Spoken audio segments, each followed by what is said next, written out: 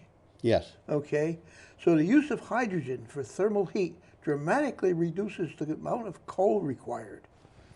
So this company, Svensk, expects to have fossil-free, carbon-free steel. They say carbon-free steel. They mean it has the carbon in it. Yeah, but they're not steel's using actually an alloy. Well, yeah. Between iron and carbon. Yeah. Yeah. It's a weird idea to think about. Why is it that you take something as soft as carbon and you put it into steel and it all of a sudden makes it into iron and it all of a sudden makes it steel? Well, you can think about that and ask yourself, why is it a diamond is so hard? Because that's carbon too. Carbon's a very funny thing. There's a bunch of images in this particular link. Yes. And it says here, well, this is from the images.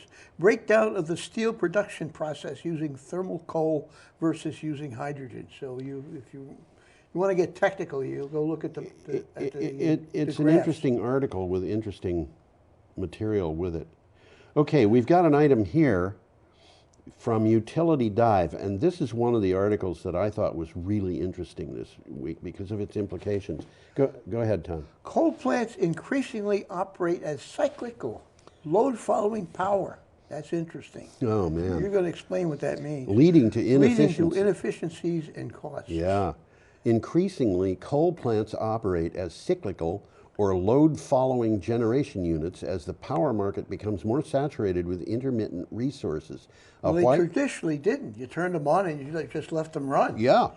A white paper from the National Association of Regulatory Utility Commissioners says, well, these are the baseload power plants that people used to say and still do. We can't run without these plants because you have to have baseload to know that your electricity is going to be there when you turn on the light at 2 o'clock in the morning. But now we have different ways of acquiring baseload. And we don't, more and more, we don't need baseload plants. So the coal plants, in order to keep operating, have to stop operating as baseload plants and try to make sure that they can. Well, that's exactly right. I mean, the times they are changing. Yeah, and one of the things to remember here is that a power plant, coal burning power plant, natural gas burning power plant, any thermal plant, nuclear, is like a gigantic tea kettle. You have to heat up the water in it. Yeah. Well, it takes a long time to heat that water up.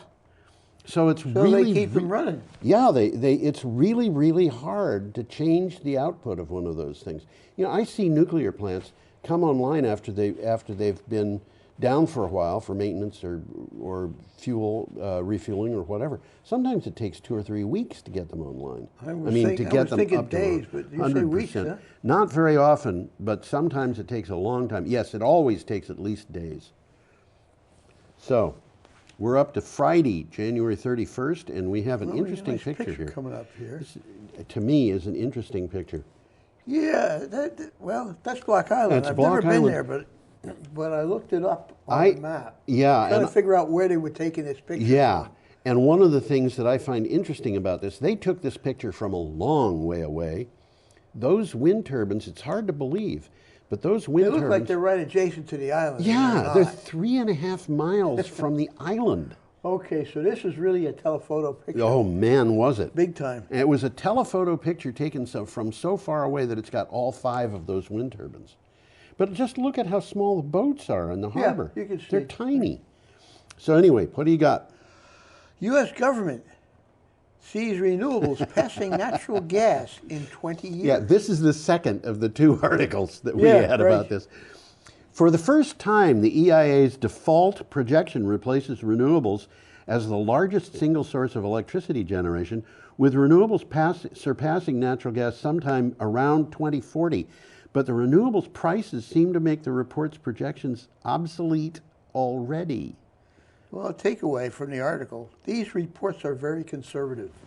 And they've Yeah, done I a guess. terrible job projecting the rapid growth of renewable power. Yeah, but you know, there's one line that in just this. came right out of the article. Absolutely, and there's one line in this article that's really important that people have to understand, and that is when the EIA is making the projection, it assumes, for the purpose of the projection, that the political environment will not change.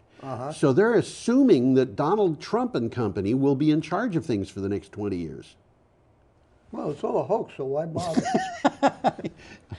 Yeah, well, Let's move along. he's been here. let off the hook by the impeachment people, but it's not going to keep him in office. Okay.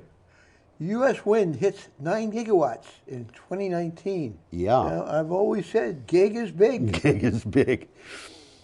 The wind industry has experienced its 3rd strongest growth year on record in 2019, with 9,143 megawatts added to the grid, according to the American Wind Energy Association. Yeah, that's where they get 9 gigawatts. That sure is. Utilities and businesses also set a new record in 2019, announcing 8,726 megawatts of new purchase agreements, this power purchase agreements. So this stuff that's going on the grid is almost all being sold under power purchase agreements. So the 3rd best year in the history of wind isn't depending on incentives. It's depending upon the fact that organizations like Coca-Cola and GM and They're signing Nike up to buy that are power signing up to for buy the the future. power for the future. That's right. Well, the PPA is proportional to demand. Yeah. Okay, when more people need power, they buy more PPAs. Yes. Okay, well, a quick takeaway here. There's now over 100 gigawatts of operating wind capacity in the U.S. That's more than I would have figured. Comprising more, and you ready for this one? 50,000 wind turbines. Yes. In the U.S. Another 40 gigawatts of wind projects are either under construction or in advanced development. This is changing the whole picture. It's changing the picture. And a lot of that, by the way, is offshore. We're And starting much more to of see, it's going to be offshore Yeah. because it makes sense. Absolutely. I mean, we got a shallow Atlantic coast there. Yeah, that goes a long ways out. All the way down to Virginia is real shallow, and it is still shallow to Florida. Yep. And a lot of the Gulf Coast is pretty shallow And too. the Gulf Coast is and Lake Erie is shallow too. That item, by the way, was from Renews. Renews, yep. And we got another picture coming up. We do. You want to put that up, Tom? No, but I will anyhow. I don't blame you for not wanting to put it up. What do you got for a title? Well, we were just talking about this before we started. Yeah. Canberra residents flee their homes as state of emergency is declared. This is from the Daily Mail. Out of control bushfires are forcing residents near Canberra, the capital of Australia, to flee their homes as a state of emergency is declared. The worsening erratic conditions have prompted authorities to release a series of urgent leave now alerts and to people in affected areas. And we will be saying more about this in the next item that's coming up. Well, this article is a long article. Yeah. There's 20 pictures in it. They're mostly fires.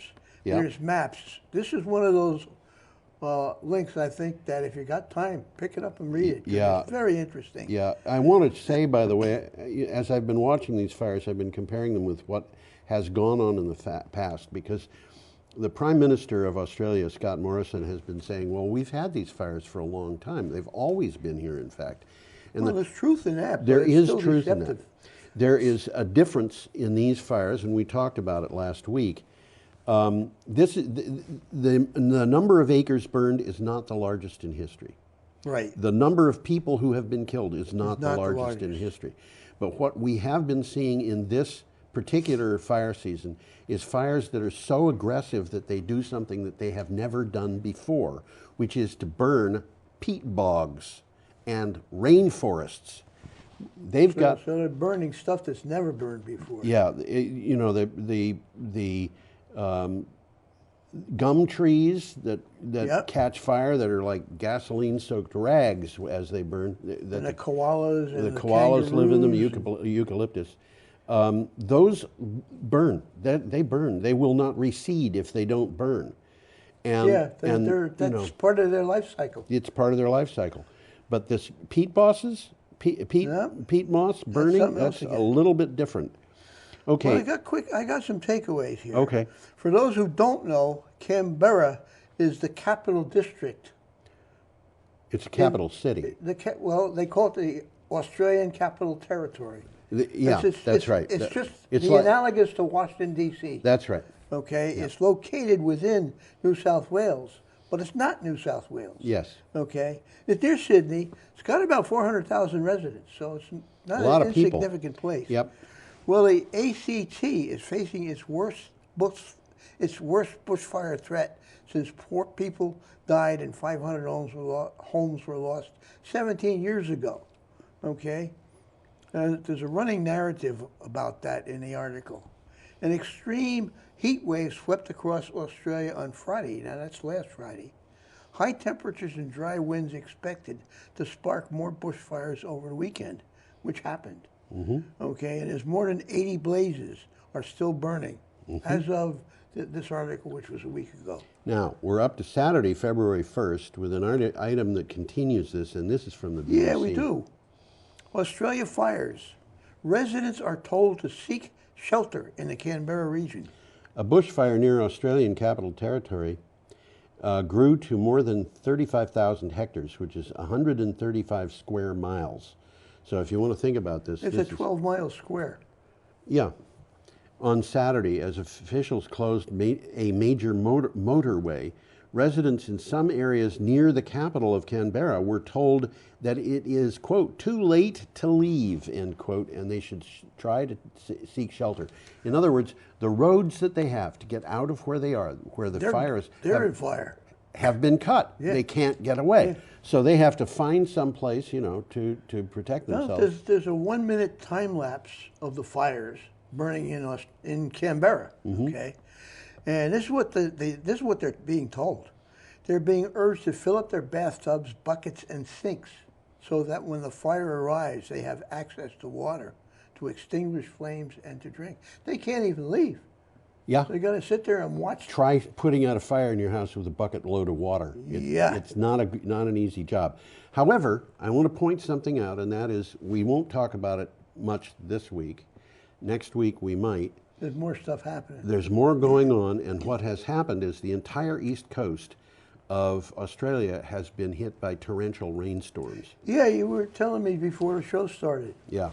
So what'd you say, 7 inches of rain? In one town in Queensland, they had 7 inches of rain. Wow. And a lot of this area in New South Wales and Queensland, we're talking about, they had torrential rains a year and a half ago that were so bad that they couldn't plant their crops. And then that was followed by a year and a half of drought, which ended with these fires. And now they've got torrential rains and flooding again.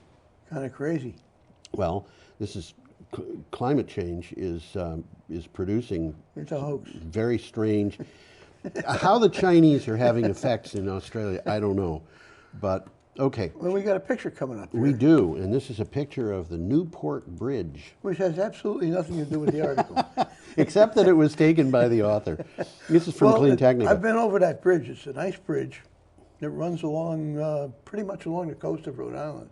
The road does. Yeah. And it's a beautiful view from the bridge.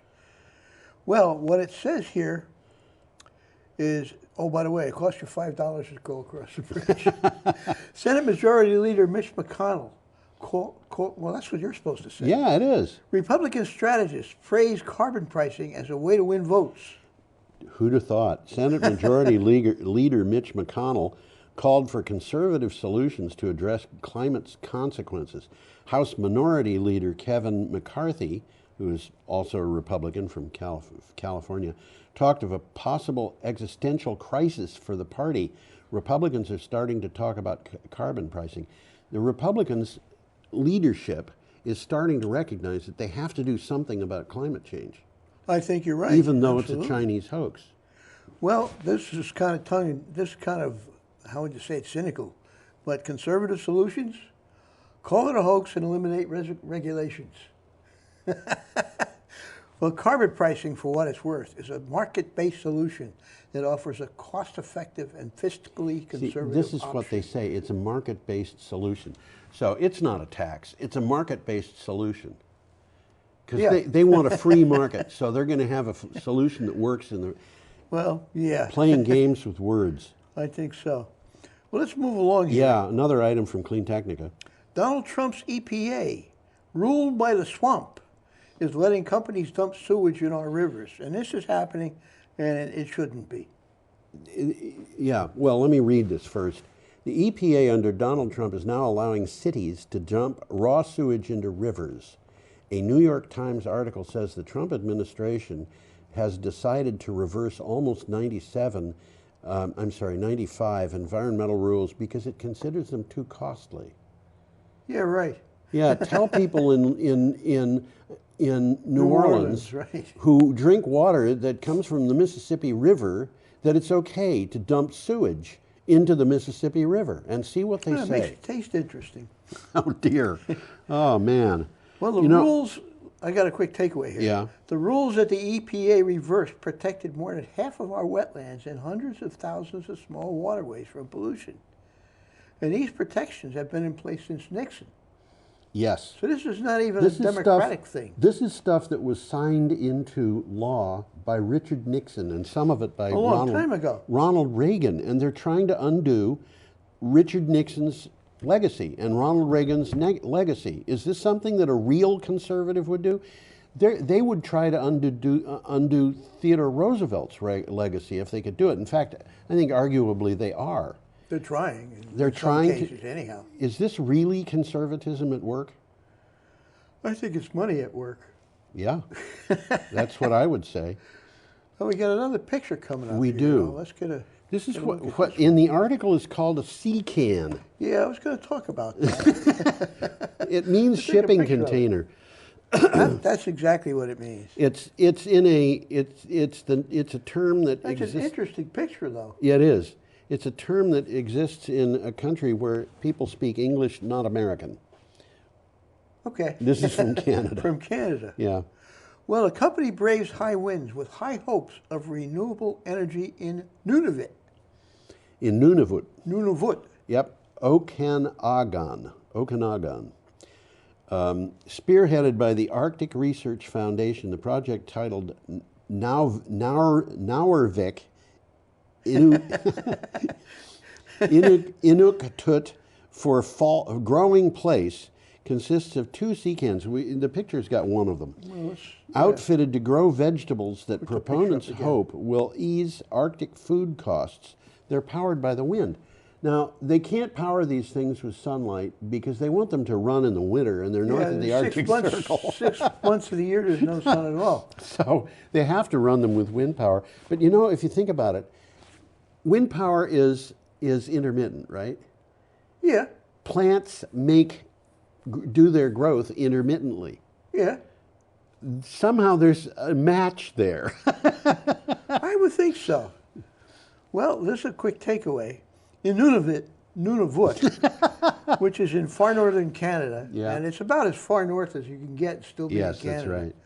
Power is generated from astronomically priced diesel fuel. You got to bring it up there. It has to be brought up there. And how do you do that, by the way, in a place where there's no roads?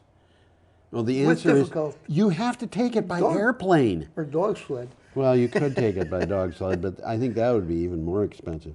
Well, this entire project is run by wind, and there's only 6 months of sunlight available, so they can't use sun. So. Yeah. And I'll put the picture back up. Yeah. Oh, it is. The picture is still up. Yeah. Now, Duh. what this reminds me of is that I did an interview with if you go down to the co-op, there's a company that sells vegetables in plastic containers down there called Leaf, which is L-E-F with a whatever the bar is above the E. And what's unique about them? Well, it's a New Hampshire company. Okay. And they have a greenhouse. They might have more because I interviewed them, I think, a year and a half ago, and they were talking about building another greenhouse. And greenhouses, as you probably know, could go up pretty fast. But they're doing hydroponic farming in the greenhouse, and they can produce 1 million pounds of produce in 1 acre. That sounds like a lot. Each year. Well, it's 20, 25 times as much as you would get out of a place that's an acre of ground. Right. And so when you look at this shipping container, that shipping container might supply vegetables in significant quantities to an entire community. A couple of those would.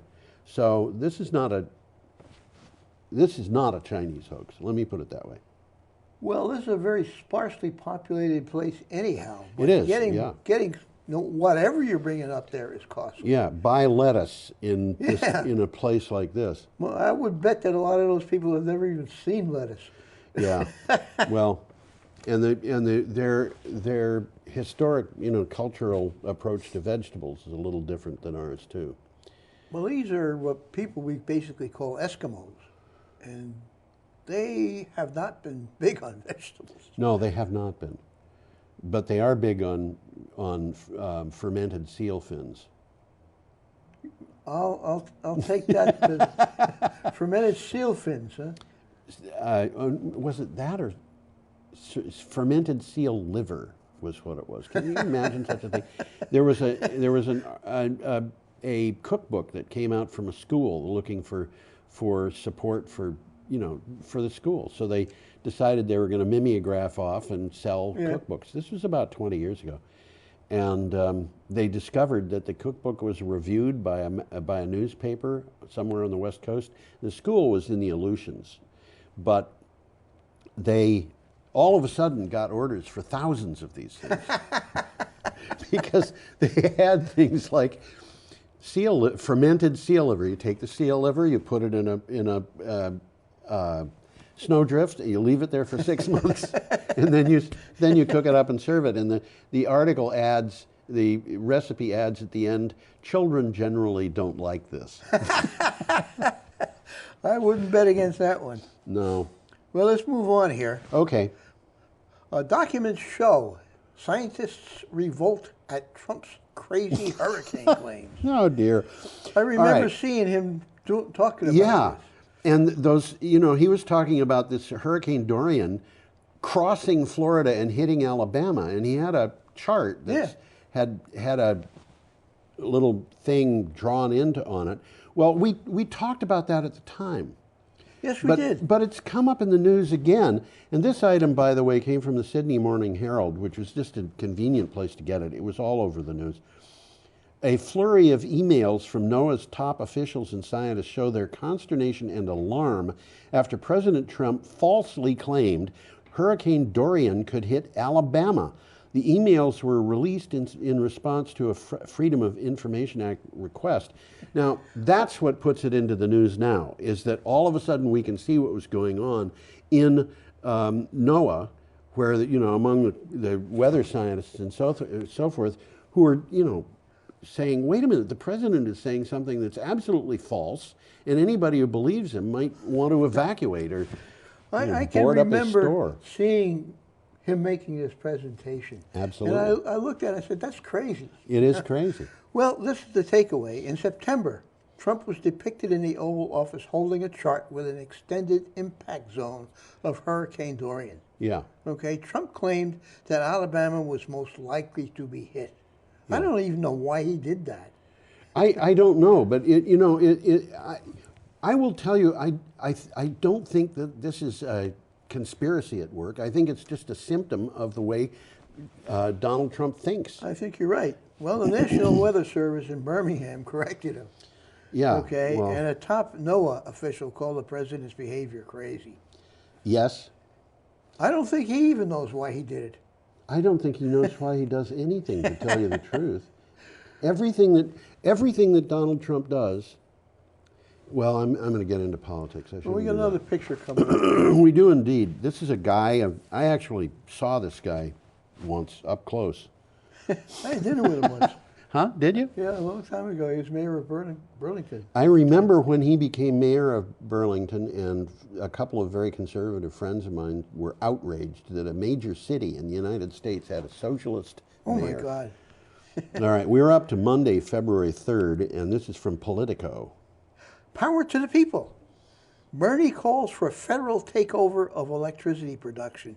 That isn't exactly what he said, but It's not, and you know, this is sometimes we have to correct these things. It's not what was said there. It may be that what they're implying in that title is actually less than what we're going to have to do, because at some point we're going to have to make up for lost time.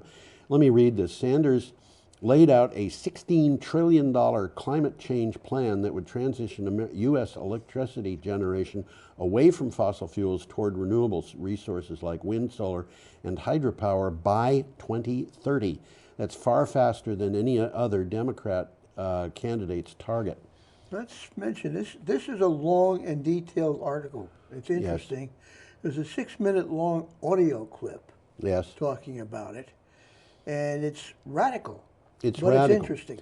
But it's interesting, and one of the things that I find interesting about it is that if you look at this and you look at things that came from Mark Jacobson and things like that, it becomes clear that this could save us a lot of money.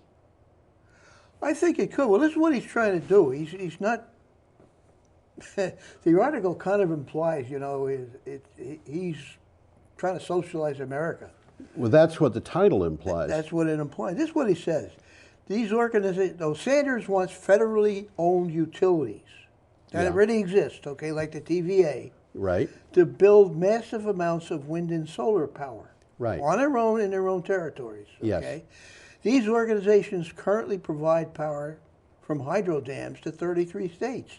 They're doing this already. Yes. Okay, and they would be able to sell the increased green energy to local utilities nationwide. Of course, nobody's making them buy it. They got to be competitive. So Sanders has defended his plan as the only one that could reduce greenhouse emissions quick enough to meaningfully combat climate change. That is something that I absolutely agree with Bernie Sanders on. And by the way, just to be clear about this, you know, fair disclosure, I voted almost straight Republican from 1968 until 2002. Yeah. In 2004, I did not, because in the interim, I had figured out that climate change not only was a serious problem, but was being covered up by the top level people in the Republican Party. In the last election, faced with a choice between Hillary Clinton and Donald Trump, I voted for Bernie Sanders as a write-in. Okay.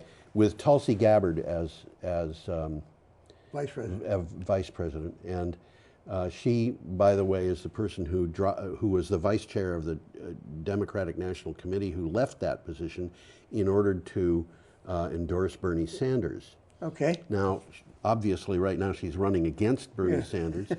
And she who's on first? Yeah, she made a bunch of points that I've been following, and one of them, and this is something that I think is true.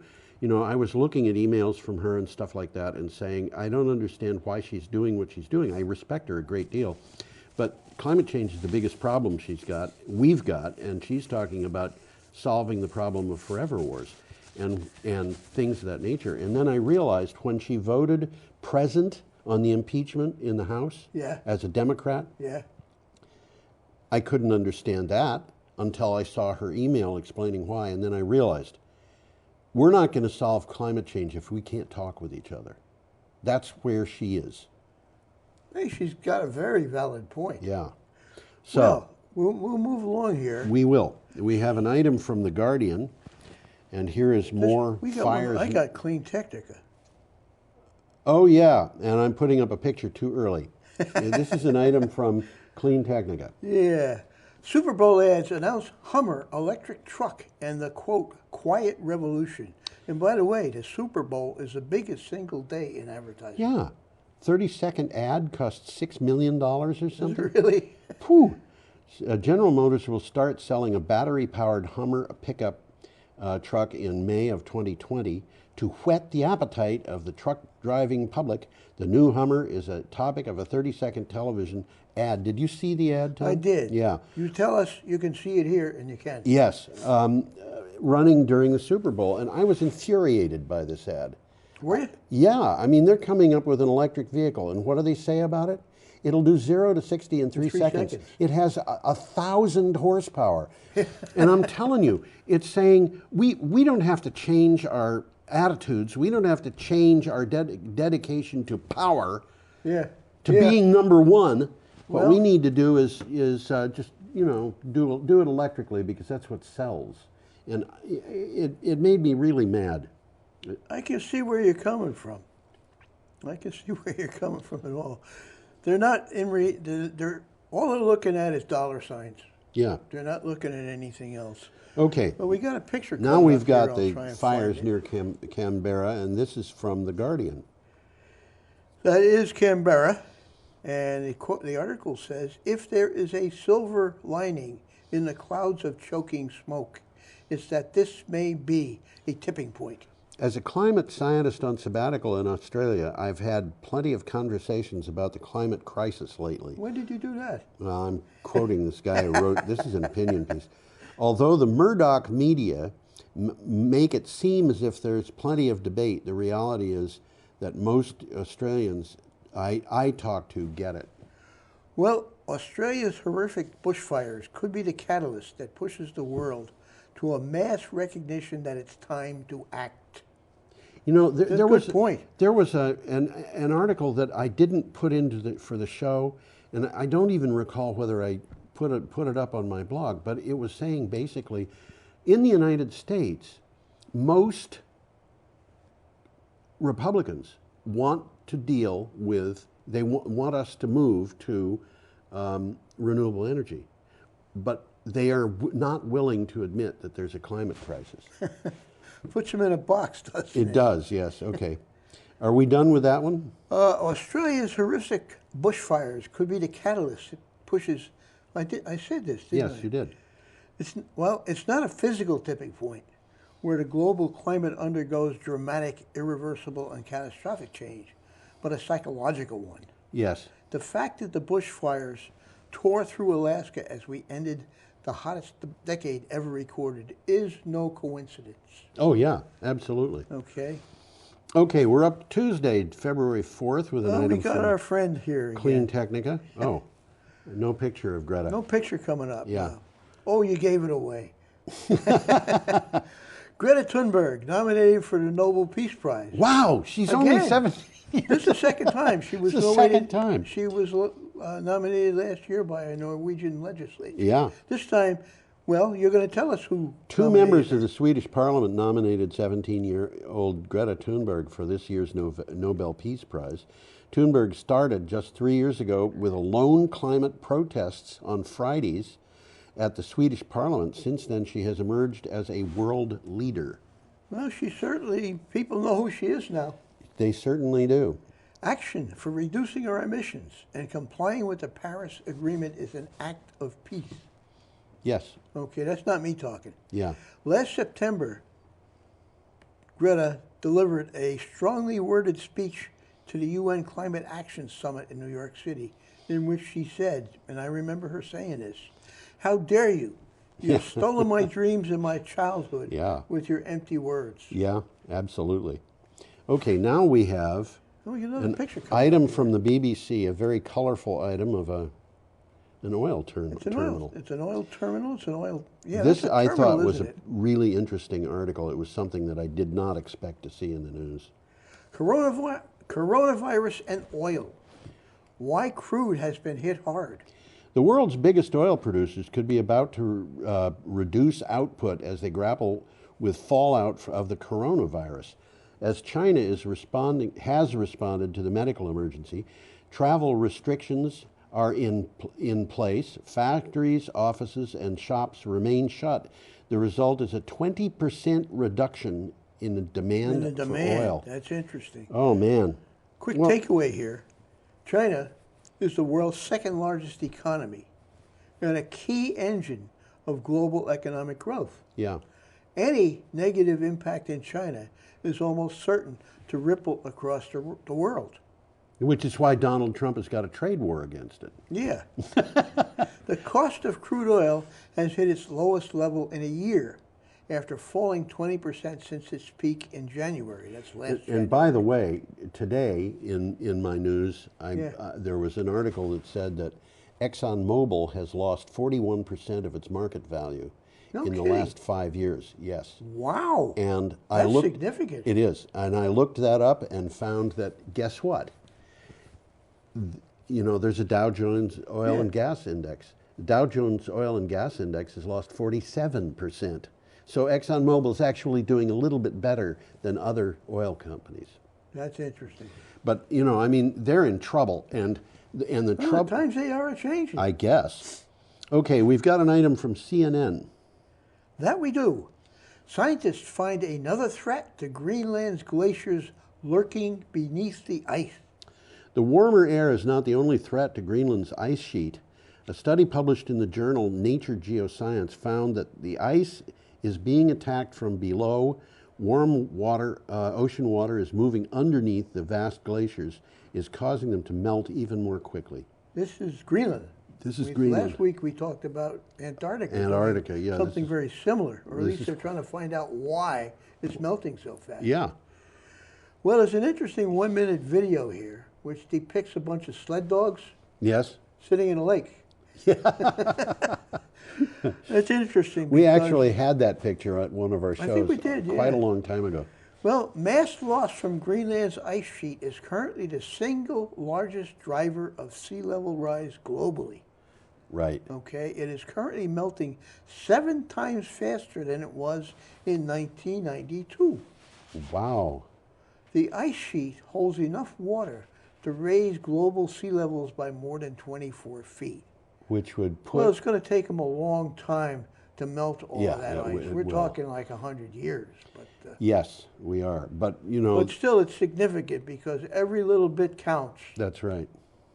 There was an article the same day about a guy who jumped into what they call a supraglacial lake in Greenland. I bet he was surprised. No, he wasn't. This was I was surprised.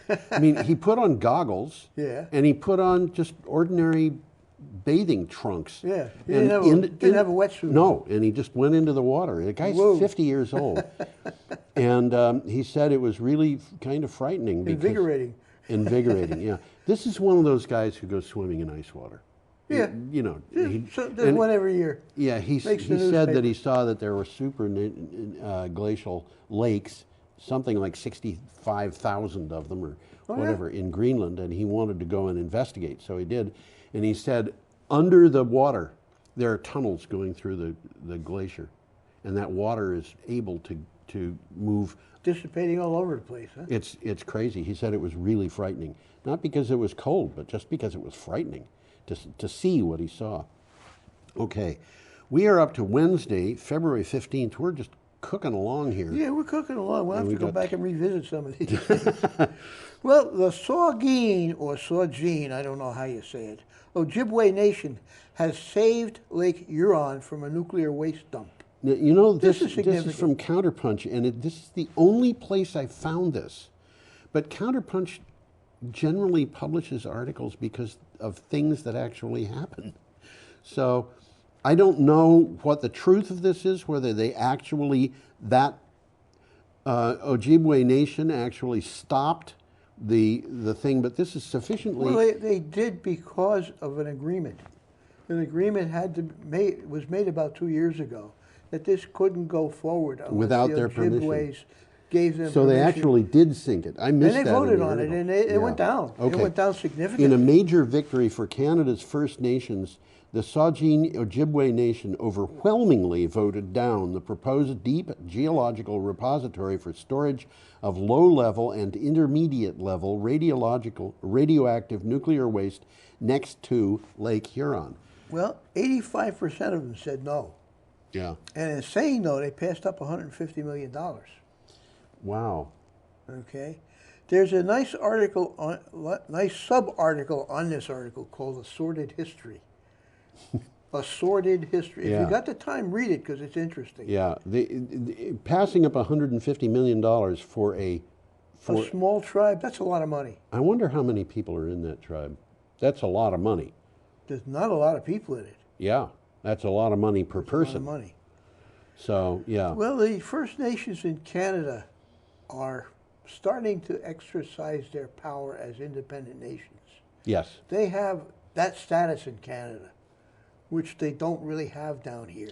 They're supposed to have it. They're supposed to have it, but it's been diluted. The United States, as far as I know, has never been truthful in treaties with the American Indians. Duh. Didn't they make movies about that? Well, you know, there was a guy whose name was Christian Herter, and I think he was the Secretary of State for Franklin Roosevelt. Uh-huh. But his family ran a company called Herter's, which went out of business, and then it was revived, and I think it's back in business now, in Minnesota, where they sold sporting goods and they sold guns and they sold that kind of stuff. You wouldn't believe what their catalog was like. It was unbelievable. They'd have an item about a silent dog whistle that they sold. Yeah. And they would tell you that you could do wonderful things with this silent dog whistle. And then right below it, Everything they'd have a thing saying... Everything but call a dog, right? Yeah.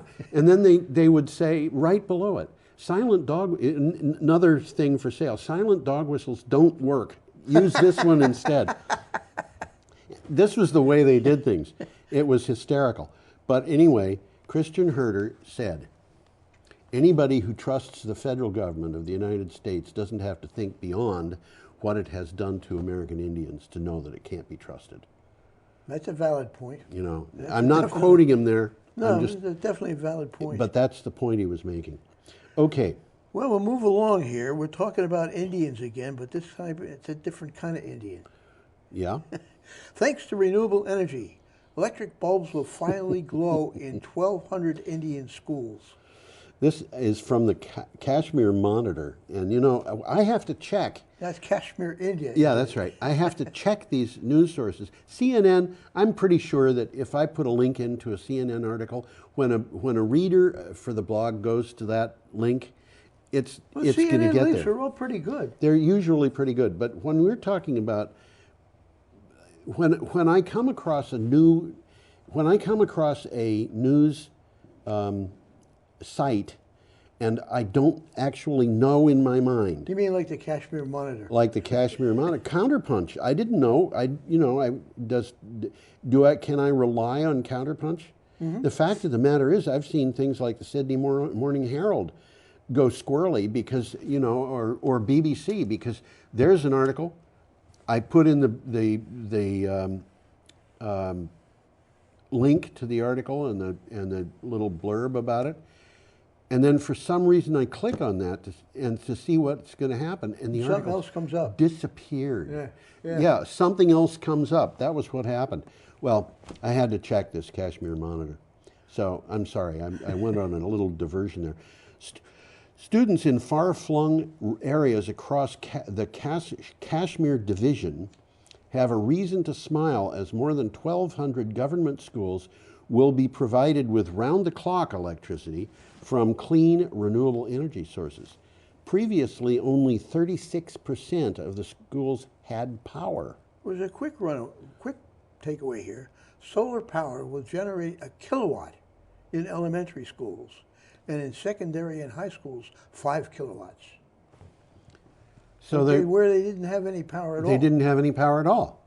So all of a sudden they're going to have light bulbs. Yeah. You know, which are probably going to be LEDs. But you know, I had to check this Kashmir monitor to make sure that people would be able to get to it. Yeah. And it seemed to work out. I think it was slightly a different article, but the message was the same. Really? I think so. No, that's another thing. They changed these It just articles. had a different title. It was basically the same energy. Okay. Same. Okay, and we are up to our final item for today from the CNN. And this is a picture that reminds me of my brother. I'll have to explain why. Well, that's Billie Eilish. And Yeah. I didn't know who Billie Eilish is. Did you try to find out? Yeah. Did you? Yeah. I went to YouTube and I listened to her sing. Oh, did you? Yeah, she has a very nice voice. Cool. Yeah. Well, what the article says is from Billie Eilish, or is it Eilish? I don't know. Like E-I-L-I-S-H. It's E-I-L-I-S-H. I will say Eilish. To Maroon 5, green touring is becoming the new normal. Green touring. You're going to have to explain to us what yeah, they right. mean by that. Green touring has been around for decades with musicians including Neil Young and Bonnie Raitt among the movement's pioneers. But effects of climate change as the effects of climate change continue to intensify, the music industry is now making this approach mainstream. There are a bunch of musicians that this article talked about. There's pictures of about 20 of them. Yeah, who have decided that they're going to approach, you know, their touring Well, thing. I'll explain what they're doing. Yeah, go ahead. Okay. Green touring venues are banned from giving out plastic straws and are required to have water refill stations, which are expected to eliminate over 35,000 single-use water bottles. Mm-hmm. So they're doing something. Yeah, and in the case of Billie Eilish, whose picture you should put back up, she has made her hair green and she's made her clothes green and she's I would under say. green lights.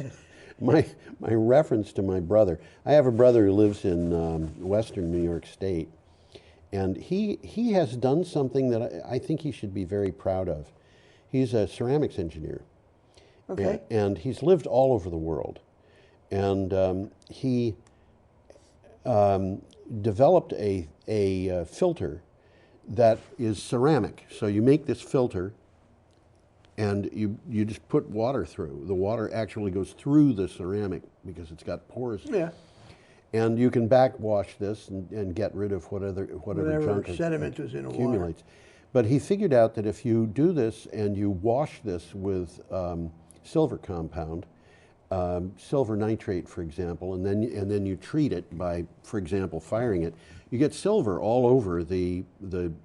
It's not terribly visible, but it gets all over the ceramic, and silver is deadly. It's deadly toxic to microbial life forms. Is it really? And when he was living in Bangladesh, the government of Bangladesh took one of these things and tested it by putting water straight out of the Ganges River into it. And they came up with water coming out with a bacteria count of 0. No kidding. And That's significant. Yeah, That's especially very considering helpful worldwide. Well, Bangladesh has got a third of its population dependent on wells that were dug by the British before they left. Yeah. And the British tested those wells every which way to find out that the water was safe, except they forgot one thing, and that was arsenic. And the result is a third of the population of Bangladesh, and this is millions of people, are suffering from potential arsenic poisoning. A lot of them are dying of cancer. So they were thrilled about this. Reed has got patents on it, and the patents are utterly worthless because any village potter can make one of these things for about $3 anywhere in the world. So how do you maintain a patent on that? You don't. You can't. Yeah. Yeah. Okay. You want to put that up? I don't, but I will. There you go. It's time to say goodbye, so we're going to say have an unmistakably ducky week. Huh? This is. Why don't you put us both up so we can wave goodbye? This is part of my effort to say goodbye. You know, my daily thing. Yeah. All right. I take the. Now you got a weekly slogan, huh? Yeah, I do a thing like this every day at the blog, and so I figured I'd do it for the week. So, see you next time, or hope you see us next time, because we won't see you.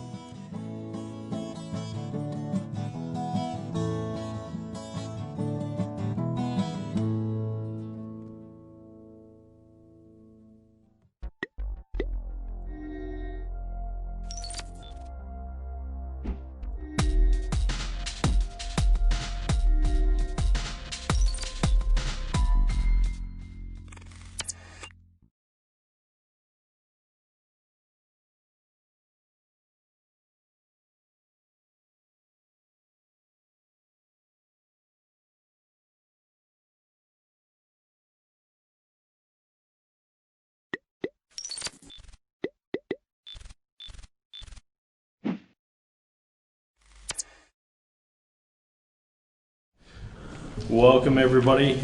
This evening, we don't have a whole heck of a lot on our agenda outside of the panel cost and funding options. So we are going to get started. So I will work from my left side, starting with Chris Campney. Introduction of the panelists, please. Chris Campney, Wyndham Regional Commission. Laura Sibilia, representative from the House Energy and Technology Committee. Sarah Coffey, I'm a representative for Wyndham 1, Vernon and Guilford, but I'm here as a citizen appointee by the Speaker of the House. Emily Davis, citizen appointee by Senator Pro Tem Timash. Bob Leach, appointed by the Governor. Josh Unruh, Chair, appointed by the Governor. Madeline Arms, Town of Vernon. June Tierney, Commissioner, Department of Public Service. Bill Irwin, representing the Agency of Human Services. I work for the Vermont Department of Health. Corey Daniels with North Star. David Pearson, North Star. And we have two people on the phone. I'll go first. Bob Gustafson, State of New Hampshire, appointed by the Governor to represent the 6 communities in New Hampshire that were part of the EPZ.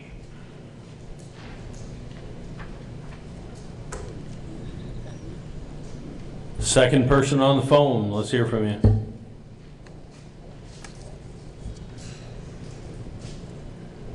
Who is it? It's Commissioner Emily Boddicker. Tony, can you hear me now? Yes, we can hear you now. Oh, excellent. Emily Bodecker, Commissioner, Department of Environmental Conservation. Okay, let's take a review and I'll entertain the motion to approve the minutes from January 2020.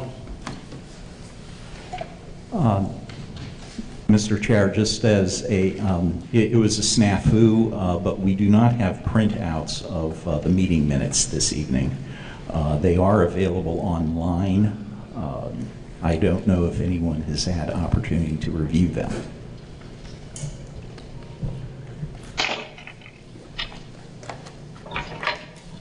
Seeing that there's nobody jumping at the chance to review and approve January 2020, maybe we will move those to the next meeting for approval. Is the panel happy with that? I think it's fine. Okay, great. So we will begin our discussion on panel operating cost and potential funding options. I will open up the floor to Representative Sibilia and Coffey, as they have an option for us in this respect, and then I will turn it over to Commissioner Tierney to give her option as well. Okay, thank you. So I think all of the members received, and I think it's posted, a letter talking about what Representative Coffey and I have done, as well as a draft discussion proposal for some potential funding. I think pretty simply, we went out to gather more information about what was possible, what opinions, informed opinions, might consider as possible. We did speak with North Star. We also spoke with members from the Institute for Nuclear Host Communities, which is an organization that started out of this region and thinks about local and regional impacts. And in doing that, we put together, gleaning from what we've heard from the handicap committee, some possible, and North Star, some possible activities that might be helpful to the panel. Those would include looking at having a dedicated communications staffer, so having the panel having the ability to communicate through press releases, etc. Some dedicated support, administrative support for the panel.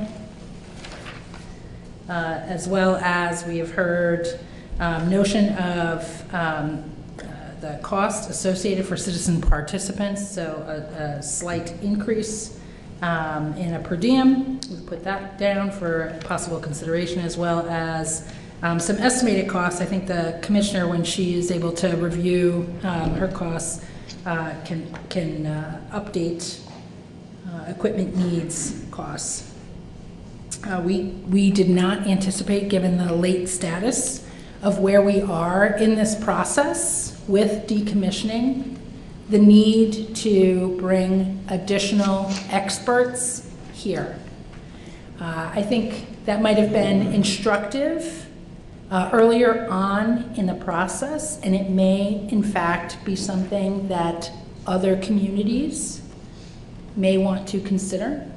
But at this point, it doesn't really seem that that's necessarily helpful. Folks that could help us, that have experience, probably can participate via phone, I would think, at this point. I think we have put together something that would envision it going as long as NDCAP is engaged in the process of decommissioning of the plant. And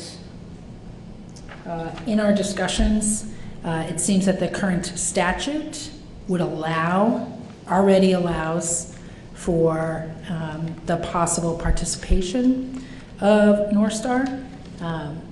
I will tell you that the legislature has attorneys that can review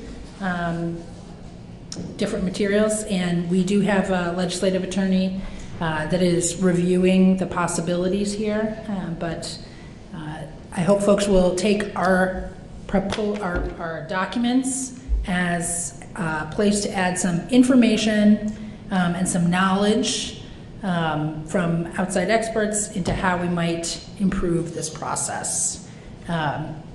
We're happy for them to contribute to a better conversation and maybe a productive conversation this evening. And now I will let Representative Coffey very much improve what I've said. I mean, I think everybody understands, but for the public, you might know that understands the context for this funding proposal. It came from whether we needed to change language in statute. And just to give back up a step, is that in putting forward the changes to the statute regarding the composition of this panel, which had been the primary changes that the panel had recommended, the question came up about how do we fund this activity, and it's been a question that's come up because currently the Department of Public Service bears those costs, and so that's where this is coming from, and it's by no means seen as an end run around this panel process. It's just that we happen to be in the State House, and folks, some of the folks who work with North Star suggested that there might be a way to bring in funding that did not require a change to the statute. So really, we're bringing this here as we hope as a starting point for us to have a productive conversation about how to do it. So I look forward to hearing everyone's thoughts and also from the commissioner. Yeah. And I would add one more thing, if I may. So at the last meeting, we heard an idea about possibly just a straight up shift in financial accountability in the regulation from the department to North Star. And that, folks may recall, that felt a little like, wow, that seems like a pretty tall mountain to climb in terms of legislation. And that really was my motivation in terms of understanding what we could do in this legislative session, what was possible, readily possible. I think we certainly could change the language. I think that will be involved, and I think this panel will need to be pretty sure about what it is that they're trying to accomplish and how it is that they plan to engage in that process.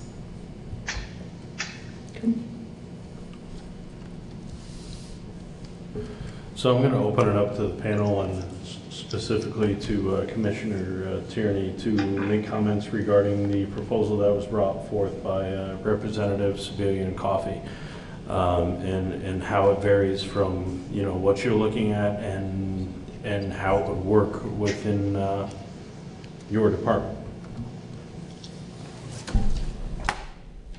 Thank you, Mr. Chair. A question to the panelists first. Do folks have a copy of the document that I provided online that summarizes costs? So folks do have that for discussion purposes tonight.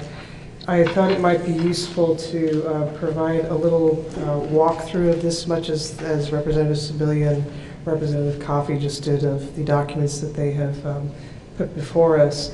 I would begin first by thanking Representative Sibilia and Representative Coffey for the efforts they've made in coming up with the information that they've provided. I find the $35,000 figure that you've identified instructive, and it's precisely that kind of spade work that this panel has been needing to do for some time in order to have a frank conversation about expectations as to what can and cannot be done realistically in the framework of this panel. I note Representative Sibilia's comment about the need for experts, and I think that too is instructive. That goes to the heart of the matter that has prompted my concern. I am very eager to hear from other panelists as to what their views are in terms of anticipating future needs, because it's that prospective need that has driven my concern about amending the statute if we're going to go forward with that kind of work using experts and the like. It is certainly a topic that's come up in the past on this panel, though earlier in my tenure, which I think predates a couple of the panel members we have here today, I started this work in January of 2017. And I should also note that at that time, my agency was running a deficit and had been running a deficit for a while. And this is something that I was only able to straighten out last legislative session, so that this year, for the first time, I actually have enough funding to pay for my agency's operations. That's huge, because as you can see from the document I've provided to you, the costs that the agency's been bearing over and above what I call the Section 1 costs are considerable. And I have had to think for some period of time now hard about what realistically that can come out of the department's budget in order to underwrite the activities of NDCAP. So turning to the document I provided to you, at the top on page 1 you see Section 1, and those are the nuts and bolts logistical costs of our meetings, things like the room that we're in tonight, the videography that we have, the notes that get produced afterwards, and the like. Those costs are not substantial in isolation, but I would just point out that in the year that I took over, they appear to have peaked at $11,000, and that followed several years of going upward. That cost curve was bent down a little bit thereafter, and then significantly in 2019, and this reflects the fact that the panel started meeting less frequently at that point, and so the costs came down. That will continue, I would expect, and so I think it's fair to say that the cost figure from 2019 is probably representative, just on the nuts and bolts. If you drop down to Section 2, this is the time cost of my agency devoted to NDCAP activities, and I might say that this is distinct from the other agencies in that under the existing statute for supporting NDCAP, it is the department that is assigned primary responsibility for doing all of the activities that the work of Representative Sibilia and Representative Coffey would shift to an individual who is dedicated as a communications staffer under the control of NDCAP chair. So that's I would just highlight that most of the activities that have been identified in the what I'm going to call discussion draft proposal from we'll just leave it at that, the discussion draft proposal that Representative Sibilia and Representative Coffey walked us through, those functions, while they may be reasonable and prudent for the panel to have the benefit of, right now by statute, those are all things that my agency is required to provide for the panel. So right there, you're looking at a statutory change if we're going to have somebody else do that, in my opinion. And I do not believe this is something that can be altered by MOU. In any case, as you can see looking at my document, the costs of my agency of providing support for handicap have been substantial. Just to give you some context, in the fall of 2018, I had to conduct a reduction in force where I had to release 5 positions in my agency. That $43,000 would have come in handy, or the $61,000 of time equivalency would have come in handy that we incurred for 2019. So this is not an inconsiderable issue for the department. Turning to Section 3, this is just to give you some insight into what preparation and attendance at these meetings alone costs. It comes to something like $14,000 for a year. These are costs that the agencies do not bill back to North Star, just as I do not bill back the Section 2 costs to North Star as well.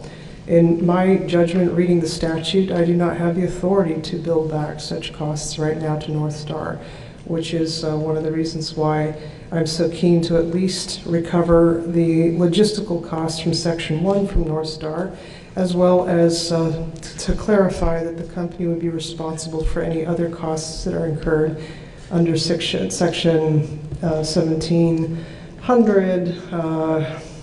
I think it's A6G, meaning the experts and the contracting for services and the like. So on the bottom of page 2, you see just a snapshot of what the cost of handicap was in 2019. In my judgment, the $4,000 is something that North Star definitely should have been paying. I think there's a case to be made for the $61,000 in time costs that my agency spent, but I also think that there's a case to be made that that ought not necessarily to be billed back to North Star absent a different statutory change. And the $14,000, you know, I think there's an argument to be made for that being billed back to North Star as well, but that's not driving my concern at this point. What really drives my concern, to repeat myself, is if this panel is to make use of the option that is reserved to it under 18 VSA 17 G6. This is on page 3. It's the middle statutory provision where I've underscored the language. In that section 6, it says hire experts, contract for services, provide materials and other reasonable necessary expenses of the panel.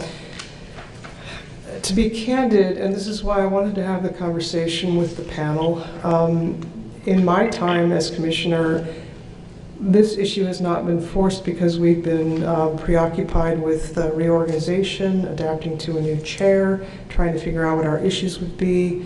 The settlement with North Star that resulted in the decommissioning process starting sooner than anybody expected was a real game changer.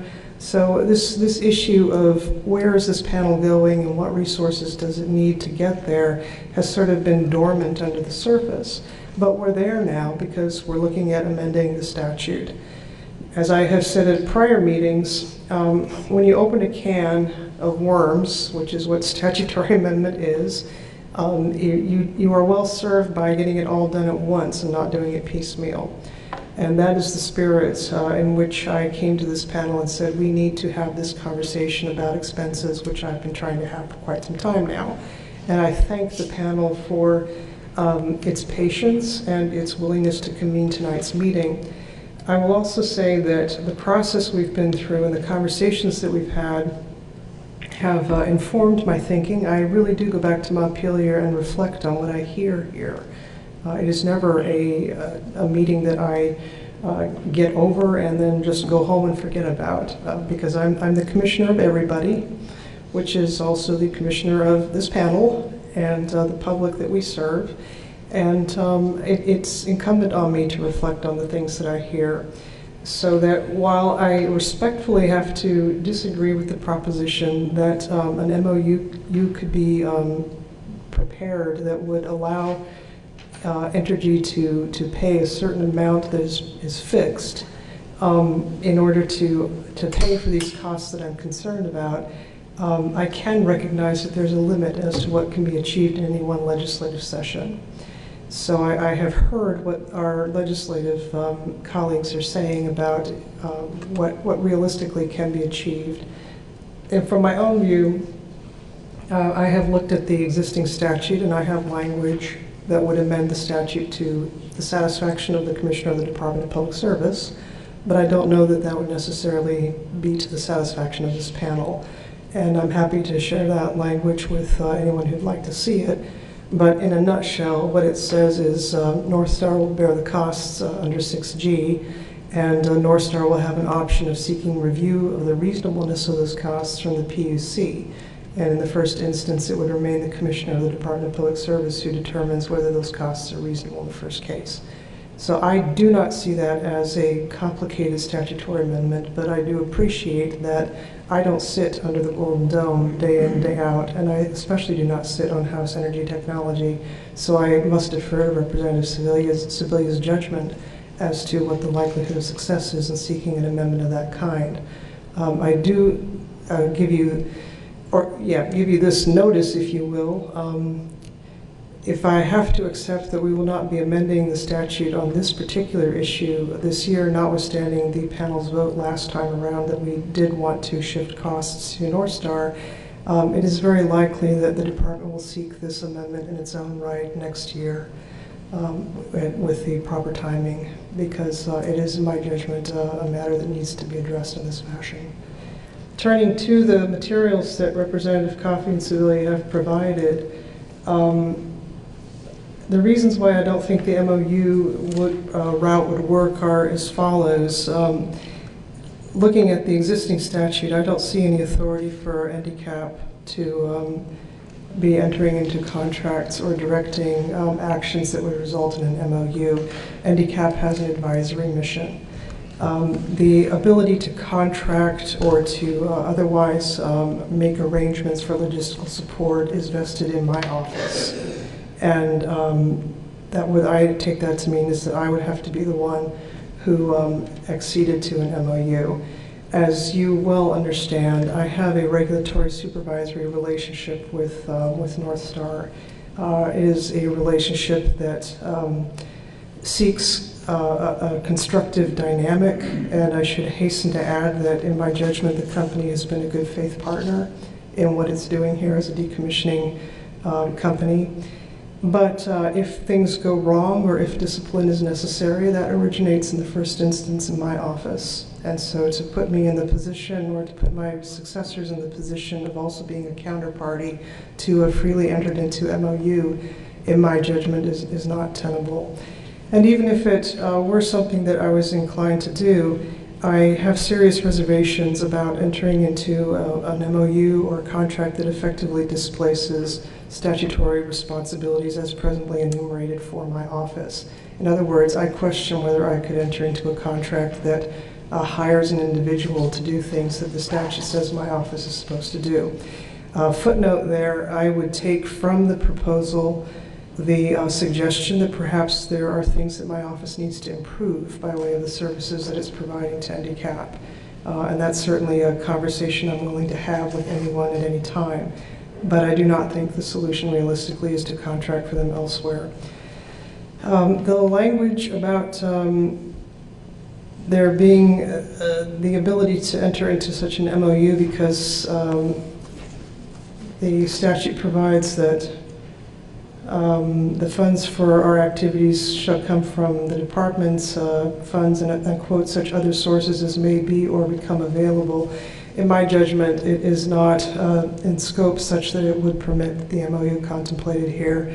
I read that language to mean that if the NRC were to approve decommissioning funding, for which you've heard me advocate, or if the legislature were to make an appropriation to support NDCAP, that those would be things that would be encompassed by that language. But an MOU for which I lack the authority to sign up, I do not feel falls within that scope.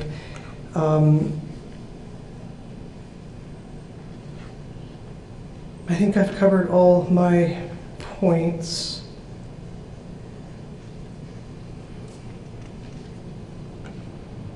And I think I'll close my comments at this juncture by saying that I am prepared to accept that I am not going to be able to effect the change that I would like to see in this legislative session. But I underscore that that is not uniquely my decision. Tonight's conversation is about what this panel would like to see its future be, and for me to get guidance on that point. And now I'll yield back to you, Mr. Chair. So go ahead, Chris. I have a question for the commissioner. The cost increase under staff hours for 2019, can you shed some light on that?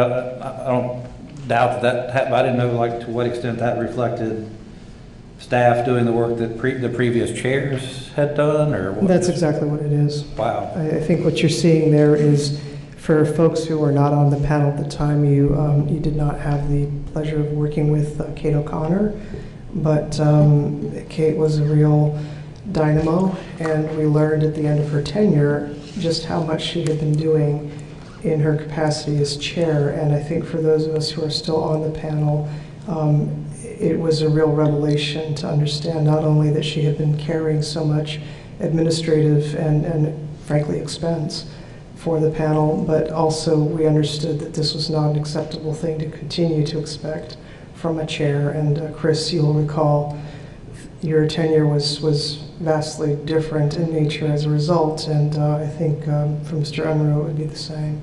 But that's what that jump represents. It was actually a condition of my chairing the... Indeed it was. The only other thing I'll observe, and I'm not disagreeing with the numbers at all, I mean, because that's important to note how much the volunteer hours were contributing to the support of the panel. But in the earlier years, and Tony and Bill and the others who were here earlier on, when the commissioner was chair, did we not start doing reports until Kate was chair? I'm sorry, Chris. These are things that I wouldn't know anything about. Well, I was just looking at the numbers. Again, I'm trying to think about I'm thinking about the cost of what it actually takes to support the panel. And what I was trying to remember was in the first years, I know the statute said we had to prepare a report. I'm not remembering if we did exactly or not, or who prepared it, if it was Tony or Chris or somebody else in your all's office. But of course, Kate was very heavily involved in not only setting the agendas, but even recruiting who was coming to speak. So I'm sure that took some time away from Tony.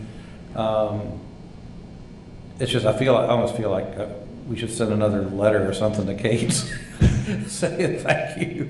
But I was just trying to think about those earlier years, because we had a lot of meetings in those earlier years, and there was a lot of work to be done. But did that still primarily fall to Kate once she was chair? Right, two issues on that point. One, it's entirely possible that the answer to that is yes, Kate did a lot of that. I wouldn't want to discount that. It is also possible that the records from that time are not as robust as they are now. Yeah. I can only, with perfect confidence speak to the records that date to my tenure. Okay. Commissioner, I can shed some light on that if it would help. To answer, okay, first the specific question on the annual reports. The history on it, the first annual report, there was one done for 2014. The department subcontracted that out. If you remember, we had the Consensus Building Institute on contract for several items, and one of them was to finish the 2014 report. 2015, 2016 annual reports, Chairman O'Connor basically said, Tony, don't worry about them, I'll get them done. I didn't realize that meant that she was going to be doing them personally, but what I had expected was that there was going to be a small committee of panelists who would actually work on it, but she was doing that herself. The 2017 report, actually, for those of you who remember David Andrews, I know he pulled a lot of that together. And then 2018 and 2019 was, well, okay, 2018 you provided feedback on what you wanted as panel chair, and 2019 I pretty much ran with it on my own, offering an outline to the panel. Some of the other volunteerism, listening to Commissioner Tierney, I realized that very early on there was a discussion between the previous commissioner, Commissioner Recchia, and several senior Entergy staff to provide what was called in-kind administrative support. So for a while there, Entergy provided a note taker. It was someone from Entergy staff who took notes and was the primary generator of meeting minutes. But then when that person moved on from Entergy, there was no replacement for that. So that became a cost that the Public Service Department wound up picking up because, well, we needed someone and we needed a low budget staff person for that. So a lot of it was the prior Chair O'Connor, but there were some other here and there's of, at one point Entergy covered some costs, at some point the department covered costs, and where the costs have been covered has moved around a little bit in the history of the panel. I'll just wrap up. I think, just for the panel, and I was just trying to offer some, or think through the history of how we function in our expenditures. So I would imagine that even though 2019 looks a bit like an anomaly, it's probably reflective of what it actually costs to operate the panel when you're just having quarterly meetings, and frankly, not really taking on that, not doing a very heavy lift. So we're, from a budgeting standpoint or a time standpoint, however that translates into hours and effort, that's probably reflective of what it actually takes.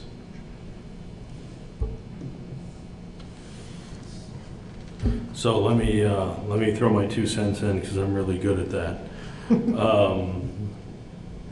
I think for us tonight, it's, you know, if we decide to, I think it's a determination of a dollar amount, not necessarily how that dollar amount is spent.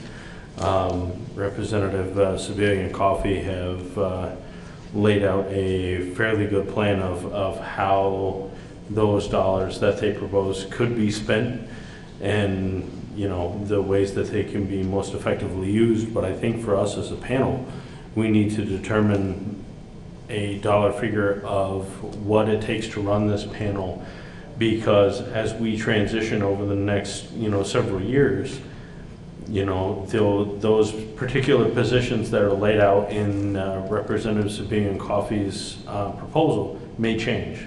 The needs may change as we go through the decommissioning process. So I think a dollar figure is more important than necessarily how it's spent. That's my opinion, and I'm open to, you know, hear different opinions on that. I'm okay with the dollar figure that was, you know, set forth by Representative Sebelian and Coffey to, you know, help us to function appropriately, but I don't want to pigeonhole us into a specific way to spend those dollars. So I'm open to discussion on what we've heard thus far, and anybody's got an opinion outside of what I just said.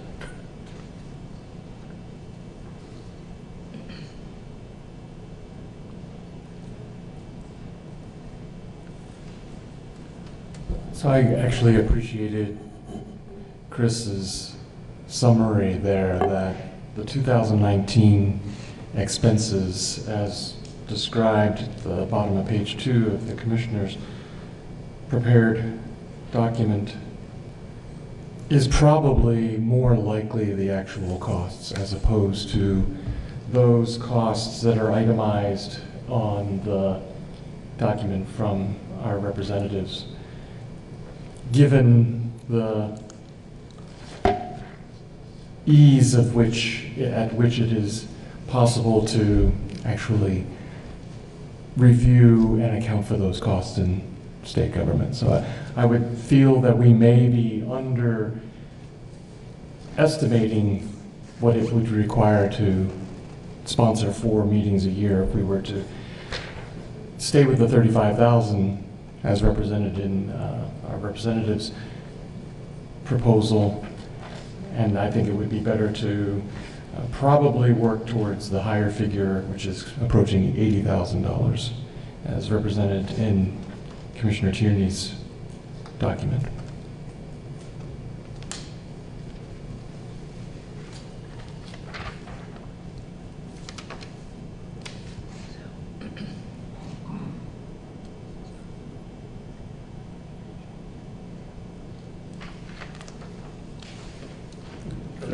I know we're all sitting here contemplating everything that's going on.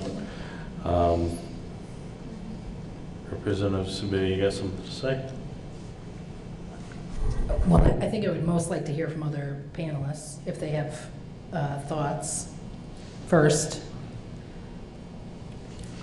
So I can wait. Tony, this is Emily Bodecker, if I could jump in with a question. Yes, please. So as I was looking at this, there's 3 things that I'm primarily evaluating. One is I think we need a permanent solution, a long-term solution, rather than trying to do something for an interim. So I'm interested in understanding how we can get to a permanent solution. And one hopes that we will continue to have good relationships with all parties involved, but money can get tricky at times, so I think a permanent solution, and by that one which is, solid in law, is important. Who authorizes the costs for the panel, I think is really important, and so I too appreciated seeing what the panel actually costs, and would also be interested from some of the longer term panel members if some of the assertions about this being the right grouping of costs, that we wouldn't be looking for additional experts and things going forward. I'd just like to make sure that we have a good consensus from the panel for that. And so in terms of how we proceed from here, I would also like to revisit the question, I'm not quite where Commissioner Tierney is, about ruling out a change this legislative session. I appreciate that there's a lot on the docket. There's some very big bills that the House Energy and Technology Committee has. But if there is a very simple change, the few lines that Commissioner Tierney had identified, I also don't want to rule out that possibility of potentially taking this to the legislator, getting clear language in the statute, and having this resolved so we can focus back then on the core work of the panel. So if anybody has any comments and thoughts on any of the statements I've just made, I'd be very appreciate hearing them.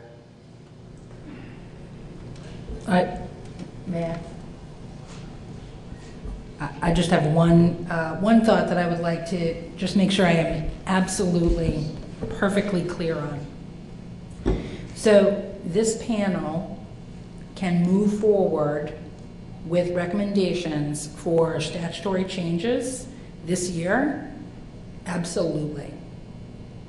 Some of the, you have heard me put forward some cautions, which are intended to reflect just the reality of the situation on the ground. But if there's consensus on this panel that they want to move forward with changes in legislation this year, they should do so. I have made cautions about making sure that it is clear what the panel wants, that there is a clear plan for supporting those changes in the legislature by the panel. And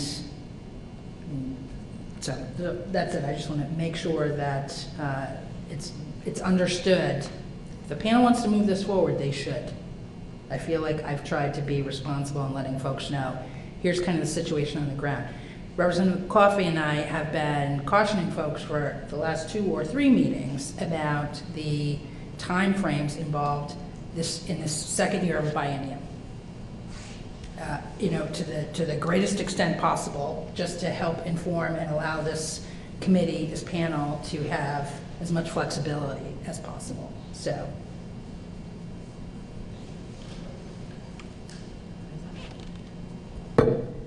And so I wanted to say two things. One is also, if I agree, the committee is going to be taking this up. It does mean that it gets negotiated in that committee and in a money committee. The recommendations from this panel are not the only recommendations that might come to that committee. There can be other folks who might want to weigh in on that. But I think what I'd hope that we could figure out tonight is what are we really hoping for the support of this panel, and how can we get there? Because, I think I've heard a lot of different, this is really just throwing something, it doesn't need to be necessary. These recommendations that we have, this is a brainstorm really about, these are the kinds of things. So I think I'd like to start, how does this panel want to work and operate? What are we doing well? What's missing? What are we've done a little, like the beginning of research. We got a letter from Ray Shaddis here about what they're doing in Maine. I really think because we're one of the states that's in the early wave of decommissioning these plants, and we have an opportunity. I mean, folks are going to be looking to this process as a model. So, and is it the best use of, our nuclear engineers' time to be setting up tables for a panel? I'm not sure if I, as a taxpayer, see that that's the best use of somebody's time. So could we kind of get into this a little bit? Since this is our main piece of business tonight, it would be great to have a sense of the panel. What is it that we need? How much do we think it might cost? Build in some flexibility, and then whether the solution is whether we do it in statute or whether there's a creative way to do it. I think there's a willingness from North Star to pay for some of these costs. I don't really think that is the question. I think it's about how we get there. So I really would love to hear from other folks and other folks who have been, I've been on the panel since September of 2019. So I want to hear from other folks what they think that we're missing. I mean, because I think we've heard from the public that the meetings are not very well advertised, beyond what the Department of Public Service can do on its website, and whether it's that we need somebody like a communications staffer or a part-time person or a very part-time person to get the word out on the meetings. Because I think it's really important that people know about these meetings and that there's participation from the public.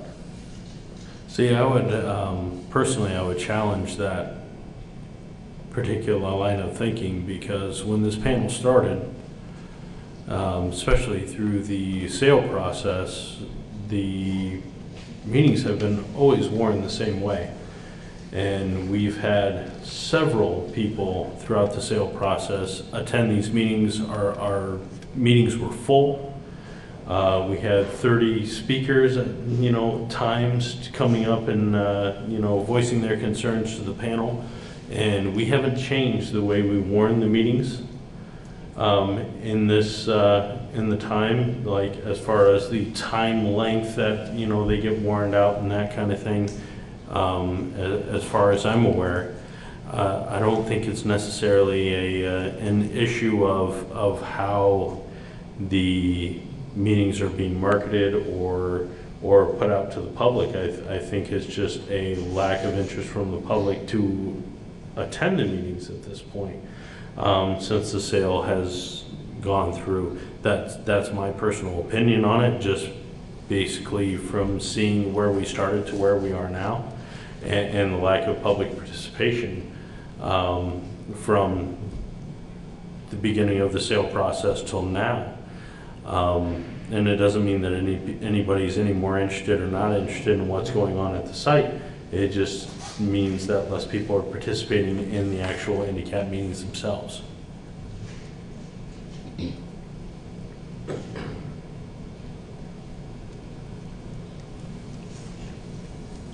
May I say something? My comment is coming based on what people have come in and said here. It's not based on my opinion.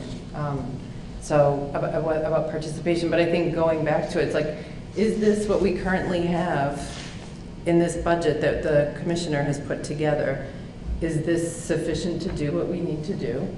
the work that needs to be done, or do we want to be, I've heard, I mean, there are a few people who are not here tonight who have advocated for having folks come and participate in this meeting, or for, as participating in national conferences. I mean, there's been a wide range of ideas, and we haven't been able to get to those ideas because there hasn't been the funding there. So that, I would rather have us have a conversation about that part of it for what we want to do. So the only, I would add, I think one, the vice chair has often spoke to the need to have potentially additional experts, et cetera. I know this probably is not official. I'm certain that it is not official, and certainly she cannot vote. But Representative Coffey and I and the chair did receive, and Tony, did receive an email from her at 4:30 this evening thanking us for putting together the draft discussion proposal and noted that it seems reasonable. Mr. Chair? Going to go to Chris and then we'll come back. So I'll just start with just what I think would be useful from as far as from a panel perspective, and this is regardless of anybody's proposals or anything. We basically have a roadmap forward about how the decommissioning and site restoration are going to occur, and we have reporting requirements in the board order that says what North Star and the state have to do at a minimum, and that all ties back to the March report, as I recall, to the state, and that I think the state is supposed to then provide like a report to the public. And what I was thinking when being involved in that docket around the sale was that a useful role for IndyCap would be looking at that schedule. And let me just tell for the panel members and the public who don't also know, if something goes wrong on the site, if North Star discovers something that wasn't expected that affects the timing of the decommissioning or the cost, they have to notify the state within 7 days. But I'm just talking about just the regular schedule. My thinking had been that a good structure would be plan a big, whatever, I don't know exactly what this means, but the big kind of annual meeting of IndyCap for like May or so, after the report's been in, after the state agencies had the chance to do some analysis, after North Star's had some time to kind of process what it all means. And so then we have like the big, I would say kind of the spring big annual IndyCap meeting. And then the meetings that would follow on after that are kind of check-ins to see how things are going with the regulatory agencies, with North Star itself, and if North Star is great, hear from the town of Vernon how they think things are going. But that we would kind of organize ourselves around that initial reporting of data, that kind of annual check-in. And then, of course, we would also, if something did happen and that you trigger that 7-day notification and something material has changed that's going to potentially affect the cost and schedule, then, of course, we would want to have another meeting. And so I was thinking that the real function of IndyCap is to take that information, present it as fully as possible to the public, allow the public to comment on the information that's presented, and then after that spring meeting, that could also inform other topics that we take up during those other meetings that we have. As for cost, I just have it seems to me that the costs of regulation shouldn't be externalized, and North Star should bear those costs. And as far as who ultimately does the work, as far as like whether it's a state nuclear engineer or if it's, Tony actually, doing his job as a nuclear engineer, and then other consultants are hired to provide support work that maybe they're less expensive than state employees, maybe they're not. That seems like another analysis that we could do. You could have other supporting staff or supporting consultants to do the logistical work and other things that maybe Tony doesn't need to be doing. But that was the kind of structure that just for me personally, I had envisioned. Now, how we get there, what we need to change in statute, I've got some ideas, I think, but that could have some effect. You know, I appreciate the proposals that the legislators brought forth to us. I appreciate also the position that the commissioner mentioned about the state budget. But as far as just like the actual function of handicap and its purpose that it serves, those were kind of my notions, and so I just wanted to throw that out there for what it's worth for people to respond to. I'm not claiming that I'm right. It's just that's an idea that I've had.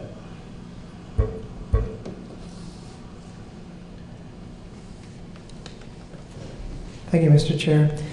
A couple things. I thought what Chris just outlined right now is one very measured and clearly identified path for handicap to define the scope of its work at this time. And I think one of the things that's particularly appealing about it is that it meets the concerns that, or better said, the point that Representative Sibilia has made more than once about the need to ensure that a spotlight stays trained on the events through decommissioning, the progress of the company through decommissioning, so that the public has a genuine window into this. What I would add to Chris's description is this. It's one thing for this panel to lay bare or to make clear in a public forum what the current status is of decommissioning under the board order and the reporting events. It's another thing to provide a place for the public, having digested those events, to come back and to tell us what its concerns are. That too is a part of handicap. And it may well be that through those comments from the public, the panel develops questions or concerns that we can't sit here tonight and anticipate. Some of those concerns might, for all I know, best be informed by the assessment of an expert who could help this panel decide what advice it ought to give to the governor or to state agencies about whatever the particular concern is that has arisen. What has troubled me to date in my tenure has been the prospect that a decision about whether to retain such an expert would turn on whether I have money available in my agency. That to me is a very unfortunate confluence of events, and that's exactly where we have been for the last several years. And to my mind, it's a statutory change that removes that unfortunate nexus so that this panel, should the need arise, is in a position to avail itself of its ability to get expert assistance as needed. Turning to the particulars about who sets up tables and the like, I don't especially like seeing my nuclear engineer employed in this fashion, but those are the resources available to my department, and those are the duties prescribed under the statute. And so unless a change is made, I have to make do with those resources, and it makes even less sense. Mr. Lashinsky actually lives in Connecticut and is down here. It might be less costly, I suppose, to dispatch somebody from my agency who doesn't have the same hourly rate, but I have to figure out who that person is and what work I'm going to remove from that person in order to send them down here in advance of meetings. I suppose another possibility would be to turn to North Star to say, North Star, under 1702, I hereby exercise my authority to have you assist the panel by taking over those logistical arrangements. Those are possibilities as well. But it seems to me that it's the larger picture I've been concerned about, which is how to make sure that this panel is not starved of resources because a state budget is constrained. And to that end, I think a statutory change is needed. Go ahead. Make sure that panel member there gets his chance to speak. Go ahead. Yeah, exactly. I have, well, first off, I want to thank our representatives for preparing this discussion draft proposal. Getting the conversation queued up, it's helpful. I've been quiet over here just because I'm struggling with how much that I don't really know about really what the public needs. I don't know that there's a lot of consensus and agreement on this panel. And certainly that's just a reflection of myself, of what the public, whether or not folks in our community and the public have the same emotional reaction to this. I think that's, we can discuss that, but then also just more broadly and outside of, an emotional response to Vermont Yankee and to the decommissioning is what the public cares about. And I think that while it's true, there hasn't been the same awareness and attention to this project and to this whole situation, that might also just be because there isn't a strong vector of what's happening in these conversations into the community. And so that lack of awareness is a little bit self-perpetuating. I can see both. And so the root of that question and me not knowing what the public needs and what the public cares about here affects the whole question of what this should be and what should it become. It leads into, I think that the question is a good one, which is what advice we ought to give to the governor and what experts we might need to bring in to help inform not just this panel, but the community also matters, which is what the public needs and what's the best way for this panel to be a vector and a conduit to the public. So my instinct, like what I want to do is to know that. And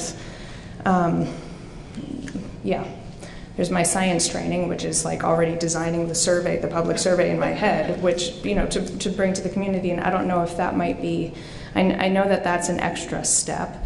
And I appreciate what our representatives and legislators had done to identify, while it's true that, we could at any point make statutory changes, and that might be required in the long run, but I also appreciate the move towards expediting a change that can still be helpful and supportive of this panel and our mission ultimately. And if it can be efficient and done quickly, that would be great. And so I don't want to pump the brakes and necessarily open this up if it doesn't need to be, but I don't know, right now I'm taking a big step back and really wondering at the root of it, what are the fundamental questions that this panel should be asking? And I'm continuing to draw some question marks. I just don't know enough.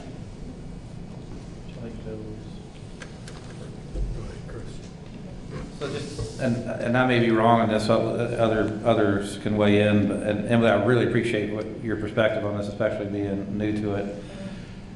Just having been in this discussion for a while now.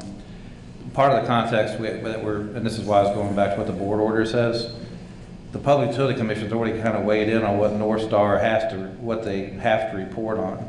And I would hope that North Star would be really interested in knowing what else the public would like to hear from them. And and I think it's great, it would be a great idea for the panel, through a survey or through other means to find out what would the public like to know. But I think from a procedural standpoint, there's the Public Utility Commission has already weighed in on what has to be reported and when. And so I was trying to kind of propose from that bare bones approach, that we know that we've got an annual report that's going to be coming out, and it'd be, and an opportunity to gather that information from the public is based on what you're hearing. What else do you need to hear? What else do you want to hear? What else do you want us to bring to you? So that to me was kind of more of an expeditious approach to it, which may or may not make sense. But I think we are limited somewhat. Like even if we found out from the public everything that they wanted, what we can actually pry out may be somewhat limited. But again, North Star, hopefully they would stand up and go, yes, we would love to know more about what the public wants to know about our process and the transparency of our process. And how the public would like us to communicate with them. But some of that's going to be voluntary on that their part, which is fine, because they should have the opportunity to weigh in about what they, how they view this whole process too. But I just wanted to kind of weigh in with that constraint. That's why we were, the panel was involved, and maybe not as robustly as would have been desired, but and coming up with an advisory position on what to even communicate to the Public Utility Commission about what needs to be communicated to the public. But that ship in some respects is kind of sailed, but we can always build another ship. Well, to that point, Chris, I mean, North Star has, taken the steps to reach out in those respects through Mr. Hamilton, doing some community engagement with stakeholders to find out, what the communities are interested in, the community stakeholders are interested in. So I think those steps have been taken by North Star to this point, even above and beyond what the PUC has asked of them in that respect. I think they're resounding gong, and I hate to keep coming back to this, is that the public in general is, after the sale, is not terribly interested. I think there is a good sect that is interested in what's going on, at the plant, but they don't show up to our meetings. They're the silent majority. Let's just put it that way. They look from the background and watch for our meeting minutes and that kind of thing and see what's going on, but they're not necessarily showing up to INDICAT meetings any longer. So I guess the emphasis for this panel is to be able to keep those type of people informed, because they're obviously not here. They haven't been attending for several meetings. They haven't been, expressing opinions and that kind of thing through our panel hearings. But they're there. And to be able to keep those folks informed is our job, whether they show up or not, to our panel hearings. And the question tonight is how do we effectively do that as a panel, and what resources do we need to be able to do that? Again, I'll state that, what Representative Sabine and Coffey have laid out seems to be effective in that manner, seems to fit some of the bills of some of the questions that have been asked by the public that does attend. How do we more effectively communicate our meeting dates? Further out, how do we effectively communicate what we're going to be talking about, and how do we get the community involved in that respect? Because really, in the end, that's what our INDICAP is for. We are a conduit to the public that is interested in what's going on in the decommissioning, and even those that aren't interested in what's going on in the decommissioning, because at some point they could become interested and be able to look back and see the work that the panel's done and be able to come up to speed in that respect. I don't know that we're going to have an answer to our question tonight, but I will yield the floor to Mr. Irwin to listen to his comment. So this is my 15th year of involvement with either the nuclear decommission, or I can't even remember what it was called before, the nuclear VSNAP, Vermont State Nuclear Advisory Panel. Thank you. And I can tell you that the things that are working now are obvious to me, and they are the results of the efforts of the Public Service Department. Specifically, the record keeping for this panel is exceptional. It is all open to the public. It is, while a government site, a place that you can go and find everything that has occurred under the NDCAP since its inception. Annual reports have been put together religiously, not always on time, but well-founded minutes records of votes, records of issues, records of presentations. The actual documents are there. I can also tell you that attendance at these meetings is typically measured by the contentiousness of the issues. That when, and frankly in VSNAP, there was always contentiousness. But since the negotiated settlement, the sale, and frankly the turnover from one owner to another, the transition from operating to decommissioning, I think there are a lot of settled issues. What will likely occur is that if there becomes a problem that causes costs to go up or delays or other concerns among the public, we'll see attendance rise again. And we need to be prepared for that. So I would suggest that, one, I think we really have a great system of record keeping that I would be concerned about throwing out because it's not broken.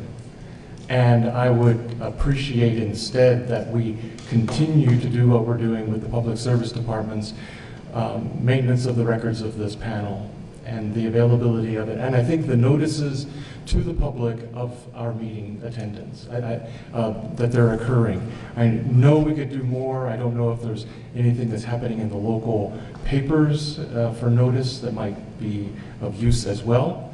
Whether that's already occurring, I'm not sure.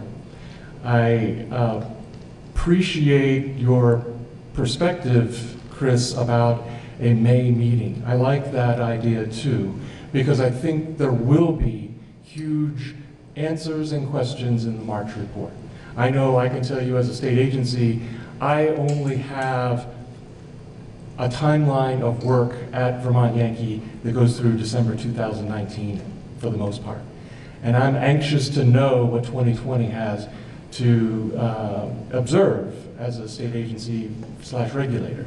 And so I think there will be a lot to discuss then. And I do believe that the meetings in between those May kickoffs, if you want to call it that, are helpful to have each of the agencies and other stakeholders report on the status as we go from year to year. I do think that we are on a time table that has a certain end date, and that the sooner we act, the more likely we're going to benefit from a decision that we make. That if we wait another year for the next legislative session, we will be much further down this road that is rapidly moving. I can tell you, as someone who was at the site today, seeing what's occurred in just the last month, we are seeing rapid changes. We will see even more rapid changes in the coming months of 2020. There will be dramatic changes at that site, and we need to be able to accommodate those kinds of changes that might occur and interest that's likely to be generated in the public as they hear about these things. So I would again think of any sort of monetary figure or budget that might be associated with this to have some flexibility for where there were these kinds of dynamics and we needed to accommodate those. So I would say that again, I like the estimations that were created by the Public Service Department because I know the care with which they were obtained, and I would put onto that some sort of language or a buffer or something to accommodate where there's likely going to be fluctuations over the course of time.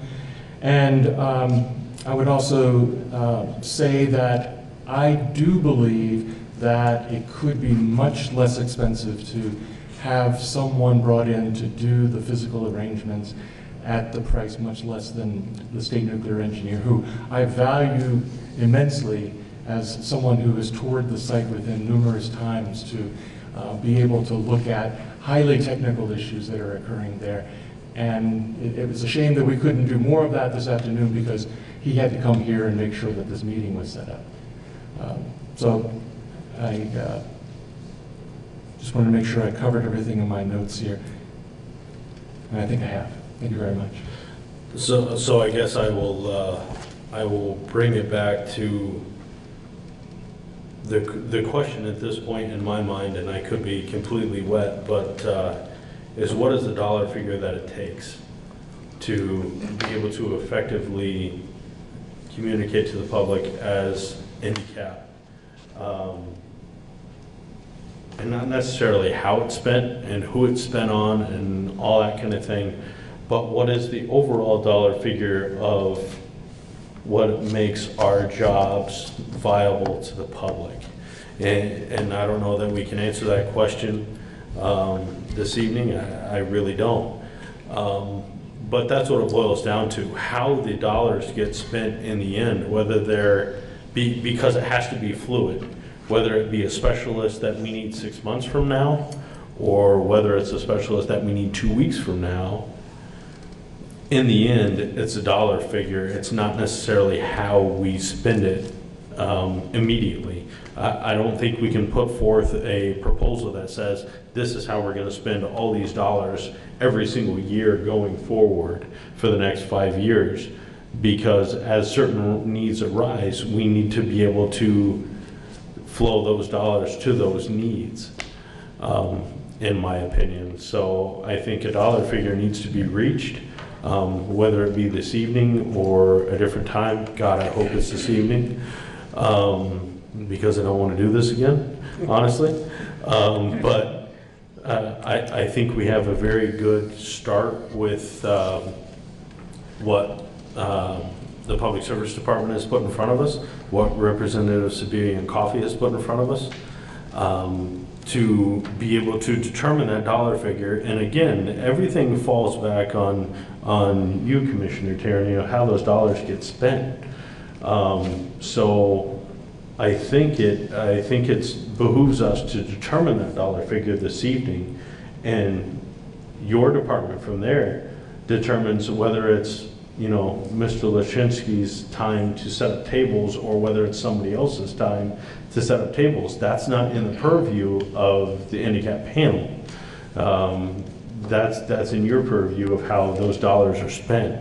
What we're trying to determine tonight as a panel is what do we need as a panel to be able to effectively communicate to the outside world that wants to participate in this process. So I'm concerned about the notion of, I'm concerned about a few things. I think, I'm not sure if the commissioner was explicit, but I think the notion of putting together an MOU outside with North Star for the support of this panel, I don't think is something that she would support. We probably should hear from her as to whether or not it is. That is correct. I would not support that. Right. And so that then becomes the place where we get a little sticky in statute. And so if we put in a dollar amount in statute, that's just going to be, I mean, it's fine. We can do that. We can try that. I think that there will be, we have to figure out, is that a tax? Is that a fee? Are there other businesses that would be assessed that kind of tax or fee? So if we're trying to put something like that in statute, and so if we're just putting in place, we're just shifting who pays, that may be simpler. And although I think it still would have to go to, as Representative Coffey has said, it still would have to go to probably Ways and Means and Appropriations Committee. And I would expect, as I mentioned at the last hearing, that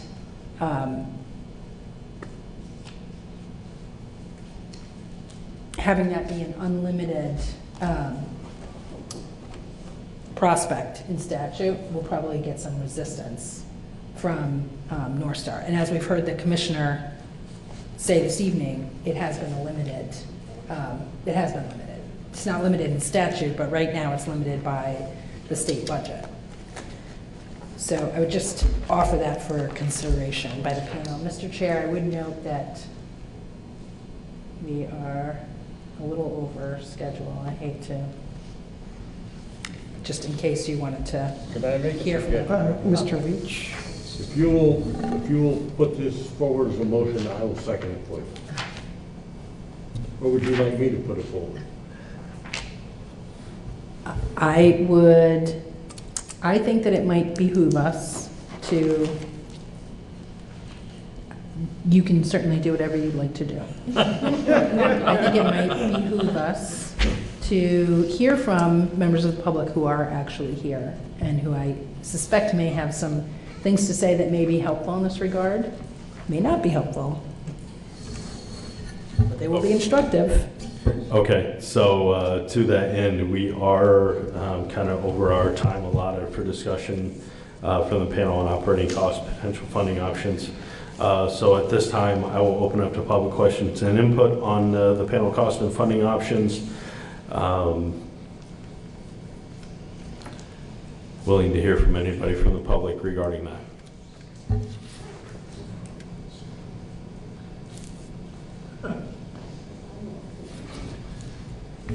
It looks like you're being coerced. Come on up. Good evening. I'm Chris Williams. I'm from Hancock. I work with Citizens Awareness Network, and I'm also with the Nuclear Information and Resource Service in Washington. I have a lot more questions than I had when I walked in the door. But after reviewing the materials earlier today, my thought was that perhaps the logistical costs could be assigned to Entergy, the non-controversial logistical costs. It's North Star. The department to provide funding for the expert staff time as well as outside experts if they become necessary. And somebody said it earlier, a lot's been said tonight. If you run into a cost overrun scenario where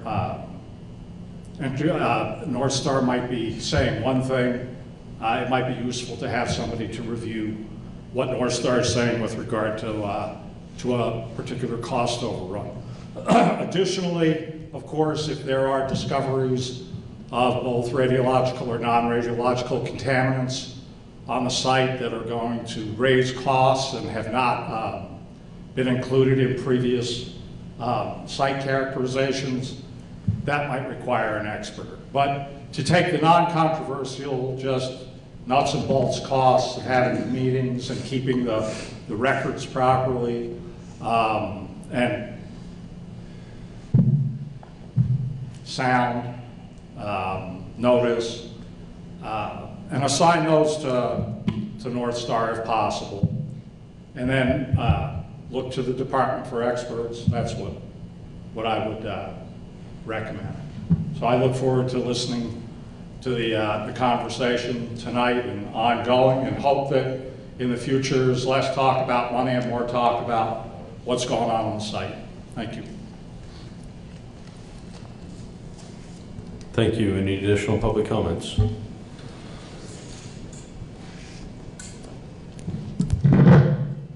Hi, I'm Ann Darling. I live in East Hampton, Massachusetts. Before I say anything else, I want to remind you that there is no one sitting on the panel from Massachusetts, and there should be, and I hope you'll make the governor of the state that I now live in do something about that. Thank you. I want to kind of echo what Emily was saying about what I would like to see the panel be a vector and a conduit to the public. And besides putting things on the website, basically what gets out to the public is left to whether or not there's someone here from the press and if people read that story. Or if I write a letter to the editor, which I did a couple weeks ago. So, and it's true that people, what you were saying, Mr. Unruh, about people are not as concerned because people don't feel as threatened as we used to, or scared. Thank goodness. But I do think that, and things seem to be going okay right now, and I'm very grateful for that. I'm very happy. But they might not in the future. And I think somebody also said it's important for you to have a way to communicate with the public beyond what's on the website. And that could even be regular postings in some of the major ways of communicating, not just in Brattleboro, but all around New Hampshire, Massachusetts, but beyond Vernon. It's wonderful that Vernon is very, very closely involved. You should be. I'm happy about that too. I'd like to see more people on this panel who are actual citizens, not representatives of, from outside of Vernon. It's good to have a lot of Vernon people. And I'd like to see maybe, a monthly piece in some local newspapers or some forums that could be put on BCTV and other cable channels. I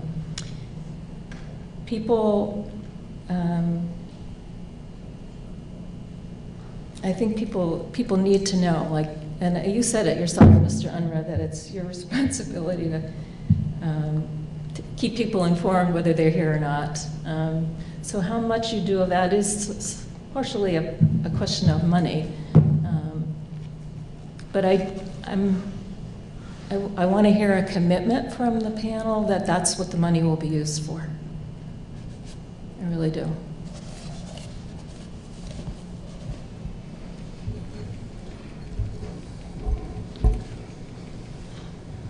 Hi, good evening. I'm Clay Turnbull. I'm with New England Coalition on Nuclear Pollution. I'm a staff person and a trustee. And I was glad to hear that a report that Ray Shadd has prepared sounds like it was distributed to the panel. I just wanted to highlight a couple of lines from it. North Star will pay itself approximately 38% of the decommissioning fund to administer decommissioning activities. And there's a modest 10% overrun cushion built into the budget. In addition, North Star anticipates an end-of-the-day surplus in excess of $20 million to be divided 55-45% between North Star and Vermont Utilities. At Maine Yankee,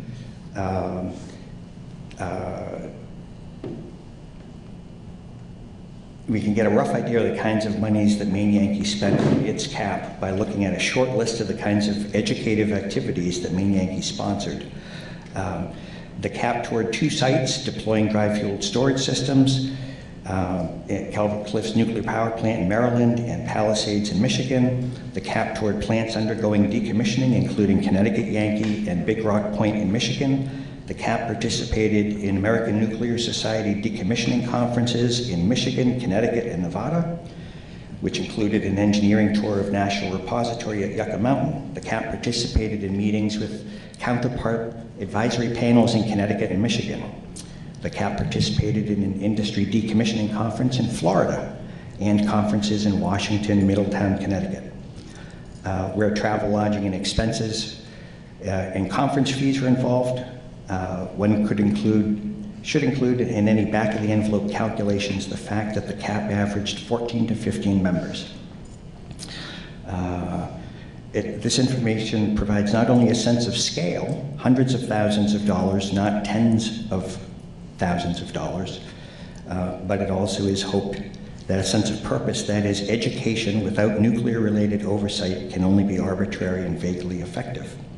And lastly, Maine Yankee recognized at the onset that in order to communicate effectively, it needed to develop a commonly understood language about decommissioning, and this involved not only attentive and discerning listening to community stakeholders, but also offering them the opportunity to familiarize themselves with nuclear processes and regulation. I don't know where this panel, the line between this panel and the group that New England Coalition fought to get established as part of the MOU, where the line between them is, but to me, the education is a missing link. You know, that the company could be making more of an effort to provide some real education, whether it's to this panel or to the group that we're trying to fund. I think that the general public, there are people that want to understand the technical issues so that they can determine, so that they can say, okay, I'm not just taking someone else's word for it. And I'm, you know, Bob Leach, you've got an entire career of education that lots of folks would love to understand. So, thank you.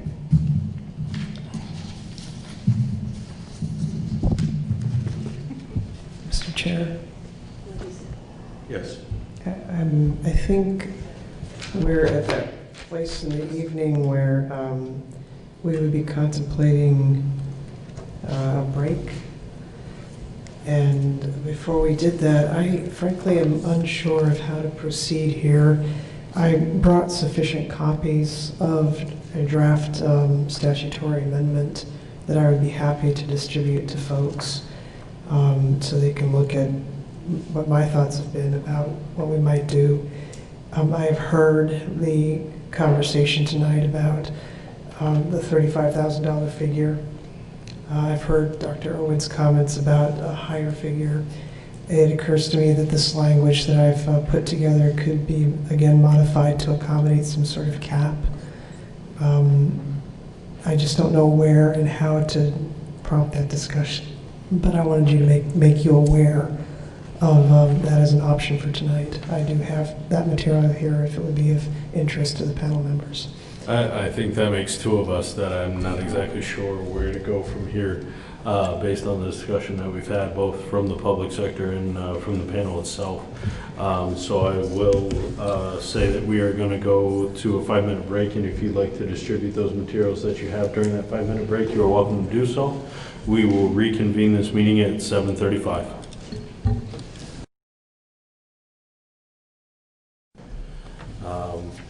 So we are going to head to additional panel discussion on operating cost and funding options.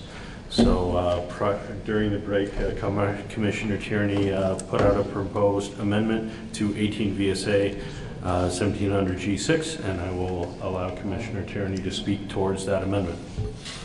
Thank you, Mr. Chair. As I alluded to earlier in the evening, I had this language has been prepared in order to effectuate the outcome that I would prefer, which was an amendment to 18 VSA 1700 G6, such that North Star bears the costs of hiring experts, contracting for services, and providing for materials and other reasonable and necessary expenses of the panel, as the commissioner, meaning me, may consider appropriate on the request of the panel from time to time. The idea is that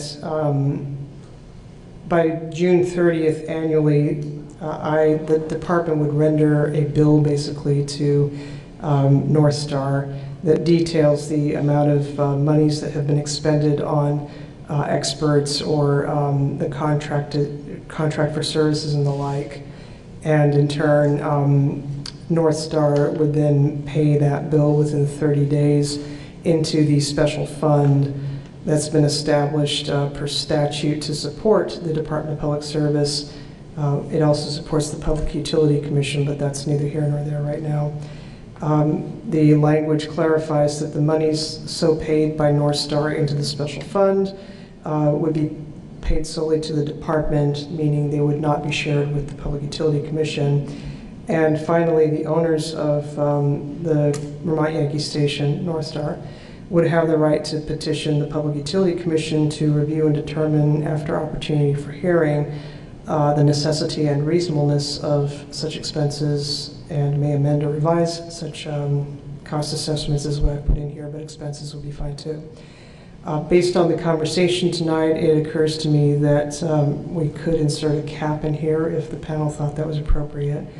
And if we did so, I would propose that it be in the second line that is underscored from the top, such that it would now read, the owners of the VYNPS as the Commissioner of Public Service may consider appropriate, comma, not to exceed. The number we've used tonight is 35,000 or whatever other number this panel settles on. And 35,000 would be would reflect what Representative Sibilia and Representative Coffey came up with through their research. To be clear again, I have circulated a statement of costs for the panel to date, principally to raise awareness of what costs are invested so far in the operations of this panel, for better or for worse. The Section 1 costs are those logistical costs that I think North Star ought to bear. The Section 2 costs are the PSD staff time that supports NDCAP. I'm not proposing that that be included in this amendment to Section 6G. I just wanted the panel to be aware that these costs are being incurred.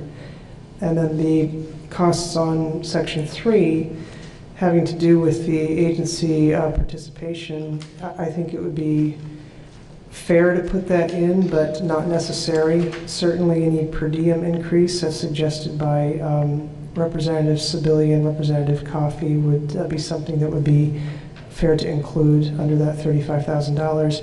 I do agree with Mr. Omaru that there's no need to specify what the $35,000 is expended on, because with the way I've put the language into the statute, I think it's pretty clear that it is supposed to go, the $35,000 would go toward hiring experts, contracting for services, and providing materials, and other reasonable necessary expenses of the panel. So the Section 2 costs and Section 3 costs are not costs that I regard as fitting into that or being included in that language. Are there questions from the panel? Go ahead, Laura. So I have a couple of questions. When would this end? Yeah, I think that's a really good question, and that's something that I was just discussing with counsel for North Star. It's a very logical question to be asking, but interestingly, it prompts a larger existential question for this panel. If you'll note, as we sit here tonight, NDCAP has no shelf life. So I don't think that it would be necessary for us to put an end date on here. I can certainly understand if there are folks who feel a need for that, but what you're really raising is the larger question of how long should NDCAP exist?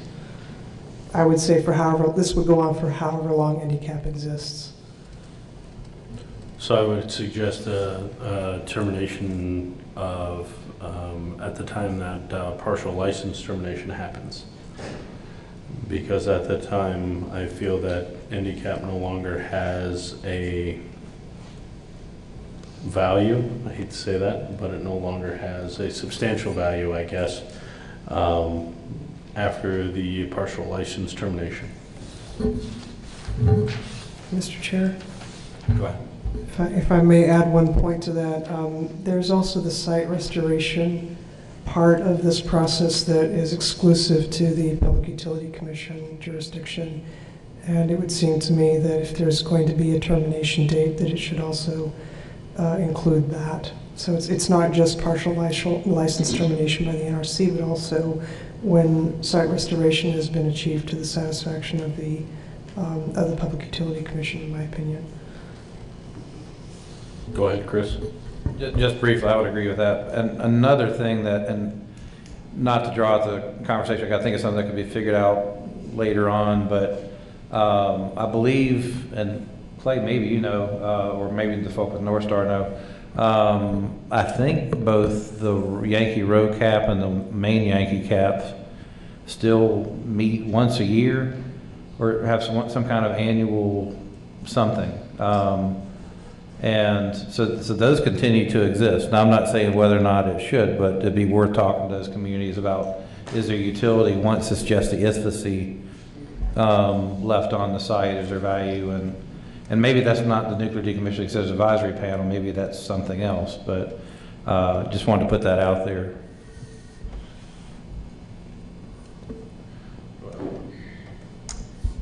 Commissioner, how would you envision the panel accessing funds?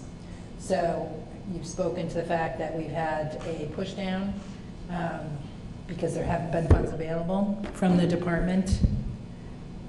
So would you see that changing with this language, with this cap in there? And how would you envision the panel doing that? Yeah, no, those are also really good questions. And so, yes, if the funds were available and they were the responsibility of the company, I would expect them to then be available to this panel. The mechanism that presently exists is that at the end of the day, the panel makes its request to the commissioner for funds for these activities. That's the existing statute. And I use my best judgment as to whether to make those funds available. And what I have proposed here is that that would continue. That mechanism would continue. And so experts have, again, that has not been something that's been available. Precisely. And that's the genesis of my concern, is that they've not been available. Not only has, well, Chris will speak to this in a moment, I think, but I will loosely say, to date, on my watch, none have been requested beyond what Chris asked for in the sale docket, or it's a backstory I'm happy to go into, but the bottom line is we've not had any such requests, but I think it's fair to say that I have sent every signal possible saying there's no point in making a request because I don't have money. And that's just not good enough, in my opinion, which is why I've been so concerned about this issue. And I'm hearing that that might remain the same. It's entirely possible. Because the cost, the $35,000 is... If we wanted to take that out of my budget today, that's a non-starter. Because $35,000 is more than what you are putting forth your agency spends on handicap right now. That would be additional to what I already put in, that's correct. So it would not cover what you're currently expending. And I'm not asking to, what I'm looking for is for the company to be responsible for that $4,000 plus for the logistics, and then for whatever is left under this cap, that would be what's available to this panel for hiring experts and contracting for services. For instance, Chris mentioned not too long ago that there was a consensus-seeking process, I think, that my predecessor conducted. You and Dr. Irwin might know about this, or Corey, I don't know if you do too. Yeah. Judging by these figures, the cost of that, there doesn't appear to be a record of it at the department. But it's that kind of facilitation process, for instance, or educational initiatives or the like. Those are things that open up if there's money available to be charged to the company. Can I mention just one brief thing that may have to provide a little context too, which is when IndyCap was first started, and actually in Public Utility Commission dockets before that, there was a concern about like when IndyCap was first created, it was envisioned that decommissioning wouldn't start for 60 years or so, and so there was real concern about the company funding that because it would be coming out of the decommissioning trust, which would then decrease the amount of funds available for decommissioning. So now we have a more discrete timeline, but I would say that it would be just in case anybody has any concerns about suddenly if North Star is bearing the bill, that suddenly folk are going to go crazy and want to spend all kinds of money. Well, we all have a vested interest in being very, very thoughtful about how those funds are used, because I think it's still coming out of the decommissioning trust. I think that'd be the likely source of funds, because that's the source of funds they have to use. So I don't know that that's exactly the case, but just in case folk remember those old arguments from back in the day about concerns about where the funding for a panel would come from, now at least we know approximately how many years we're looking at, what kind of budget we're probably looking at. So I have additional questions. Looking at the final line here, I'm not sure that it may be a typo or it may be a punctuation issue. The owners of Vermont Yankee may petition the Public Utility Commission to review and determine, after opportunity for a hearing, the necessity and reasonableness of such expenses, and may amend or revise such cost assessments. So is that intended to be that the owners of Vermont Yankee may amend or revise such cost assessments? No, it's for the Public Utility Commission. And so I read that as... Yep, I can see why you read it that way.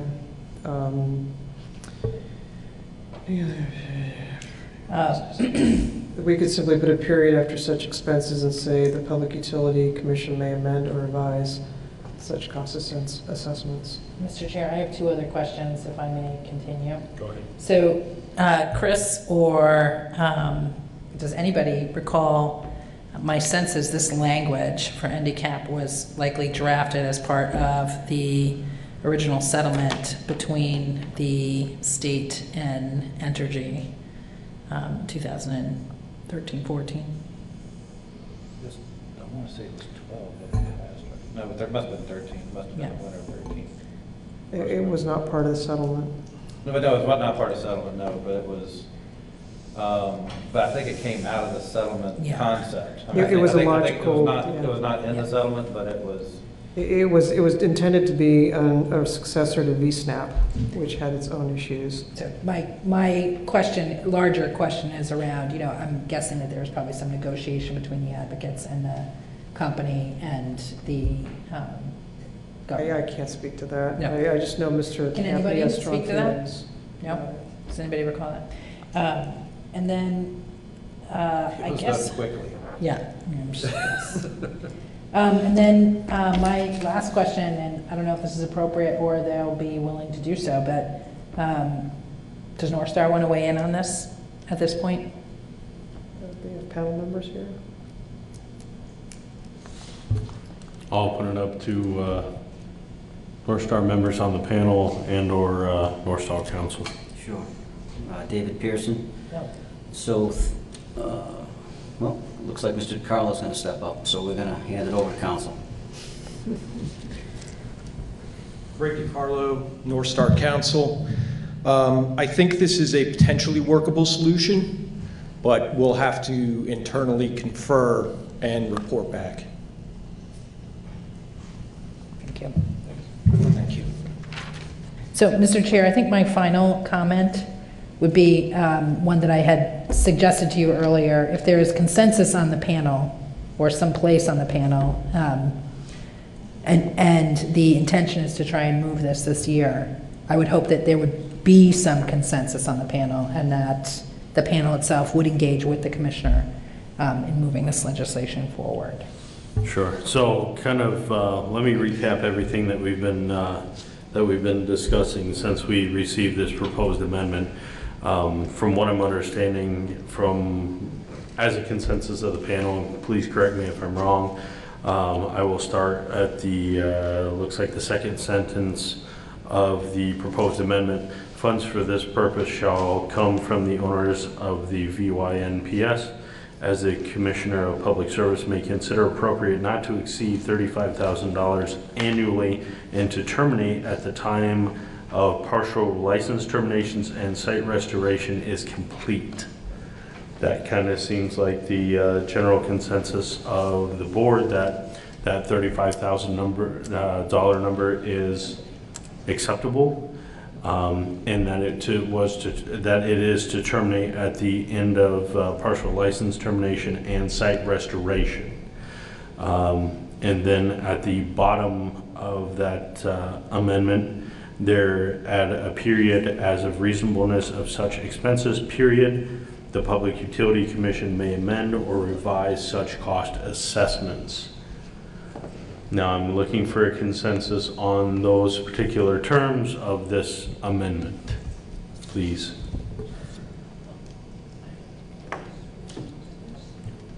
Go ahead, sir. Chair, I just had a question to the commissioner before getting to your amendment, if that's okay. Sure. Just for clarification, Commissioner, you're saying that this fund, if this funding were to become available, it would not go to pay for the costs of Department of Public Service staff? That's correct. So I'm wondering, so in effect, it does bring greater capacity and to this work that we're doing here, so which I think is a very good thing. And I'm wondering if we can clarify some of the language, because I also heard that there were a couple of things that the public, or if we could add a word like public engagement, education in there, to the list of things that could be considered, so as to expand upon the possibilities that currently exist. So you're talking, let's look at the 1, 2, 3, fourth line down in the underlined portion. Right, so service to hire experts, comma. Contract for services, comma, and provide for materials and other reasonable and necessary expenses for the panel. If the rest of this panel were to agree, I just think it would be good to add some language around, because we've been talking about whether it's attending a conference or doing some broader public engagement in some way, right? I've heard that tonight. So I'm not always the best at wordsmithing. Okay, so service to hire experts, public engagement and education, contract for services, and providing materials and other, would that be satisfactory? I'd like some specificity. Contract for services, cover expenses associated with public engagement, or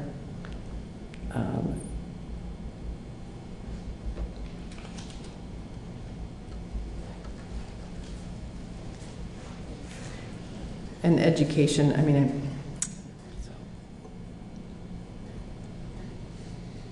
May I ask as a point of clarification? I understand what you're driving at, Representative Coffey.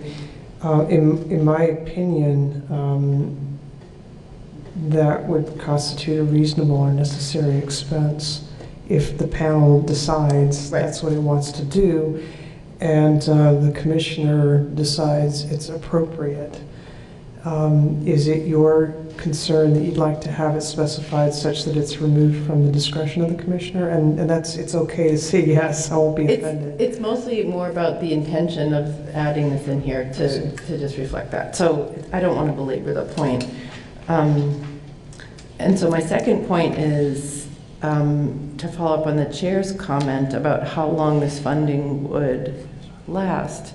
If we look at the full statute, I think I would prefer something simpler that said that this would not to exceed $35,000 annually for as long as the handicap or the panel exists. Because I don't think it should be linked to what we think the process is going to be. The rest of the statute doesn't do that. Yeah. So my 2 cents.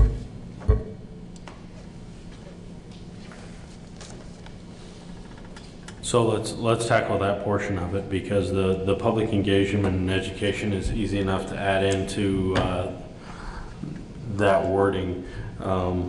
Let's look at the termination of this actual agreement, what the panel feels is necessary. I mean, we can feel it's necessary that we exist for the rest of our lives and get, involvement in this as long as the spent fuel sits on the ISFSI pad, which, if that's what the panel wants to do, that's what the panel wants to do. But at that point, North Star is no longer, in my estimation, is no longer on the site, no longer responsible for the site, because they probably turned it over at that point to some other entity. So how do we, as a panel, charge a company that's no longer in existence in the state of Vermont to fund a panel that we decide, we're just gonna continue this because we have this money, because we still have spent fuel on the pad. That would be my only concern. It seems to be fairly open-ended in that respect. Mr. Chair, if I may. I appreciate the sentiment that you're expressing. I really do. This has been an exercise in people of good faith trying to set reasonable expectations and reasonable limits. My memory and others on the panel and in the end counsel to the agency may be able to correct me, is that North Star has acquired this site. So when decommissioning is complete, they don't simply turn it over to somebody else. It is their property. They may not have boots on the ground anymore doing decommissioning activity, but they do still own it. So I take your point, though, that we really are getting at the existential question of how long do we expect handicap to continue to exist. And the legislature, at least in prior iterations of this statute, has not specified an end date. I suppose I have sympathy for the simplicity that Representative Coffey has pointed to. But I suppose we could add some, I don't know, I would defer to my legislative colleagues. Is there sunset language that could be put in, or I really don't know.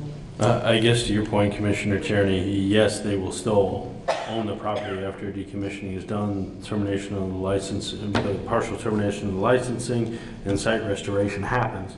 But what is it to say that, they don't turn the property over to a developer, to the town of Vernon, whatever the case may be, and at that point, whomever that is, the developer, the town of Vernon, Wyndham Regional Commission, BDCC now owns the property, and we are continuing to ask North Star to fund a panel when they have no skin in the game at that point.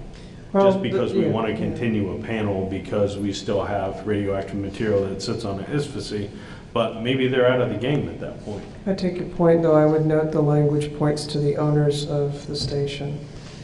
So that could potentially, this $35,000 could potentially become the problem of whoever acquires the site. That's correct. Yeah, the town of Vernon as an example. And that's a problem. I completely see your point. Yeah. I think Chris had a question. Well, I was just going to. Which I will clarify, because there was mention from the public that as of yesterday, I have no tie to the town of Vernon. I am no longer a selectman in the town of Vernon. I have no, there is no tie for the town of Vernon with me any longer, with the exception of maintaining the office of Deputy Emergency Administrator. So I am not, I'm speaking in generalized terms at this point. So I was just going to say, I'm looking at, I don't have the enabling statute in front of me, but I've got our charter in front of me.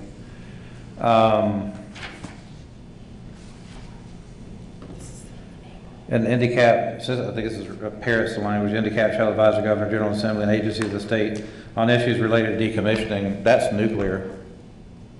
Now, I mean, I would like to see it go through site restoration too, but you could logically say handicap would sunset upon the completion of decommissioning, and then maybe leave an escape clause like this could be reconsidered by the legislature at that time, but that may be the language that you use because that's the actual purpose of the, I mean, it's imperfect to me, and I would defer to the rest of the panel because it seems like it'd be worthwhile for, to have the panel in existence for the completion of the non-radiological decommissioning as well. And maybe that's, and I'd have to look into in detail at the enabling statute because maybe it talks about non-radiological. Does it? But anyway, I can, but that may be an approach to take, just reflecting on what it says.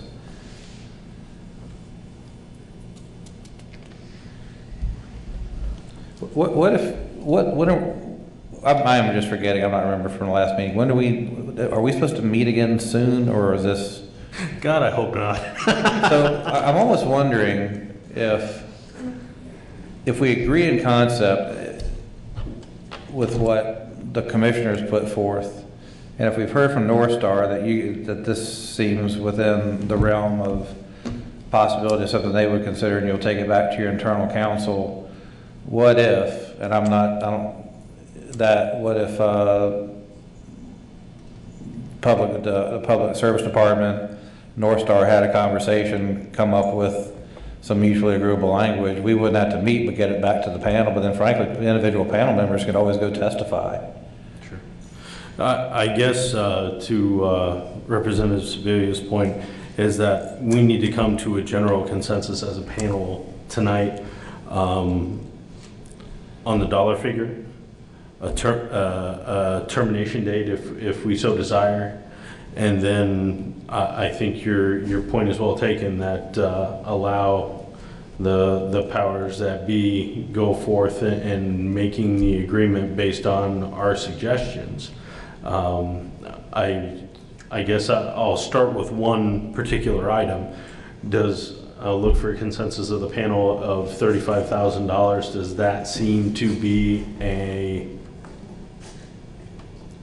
good start, or the place where we need to be to continue to grow from here as the handicap and get the things that we need to get done?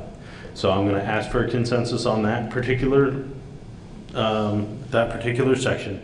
It is the $35,000 that was brought forth to us by Representative Sebelia and Coffey, acceptable to the panel as part of the amendment to 18 VSA 1700 G6.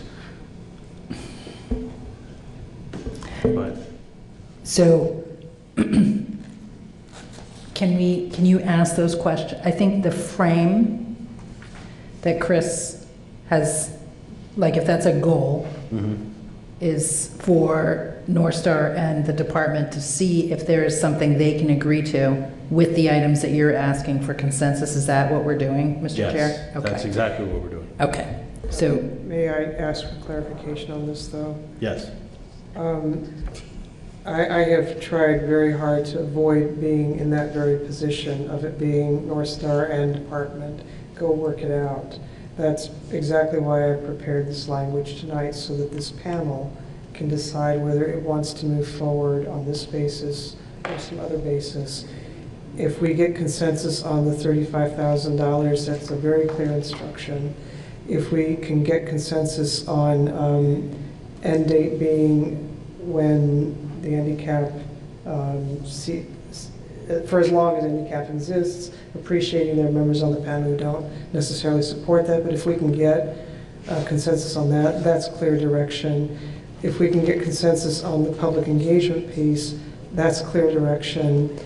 And then I can speak for myself and say that I'm happy to take this amendment, if need be, to the legislature, or our legislative colleagues could put this in if they're willing or not.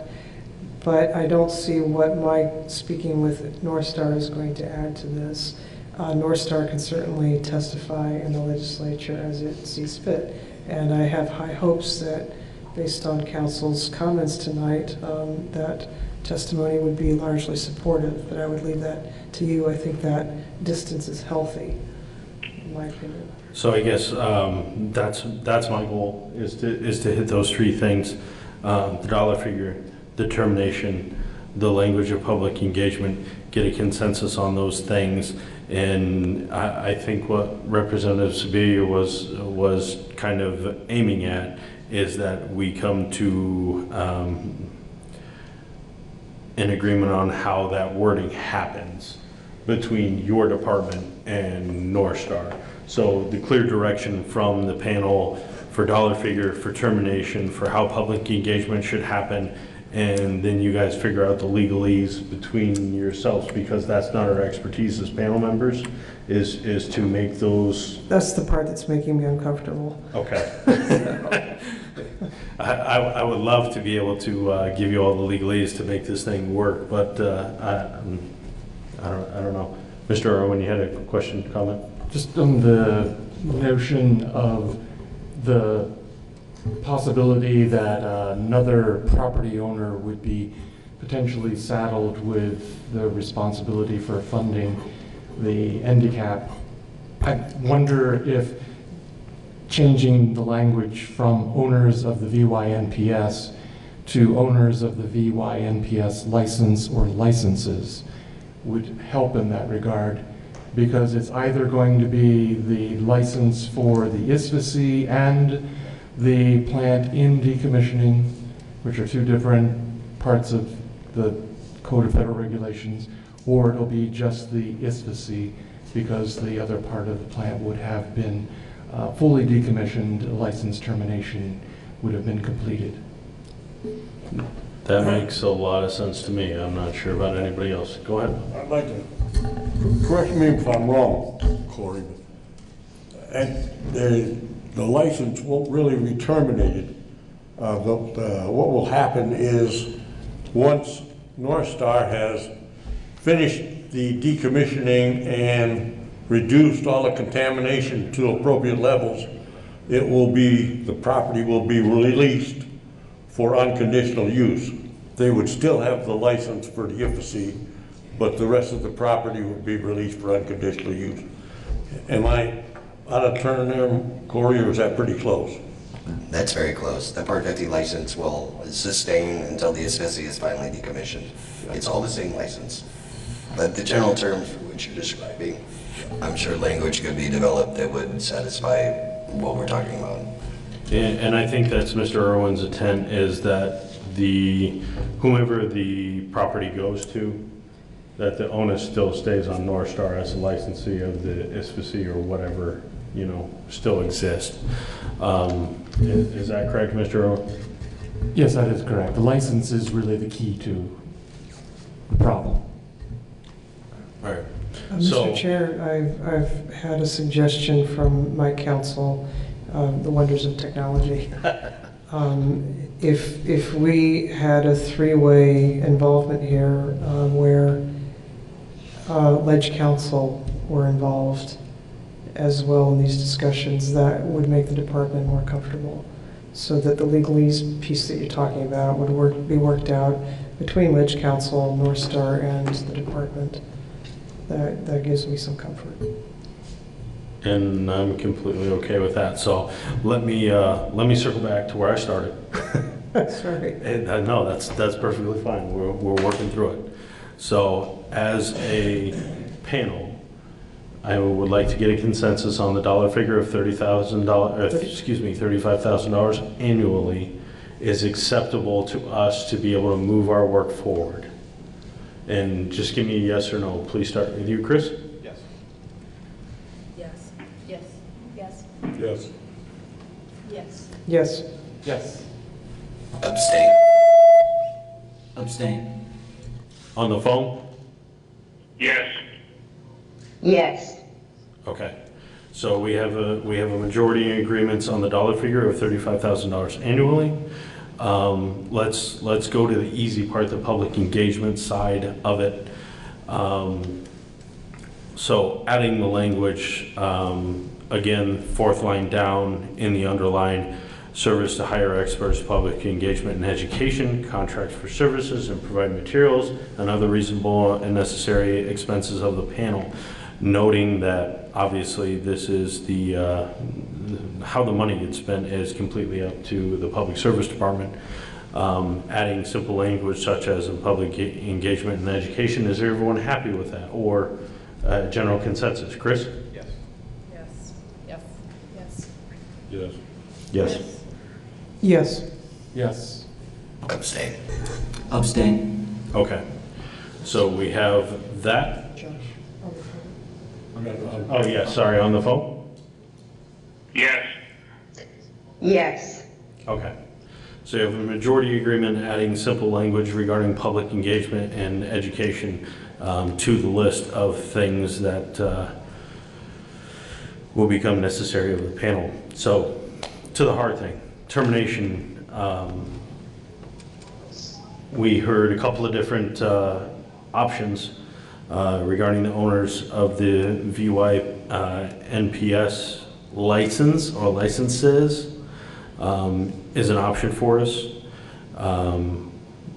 That seems to make the most sense to me at this point. So let's get a general consensus of, does that make the most sense as a termination, standard? You can say that. So, let's see, funds for the purpose shall come from the owners of the VYNPS license holder. Is that correct, Mr. Irwin? Yes, and I've been corrected by Corey that it is just one license, Yeah. so it doesn't have to consider multiple licenses. So that would be the termination, the terminology used in that first sentence. So whomever is the license holder for the property is responsible for going forward. Mr. Chair, Yes. may I interrupt our process? Yes. So I need a moment to actually process the negotiation aspect that has been put out here. And it seems that we're going to do all of that like very publicly. So I'm wondering if we could get the department's counsel to come and we could ask maybe some questions just about process. I guess I'm confused. What are you looking The for a department is process on? recommending that, the department council is recommending that rather than having North Star and the department go and kind of fine tune this and bring it to the legislature, that the legislature and the administration and North Star fine tune this. And so I'd just like to ask him to clarify and kind of walk us through that a little bit. Because I've had no time to think about that or ask legislative counsel or anyone. So, and I'm getting, like we're kind of almost at the bottom of the slide and I'm feeling like, oh, we're going to catch this. Do we want to catch this? So can we ask? I'm certainly happy to ask Mr. Porter to step to the microphone, if that's all right with you, Mr. Underoath. Absolutely. Come on up.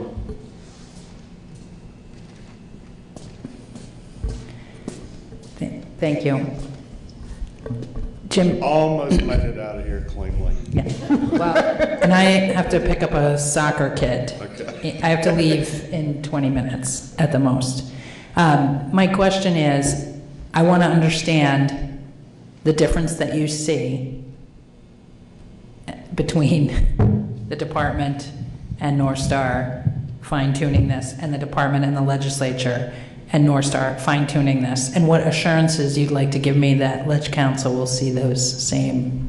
So what was in my mind when this came up was the commissioner seemed to have some reservations about the department and North Star going off in a room and drafting the consensus of what you vote on tonight. And I guess my thought would be to have a lawyer from Ledge Council, since we are talking about a bill or a bill amendment, and we've done this in the past with other parties, just sit down with Ledge Council sort of as an intermediary, another party to be there, and we could just both talk with them, was my thought.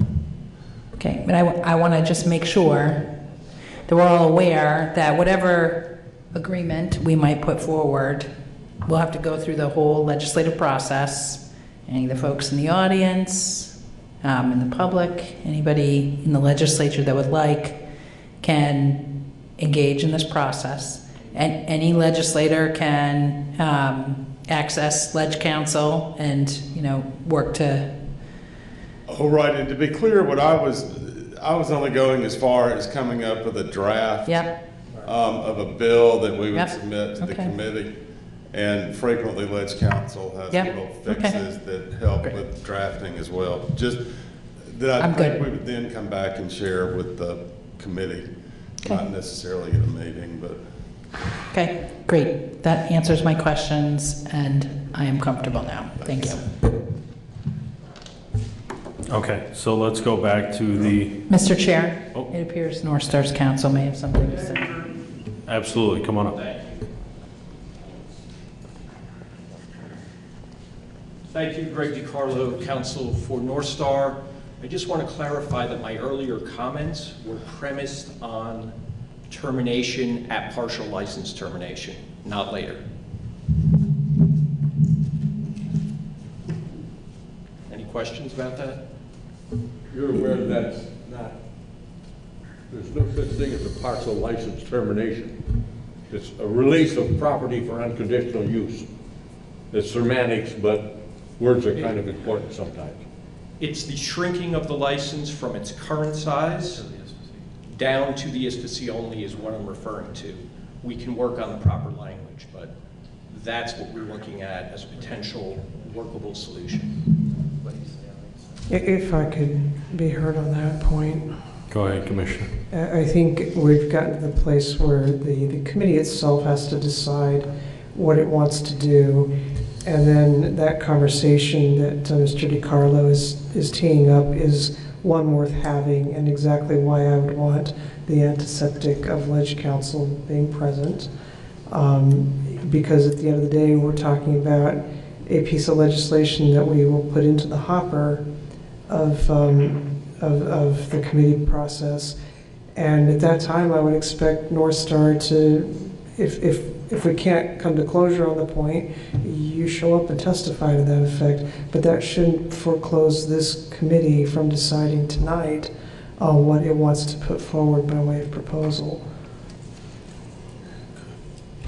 And I expect, I could be wrong, that we're going to need to have two consensus votes. One's going to be on this termination that's tied to license termination and site restoration, and the other to the proposal from Representative Coffey that the obligation simply be coextensive with as long as NDCAP exists. Okay, I'm gonna abstain from weighing in on this last piece because I don't feel like I have enough information. So I guess, Chris, there's a couple different options on the table right now, and I'm just going to be looking for the board, and obviously, feel free to abstain if you feel the same as Representative Sibilia, that you don't have the proper information to make a decision. So we have essentially two different proposals on the table as far as timeline goes. One from Mr. Irwin about license holders, and that, this is kind of perpetual to license holders to the end of NDCAP, and two, to the partial license termination and restoration would be the second option to put an end to this particular agreement. So I guess I'm looking to you to see which one you lean towards to get a general consensus from the NDCAP panel. So we'll start with you. So I have to start with a question. Because what I had originally thought was terminate NDCAP upon the, because just looking at at some level I'd like to change the statute to say site restoration. It's actually in our name because I was trying to figure out, was the intent of the statute nuclear decommissioning versus decommissioning and site restoration? But it's actually in our name, the Nuclear Decommissioning Citizens Advisory Panel. So what I was proposing was that the NDCAP would sunset with the completion of the nuclear decommissioning, which I think goes back to what you were saying, is basically the license is the partial release, and then all that's left is the ISPC. And then I'd also suggested potential language would be at that point the legislature could take up whether or not to continue, NDCAP should continue once it's just the ISPC on the site. I know that sounds real complicated, but I think what I was, and I'm kind of looking down at Bill to see what he would suggest, because he's more of actually the expert on this question. Well, I don't know if I'm an expert for sure, that would be debatable, but the language that is in the two-page presentation by Representative Sibilia and Coffey, number 3, time horizon of North Star funding obligation, the language that's described here, where does that come from? Is that in NRC regulations? Because as Mr. DiCarlo just explained it, actually that is what I was describing. It does not eliminate the burden on the license holder of the ISFSI.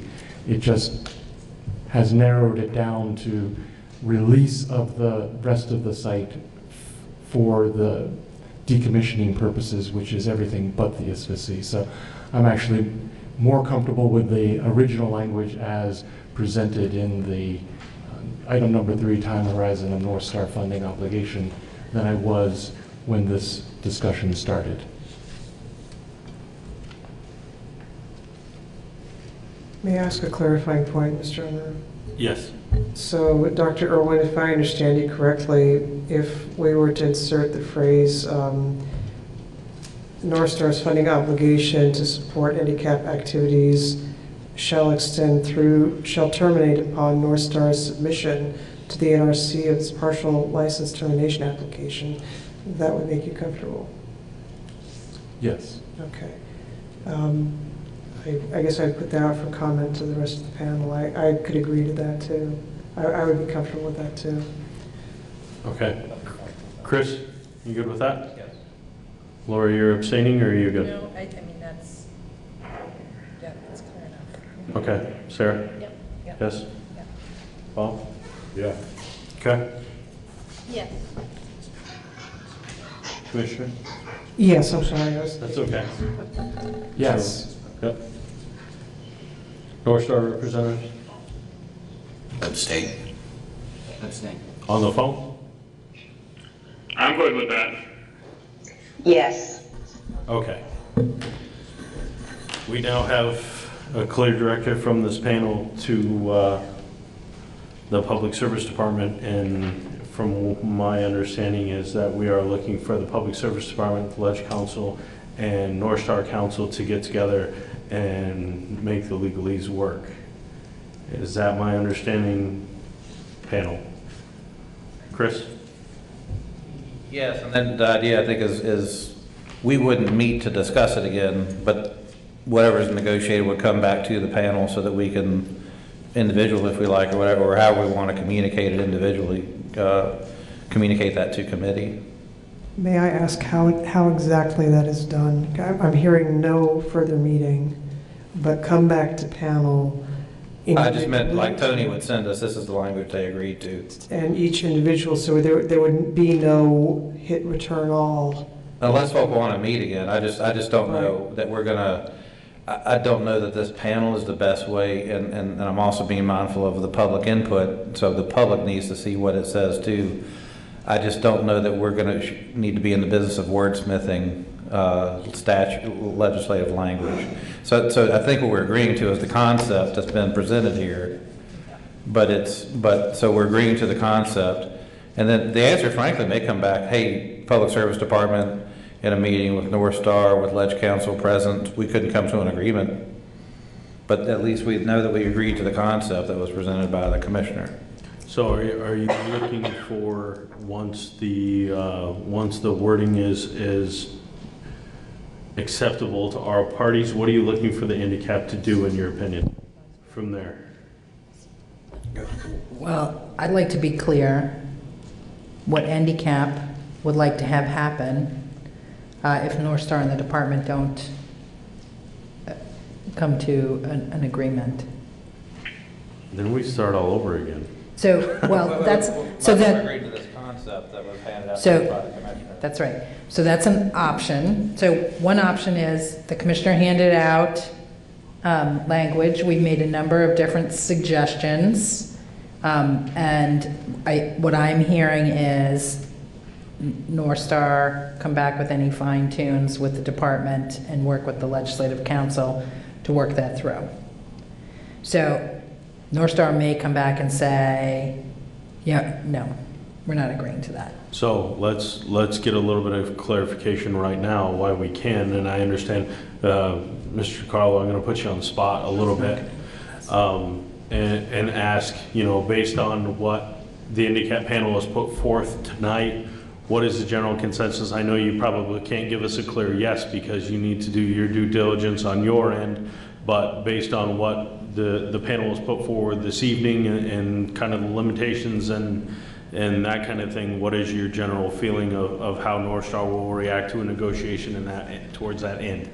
Well, you're correct that I can't make a final determination tonight because it's ultimately not up to me, but I am very encouraged by what I heard as the end result of the panel's decision, that we will be able to come to an agreement quickly.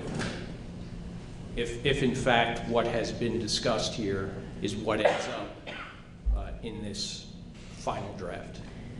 Okay. Mr. Chair, just to clarify, I'm not asking, I'm not asking for North Star's permission to proceed, but whether or not the panel would want to proceed or would want to meet again if there was some conflict.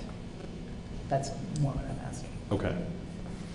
So, Mr. Chair, I have great faith in the efforts of these three bodies that we've identified here to act on our behalf, given the goals as expressed here tonight. So I don't think that it would be necessary for us to go beyond our individual rights to go to the hearings about this matter and discuss them as individuals or as representatives of agencies in the legislative process. I think that we've made our position known fairly clearly, and I appreciate the language, the efforts that everyone's made here to provide us this really good basis to make these kinds of recommendations. Okay. Mr. Chair, may I? Representative Sibilia, I know we're about to lose you because you're turning into a pumpkin. And Representative Coffey, what is your best estimation as to the time remaining for what we need to accomplish? If the department is able to sit down with a representative of North Star and Ledge Council, say within the week, and if the department is then able to kick back to the members of the panel individually the revised version of the language I've passed out tonight, and if that is posted on the website of the department for public comment for an acceptable period of time, a week perhaps, do you think that is sufficient, that there is still sufficient time to have this then go through the legislative process this session? So the bill will have to, as you know, it will have to go through crossover. So it'll have to be heard in the House. Crossover will be the week after town meeting. And then it will have to go to the Senate. Yeah. And then it will have to, if there are any changes made in the Senate, it will have to come back to the House. The House would have to agree or not, all of that. And then the governor would need to sign. So in terms of moving it through the House, it would have to move through the House by the week after town meeting. So the chair of the Energy and Technology Committee has been kept apprised by Representative Coffey and I of what is being discussed and the possibility for this coming through.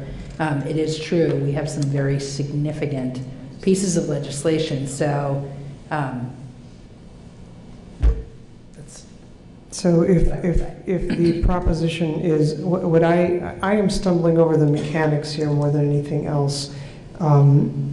If we are able to reach the latest greatest version of this proposed language and get that back to the individual handicap members for their review, and to do so electronically, do we run afoul of any open meeting laws or anything like that? And so if Mr. Unruh gets sign off from all the handicapped members in a manner that is lawful,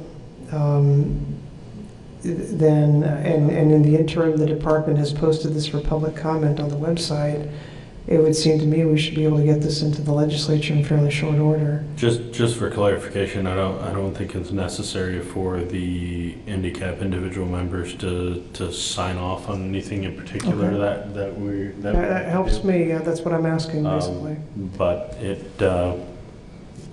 I think we've all expressed our opinion, and to Mr. Irwin's point, if we wanted to pursue it individually, we have that option. As long as it's clear that the representation that will be made in the legislature is that this final version, subject to the guidance you've been given, is the will of NDCAP. And I think I feel that we've done that tonight in a public manner.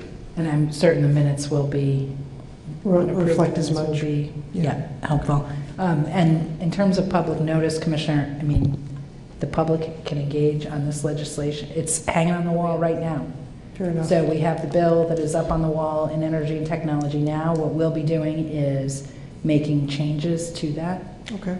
So what I'm taking away from this is that the department has a mandate to proceed from NDCAP, meeting with North Star and Ledge Council to get the final version of this and get this thing rolling.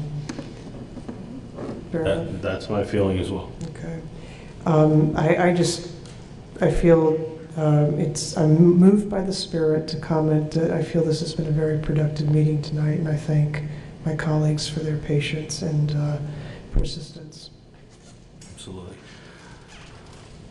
Do we have any additional input from the panel before I turn it over to the general public? Did we agree to this in concept? We should probably do it formally before Representative Sibilia turns into a Because the other ones pumpkin. we've gone through, you've gotten a yes, yes, yes. You want a yes on this, what the commissioner gave us? Sure, with revisions, absolutely. So I would agree that yes, supporting the concept presented here by the commissioner. With the revisions that were made? Yes. Okay. Is there others? Yes. Yeah. Yes. Yes. Yes. Yes. Yes. Yes. Okay, great. All right, so we have a direction, we have a means to an end, and I will open it up to general public comment to the panel. Seeing none, we are adjourned.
7 o'clock. It is the 27th of January, 2020.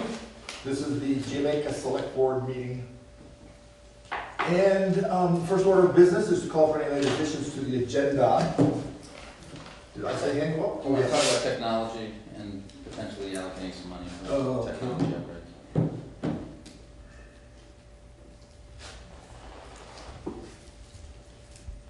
Alrighty. Anything else? Hearing none. Next item of business, approve the minutes for the January 13th Select Board. Where is the minutes?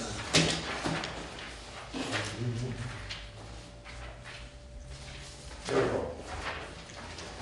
They were sent around electronically, plus everybody should have a copy. If you'd like, we can get you another copy. Everybody had an opportunity to review the minutes. And any corrections, deletions, additions? I'll make a motion to pass to the meeting minutes as written. Second. I have one. Is there any discussion? Yes, I do have one. Actually, I have two little items. Can you, let's talk about number 5. In the last line, it says Judy made a motion to approve the request to make improvement for Town Trail number 8. That motion, I believe, was to approve the request to make improvements to Town Trail number 8 pending the signed agreement. If you recall, there's an agreement that needs to be signed before we go forward with it. Remember that? Yeah. So is it okay to amend that item? Yes. Okay, and the only other item is on the top of the second page, Andre Ansedin Allen. I think it starts out on the previous page. Joel met with Andre and told us she is willing to help with coordinating. This isn't a correction, just a question. Andre is from where? Who is she and how does she connect to this? I have the card right here. Where? Links right there too. Joel. Where? Oh, from, Is that, I mean, I don't know who she is or what she I is. can't remember. she's from Brattleboro, USDA. USDA. You see the USDA officer in Brattleboro? Yes. Okay, so let's put in from the USDA office in Brattleboro.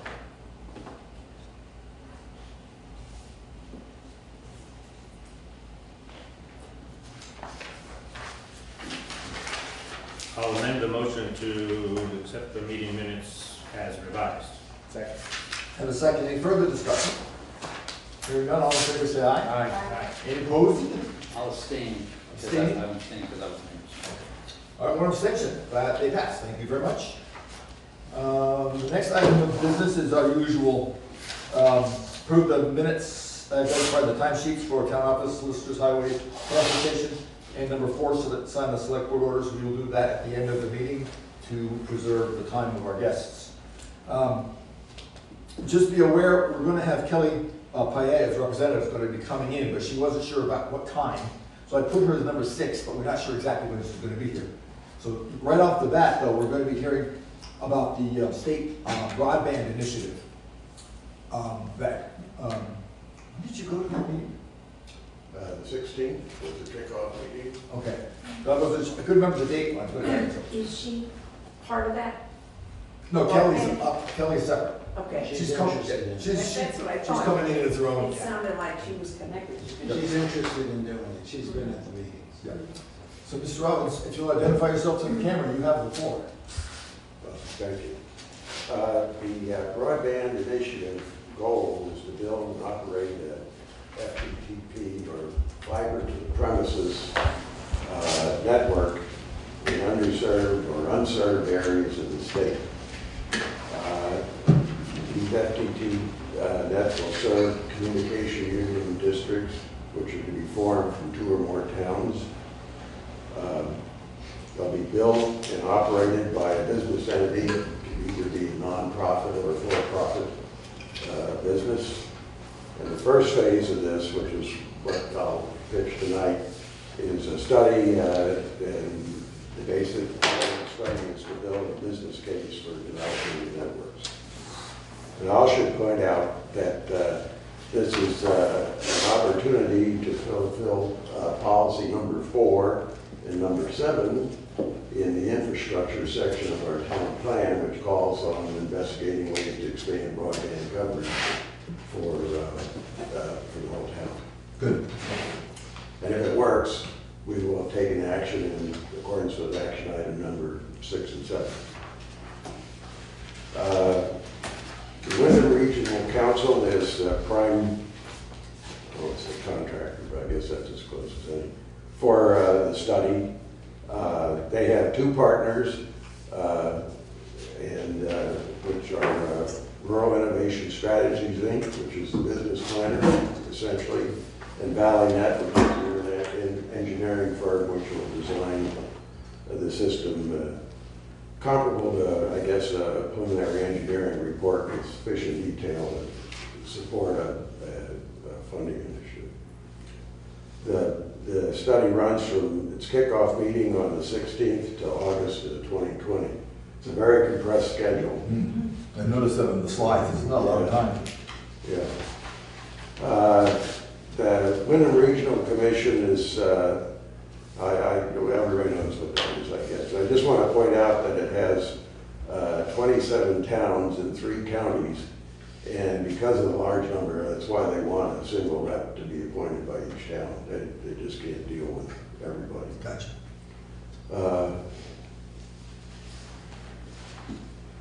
Rural Innovation Strategies, Inc. is a sister organization of the Center for Rural Innovation. Their goal is to spread the digital economy into rural areas. And their basic responsibility is to develop the business case for capitalization of these fiber networks, which include defining the communication union district or the market, an engineering design to support development costs, and operating budget sufficient to determine what the return on investment would be for potential investors. ValleyNet is, as I said, is an engineering firm which will design and possibly operate the system. They have designed and built one up north in east central Vermont, and they're currently working on a second one. Is there, I don't want to interrupt you, but how many of them are in progress in Vermont right now? Just the Just first the one? 2. Just the 2? Okay. That I know of. The ultimate goal of this is to build a business plan and a feasibility study or a business case, which will be sufficient to support development either from revenue bonds, grants, private investment, or a combination of all 3 necessary to capitalize building the network. The elements of this feasibility study, first and foremost, are a take rate survey. And this is a survey of how many people will sign up initially. They need to get 30%. These are basically the early adopters and they figure if they get 30% up front, then another 30% will follow once the networks. Now you're talking 30% of the community or 30% of the whole the whole communication district? They weren't clear, but they mean 30% of the town, I think, right now. Okay. I'm getting a little bit ahead of myself, but this is kind of a challenge for us because of the disproportionate number of vacation homeowners. Yeah. They need to know the location by home, and they need to know how much bandwidth individual homeowners would want. You can have up to 100 megabits per second, is what they cite in this presentation, but I'm pretty sure I heard a gigahertz at the meeting, so that's an issue. Over fiber, you could definitely get that. Eventually, you could get that over fiber. It's all based on the equipment that's being that. Yes, yeah, the fiber will support it, so. Yeah. But there's a conflict between what they said and what's in here. They need to know what the customers' potential customers would be willing to pay, and they need what they call a vertical asset inventory, which means how many telephone poles.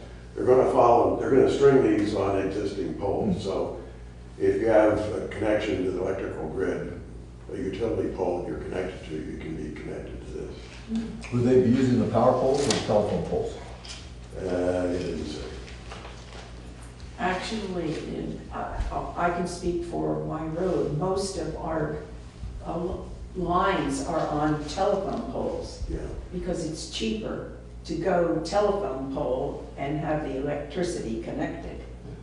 I would, now that you mentioned it, I think they must mean telephone poles because they intend to connect to backbone providers, either consolidated dish network, somebody with the high bandwidth capacity, and be a reseller of bandwidth for those firms.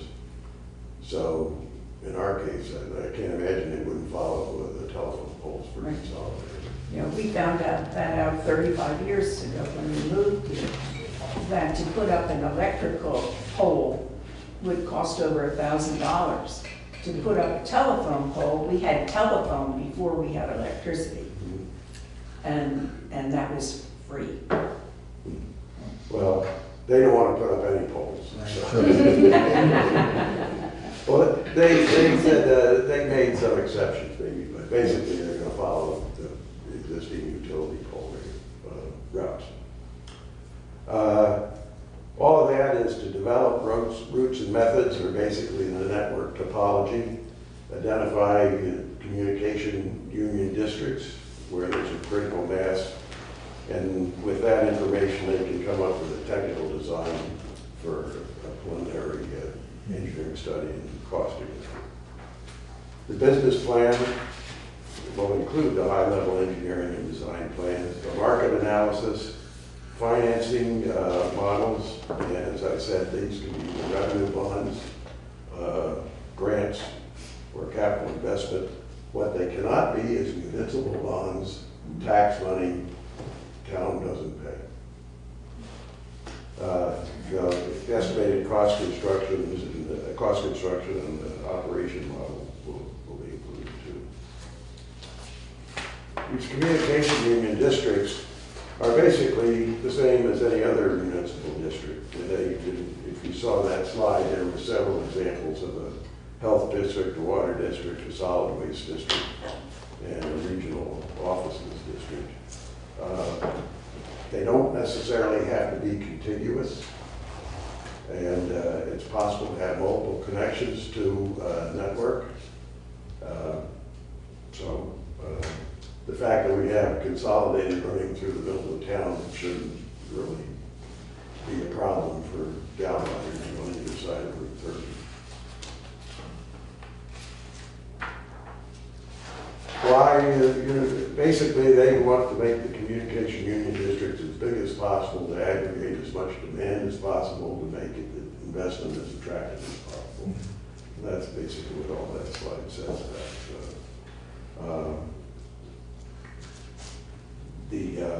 They will have to be big enough, this is my side, to generate a return on investment. Even if it's a nonprofit, they have to have an operating profit or else they'll fold. So they're going to have to generate enough income to return the capital investment and operate the network. There can be, as I said, there must be at least two, but the ones that they illustrated had on the order of 15 in them. So 15 towns? Towns, yeah. So they're looking to make them pretty big. The town boundaries are irrelevant.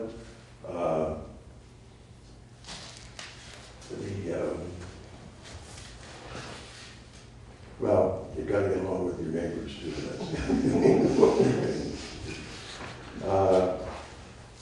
Again, the cost to the taxpayer in the town is zero. The town is not on the hook for anything. And if it goes belly up, we're still not on the hook. Although the assets of whatever entity it is can be seized if there's bankruptcy proceedings. There's two ways to join. Either we can vote to join at the town meeting, and this is from an initial communication unit the district is formed, or after one is formed, the select board can choose to join it by the select board. They gave sample language of a resolution here, and I won't belabor that, but should we join, we can, copy this and be perfectly. So, the first thing, here's what we have to do. The first thing to do is for the select board to decide if you want to participate. And if you do, you have to pass a simple resolution just saying so. You have to designate an official point of contact, which means you can either confirm me or appoint somebody else. And again, I'll say again, my feelings won't be hurt if somebody on the select board wants to be the rep instead of me. It's okay, but somebody. And then after you do that, you have to inform Sue West at the WRC. The next step is a tutorial on February 6th on how to conduct the survey. No, there's only one official rep. It's an open meeting, so anybody who's interested can go. This take rate survey underpins the whole thing, really. And we have nearly 3/4 of the grand list is vacation property.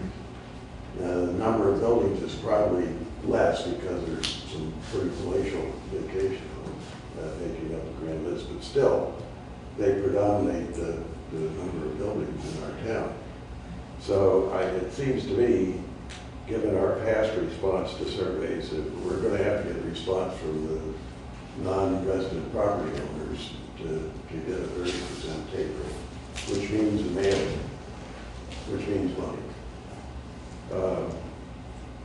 The WRC will create the survey cards and with their partners,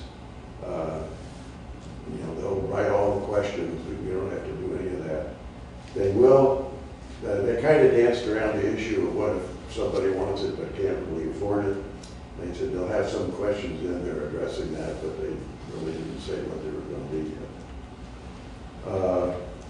And they will provide assistance with dissemination, but basically I think we're going to have to do it if we want to pursue.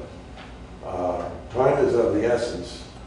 I may be speaking a little out of turn, but I know it's the end of the budget year, so if there's no money for the mailing, there is money in the JPC's fund that could be used, and it's legal free to spend it.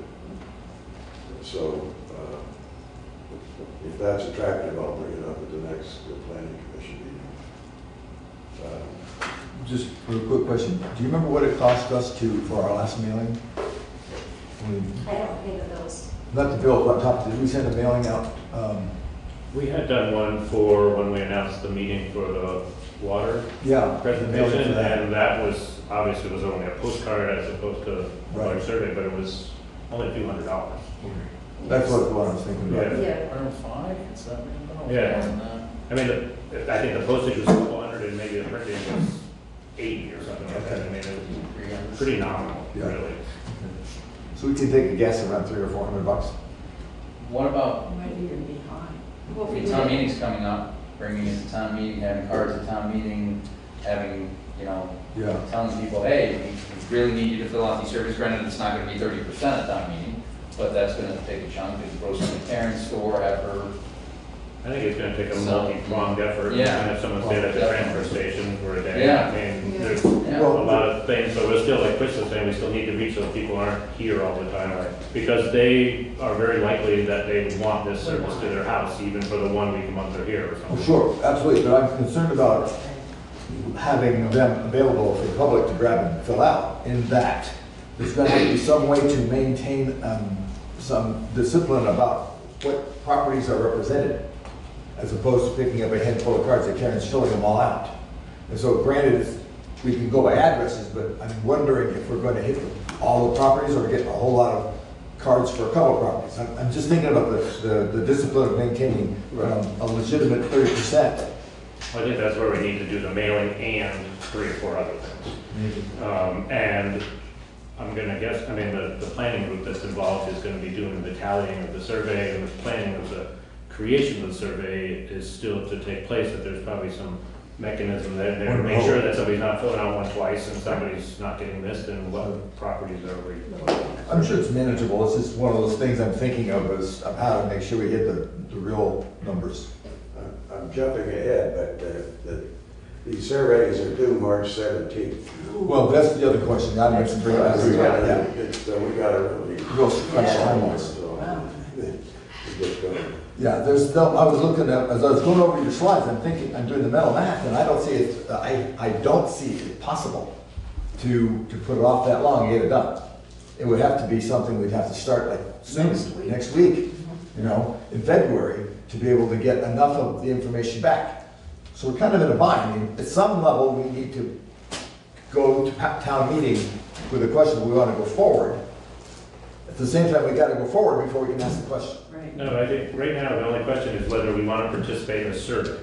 Once the survey results come back, then that business plan is put together, and then we determine whether we want to go forward with the whole being part of the process. So we can make that decision tonight that we want to be part of the survey.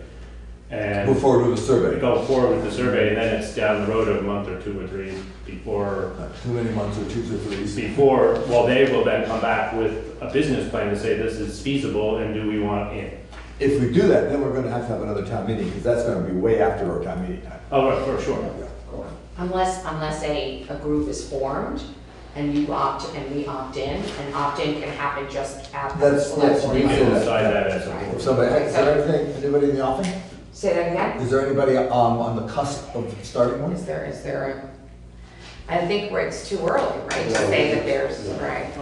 We need to decide if we can make a resolution tonight, right, to get involved. Right, to undertake. After you get done with your, is this like the most important part of your presentation is what we're talking about now, or? I'm almost done. No, I was just curious. I'm sorry, I kind of got off. I'm trying to think of all the little briefs. This is basically all I know. I got a few more comments, but I'm not going to know. We'll know more after the survey meeting on the 6th. So I think you're right. The main part of this presentation, from having been at the meeting, was we need to buy into the survey, and then a lot more information will be coming out going down. I saw the tape. Do we want to take the first step in this, which is the survey, or not? And if so, we're going to have to go fast. Yes, ma'am. I think the survey results would tell you if the town wanted to move forward, so it would be smart to do the survey to see how the town feels, and then you as a select board can make the decision. That would give us a sense, but we'd still, by virtue of the nature of the structure, we'd have to go to a town meeting for the vote to move forward. But that would give us a sense of whether they want to go or not. Would we have to do that, take that to the voters before we got involved with the CUD? Not with somebody else's, but to start one. I don't think you have. And then I read the slides, it said that you had to go to a town meeting to start the communications union district. To join, once the union is defined. Then you either have to have a town meeting or join somebody else's. Or the select. Or the select board. Or join somebody else. I guess that's the thing. But we don't need the town meeting. If we can find somebody else to join. No, either way. If we want to join somebody else, if we want to be independent on our own district, so we have more control. If we want to join another district, we're okay. If we want to start one. We got to have the town vote. Then we have to have the town vote. That's the differentiation. I'm reading your slides, is that accurate? That's right. But the question is, if we want to start on one, do we then have more control over the district? Because as a town, we would control that, versus if we join somebody else. Well, you don't towns in it. It's always a group of towns. It's always a group of towns. At least and it has to be just 2, so we'd have to partner with. And quite frankly, just to get the critical mass, it's never just 2 unless it was like Burlington. The town would be expected to appoint somebody to the board of directors of whatever business entity is operating. Sure. So we'd have a voice in there, but we'd still have, in order to start one, we can wait for somebody else to start one and then join them theoretically, or we could move forward in this and with a clock ticking, because you're talking about July and Yeah, it ends July, or August 20th. Yeah. 2022. That's when you have to commit? That's when it starts to happen? That's when this survey ends. Oh, okay. After that, Right. we don't know the schedule. It could be the next. Could be next Town year. meeting. Yeah. Sure, could be. That's what my take on it. At some time after that, there will be a communication union district formed. Somebody will invest, and then we'll know, what the real schedule is. So, right. Well, if we opted to pursue this tonight, we can get out of it anytime, couldn't we? If the town wasn't like on board with. It sounds like The this. surveys came The back, survey- and you couldn't get 30%. But I mean, just us, This is no commitment. This is Right. This is only just do a survey. Right. that's what it We're sounded not like most of forced the to meeting join was the about. union. So, we do the, right, if we vote to do the survey, that's all we Okay. have to do. Right. Is there a reason why it is such a short period of time that they have decided on getting the survey done? Yeah, well, Chris Campany was very apologetic for this, Uh-huh. but they're not allowed to start work until the grant's awarded, which was, I guess. A couple of weeks ago. And they have a grant from the state. Yeah. Oh, okay, so they've got to State start legislature because of voted. the. Would have been nice if they said this was coming. Or give it a Yeah, So okay, that makes sense. Can you explain the difference between, you said the August date, the August 20th date, and the March 17th date? March 17th is when the survey is due. Start. Oh, just- After that. So we have to send it out by then? Or we have to have? No, it that's back We by have to then? have it back by. Okay, and then they're gonna process them all. Someone's gonna take 4 months to process all of that? They're gonna take, But process and formulate a business plan. April, May, June. I didn't get Yeah, that. it's I thought about this, 4 he was months. saying, he said at one point the survey ends. Oh, by survey, he means the period during which that period which is the collection of the data, the analysis of the data, and the spitting out of the results. Okay. And And then from there, there'll be a business plan on the 20th of August, or there'll be No, no, the data no. on the 20th of August that they will build the business plan off of? It's the my survey, here's the schedule. The surveys must be received by March 17th. Okay. The feasibility study will be completed by the end of April. Okay, so we're gonna digest the Okay, survey. so about a month, okay, that's fine. Then they'll develop a business plan for 2 or 3 months, following the Vermont Department of Public Service approval of their feasibility study. And all that's supposed to end by August of 2020. So by August of 2020, there will And that can be, lead there will be into a the- plan, at least a preliminary plan. Yes. Okay, And so you have all the information you need in order to develop these districts. got it. Do they have any sense, the people who are honchoing this, that there are enough people, enough towns that want to go through with this? I would say Or they is do. it- The you think kickoff so? meeting is extremely well attended. Okay. There was only 5 towns not represented. Oh, okay. In Williams County. So there's a lot of interest. Oh, yes. And that doesn't mean they weren't interested, they just, no one there at that meeting. Okay. I'll just make a couple of points that are left. The WRC will provide an internet-based survey tool for people to respond on the internet if they want to, or they can respond in paper and we'll collect it. They're going back to the service they offer. They plan on offering several tiers of service, different levels of bandwidth, which you can change arbitrarily any time you want.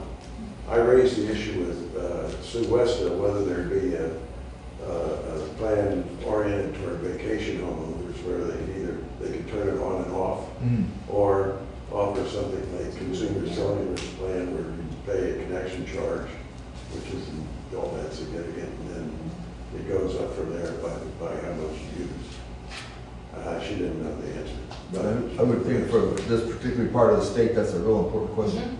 Yes, it is, so I'll keep asking it. And with the families who really couldn't afford paying, let's say, a big amount of money.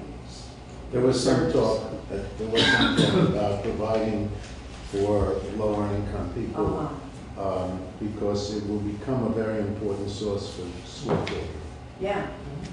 So the question, that brings up another issue. in my mind, as I was reading those slides, my brain shifted.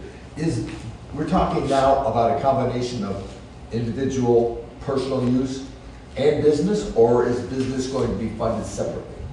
No, business can, Buy into it right buy the into it too. So a family is going to be paying the same rate as somebody who's got a business, online business next door. But the family will have a lower, not necessarily the same amount of use. Consumption. So it's going to be a you can consumption. you can get one rate for 100 up, 100 down. You can get a lower rate for 25 up, 25 down. You can choose. You can choose the bandwidth that you want. All right.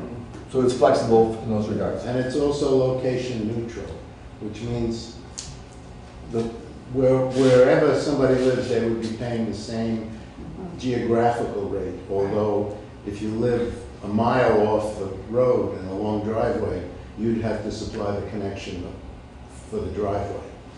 So If it's you on didn't, your if there wasn't property. already a connection Right. to your house. Right. One final point. The reason why this is fulfilling our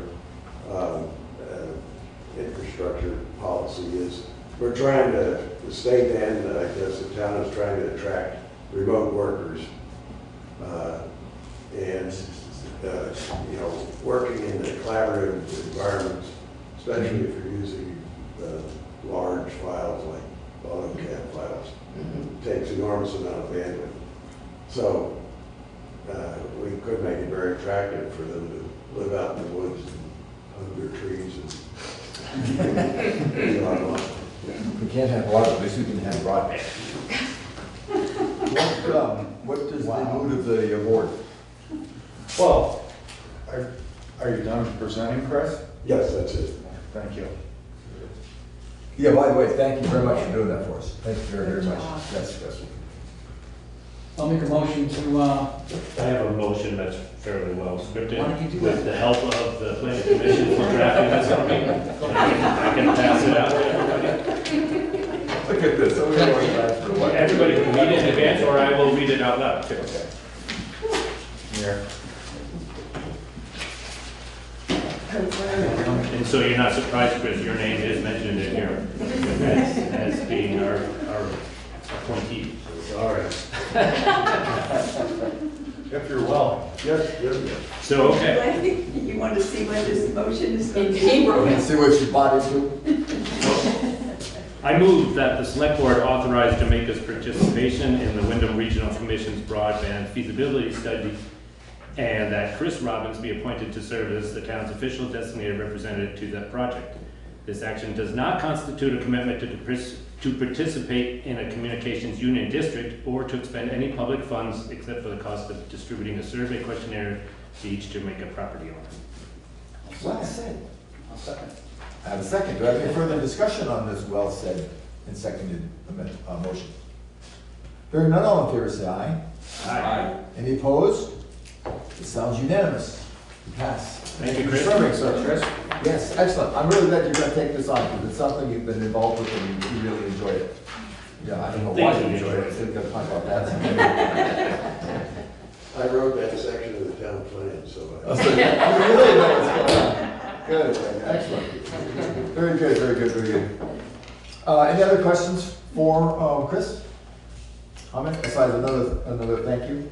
You were involved with that too, I gather. Tangentially. Tangentially. So, yeah. Nice to have an occasional tangent.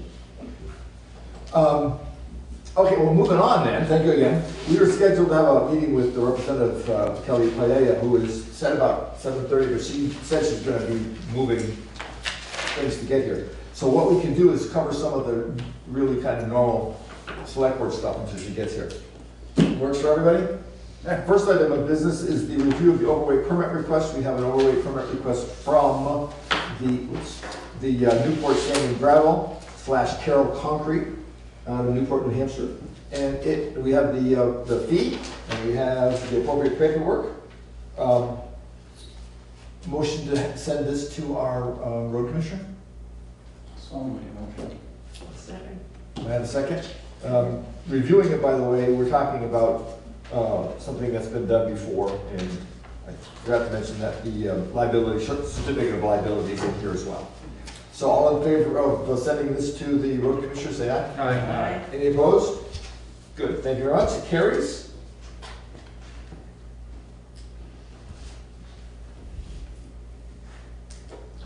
And the next item of business, we have on a yearly basis, if I remember correctly, a response to the Vermont AOT having to do, it's called Certificate of Highway Mileage.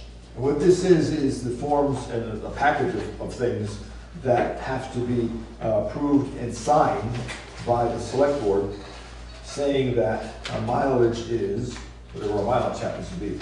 And right now, we got a state highway mileage of 14.6, or a total mileage, class 1, 2, 3, and the state highway is 64.135 miles, and the legal trails of 19.6 miles. We need to just sign this, and because nothing's changed since last year. And this is the information from which we get state monies for our roads, that sort of stuff. So there's plenty of places for us to sign, so we sign small. We can get this done tonight. As I said, there's not been a whole lot of changes at all. I think I just read you the numbers, and as near as I can tell, there's a section here for new highways discontinued, reclassified, it's all blank, because we haven't done anything yet. So we're ready to go there. So, motion to have the select board sign these? I move. Got a second? Second. I have a second. Any further discussion? Am I making it clear what we're doing on? Yeah. What about that new project that we added to that, obviously, if they just... If we go through that, yeah, then we'll make the changes, but we're still waiting for the legal paperwork to be done. Yep. Okay, so all in favor, any further discussion? That's part of us abiding by the Orange Book. What's the real name of that book? Is that something to do with that? Well, the Orange Book tells us how to maintain all this stuff. Right. Yeah, this is To just be eligible for those monies? Well, if we follow the Orange Book with this stuff, then we're in compliance. But this, we have to tell them how many miles, so they know how much money to send us. Which is part of that. Yeah, it's all intertwined beyond my ken, so. That sounded good the last time when we were talking about with FEMA to make sure we're all lined up for money. And by doing these things on a regular basis, everybody seems happy. Well, and we get funds. That makes us happier. Yes, makes us much happier. Hence the tax. Somebody did ask, just as I'm stalling for Kelly, somebody did ask what our miles we had. We have, not including the state miles, we've got about 49, just under 50 miles of class 3 and class 2 roads that our guys are maintaining, the road crews maintaining. And then there's 14.6 is the state highway. So, and we've got 19, less under 20 miles of legal trail, which we don't maintain, but we walk on. Any other questions? Hearing none, all in favor say aye. Aye. Any approve, it's after aye. All in favor, all against the nay. I don't know if you guys can tell, my eyes are pointed this way, but my ears pointed this way. Because Kelly's, all right. So let's move on with that. Oh, all in favor say aye, we said that, all right, everybody vote? My ears weren't here. Okay, thank you. All right, the next item we have on the business is the warning for the town March meeting. Now, the warning has been circulated. What this basically is telling us what's going to happen, as you all know, for the March meeting. You all have got a copy of that now, or you've had a chance to review it? Anybody has not had a chance to review the town meeting warning? This is the one that I have that is missing. Yeah, that's the one. Oh, okay, so you've got the good one. Yeah. So, shall I read this? Let's just read it and get two things done. Make sure everybody's on the same page and I'm not a dancer, but I'm tapping. I know Kelly's gonna come through that door in a second. All right, the legal voters of the town of Jamaica in the county of Wyndham in the state of Vermont are hereby notified and warned to meet at 10 a.m. at the town hall in said town of Jamaica on the first Tuesday of March 3rd, 2020, to transact the following business and act upon the following articles. Number 1, Article 1, to elect a moderator for a term of 1 year. Article 2, to act on the town report. Article 3, to elect the following officers as required by law. We have a select person for a term of 3 years by ballot, select person for a term of one, actually 2 select people for terms of 1 year each. We have a lister for a term of 3 years by ballot. The first constable and the second constable each have a term of 1 year. Town grand juror for a term of a year, town agent for 1 year, trustee of public funds for a year, agent to deed land for a year, library trustee for a term of 5 years, school director for the West River Modified Union Education District for 1 year of a 3-year term, and the school director for the West River Modified Union Education District for a 3-year term. Understand that these 2 positions are being folded into this warning for the town because there is not going to be a school meeting on that day. This is the first year we haven't had a school meeting. So we had to bring these into this particular warning. Article 4 is to see what sum of money the voters will vote to pay the town's running expenses and how it will be collected. Article 5, to see if the voters will authorize the select board to borrow money in anticipation of taxes. Article 6, shall the voters authorize the select board to spend, quote, unanticipated funds such as grants, gifts, and or interest, unquote. Article 7, to set the time for the opening of the next annual town meeting to be held on the first Tuesday of March 2021, and the things that were changed on the ones that needed to be fixed. Article 8, to transact any other business that may legally come before the meeting, and then Article 9, to adjourn, and then there's signatures for all of us and Sarah. Any questions about the town warning at this point? I'll make a motion to pass the town warning as written. Second. Second, do you have any further discussion? All in favor say aye. Aye. Any opposed? Hearing none, the warning is accepted and we will pass it around to be signed along with the certificate of highway mileage. And what I'll do here, make it easy, I'll put the part that's got to be signed at the top.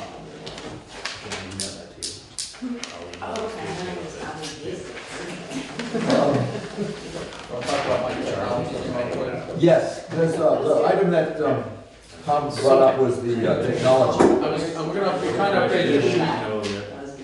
to upgrade the computers, listers, 2 computers, computers, Sarah's computer and Terry's computer to Windows 10. I think IT did that done free, but I was looking at their computers and the version of Office on it is Office 2010, which is 10 years old.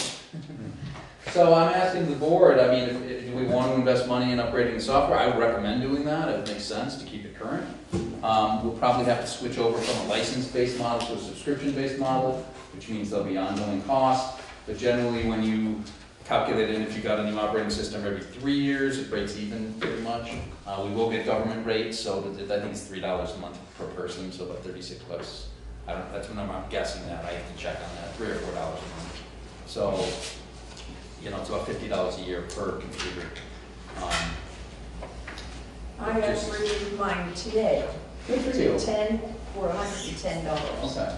So Good. that's what. And we may have to do that too. I have to look at the licensing on these Windows 7s. We may be able to do that. Will that be like per computer? Per So computer. for the listers as well? So as we did all computer, yeah, so we're looking at, yeah, so. 6. Well, if they need Office, yes, so it'd be 4 computers. Oh, And well, I don't know what Louis uses. Oh, and yeah, whatever because he you got his uses as own well, one. yeah, Yeah, so we should find 6 out. computers, so, I mean, it could be $1,000, all told, if we, you know, Yeah, if $1,000 we operating system, we have to pay for that, if we're getting Office. And then again, that's, as long as we have those licenses, it's a subscription model now, so you're gonna pay every year. Every year. Yeah, and usually we do a year. I would do a year subscription rather than monthly because it's a little bit cheaper. I think so. Well, can we, if Tom's willing, are you? willing I'll do to the look work. around all the- I'll do the work, but I'll. We could get the money out of, we have money budgeted for Yeah. regular stuff, the Yeah. regular expenses. I think that's a good idea. I hate to say, because I had to do mine as well, but the reality of the world is catching up to us. Well, Windows 7 end of life last week, so there's no more support on that, no more security updates, so we're a little bit behind on that. Windows 10, You don't know what's going to happen. that's really old. So I would guess that end of life a little Well, longer. let's differentiate, because I got confused. We're not talking Windows 10. We're No, talking Windows 10, Office 10. Office 10. 2010 versus Office 2010. Yeah, As opposed what to we would do Windows is now is go into Office 365, which is the subscription-based model, which basically then download the software, and then it updates, and it keeps updated, and so you always have the newest, if you want to, you can always have the newest, latest and greatest software. If you don't, you can let it sit and Sure. But understand that these are two separate items. We're still Yes. talking about going from Windows 10 to Windows 7 to Windows 10. I will get the Windows 10 done. I'm working with Sarah, and I was looking at the computers before the meeting tonight, so I will get moving on that. At least get that done, and then the office would be something separate. All right. Yeah. Can you get a sense of what it would cost us? Like, is there a way to find out? I can, well, yeah, I will determine all those funds, but I would say if we allocate $1,000, I probably wouldn't have to exceed that. Into that. Yes, so. Yeah, I would like to entertain a motion that that's a good idea. I will second. No, I can't. I would. Oh, I move that we allocate $1,000 for the upgrade of our computer system here at the town. The desktop computers. Yes. It's not, this is, oh, what? Do I have a second? A second. A second, further discussion. Will that interfere with NEMRC or any other kinds of things? That's what I have to determine. That's why I didn't just go, let's upgrade.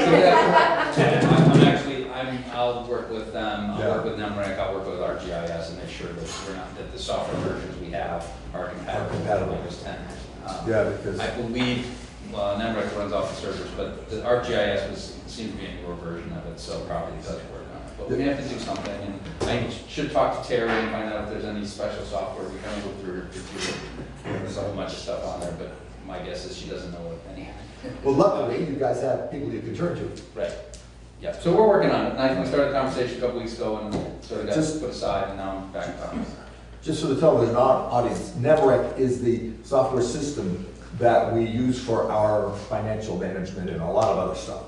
Right. That's built into our servers and computers. And the ArcGIS is a ARC software, if you know what that is, geo-mapping, basically. Okay. Software, Yeah, that's which is pretty important, listers and such. So I've got a motion and a second. All in favor say aye. Aye. Any opposed?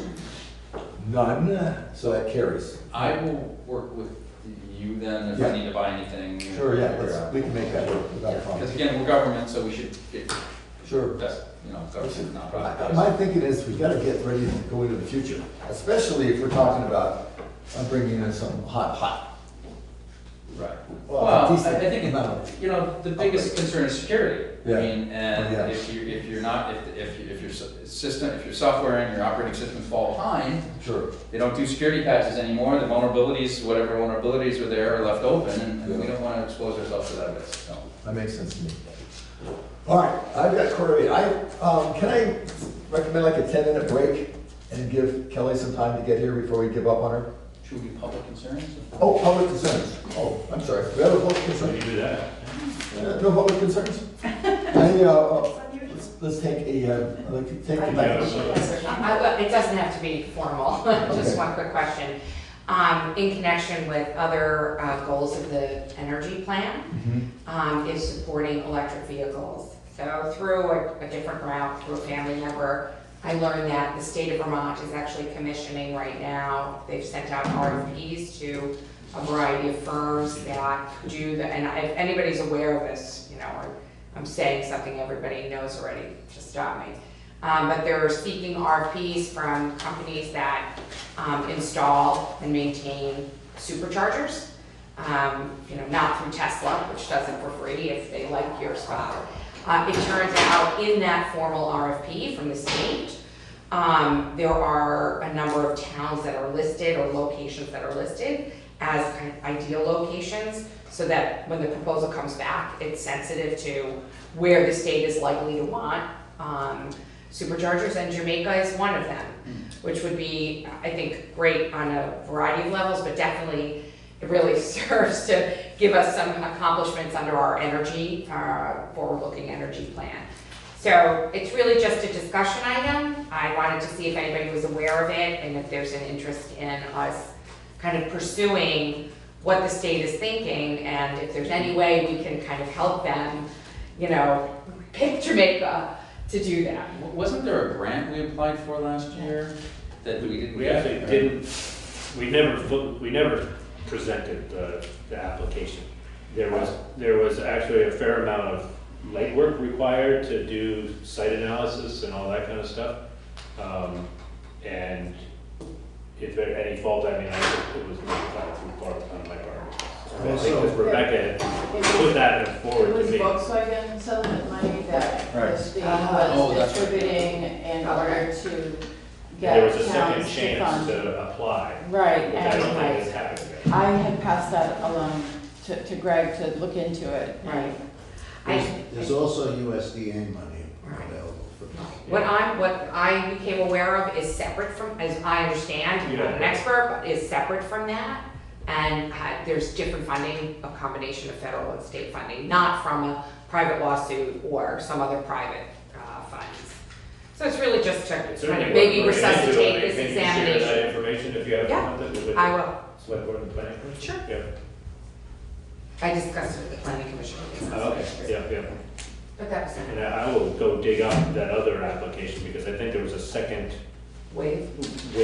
of, grants. Yeah, that was the very first round. Yeah, right.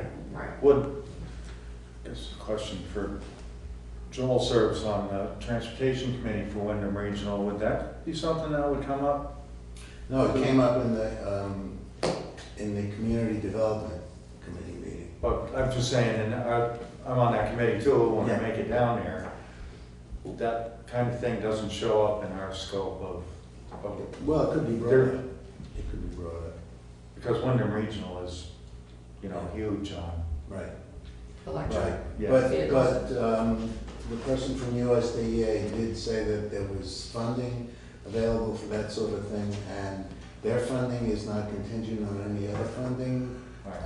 And any other funding will not eliminate its use, and they'll even help coordinate the funding. Thank you. I can update a little bit on the town hall. Right now, two things are happening at the same time. Stuart Barker is working on the water by doing underground stuff. And the ceiling is supposed to be started like in 2 days or something. Fine. So, and I hope this is a good time. Yeah, I don't believe there's any What's going on. events until March. We just had the Martin Luther King event. The water pipes were not frozen for that like last year, so we managed to pull that off. So that was a good turnout for I that. checked the other day to see, because it was brutal, it was like 7 degrees, and I don't know. Yeah, it survived, so whatever Stuart's doing, he's doing it right, so if he's done anything, so yeah, it's been good. We do have 2 events at the end of February. We have the town meeting too. Yeah, the Oh, town then we have the meeting. town meeting too, yeah. Our event's not And after. I think Wyndham Regional has an I don't event in think there. that either. February 20th? Is that one? No, that's something different. There's That's another meeting. West River, it's a new group. Is that the mountain biking thing? Well, I have It's a alerted, regional meeting. I think they selected 2 locations, Yeah, but it's- Jamaica and it's somewhere not- else. But it's late February. It's not in the regional. yeah, though. I have No, okay. alerted the 2 contractors that if there is something coming in, I'll alert them and they can move their stuff to the Okay, side. they're both within like the last few days of February. It's like Okay. Wednesday, Yeah, and I think they Thursday or should be Friday is the finished other by event. When are the scouts wanting? They had originally said Friday, but then they asked if Thursday was available, so I'm not really sure which. Thursday, Friday, One of what? those 2 dates the Cub Scouts When? needed. It's Thursday, Friday. That end of February. They're End one of of those 2 February. Oh, they're events. going- Yeah. Okay. Alrighty then. Thank you. Do you want to just take I'll give her till 8? Yeah. We can sign things, okay. Yeah, Just- everybody can go clean my office. Let's, we'll take a 10-minute Cleaning break. cleaning break, and we'll reconvene at 8 o'clock.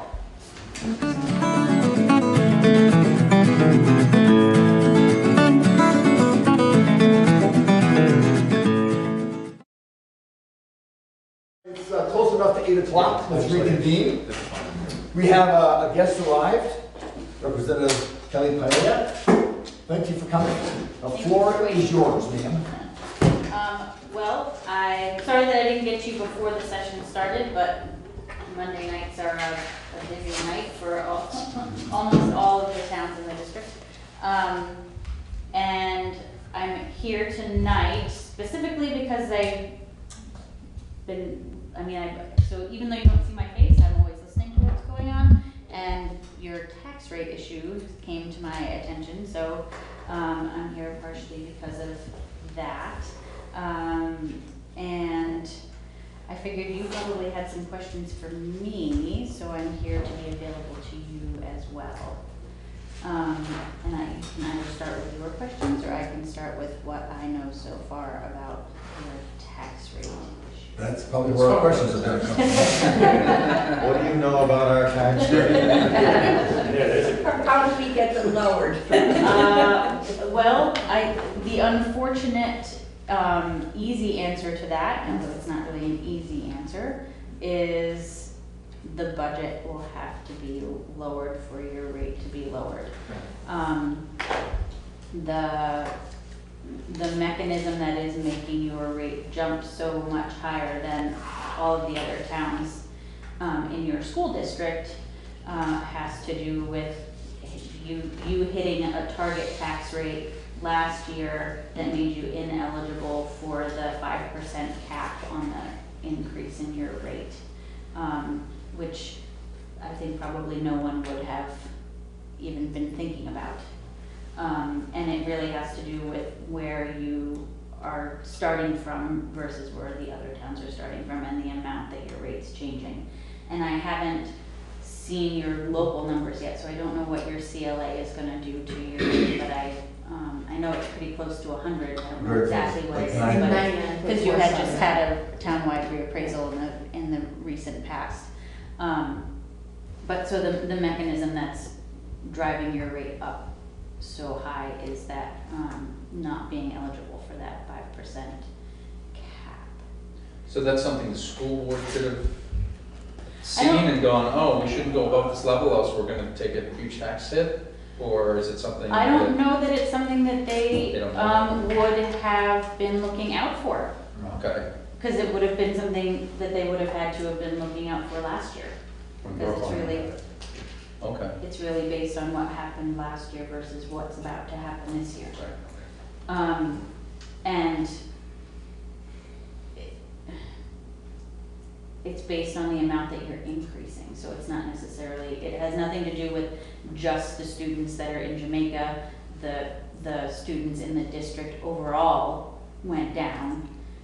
So that drives up your per pupil spending. So that affects everybody, but it's really about where you were starting from and where you're going to. And it's not, just because Jamaica's student count is lower, I watched that meeting, and they kept coming back, unless I forgot, I heard, they weren't really saying it was all the CLA or that, they kept saying it was this formula, and no one knew what the formula was. Yeah, it's not the CLA part of the formula. Right, but no one knew. Right, the CLA hasn't really been applied as of yet, because you actually don't have a finalized budget yet. So they haven't factored that in. It's so convoluted. It has to do with the state set a target tax rate that they said if you get to this rate, this is like, don't go above this rate essentially. And if you do, you will no longer be eligible for the 5% rate increase. That's one of the things that they were touting as a benefit to the consolidations, that your rate wouldn't go up more than 5% as a result of having consolidated your school district, except if you've already hit this target tax rate and then you go above it. So in Jamaica's case, you were dangerously close to that rate last year, and so this year you're going above it. Let me ask you a question. Yes. Partly for me, because I don't understand a lick of what you just said. And partly for, I am sure there's at least another person on the other side of that camera who's sitting in the same boat I am. Would you use like whole sentences? What rate are you talking about that we missed the cap for, or however that works? Understand that right now we're looking at our municipal tax rate increase for the next fiscal year is 0.7. Right, and your education rate 19.2. Yeah, somewhere between 16 and 19, right. That's patently absurd from the perspective of those of us who are shelling it out. So what is it we didn't do last year that makes us now suffer? Well, at this point, it wasn't you. You're a part of a consolidated school district Yeah. now, so, it was the school district. If the school district didn't reach the cap, then why is the town of Jamaica paying for 19% and other towns aren't? It's because of where Jamaica started and where you are going to, We started, where your rate was and where your rate is now going to. And the other towns' rates were not at the same place Jamaica's okay, rate let's go whole was. sentence now. What rate are you talking about? Your education tax. My education tax rate for last year was lower than others. I'm not sure if they were lower than others or not, because I didn't look at all of the other towns. But it's not so much in comparison to the other towns, it's in comparison to this target tax rate that the state has said they want you to not go beyond. So it's not, you can't necessarily compare it to the other towns in the district. Okay, so let's go back to last year. There's a rate up beyond which we were not supposed to go beyond that rate. We were not supposed to exceed some arbitrary rate of X. Yes. We went above it or we stayed below it? I believe you were a hair below it. So because last we year. stayed a hair below last year, we are now going to go up 19%? It's not so much that cause and effect isn't quite right. So you were a hair below it last year, so you hadn't hit it. But based on the increase in your rate because of the school budget this year, that budget increase is pushing you above it. So their budget increase is now going to push us up because we stayed under budget last year. Now their budget is going to push us up 19%. In a nutshell. Because of our town, our assessment? Does that have anything to do with that? I didn't think so. No. No. So does it have That's any? why I don't understand. And the CLA thing that you started out with saying sort of is often. Right, the CLA is Right, okay. You know? Does it It's have an excuse anything of the to do with the report. number of students that we have? It has something to do with the number of students in the entire district, Not just the 30 not just, that we have? not just Jamaica.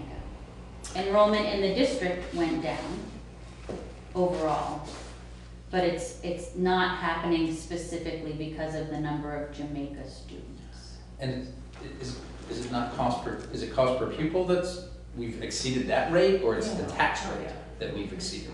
Well, you get to the tax rate based on what your cost Okay, per so that they- pupil Right, is. So the fact that your cost per pupil goes up right. because your student count goes down is one of the steps that gets you to the higher tax rate. Does Yeah, that make because sense? Part of what happened to us is that our 6th grade, or is it the 5th grade, is now not even in our school.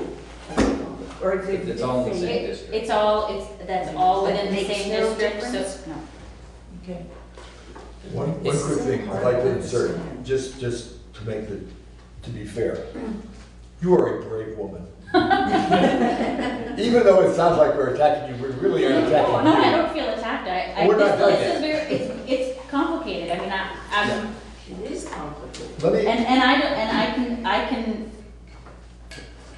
I can speak to it in very general terms, Yeah. but if someone, sat me down with all the numbers, it's maddening. yeah. Um, Well, speaking of all the numbers, 2 weeks ago, when did I send that letter?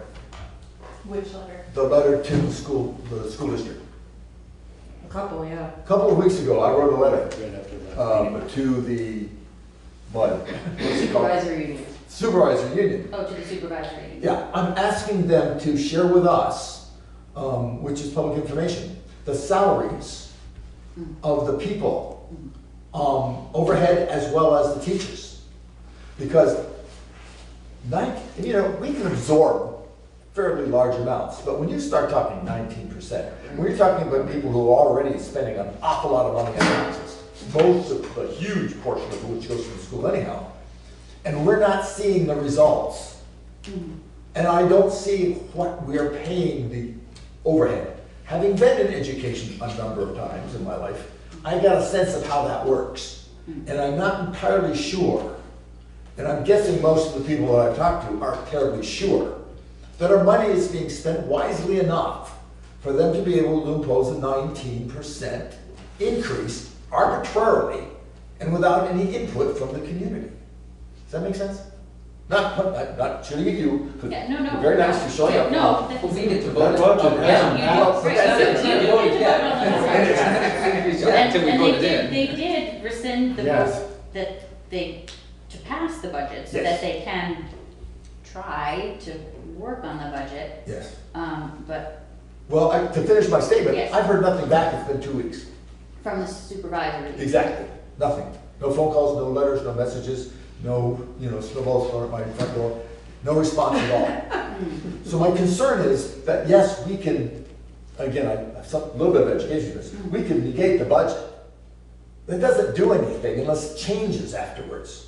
Historically, we've said no to a budget, and then we come back with a budget that's off by 15 cents, and we're supposed to be happy about that. This is a serious amount of money. Yes. Yeah. I bet you if you look at that budget, it probably is pretty reasonable. The problem we're facing is a system that was designed to operate linearly for a much larger number of students than we have. Good point. Now what we have is this endless stream of factors and coefficients, Yes. which at the end you divide by the number of students. So it's basically proportional to the function of 1 divided by n. And when n gets small, the percent increase goes to the roof. And that's what. So that's- Now, so I'm gonna say one more thing. Okay, go ahead. I understand that there are people from Wyndham and other towns that are going to the education agency and complaining loudly about the effects of this. And I think we ought to do it too. Yeah, I'm gonna segue off of that Okay. comment. So yes, Wyndham is doing that, as is Dover and Wilmington and, Reedsboro and there are more. Yeah. And that's all based on the weighting study that just was released in December. So last year, they finally, budgeted for doing a really comprehensive look at how they weight students and get to that per pupil spending number. So essentially, this is gonna be a huge oversimplification, but a perfect student who doesn't have any challenges in one way or another and is in elementary school counts as 1. A pre-K student counts as 0.46 of a student. A high school student is 1.13, I think. And then there are additional upward weights if you are a low-income student or an English as a second language learner student. And so they looked at the way we've been weighting our students and counting our students and found it to be grossly incorrect, I will say. And the biggest discrepancy appears to be the weight for students in poverty. That weight ought to have been closer to 3. So this group of people, and there are some other new weights that they're talking about, like geographic challenges and population density, and things that we know add to the cost of educating students, because you still have to educate them and give them a good education, but there are fewer of them. So this study came out in December. It's pretty clear that the way we've been doing education finances has been really detrimental to rural communities, and in particular poor rural communities. And so there are a couple of bills that I have signed on to that one demands a look back at what this, who have been the winners and losers, given that we now know that this equation has been off.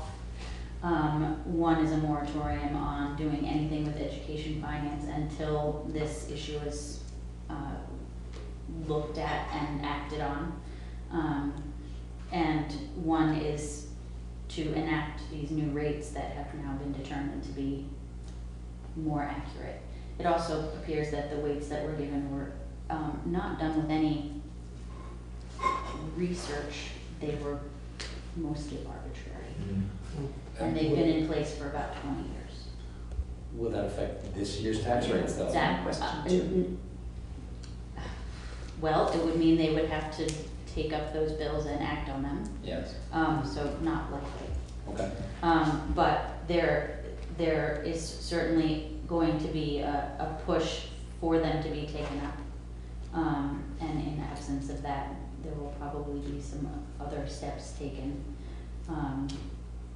I believe it will be taken up eventually. I think that there isn't really a choice in the matter. If there's a lawsuit, I think it will be found to be unconstitutional the way that it's currently being done. It's certainly an injustice to a lot of communities in the state. And I do believe that Jamaica is on the list of towns who would see a substantial change in their tax rate if these new weights were enacted. Substantial in a direction that would probably make everybody breathe a sigh of relief. I mean, our taxes have suffered since Act 60 was passed Yes. back in 2000. They've increased exponentially. Yes. It's crazy. Just a quick question. You mentioned a lot of other towns in Wynn County. Statewide, are other towns, have we heard of other towns experiencing this sort of 20% increases, or is it just localized to, Northeast Kingdom and Southern Vermont and rural areas? I haven't looked at the list of everybody to know where everyone's percentages are right now. So if this examination is taking place, but it doesn't come in time for our tax bill to be paid, which is October 1, we end up paying the 19 point whatever percent? Unless there are cuts in the school district budget. So what's the chance? What's the chance that it will be looked at? Slim? Well, there's a bunch of us who are gonna try really hard to get it taken up this year. One of the reasons people are not taking it up immediately, even though it seems like it should be something that's taken up immediately, is that this is the second year of the biennium and we just don't have time, which is just inexcusable, I think. There's another word for that. Let me ask you a question. It's a little bit, I think it's on target, but it may seem a little off to start. Is Jamaica a town that gives or receives in this giving-receiving kind of formula? Yeah. We give money away. Because you're above the excess spending In theory. threshold. So here's the bigger picture I would ask you. Right, so you're giving and you're being hurt at the same time. Exactly. Yes. We figured that part out. So here's the bigger picture. We in Jamaica have incurred a serious economic downturn with the, let's say, the localization of resources to Stratton. When Stratton was being built in the early years, we had restaurants, we had hotels, we had infrastructure that was not completely based, but a big chunk of it came from Stratton. Right. Now we're a pass-through community. We're losing our restaurants.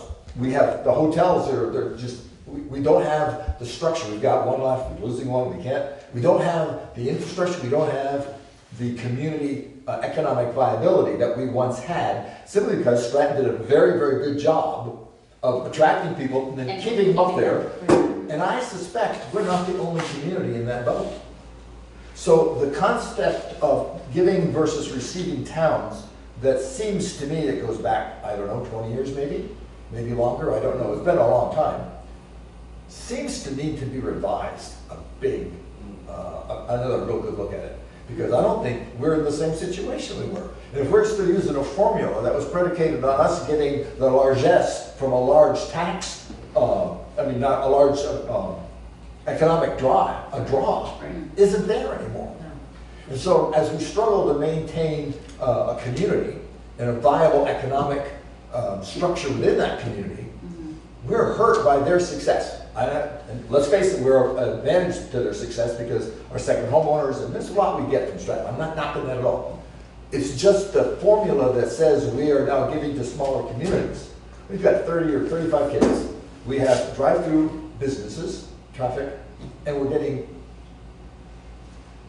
It's even a lot more, it's even a lot more general than that, even with, without Stratton in the equation. I mean, rural communities are declining economically and, you know, quality of life and all these other reasons people are moving out. And then at the same time, the tax rate for schools are going up, so it's gonna really even just confirm the fact that these families and everybody wants to move out. I mean, it's like, it's just kind of hitting it harder. And, you know, the state's desire to maintain the economies in the rural sense of these smaller towns is just even, you can't, I mean, this is not helping obviously at all, and really impacting, making it so much worse. It does seem an awful lot like one hand does not understand what the other hand is doing up there. I'm sorry. Back to the budget. I'm gonna ask, like I was saying, I don't believe, I mean, this isn't my personal opinion, but it's like the Jamaica school getting like pushed to close. I mean, is the supervisor union, whatever they call that, would it be better? I mean, I'm not saying that I'm not for or against it. Geez, I'm gonna get myself in trouble, but no, what people I'm hearing on like the street is, you know, that budget, we're sort of like being forced to look at closing the school. Nobody's saying that, you know, at the meetings or anything, but there's like this elephant in the room. You know, it's a hard question to ask. So would they consciously do that? And, you know, Well, and it's really a question for the school board. well, that's what I mean. That's what I'm saying. I'm not asking. That's right, that's, We don't even We have get a to school vote on it. board. Yeah, we well, don't. the board of the district. Well, that's what I'm at. That's what I want to say that I feel is sort of happening is that, you know, to hell with Jamaica, that board, but that's what I kind of feeling like watching because I'm not answering any questions, but. I think the union's charter says you can't close. You can't close without the town voting. Oh, I know. But if your tax rates are gonna go up 30%, Wow. 25%, then you're gonna say, another let's question. close your school. Yeah. But will that matter? If the formula is the fewer number of people, the more money, when we're down to zero, we're gonna be really paying. Right. That's the way one over N works. Exactly. Well, just one other thing. What are the chances, is this just 1 year? Say we tried to pay the 19%. Are we looking at that again next year? Depends on, A, it depends on the school budget, and B, it depends on what we do in Montpelier. I mean, I do think that Jamaica would be positively impacted by the changing of how they weight students. Are there any pressure points beside you that?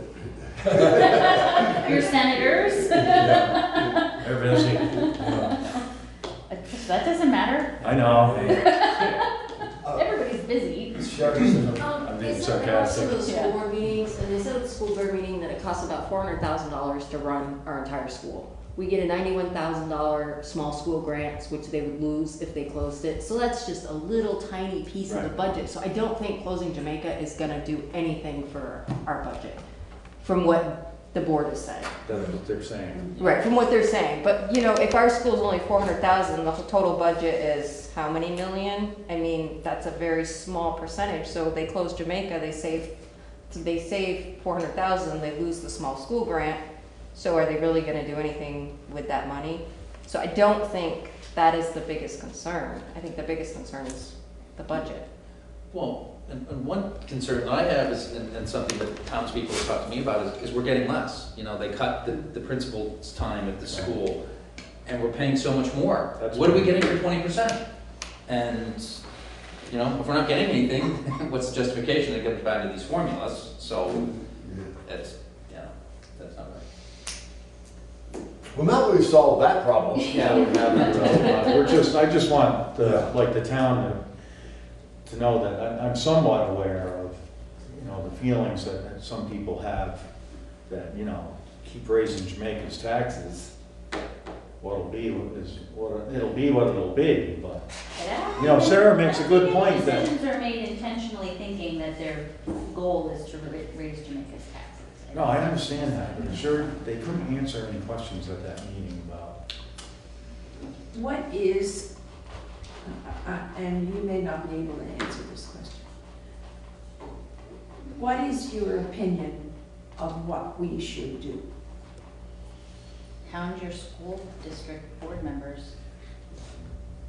Talk to the people on the school district board and. But we have one representative, Yeah. because we have a Well, vacant and seat. And he's pretty motivated. He is pretty motivated, but it's one vote of 6 or 7, it's like we don't have a lot to say. We don't. Which was a concern I was having when Act 46 came in, that we Jennifer. wouldn't have any say in the board, because we're a We small have town. Two, Jennifer. really. Oh, Jennifer, I'm sorry, my Jennifer. Well, The clerk, technically, right? the We did school appoint district this. board is supposed to be making decisions for the entire district, not. One would argue it's different. So what if we pulled out? And And went on our ship own? has sailed, I think. That ship is sailed, we can't do that. With the way the last vote that we did recently, in order to get out of it, everybody else had to Everyone vote would- us out of it. It's Oh, just yeah, one of that's those right. things, yeah. Yeah. Right. Thank you. But I would encourage you all to contact your senators about the weighting study, because that is going to take What, some. could you spell that? What? W-E-I-G-H-T. Yes, weight, yes. How much weight they put on each sheet. Oh. Because we'll definitely need to apply some pressure. No, this is in case, for the, again, because that was confusing. The weighting study is how each student is weighed in the formula. And when you're talking about one student, and then it's a student and a half if they have a special needs or whatever. So it's the weight of a particular body in the system. Little kids are like, what'd you say, 3/4 or something? 5. 0.46. 0.46. Yeah, they're not even a half. And so that's what, when you said weighting system, we're not talking about just waiting for them to do more damage to us. We're talking about the weight of the individual student, yeah. We have almost 50% of our student body of the 30 who can't afford lunch.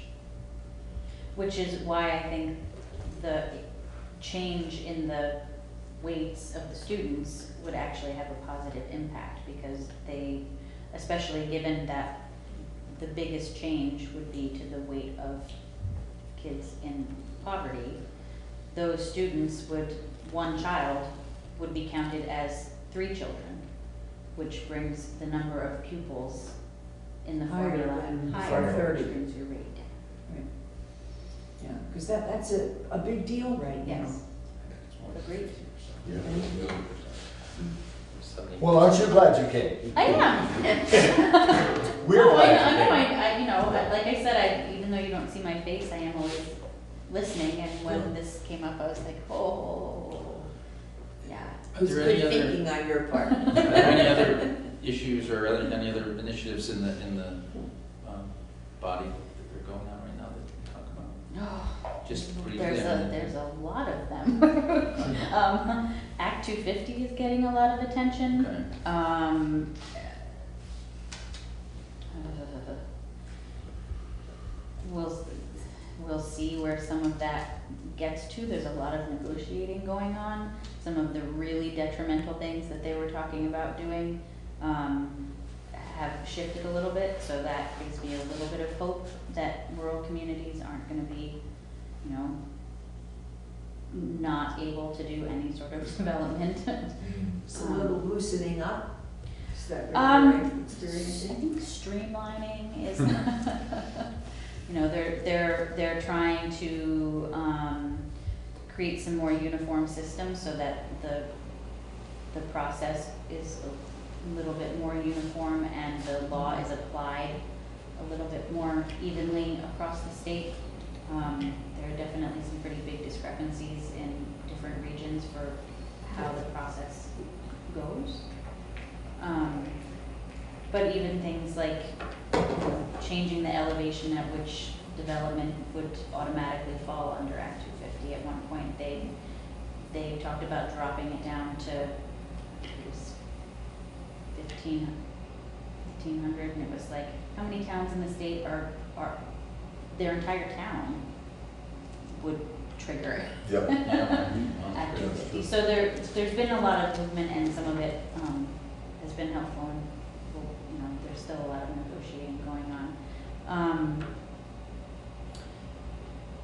The tax and regulate bill is getting a lot of attention, and hopefully that will go somewhere. It's a little unclear as to how quickly that will materialize, but. One of the things that was on TV the other day was Governor Scott was talking about initiatives to make the state more attractive to some of the younger people, to bring them in. And it was about the same week that I just found out this the other day. I have a brother and a cousin who won't come to Vermont, although they're Vermonters and they really like Vermont. They're both retired, well, one's about to retire, one's retired military, because they can get tax-free in other states. Oh, yeah, like New York State. New York won't tax a military retirement. Right. So if you're trying to attract younger, skilled people, to me, of course, I'm prejudiced being military, but that's a whole cadre of folk. That is an initiative, actually, to exempt military pensions. Well, I guess the whole concept of how we attract. Yeah. Whether it makes it across the finish line at this point, I can't say, but that is. I guess what I'm saying is it's that kind of, put us on, yeah. But it's that kind of initiative that will, I think, be productive in bringing in, we gotta have some younger families. We're desperately in need of getting some more blood in, especially in this town, because us old blood guys. The idea though is that would be a good idea, but that's again, looking forward. And I don't know if it's gonna offset a 19% tax, but at least we bring in kids, we bring in families, we bring in productive people with skills. Yes. Yeah. Anyway, so I lobby in favor of that. Yeah. That Well, that's on the table. Not just the military piece, but the whole concept of how we attract. Yeah. States do not. Well, we've eaten up half an hour of your night. Okay. Any other questions?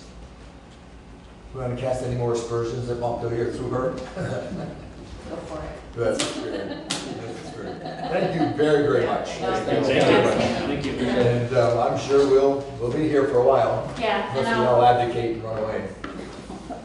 I'm gonna keep tabs on what's happening with the school budget, and Okay. if there's anything that can be done.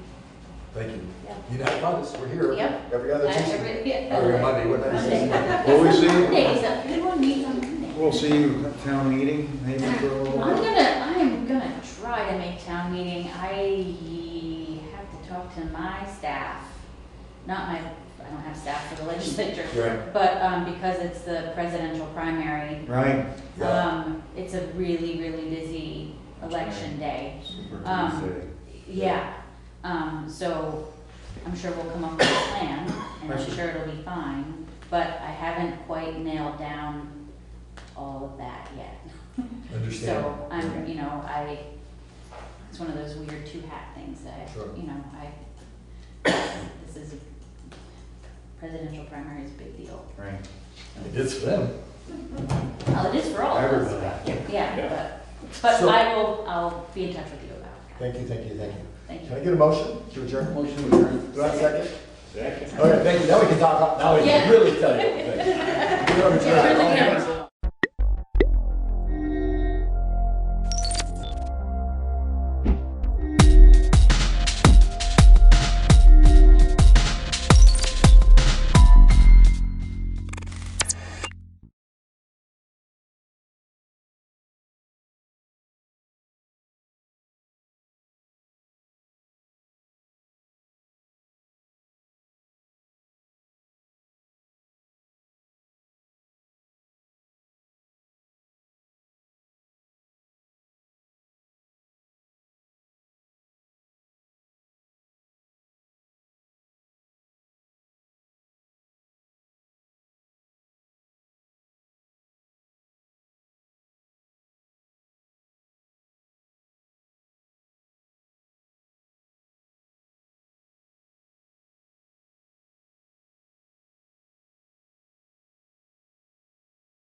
Make a motion that we call this to order.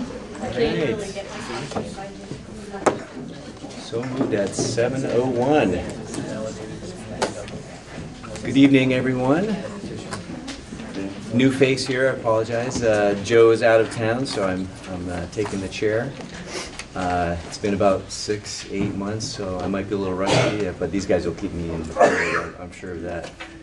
So let's start off with the board norms. I'm going to do something a little different.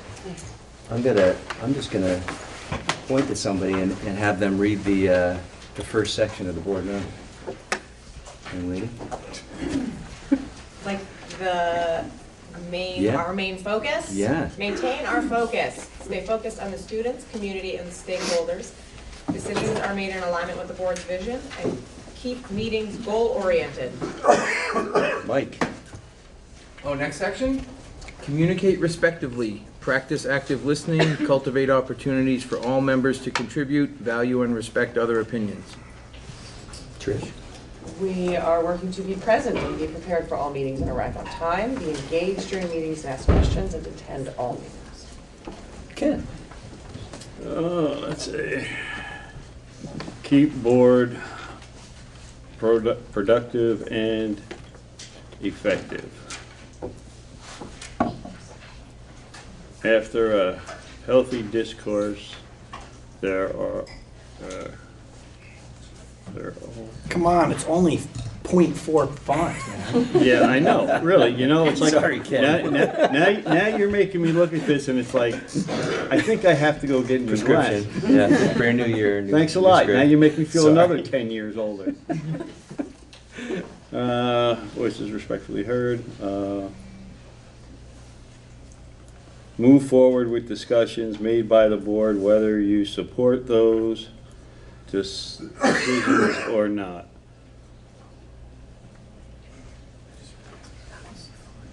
Yeah, it's 4. It is very small.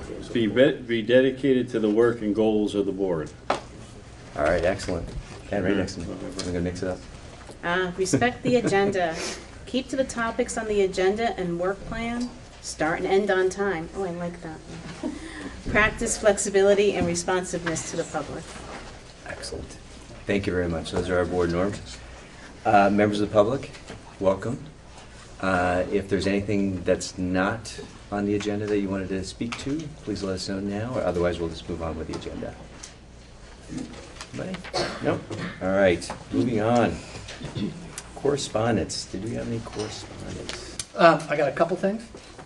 One is about additions and corrections. Just if we could add pay orders, either to the consent agenda or to new business. Your call. Okay, consent agenda. They've all been reviewed. They just need to be approved. I just wanted to clarify on a statement I made at the last meeting. Our wonderful clerk, Anita Bean, made sure that as we have petitions being submitted, I reported that 1% were necessary for the whole group, which came out to, I believe, 39 or 43 signatures. But there is a statute that says no matter the size of your union school district, you must have a minimum of 60. So I wanted to make sure that I said this aloud. I have let our clerk know that so that when anybody picks up a petition or brings a petition, and I've sent a correction to the comments. So I just wanted to make that point.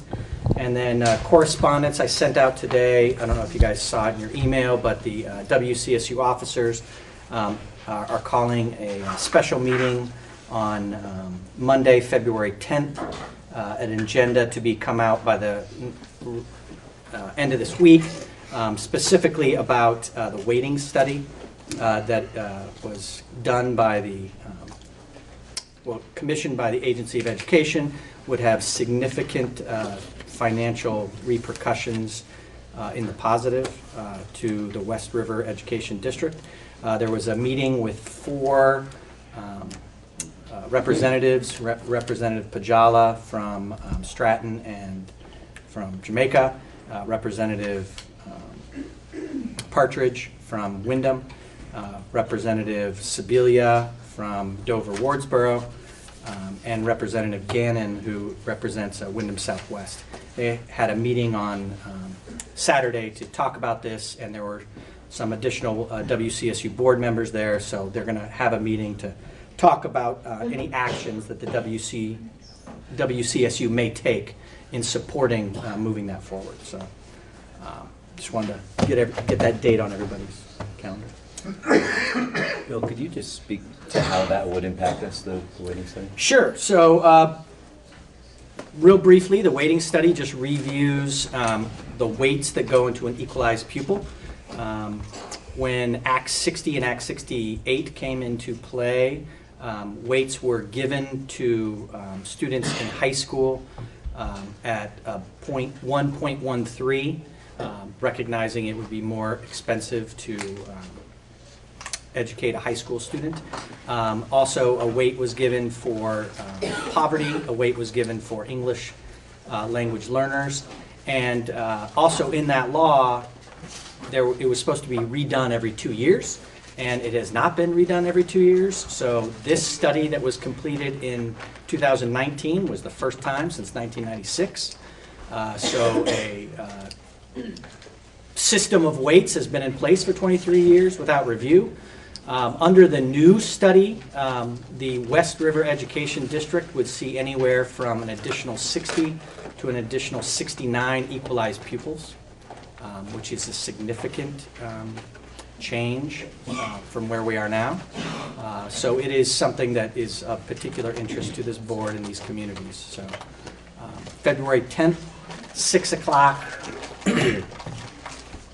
Is there any potential that that would impact this particular budget this year? All of my communications with the people in the legislature are no, it would not be this year. The amount of speed that would be necessary and the amount of people that would need to weigh in to have that happen before crossover just doesn't seem realistic. Okay, great. Okay. Yeah. I just wanted to add one thing because I actually went to that Awesome. that meeting on Saturday. One of the things the representatives were urging was for us to write to the legislature, give, how this has actually harmed our schools over the last 20 plus years. Programming's had to be cut to keep budgets in line, and it's just been unfair about our more rural, poorer communities. We're proportionately paying more than some of the more dense, richer communities. Well, it's a really good point because that's the big change in the weighting study, is giving value to low population density. That was not part of the original formula in 1996 and 98, and it is now part of that. So that is the gigantic change. Wow.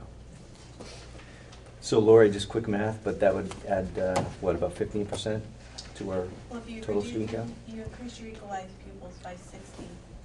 It still wouldn't get you down to the threshold, but close. 19.5 would be. You read my mind. Cost per student. Lori, I'm sorry, can you speak up a little bit? We have some people in the audience. Sure. I'm sorry, I'm getting a cold here. Adding 60 equalized pupils, as Bill was just talking about, would basically bring the cost per student down to 19.5. So it would still not get it under the threshold, but it would be very close, depending on what the threshold did over the next couple of years as well. So basically, That's just using today's numbers, right? so basically though, if they're doing this across the state, changing the weight of each pupil, right? In reality, are we not just changing the whole number? You're gonna have, even if we have a lower cost per pupil, are they gonna wind up lowering the threshold? Okay, so this whole thing with balancing numbers and everything else to make it look like there's more kids, or make it look like there's less kids, or each kid gets more, or costs more money to educate, or less money to educate, really in the long run doesn't matter, because no matter what formula you use, if you do it across the state and spread it around, it's still gonna come out, you have one pot of money that everybody pays into, and one pot that you take out of to educate the kids. Right?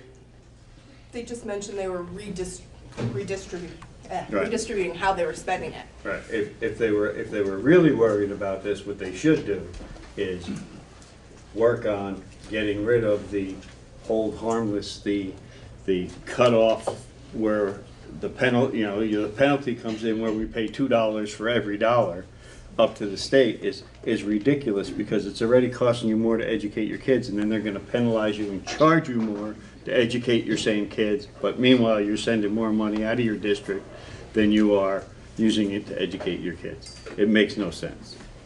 So the legislature really needs to work on the real numbers and the real problems, instead of just throwing numbers around and saying, oh, we're gonna fix this and make this look better. All right, well, thanks, Ken.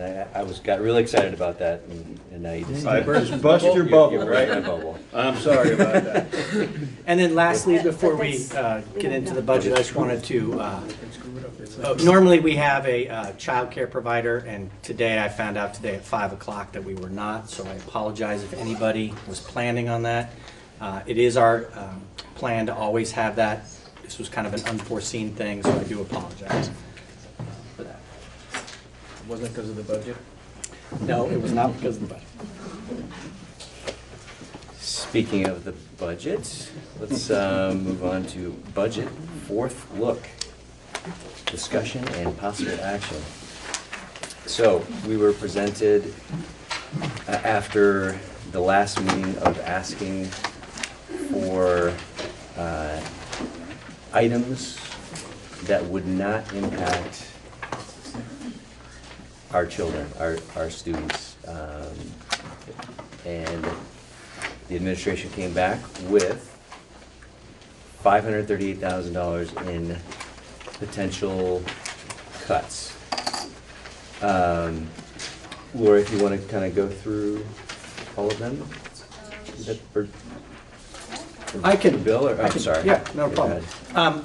Just for everybody in the audience, there's a copy of this. It's two-sided, looks like that. So we as an administrative team were tasked with completing this exercise for the board. We met, we reviewed, we analyzed, we edited, we reflected, and then ultimately it was my responsibility to provide a cohesive presentation for the board, of which you all see now. These are not in any order, but they do accomplish the task that the board set forth to us, I believe, of getting over, being able to identify more than $500,000 in reductions that would not affect current student programming, and trying to be as creative as possible. So it was a task that we took on under the direction of the board and willingly, and I hope that we have delivered what it was the board was looking for. And myself or any of our principals can answer any clarifying questions if you guys have any on that.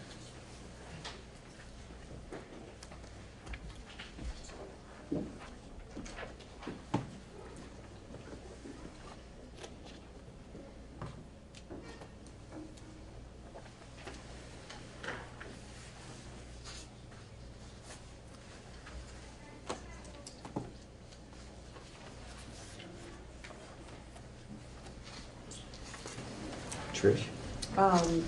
One of the things that I was looking at that I'd like about probably answer is Leland Gray going to an 8-period day. How is that more efficient? Why does that make the day more efficient? All right. Well, I'll tell you that, then I'm gonna tell you something else. It makes more, so right now, we have a block schedule at the high school, which means we have 4 blocks in the fall, 4 in the spring. Teachers teach 3 in each semester for a total of 6 teaching assignments.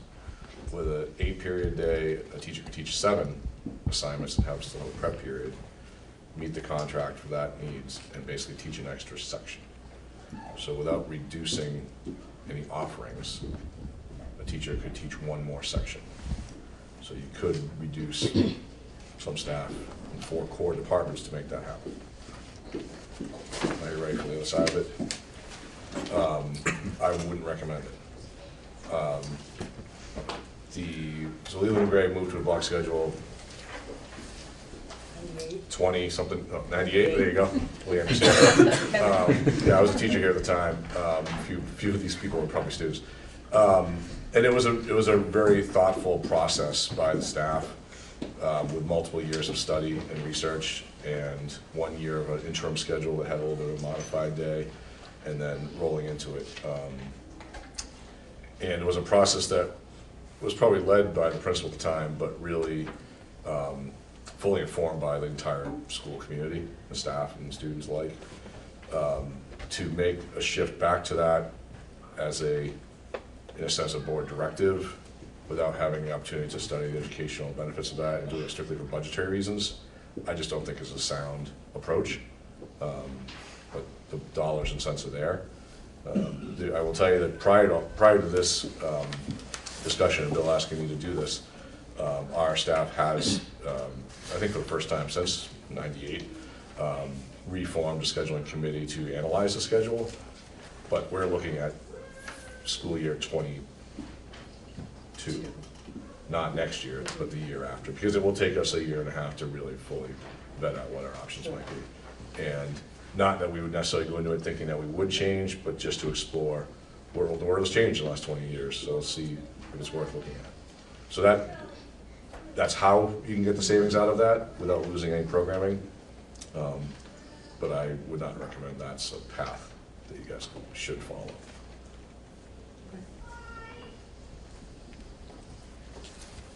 Question.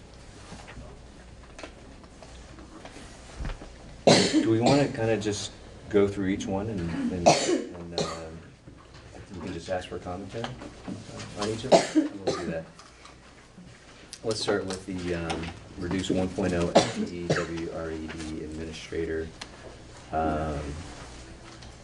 Bill, if you want to just kind of... So the concept behind this is assigning administrators to a student ratio, around 1 to 130 to 150 students.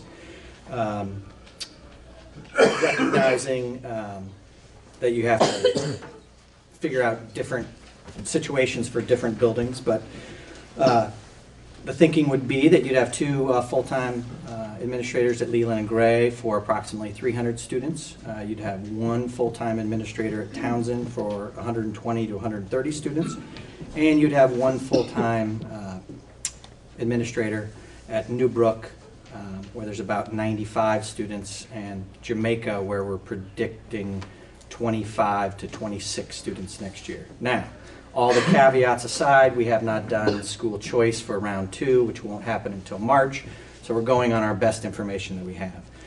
In doing so, I thought it was critically important that we consider what it would look like at Jamaica. We wanted to make sure that there was a level of service to the community of Jamaica and to the students of Jamaica. And so we included an increase of a paraeducator working under the assignment of the principal and the lead teacher. We would redesign the admin assistant position to increase the reliance on being a school aide. We would increase the counseling services at Jamaica, even though there would be less students, because we want to make sure that there's multiple points of adult contact for those students. We would put a administrator who worked predominantly at Newbrook as the principal of record at Jamaica with a lead teacher who would receive a stipend. And that would be the structure at Jamaica. Townsend would look very similar, and you'd have a reduction of service in the administrative level of 0.5 at Leland and Gray. And if you did all of that, you would be able to reduce the budget by $103,617. Bill, I have a question. Are there any studies on like retention and outcomes or student outcomes for having shared principals that you're aware of? And, you know, one of the things I've been hearing lately is, you know, obviously administration is a place where people are looking that we might be able to cut. So the question has been being asked, you know, do we really need 2 principals in LNG? So I'll take your first question first. I am not aware of any very specific longitudinal studies on split principals. It's really dependent on, at least in my 15 years of experience, they can go really, really well, and they can go really, really poorly, depending on the people that you have involved, the system, and the place. In terms of Leland and Gray having one FTE, I think that with the range of students from 11 to 19, and the great transformation that occurs both developmentally and educationally during that time period, that my recommendation would be I would not drop below 2 administrators at Leland and Gray. However, I think your point is well taken that anytime we have a change in enrollment and shifting of students, it is worthy to look at what is an appropriate staffing. But in this scenario, I would recommend highly not to drop below 2 full-time administrators. And then, just if I can, last meeting we talked about you were going to look at how the effect of school choice maybe. Remember we talked about that last meeting and how that might affect? Yes, so I included that in your packet. Okay. It's a deep thing in there, but basically the state board education rule puts everything into clusters. So we are fine on the amount of ratios that we have and the students we have in classes.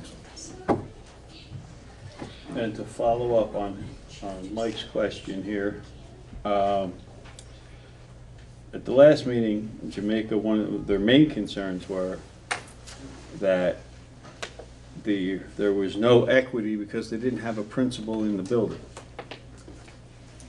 And the first thing we have here is we're going to reduce another principal. I recognize that, so I Okay, tried so very... I just find it funny that the main complaint at the last meeting, besides the fact of 19%, for 19% increase, we don't have a principal in the building, was the seemed to be like a huge concern. The first reduction we have is we're going to get rid of another principal. And I just find that peculiar, to say the least. Well, what I tried to do is be as creative as I possibly could to get as many points of adult contact that would be increased for those students in that community. But you are correct, it is a reduction in the direct support of an administrator. I could not find how we could organize ourselves in a way to reach the financial target in this particular thing without organizing in such a way. Does not mean that that's the way to go, but for the purposes of this exercise, that is the design that ultimately I came up with. Well, also I see that it's Newbrook's. It seems to be whoever the Newbrook principal would be the one that would be also doing Jamaica. And I understand you're doing this because of numbers, right? Correct. Number of students. You had those numbers of students up to equal to what Townsend is, but now you got the one principal acting. You have 3 principals in the center of our district, and you have one all the way down one end that's supposed to take care all the way over on the other end. So if there's a problem where that principal needs to be over there at the other building, they have to leave the one building and go all the way over to the other building, whereas you have 3 administrators right here smack dab in the middle of the district. Yes, I understand the logistics of that decision doesn't make any sense to me either. Well, when you have a situation where you have multiple adults that could address things that principals might be solely responsible for currently, those responsibilities could be distributed so that the education and the safety of the students could continue just under a different configuration. It may not be the configuration the board wants to go with, but it's the configuration that I was able to develop that I thought met the goals and the needs for not only the students, but also for the task at hand. I think you have some technical questions. Yes. Hi, Karen Amadin from Jamaica. I was the one who brought up principals at the last meeting. And we did not say that we do not have a principal. Our principal is right. No, you said you didn't have a principal in the building. Is exactly what That was is said. not what I said. You can go to the video. I said we have a principal here who is working 1 to 2 days a week. But it is not enough for Jamaica. And we wanted someone who could be there more during the week. But we did not say that we do not have a principal in the building. Okay. Not what I heard, but okay. But that being said, will we have a principal in the building at all?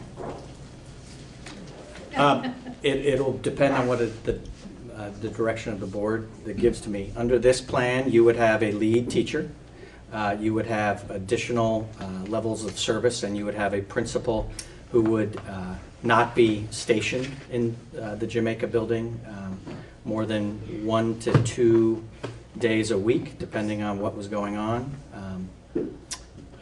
That is the design that I presented. Whether that is the design that the board wants me to go with or not. I was trying to be as creative as I possibly could while serving the needs of the students. Sorry, there's a tie. Go ahead, go ahead. So Jamaica would have one teacher? 2 teachers. One would leave. But you won't know how many kids are gonna be there after, I mean, it's March? Correct. So, would that depend? Well, so as the board well knows, after school choice, we have to look at things just like we did last year, and we would have to do things this year. And the direction the board gave me last year was, don't spend any more money. We've already approved a budget. Organize the staff where they need to be based on what happens with school choice. And so I'm assuming that I would have that same sort of direction that I would have to work with.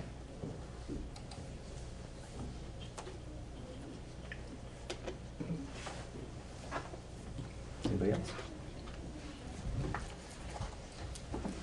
All right, let's move on to the additional nurse request.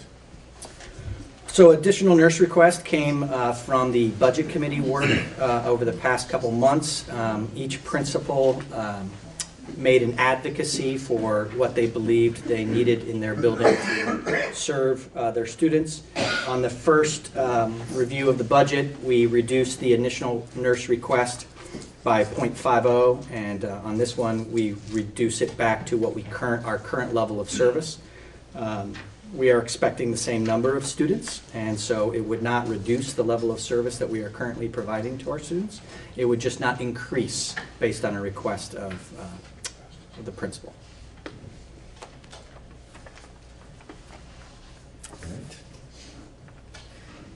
And how about reduce additional technology services? So originally, we had a 1.15 increase. We dropped it to 0.65, and then this one is dropped to 0.15. I kept the 0.15 just because we are integrating many new software systems, and the level of support necessary for the classroom teachers and the principals, any little bit would help, and that 0.15 is a very small investment, I think, to continue keeping our teachers' ability to be focused on instruction.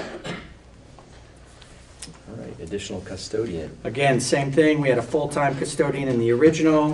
We reorganized ourselves to 0.5.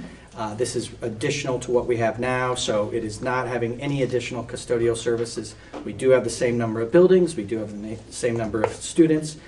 We will work with what we currently have, and we will organize them according to the needs of the building, but it won't be an increase in personnel. And building projects beyond regular maintenance. So we budget for regular maintenance, things that have to be cleaned and taken care of, but anything beyond that, painting, tile replacement, carpet replacement, window replacement, we consider to be project-based. And so in this suggestion, we are getting rid of all large projects and small projects for this year. We will complete our engineering study here at the Leland and Gray building, which will be done this spring. We just essentially would hold off on doing anything beyond just keeping the building clean and making sure that students were safe. All right, reduce general music by 0.1. So going through this process and making sure that we are being as lean and organized as possible, the principals were able to identify that we could reduce general music by 0.10 without reducing any service to the students that they're currently getting. So that is a reduction of a half a day, while shifting some responsibilities to make sure that the students currently get the same level of general music service. Okay. Reduce supply and book budget. So that was just basically taking 25% across the board on all those and just saying we're going to fulfill those requests at 75%. Doesn't have to be this way forever, but for this year in a tight budgetary situation, we're going to pull back and fund it at 75%. Agency fund analysis, plus 16,000. So in the section 1 of your folder, we did an agency fund analysis summary along with each individual purchase. There was discussion at the last board meeting about the differences in cost between purchasing a service from the agency fund. And just as a reminder, the agency fund is where the WCSU hires people and then different districts ask for certain levels of service. So you could have a full-time counselor that works 0.5 in West River, 0.2 in Marlboro, and 0.3 in River Valleys. You can have a full-time employee, you get to increase their ability for longevity because they know they're working full-time, rather than 3 entities hiring out a piece of those people. So we did an analysis of all of those purchased services and what it would look like if they were individually purchased by West River, and we're actually saving $16,000 by doing it currently. That does not change the fact that now that we have gone through 2 years of budgeting for West River, that we will be doing a deeper dive on which particular areas can we do direct purchase on, what makes sense to continue working with the agency fund. That analysis we can do at a deeper level with every single WCSU participant and be able to have more recommendations in the fall for each individual board. Does anybody object to removing that one? No objection. Okay. Change admin assistant job description. So this goes back to the first one. If we are going to, well, either, regardless of whether we are or we aren't, wanted to take the board's directive of being creative as deeply as possible, and just recognize that if there's opportunities to redefine some job descriptions around what are necessary for an admin assistant to do in a building that is very different from having 70 kids down to 20, possibly 25. How could we maximize the investment that we are making in that person for our students and for our communities? So that was just the idea that we would redesign the basic functions of that job so that we could free up time throughout the day that could be used as service to the students. All right. Create Townsend 4-5, class of 25 students. So in the original budget presented to the board, we split this class. They currently are a 4-5 class that has 24 students. We're projecting 25 students next year. So it would be an additional student. Going back to Mike's point, because not only on school choice did we want to look at the rules, we also wanted to look at the SBE rules for appropriate class size, and they lump 5 and 6 together, and 25 is the average. So we are well below a 25 average in a 5-6 cluster. When you look at 6th grades that are between 19 and 21. It is being currently done at 24. The recommendation from the principal was we would like to split it, but again, in this environment of our current reality, this doesn't have to be a forever decision, but for next year, it is a possibility that again would not change the programming or service level that we currently do.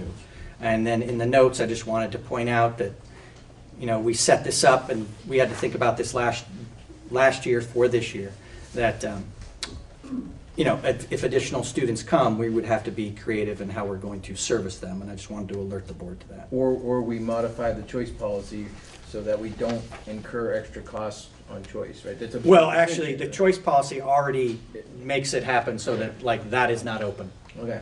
That is, you're locked in. All right. There are no openings in 4-5 in Right. town. Gotcha. All right, and finally, Leland and Gray going to an 8-period day. And I think Bob explained this really, really well, so it's just important to recognize that it is possible. It might be something that we want to think about on a longer-term study to see how that would work. But again, we wanted to respect the request of the board to do a deep dive and look into some efficiency possibilities. So it is possible, but it does have some serious impacts on hiring people and retaining people that I think are worthy of consideration. All right, thank you. Great review. I think the only two that I kind of sensed had the most contention were probably the first one, reduce 1.0 FTE for the red administrator, and then the final one, Leland and Gray going to an 8-period day. Anybody want to speak to how we want to move forward with that, or thoughts on it? Do anything? Well, first, yeah, I appreciate the work. Pleased to see that you guys came up with creative solutions to the challenging situation that we face. I'm hopeful that this weighting study will help to further ease the pain on our taxpayers when we're not sending our money off to other places.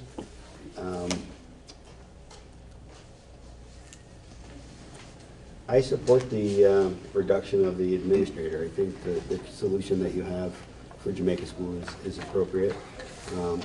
I am interested to hear a little bit more about, what Leland and Gray's plan. Sounds like you've already kind of started this discussion ahead of our budget challenge. So I think that's, I'd like to hear a little bit more about how that's going to go and where we think we're going to be. But from my perspective, I think we should go ahead and leave the reduction in administrator and hear a little bit more about Leland Gray. The last one? Yeah. Yeah. Yeah, that sounds great. So I have a Go ahead. question. So the reduction in administrator, and I'm sure the public will speak up if I misspeak, we're also talking about changing the admin assistant job to take on a .50 FTE para position. Separate. They're both going to happen. We would add an additional half-time paraeducator under the direction of the lead teacher. So another adult that would be available for, Right. as well as redesign the admin assistant position.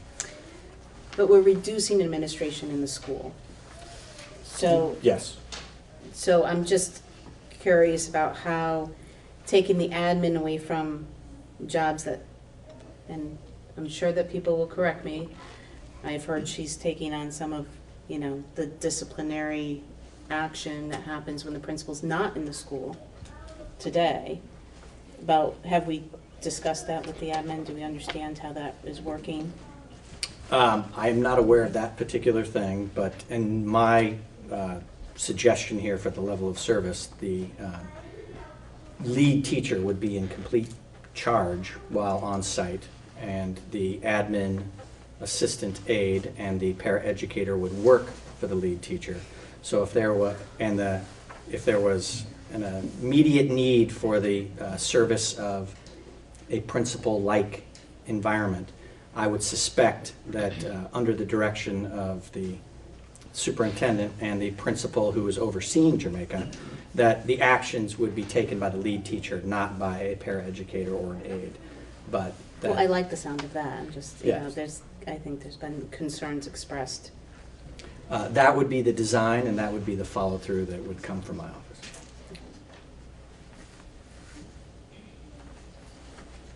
Yeah, sorry, go ahead. I was just kind of hoping that administrators would speak to that and what your thoughts on it are. How do you feel about it?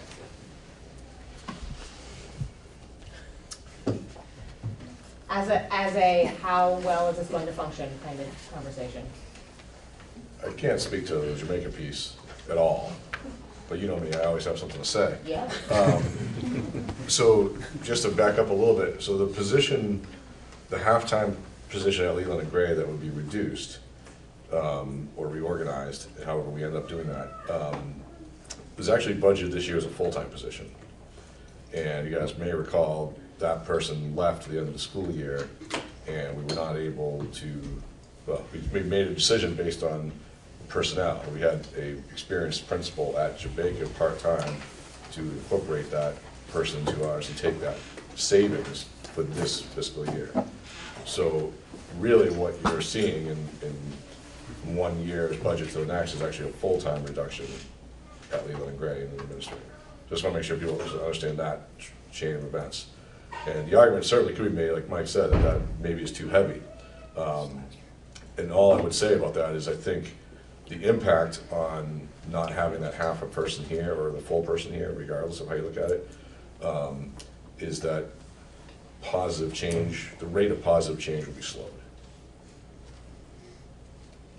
So that's, I mean, can Leland and Gray survive with 2 administrators? Yeah, sure, absolutely. 300 kids, very manageable, I think, with 2 full-time administrators.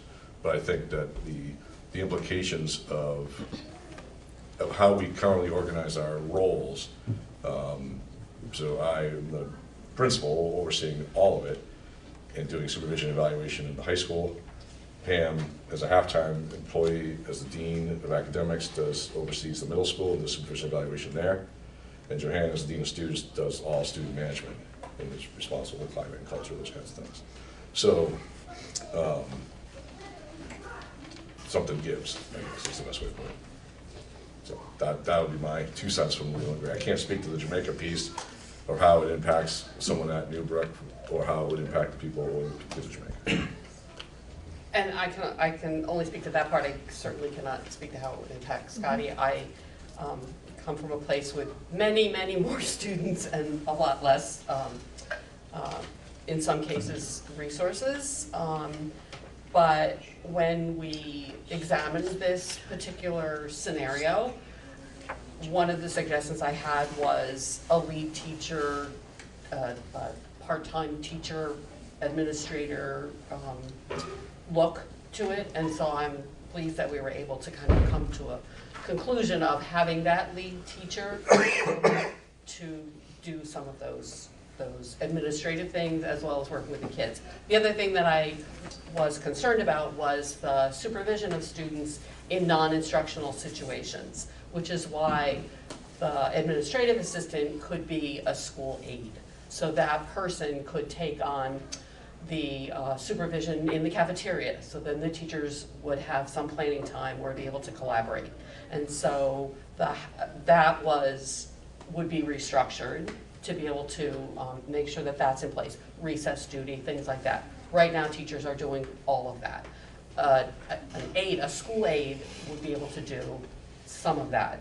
The para, when we looked at that, was really to assist with students with special needs and to be able to help in classroom situations, as well as with the special education teacher. So I think putting some of those defined pieces in place would help on the day-to-day administrative end of it.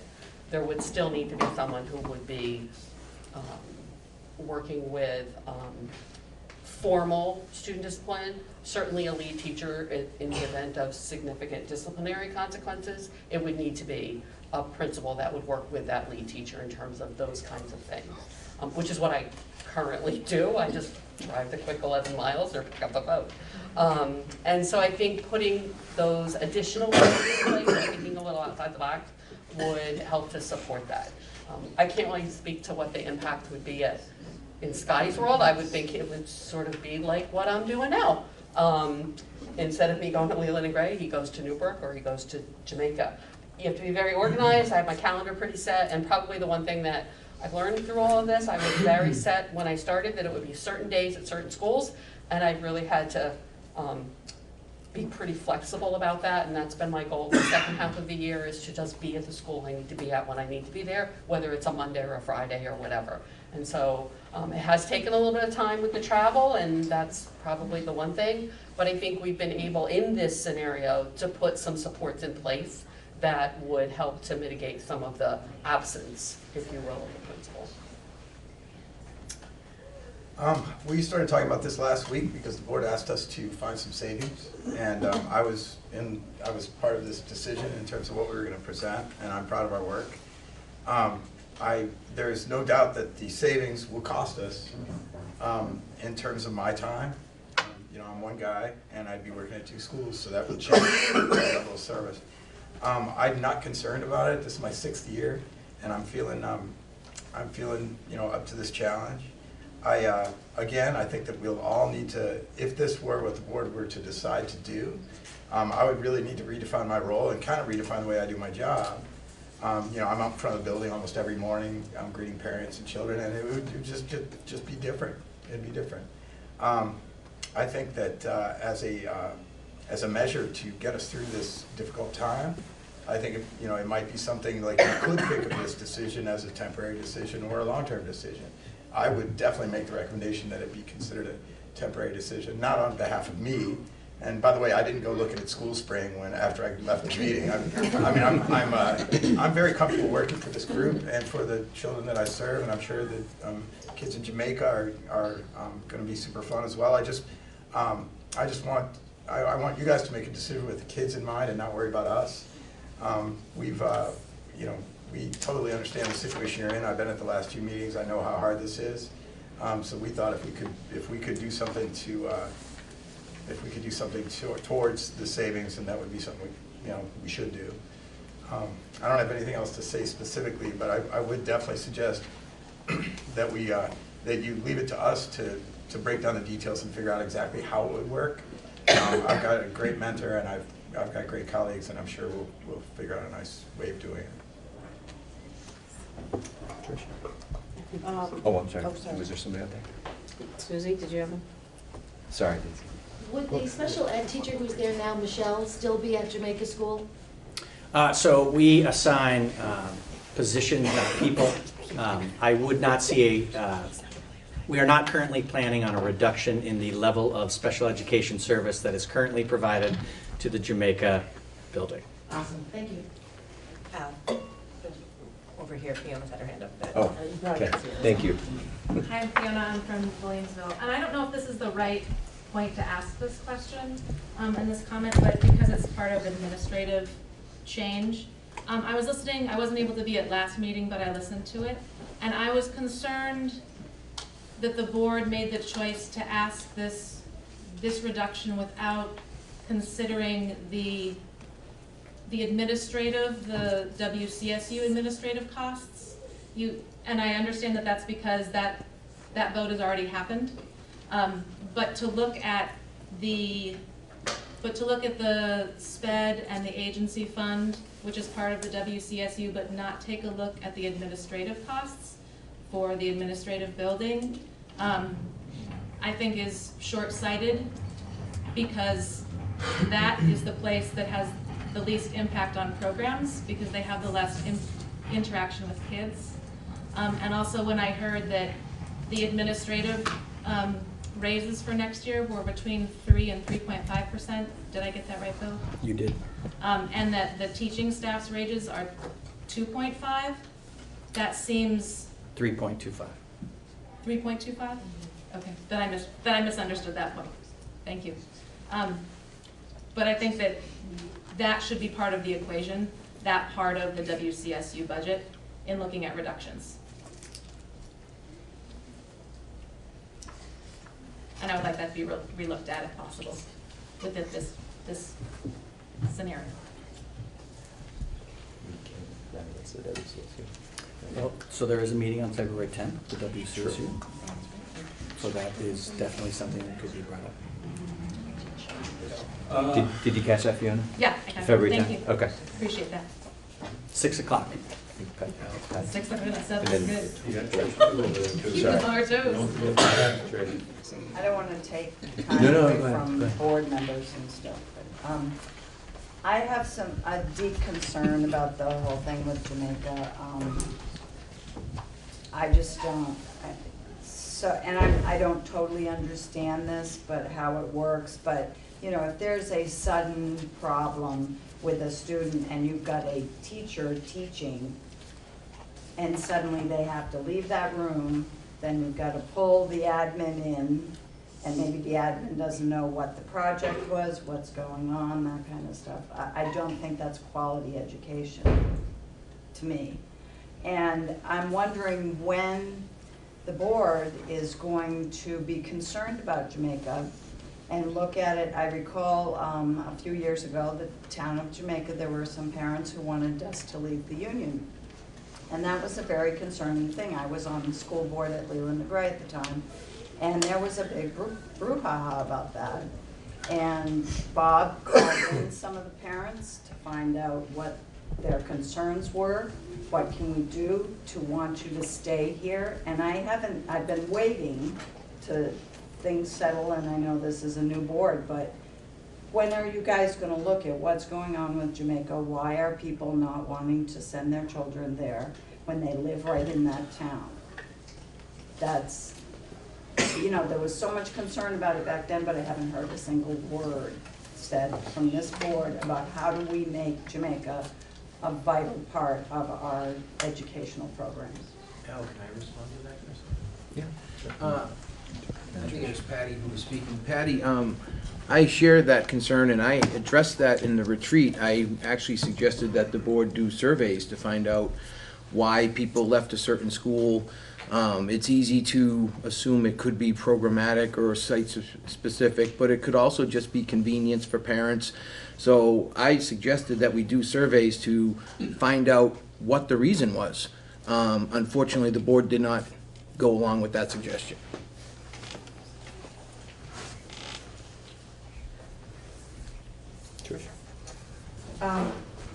My concern about this, reducing an administrator at Leland and Gray, I feel like we, as a board, made a decision to move the 6th grade to this building and have it be a true middle school and be part of this community versus the elementary school community in a sense.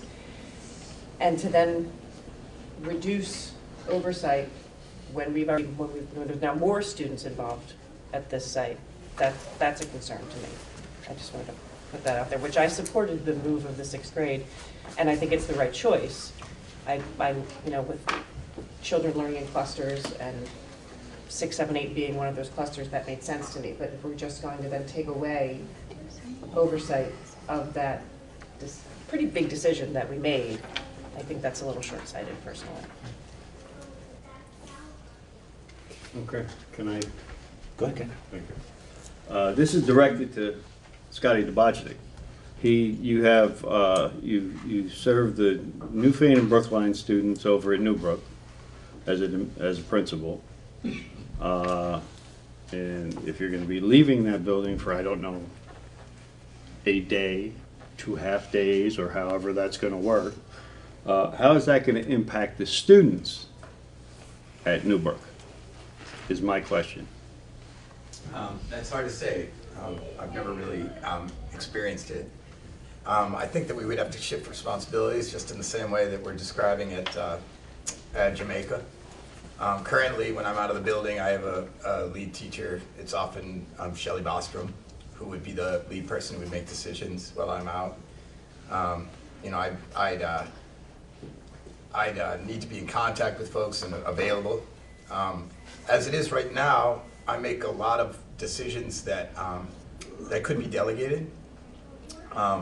They wouldn't be me doing them anymore, and that's different. I really trust my staff. I would say that one of the things that would surely change is that I'd be getting twice as much email.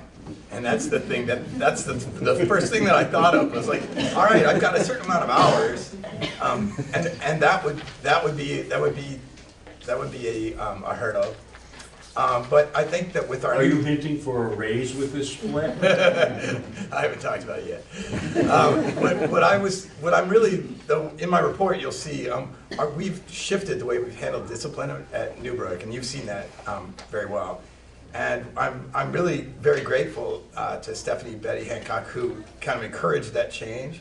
As it is, we've got 1 less referral per day on the average. So last year in October, we were at 3.5 referrals per day. Those are incidents in the building. It could be minor or major incidents.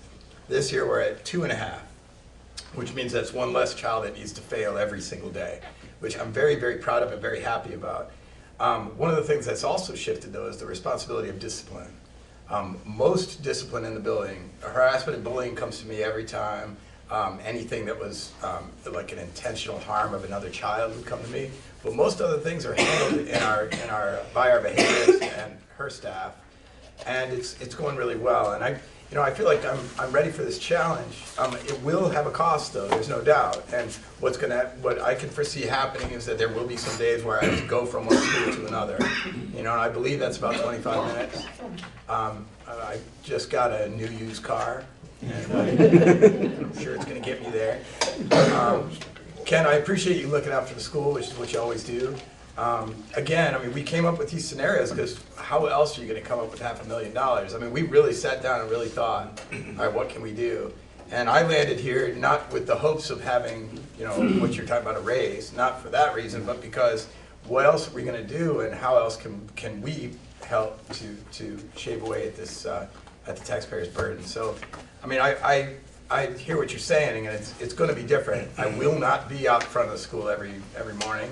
I will not be poking into the classes at the same rate that I do now.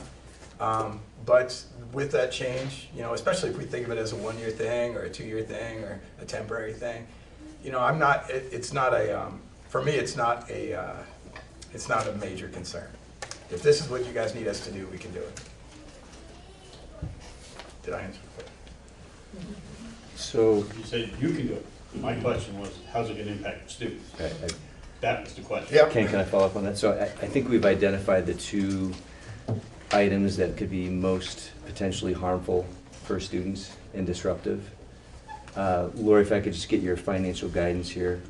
If we were to exclude those two, that would put us at approximately 400,000 in reduction? Is that right? The number one and the last one?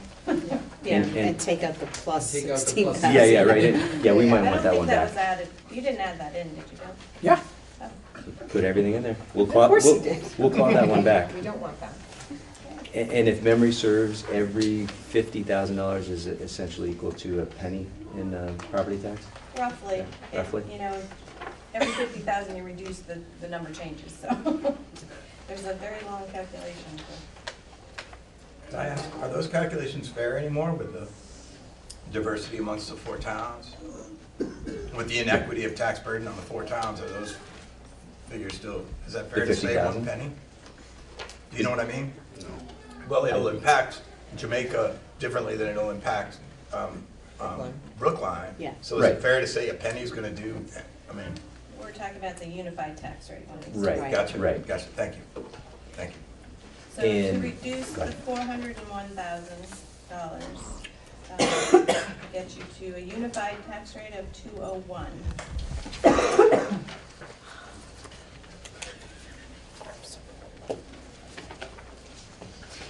And how does that affect every town? So it's not going to change anything for Brookline, Newfane, or Townsend because they have the 5% incentive protection. So it doesn't change anything there, and it gets, oops, I'm wrong. I have a lot of spreadsheets open here.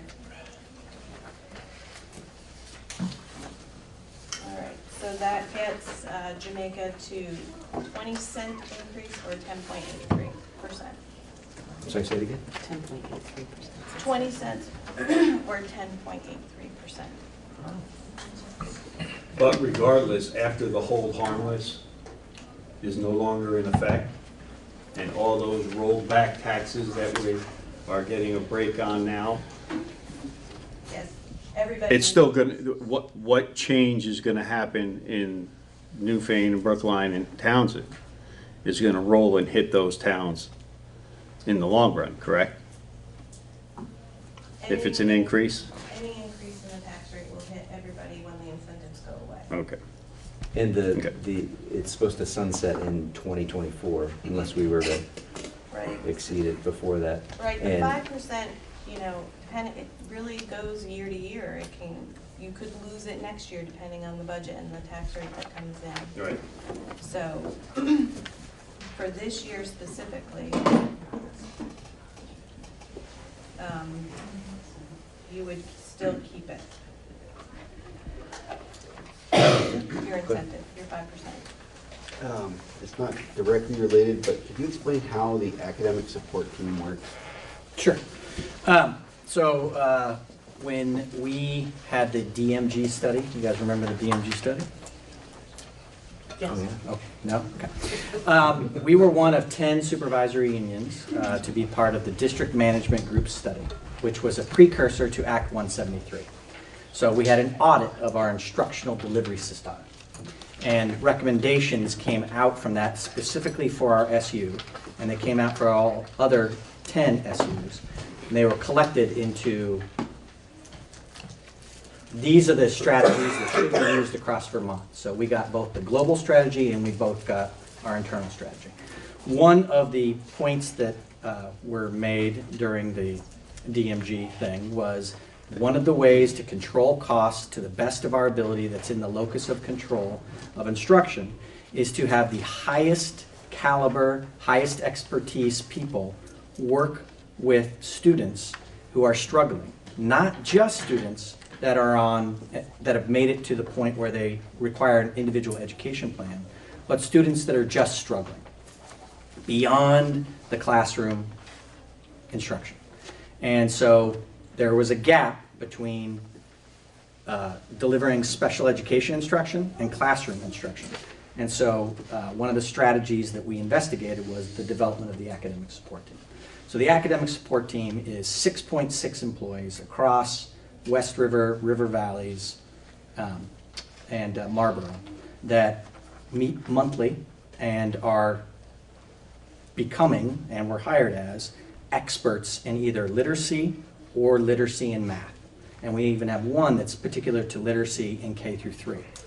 We've initially assigned those people to different buildings based on the population, and as we get more data from our local comprehensive assessment system, those people are going to be shifted to the needs of the students. Right now, they're where they are because we don't have enough data. So they basically operate in a dual capacity. One, they're delivering direct service to students that need additional assistance beyond classroom instruction. And two, they are coaching and working with teachers about how to change that universal instruction so that their services become unnecessary. Is this K-12 or? Right, we are doing it right now at K through 5, and we hope to stretch it to the middle school next year. So there's 6 additional teachers Yes. that are actually out with students that Yes. are not part of our count of. They are out with working with students, and the exchange that we did is we reduced every single paraeducator that was working on academic instruction. And I see that it's largely grant funded. A majority is grant funded. There is about 117,000, I think, from West River. There's 86,000 from River Valleys. So there's a contribution that is equivalent to the level of service they're getting, but predominantly it is grant funded. How long is that grant? Are we going to be? So we use what we call our consolidated federal grant, and so we have been getting that since the beginning of time. And we only spend the amount that we know we're guaranteed to get. Sometimes there's some excess, sometimes, depending on what the federal government does, there's less. But we always budget ours so that we can provide the level of service we want for our students. Okay. Prior to the merge, we had 1.6 FTE at my school of academic support that came out of our local budget, probably cut with some federal grants as well. So some of the buildings, did you have prior to? So some of the buildings had people in place that they worked. Yeah. It's so much more efficient this year. It's incredible what Jen has done with her team, because they studied the data from each of the elementary schools before deployment, then they came into the school, they met with the kids. Now they come to our EST meetings and they're able to with language that parents can appreciate. They can really explain what the issue is and what it will take to overcome those issues. And I believe that it's gonna lead us to fewer special ed referrals. I believe it's gonna reduce the amount of frustration, especially the kids that are in grades like 3, 4, and 5, where they're starting to realize that, hey, I missed this. You know, and this doesn't always come, this isn't always self-made. I mean, we have a lot of kids that move in, and they might have missed something because the curriculum wasn't aligned. And so here we are, we're able to fill in these gaps and keep them with their friends where they're supposed to be, and maybe only out of the room for 20 minutes a day to work on fluency, or you know, it's really, it's so impressive. You really ought to check it out. So just kind of looking at I know it says here that you assign them as necessary. It looks like about 4 of those FTEs are basically kind of the percentage that we're buying into this. I would have to defer to Lori to figure out those exact, but Yeah, yes. somewhere in that. So, you know, when I'm thinking about those teachers and discussing, like, well, do we have 25 students in a 4 or 5 classroom, or do we have 2 teachers in Jamaica? We also have 4 additional experts that we're also applying to those same areas that are not part of those. It's actually a very good point, because that's how we have to report them as well, because they are doing direct instruction. So there's more adults in our building teaching our kids than what we're actually seeing on the other page. You are seeing classroom teachers. Right, that is correct.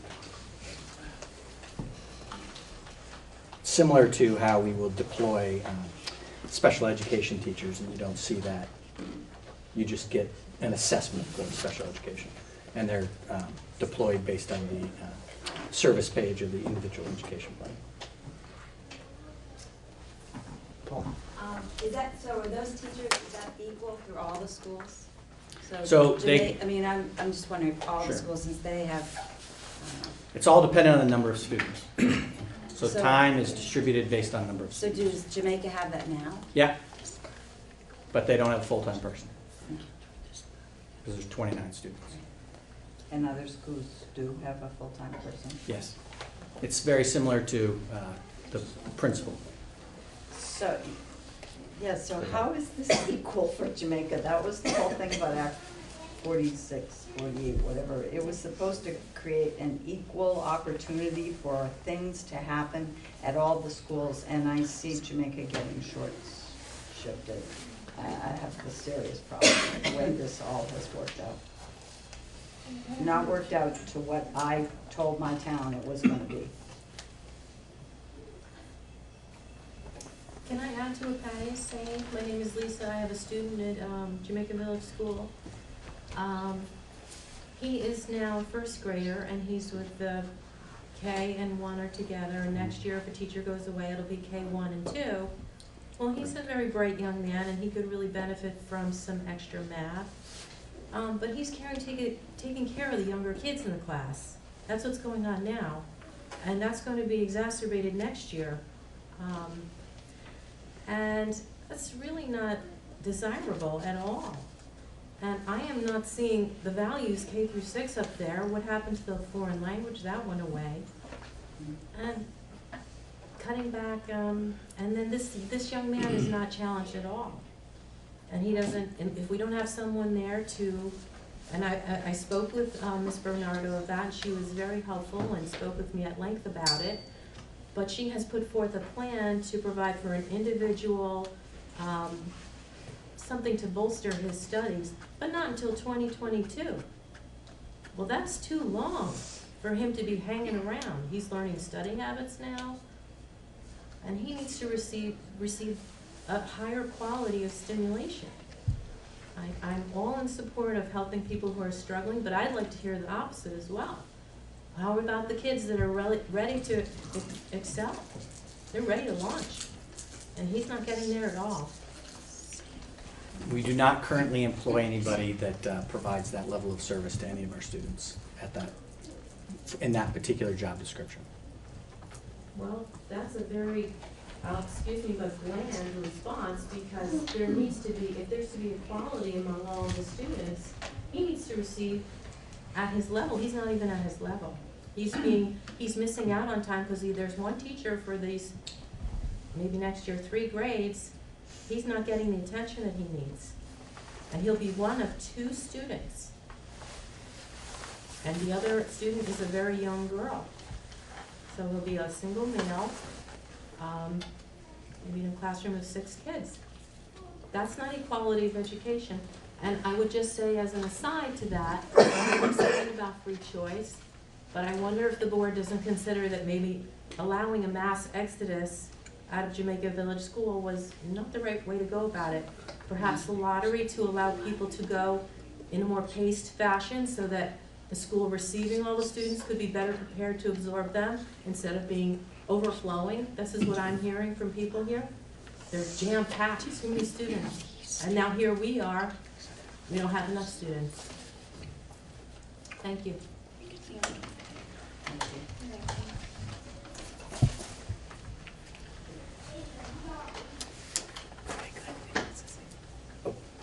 Yes. Craig, I was waiting. Yes. Craig Roach, principal of Townsend School. I hear you. I think you're probably referencing the jam-packedness of Townsend School. Those classrooms that we have, multi-grade, 3, 4, and 4, 5, are certainly filled with numbers. And that's tough. To have a teacher teach 2 grades is pretty difficult. And when we talk about teaching 2 grades, what you're really talking about is teaching 4 grades. Because if you're teaching 4, 5, you're really teaching 3 and 4, and then 5 and 6 for the students who need the extra enrichment. Our academic support teachers, which is what we were talking about just before this, do provide that service for enrichment and additional opportunities for students who are achieving well beyond their grade levels. What I hear in the last few weeks, and I apologize, is we're really looking for quality of education at Jamaica, and we're really caring about Jamaica School and what it's going to become. And we're also trying to cut things from our budget that will impact our students and our teachers and staff at Townsend. And if we're going to talk about quality of education and equity, I think we do have all the same opportunities at Jamaica. If we're talking about percentage points, the number of students that attend and how often they get an opportunity to be with PAM or to be with AST. I would welcome anybody from Jamaica to come on down with us for school choice so we can offer those opportunities to serve kids. And that's our #1 job. Every single person up here is to take care of the education of kids and provide them with a really nice, caring environment to meet them at the level where they're at. So when I think about what kind of education can we give, and we're talking about cutting, I don't think we can have it both ways. And so the numbers are going down in Jamaica, for sure. But if you can help us support the quality of education that we're giving, especially from the people who have left Jamaica, we're providing with some really good opportunities. And I want to provide for your son. Scotty would certainly love to provide for your son to get what you think he needs. And there's really one way to do that is to support us and not cut so much. We can't increase population, but I can provide you a caring atmosphere with teachers who care and enrichment opportunities. But we also can't cut too much. So I guess that was a diatribe of my thoughts. But I don't know your son, but I would welcome him down and anybody else. And we can provide a rich part of education, which is what we're trying to do. And unless they want to come down and their class size is already full, which messes with the whole choice program. Yeah, which I is got a problem. But I got a rebuttal for that too, is that we could also increase, we're talking about increasing the size of our classes, which again fits our standards. But we can also add an additional teacher or 2 to make sure that they're not just 1 student and a younger student, as your example says. Like, we can add teachers and provide a really good education for kids if they travel down. And you guys can come at me, I'm good with it. Well, and the reason you're able to do that is because this board is supporting the Townsend School and giving the resources to the Townsend School. Bottom line, that's what it is. You're getting the resources, you're talking about you have the resources that we don't have. Yep. So therefore, you're offering that to this person for her child, saying, you guys don't have those resources, but we do, so you bring your kid on down to Townsend. I gotcha, right? Yeah, right. And I love this debate, again, I love talking about education, I love my job. I mean, The- Jamaica has a village school where, it's school. And it's very vital to the town of Jamaica to have a school. Yeah. Okay. And it, you know. Just one at a time. I just wanted Okay, to- sure. We are supported by the board, we're supported by the budget, because families in your town have chosen to make a move. And so, as Bill's, Know what was there. what? I'm not sure they knew what was there when their kids went to Jamaica, to Townsend. I mean, that they were being offered something that Jamaica couldn't give them because we didn't have the resources. No, I think one of the, I believe as a parent, one of the driving factors, and we sort of talked about this last year with Wyndham, is the opportunity of class sizes and additional opportunities that a larger school can provide. And I think we saw those numbers dipping a little bit.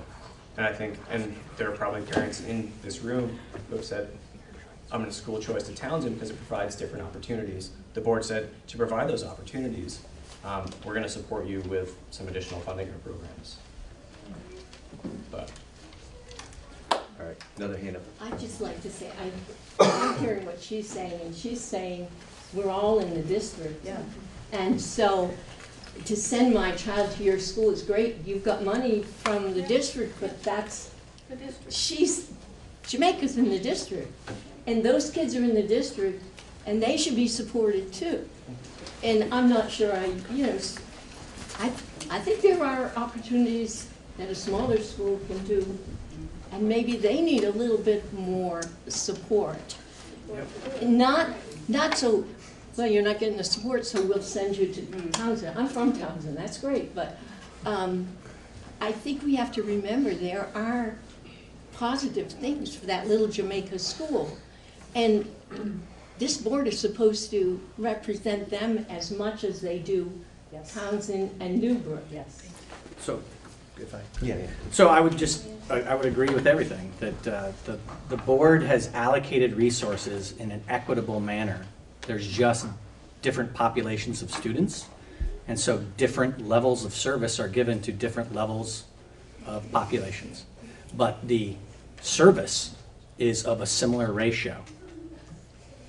So if you have 100 kids and you have a full-time principal, and you have 50 kids and you have a half-time principal, that would be an equivalent ratio. So when you go from 70 kids 2 years ago in Jamaica to a projected 24, there's going to be a difference in the level of service, but that level of service will be similar in a pro rata basis to the other elementary schools. Go ahead, Patty. But if you have no idea why those people have taken their kids and gone somewhere else, you cannot change a thing for Jamaica. That needs to be figured out. Sure. What was the difference between Townsend and Jamaica? At one time, Jamaica had 105 kids. What was the difference between Townsend and Jamaica that made people from Jamaica want to go to Townsend other than you were a bigger school? You weren't. You wouldn't have been a bigger school. And nobody's bothered to find out what the problems were and why people moved away. I think gathering data is a very valuable. Mr. Chair? Yes, Ken. The answer to that question is, this is the problem with equity and not being equal. But anyway, can we task later on, when we get to tasks, the superintendent to look into doing a survey in Jamaica so we can get to the root of that problem? Does that sound fair, that we can get to that? Thank you. Yeah. Okay. Heidi, I think you're next. I just want to speak to that for just a second, Patty. Only because we've had an influx of kids and I've had many conversations with families. And I have found two areas that seem to be a reason why people have changed. The convenience to the high school, having their kids all in one location. It just so happens that it's Townsend, that's what Leland Gray is across from. The other one that I've heard multiple times was, my daughter is one of only two, or my son is one of only a couple in his class, and the friend pool is pretty small, and we want to have a bigger classroom size. I don't think it had much to do with the makeup of Jamaica. I feel like they were looking for a place that had more girls in a class, or, you know, coming and combining two creates more options. I think that's probably what we're gonna find, because that's what people have said to me as they've come in and I've chatted with them, and there's some of that. I mean, two schools that are decreasing in size, that don't have as many options for the same grade level, and then the convenience of, well, I have high schoolers, so I'm just gonna bring them there because the bus is gonna go and take my high school kids, so they might as well take my elementary school kid too. I think that's some of it. It just happens that Townsend is what's across from Will and Craig.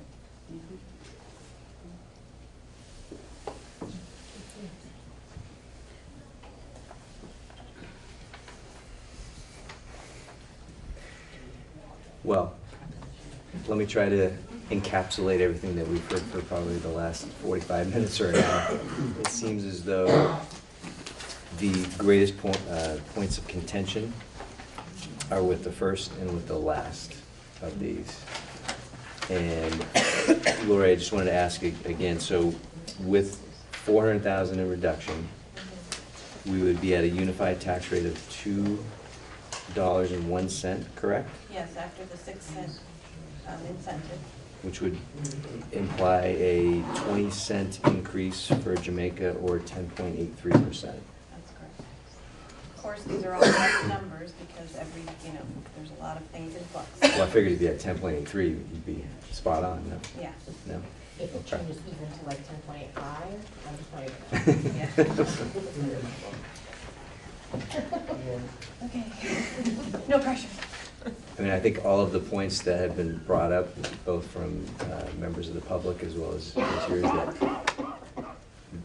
those two in particular would cause the greatest disruption and potentially impact students and decrease equity, which is essentially what we're here for, is to try to have an equitable solution for all students. And if anybody wants to comment on that, I'd love to hear it.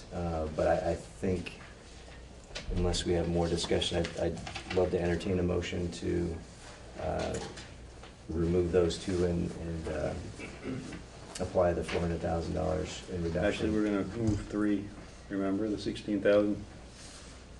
Well, that's. Don't forget it. Let's We'll remove take it. back the 16,000, Yes, we'll take back, we'll remove the I think that was item. inclusive of the 401,000. Right, okay, Yeah. awesome. Okay. I haven't heard anyone address what Mr. Tebow said about the block scheduling. The difference that he did not seem to think it was a very good idea. Apologies. What I meant by the last one, that was the one. Oh, that was the Yeah, one. yeah, so the first one in our list, and then the last one, which is the going to an 8-day period. You're absolutely correct. And how do we study that? Well, they started a study. You already started? We have a committee working on it currently. It's not gonna be one of those committees like when we did the committee of 6 with the 2 superintendents go into a room and figure out they can't cut a superintendent? I was Just not like one of that. those 2 Just like that. superintendents. You weren't, no, you weren't. I in was on not. that. You were not in on that. It was actually the year before you became the superintendent. That's right. I remember it well. Al, Yes, sir. do we know what the total increase to the budget is? We're talking about these as decreases, and in fact, we're not decreasing the budget at all. Can you speak up? I can't hear you. Yeah, so we're talking about these as decreases to the budget, and these are not decreases. What is the total increase to the budget that we're talking about right now? Great point. With So, the removal of the 401, 462. we're increasing it less. Yes. If I had to guess, it'd be 3%. I don't know. 330 increase is my guess, right? 3%? I think Liz was right. Because 11.7. I'm gonna go 2.89. 401,461. I'm sorry, say it again? 401,461 is the increase from, oh no, I'm sorry. The Hold, decrease. please. That was the decrease. You're right. You're talking about the year over year, right, Drew? Correct. Yeah, Is that what you're total talking increase to the budget. 2.94. 2.9? I'm gonna have the math brain like Bill. 3.5. So the year over year would be 337,649. And percentage-wise? Yeah. 300 what? 337. 337? I think you're right. You're spot on. I'm going 2.93. I'm going 2.97. What's the over?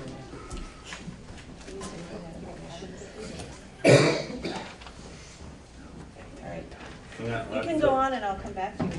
Well, actually, I have a question for Bill, following up on Sorry, one at a students. time. Go ahead. At the WCSU level, Yes. and it happens every year when we bring up the budget, and we're talking about special ed and everything else, and we talk about meeting the kids' needs.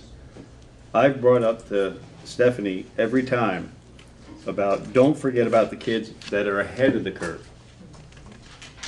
And whose job is it to make sure those kids are challenged? Well, I think you're echoing the point. that Right, so Parent made over there. how do we do that? Because we need to do that. Every child must be challenged, you know, that's how we do it. It is an area in which we can grow without adding a position. I think we can do that. Because there was we've discussed this in the past, I know we have, that we don't just stop at, okay, Oh. everybody made the mark. No, I you're am still confident challenged. that that is going on in a variety of places, but I couldn't give you a report in a systematic way. But I Right. think what you're asking for is something to that nature. Yes. Yeah. We should talk about that when we talk about the continuous improvement plans in a minute. Right. Or several minutes, as the case may be. So speaking of which, No, we used to do that. I'd we be used to glad do to that entertain that in Newburgh. We emotion actually had a again. person- Yeah, I had that too. But actually, let's Right. wait for Lori to come out with the magic numbers. 2.88. Oh, Was he close? he said 2.9. He was wrong, that's all. I was hedging. My first one was 2.89, then I hedged to 2.93. You said 3.5, so. You're too close. You keep hearing on my whispers. So 201 and Newfane and Brookline rates right now are 188.5 and Townsend is 195, correct? Correct. No chance that Townsend would lose that 5% protection. So there always is a chance. I can't, basically, these are the factors. Let me read the factors that still haven't worked into these tax rates. So before you plan your, what check you're gonna write to the town. I don't know what the commissioner's gonna do with the yield, right? The yield is most likely always changes, typically before town meeting day. So if the yield goes up, tax rates go down. That puts everybody at risk, mainly Townsend, not so much Brookline and Newfane, at losing the 5% incentive protection. The other factors are how the AOE calculates the tax rate based on the split. So remember, we haven't split the budget yet, right? This is the pre-K through 12 budget that we're looking at right here. But West River actually is West River A and West River B. So when all of that goes up to the state and creates a tax rate for West River A and it creates a tax rate for West River B. And those are combined. So last year, just to give you some idea, I think I projected a tax rate of $1.90 roughly, and it came in at $1.88 or $1.86. So once the combination happened, there was a little bit of a change there. The equalized pupils are not finalized. If the equalized pupils go up, tax rates go down. If they go down, tax rate goes up. And then the last one that I can identify is the AOE. Also, I've identified some exclusions to the penalty, which is about $706 per student. And there is all other exclusions out there that could impact that as well. If we add to the exclusions, then the tax rate will go down. So if the tax rate drops for any reason below $1.95, then Townsend loses the protection. So still a ways off. Game We isn't would lose finished the yet. protection, but then we would have that rate. You would have that rate, so We- if the tax rate went down, so let me, for instance, if you were to cut all $538,000 out of this budget, and the yield went up to $11,000, we'll say, okay? That would drop the tax rate to the unified tax rate, again, I'm projecting because we haven't split it yet, to $1.94, okay? So that $1.94 is below the $1.95, so that would become Townsend's tax rate, $1.94, and they would lose the protection. So next year, they would not have any protection. So if the budget goes way up, you know, you start increasing, adding some of these things back in or whatever, the building stuff, any of that, then Townsend would continue, just like Jamaica has, to increase beyond the protection. Does that make sense to everybody? Formula is super clear. Yeah, well, this adds a complete layer of complexity that is beyond. Essentially, tell me if I'm wrong, Larry, but the same thing could happen that happened to Jamaica, where, you know, we have a budget that goes up 6%, but by some crazy formula up at the state level, 1 + 1 = 3, and now all of a sudden you're at a 19% tax increase, so. Right. Yeah. So, and as I explained last time, Jamaica's CLA, which is playing into this as well, has continued to decrease. So I think it was 5 years ago, I have that in my file. I think it was like over 100%, 103 or 4%, and it's continued to go down every year, which makes your tax rate go up, with nothing to do with expenses, nothing to do with the school budget. I mean, it has something to do with it, but it doesn't have a direct correlation to it. So, right, not because. So it kind of sounds like 400,000 is a good call for a number of reasons. It kind of puts us in a sweet spot where Townsend's slightly protected. And you may also see a several cent decrease anyway with some of the other factors with the yield, et cetera. And it solves some of the problems in terms of making sure that our students are served and it's less disruptive. Is that fair? So what's that bottom line number, and does anybody want to make a motion? Lori, what would that reduction be? 401,000 and, Do you want the total, but the total? or I'm sorry, do we want to make a motion in what the total increase in budget would be? So, Based on, do you want me to give you the number first? Sure, And then please. we can talk about it? So if you decrease the $401,000 and change, it would bring the budget in at $12,047,731.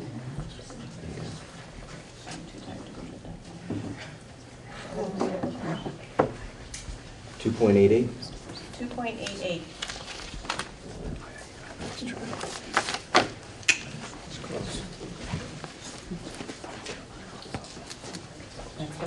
Oh, sorry, go ahead. I was gonna make your motion, Al. To make the motion, are we ready? Yes, I believe we are. I mean, we can discuss it afterwards, sure. Okay. So I guess the motion would be to accept the document, accept what was been presented, removing the first one, removing the 16,000, and the last one. So we're talking about a budget increase for the year of 337,649, which is about 2.88%, and a total budget of 12,047,731. Do I hear a second? I second. All those in favor, say aye. Aye. Aye. Aye. Oh, I forgot you were there, Joe. You're there, Joe. How many was that? 5? Can I just get a show of hands for that? I can't show you my hand. We got it. You got it. I'm waiving it. You better not be fibbing. Not in favor? Any not in favor? Fine. I'm not thrilled, it's over the COLA. I'm not thrilled. I knew you were gonna say COLA. All right. All right, as long as you know. But we have to have it for the record. Are you yes, no, or abstain? Okay. You want to know? You got to know. Okay. Okay, you asked for it, you got it.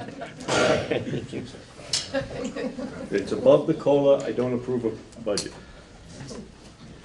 That's what we love about you, Ken, is you're very consistent. Yes. All right, thanks, everybody. Appreciate it. Moving on to continuous improvement plan. So you guys got all these in your packets.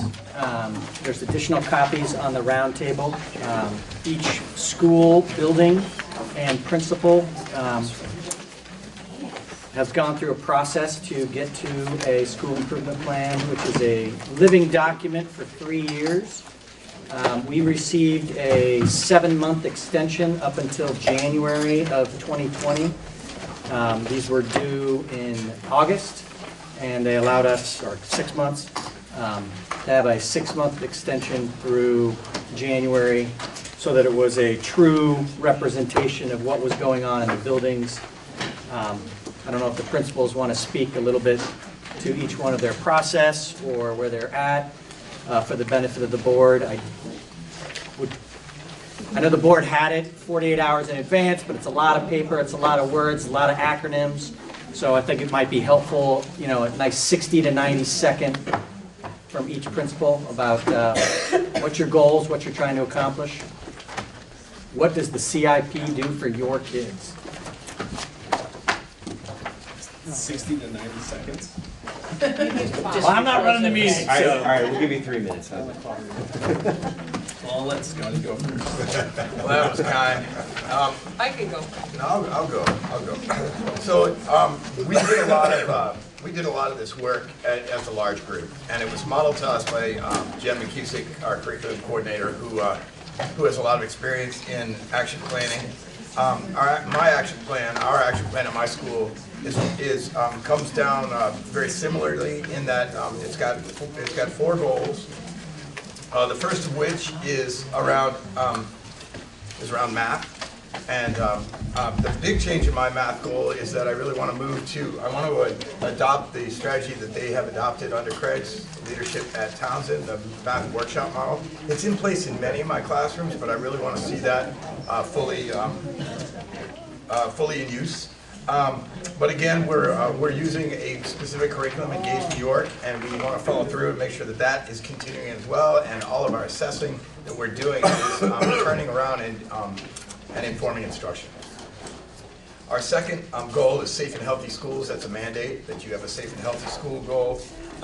We have been working, we've done a lot of work on the SU level in terms of being trauma informed and making trauma-based decisions, especially when it comes to discipline. At my specific school, we use positive behavior intervention and supports, which is also part of our safe and healthy school goal. Our third goal is around using text from your reading, using evidence from your reading in order to support an opinion or a thesis when you're writing. And that is an ELA goal that we've had in place. It really matches with the assessments that we're doing at the end of the year, the summative assessments. And finally, because my school did not close the gap sufficiently between children in poverty and those that and the general population, we were required to do an equity goal, which we really put together all the things that we're currently doing and enumerated them. I don't think any of this was an addition. Quite honestly, there's really no way, since it's illegal to identify a child in poverty formally, because you're not allowed to share that kind of information. There'd be no way of closing that gap without just doing things universally and by parent choice. And so that's where my CIP landed. I'm very excited about it. I think that I worked very hard on it, and I'm really proud of the way it turned out. I'll follow up on Yeah, my CIP looks similar to Scotty's. We have 3 goals, one addressing mathematics, the other one English language arts, and the last one is safe and healthy schools. Our ELA and math goals are very similar, which is to increase the capacity in teaching instruction of our teachers, giving Tier 1 instruction, being supported by the academic support team to increase skills, then to perform them on our LCAS. And then our safe and healthy schools goal, the biggest thing that we've done this year and moving forward is we adopted a new social emotional learning program called Choose Love. And we are starting the process of investigating Scotty's program of PBIS down at Townsend School to increase student climate and our MTSS month. Sure, we'll keep all the elementaries together.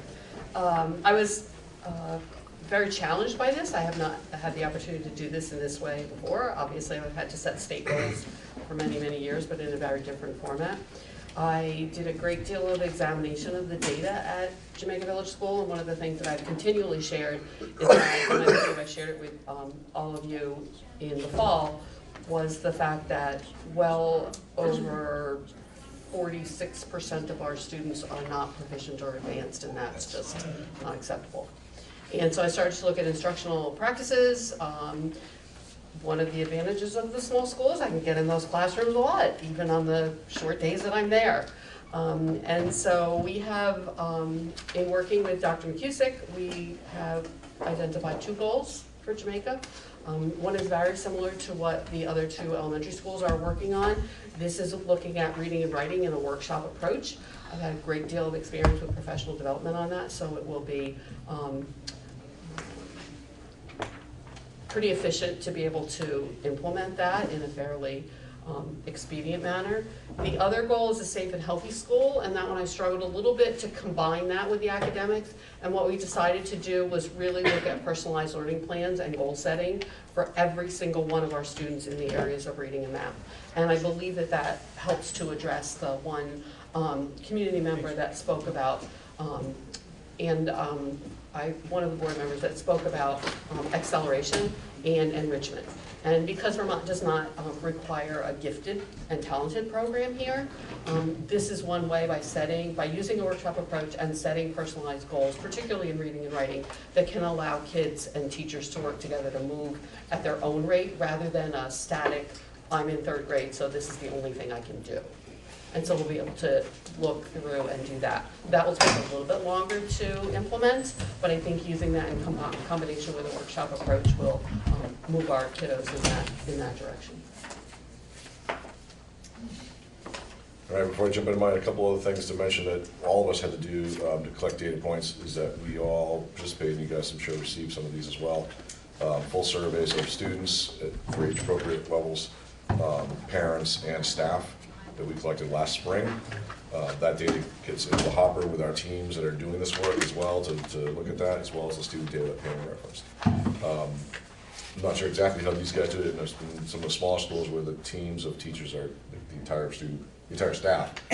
For us, we have a teacher leadership group that did that analysis, and we spent the entire day breaking down all that data, including another survey we did around where a self-assessment that we did based on the NEASC standards as part of a process that Bill and Jen and I were having this discussion around NEASC, which is a whole other thing we'll come back to at a later date. But, so we collected a bunch of data there as well.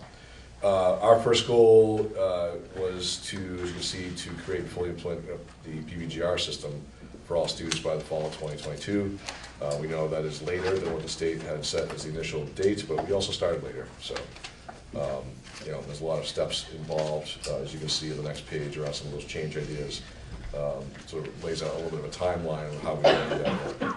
In fact, we have a team of people going to a workshop next week, or week after, I think, to get some further information on that implementation piece. Our second one, in the Safe and Healthy Schools, was to fully implement the MTSS system. That sort of fits under the umbrella of what the WCSU SIP is doing, and really making sure that our staff is fully understanding the multi-tiered approach to instruction and how we're fully supporting kids. The third one, as Scotty mentioned, Newbrook and New England Gray are the two that were identified as equity schools, which, as we joked, sounds like it should be a good thing that you're an equity school, but it turns out that that's not a good thing, that there's a lack of equity. And so one of the things that we talked about, when there had been a student survey that Joanna had done around the culture and climate, I think some of that data was maybe shared with you guys. We really analyzed that data, and the student council dug into it and shared some of that stuff with the staff, and that led to this third goal of 100% of students feel a sense of belonging within our positive and supportive community. We felt that a lot of kids felt like they did more part of a community for different reasons, and the reasons were different from middle to high school. But anyway, so that's where we are involving some of the steps there, and that was our last, that was it. That was our first one. Thank you. Wow, very concise. You guys beat the 3 minutes. So for compliance sake, I do need the board to make a motion to approve and list the individual schools so that it can be in the minutes. I have to attach that to our grant proposals. And before you do that, actually, Bill, the other piece too, maybe got mentioned earlier, but the staffs fully voted to support these as well. So each one of our staffs held a vote to have a formal. Yep, Oh, and our okay. PACs did as well, so the principal advisory committees all met, I believe, and they've all. We didn't vote, but we shared it with them. Yep. They endorsed it, so that means. So. Excellent. Yep. Who would like to make that motion? I'll make a motion that we accept, is that what we're going to say? Approve. The continuous improvement plan for Leland and Gray, Newbrook, Townsend, and Jamaica. Second. All those in favor say aye. Aye. Aaron, you got that? Sweet. Aye. Delayed aye. Voice speaks. Well, I gotta take you off mute. Oh. I figure you guys don't want to hear me like just sitting here. All right, on to the student reports. I have nothing to report, personally. Fair enough. In a meeting that we had with Mr. Tebow, he asked us, as part of our independent study, to do a presentation for the board at the end of the school year. So we were wondering what the board would like us to report about. So this is a culmination, what they're doing with me is a credited course on school governance. And their part of their experience obviously is coming to the meetings and participating in committees like they have been, and part of it is meeting with me every other week as well to like debrief what happens in these meetings and to prepare them for the next one, and also talk about school governance in general. So anything that would relate to them demonstrating knowledge around that would be, maybe they can explain the funding formula or something like that. Oh, just kidding, guys. No, that's PhD. That's PhD level. Yeah. So whatever you guys think would be valuable for them to dig in a little deeper on for some learning, and then also share out their learning with you guys. I think it's great to hear how you understand how the board works, how it relates to the different towns, how each representative is supposed to play their role. But I'd also like to hear what you think students want the board to know. Okay. Great point. Okay. Is that it? That's a great one. Oh, Drew? I'd like to know what programs the students feel are most important, or what programs they would benefit from most that maybe aren't here or should be here. You verify that they aren't allowed to test me in a survey. No, we are not. We are Feel not. free to task the principal with anything. I'll make that as a motion. So we're talking about programs that don't exist, that If we there's a- think. Maybe, if there's. Or more of, or? Changing, maybe like the program for students being on the board and meeting with the principal is really good, and or maybe it's really bad. Depends on the day, Drew. What programs are missing, or what programs are good that we should support? Because we're going to have tough budget discussions in future years, and knowing what the students value is important. I can tell you right now that, like, I think the biggest program the students value is definitely sports. Like, definitely sports. So I would continue going forward with full support of that as much as you can, within reason.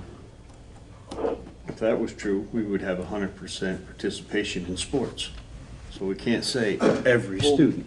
But just because someone doesn't play doesn't mean they don't participate. There are. Or don't run all the games. Yeah. There are, during soccer season and basketball season, there were a lot of students at our games. Okay, I agree with a lot, definitely. Large percentage. Less so the middle schoolers, more so the high schoolers, but still.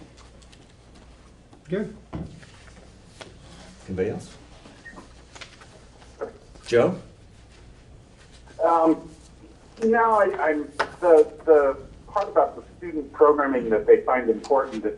That's a tough one because it's like I when I was thinking about this report, I think it really, the value for the board is in the experience that these particular students had, rather than is this a poll? Is it they talk to their friends? Is it a personal opinion? I think this is the most valuable program.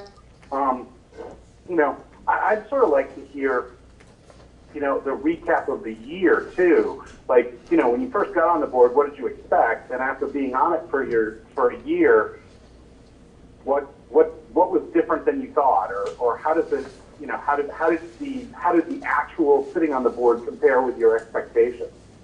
That kind of thing. So the personal growth part, or the progression anyway.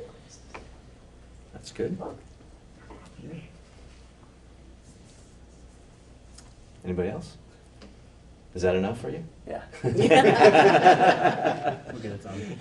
No, load them up. Everybody. Perfect. All right, principal reports. I think everybody read the principal reports, but if you guys want to, same style, do a 1-minute recap of anything that you want to highlight. I would like to highlight again, and I already kind of got into it, but I'm really proud to see that what I thought was happening at Newbrook is in fact happening. We have fewer incidents to report out of our Swiss incident database, and I really believe that's because instead of, we've always been very educational with our consequences and with my discipline, but I'm the principal, and I'm one guy, and I try to do a really good job with everybody, but that's not a system, that's a person. And now we have this system in place that's informed by experts, Beth Merrill and our behaviorist, Jen Ather. And what we're finding is that we have one child every day who's not getting written up that in the past has. And that is an amazing thing to me, because when I think about what that means, and I didn't break it down for today, which I should have, but when you think about a referral, that's going to take an hour maybe out of class time for this child sometimes, right? So here's a kid that's struggling with their behavior, and probably because of that, compounding the time out of class, he's struggling with his academics. And here we are now saving one child every day of an hour of time. It's an amazing thing. And I have to say too that I wasn't like all for it at the beginning of the year. I was like, gosh, I hope this works. And it's working like a charm. And that really was because Stephanie, our special ed director, really pushed us in that direction. And I'm so pleased with how it's worked. And all the staff has stepped up, and people are pretty jazzed about it. There's just, the kids we're teaching them how to behave, and they're learning how to behave better. And that's an amazing thing. And I'm just really proud. Oh, I can jump off on that. Yeah, this past month of January opens sort of when we return from the holiday break. Starts our benchmarking period. And so I'm really proud of my teachers. They got all of their benchmarking done for our LCAS, which is pretty heavy depending on which grade that you're in. From getting all of that data this past week, I met with special educators and my academic support team to review all the data. We then looked at our notes, we looked at the data, we looked at students to make recommendations for our win block, which is our what I need blocks that we have in every classroom for a half hour a day, which specifically targets skills that students may be missing. I then took those notes with the special educator and my academic support team, and then we met for an hour with each one of our teachers to specifically talk about each one of the students and the data that they showed us on these assessments. We then formulated a plan for the next 6 to 8 weeks of how we could do targeted instruction. So, you know, we went through our 112 kids and talked about what kids knew, what they didn't know, how we can help them out, and how we can help support them, which again, sort of like falls into what you were talking about. When kids are engaged and are at the level where they should be at and feel comfortable, they actually behave and are more engaged because they're comfortable where they are. So really proud of that. I will just say on mine, nothing highlights, but I wondered if anybody had questions based on my report, or I think Chris Medina had an incident report in there about the... That just went to the building committee. Oh, that's it, okay. So people had any questions about the incident here with us closing early for vacation? I'd be happy to answer any questions people had about that, or if you felt like you knew enough about it or wanted to know more, I'm happy to help answer some of those questions. If you feel like you have no idea what I'm talking about. Yeah, what was the toxicity level of the air? Now, the air quality was not measured because the Department of Health told us unless we had a baseline measurement, there was no reason, there's nothing to compare it to, so it didn't really matter. So they recommended just letting the sediment It was just stuffier settle, than normal. settle, and then clean, which is what we did, so.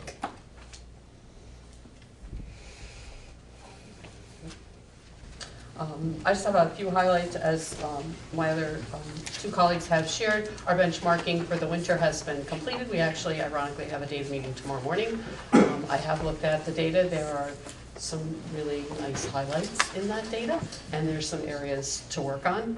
And just a couple other things to point out. We recently have forged a partnership with Jamaica Memorial Library, the public library, and there are 4 opportunities. We actually have our last one this Thursday, where the children go for an after-school literacy enrichment program on Thursday afternoons for about an hour and a half, and we've had 5 kids sign up for that. So percentage-wise, that's pretty good for Jamaica, and we look to continue that.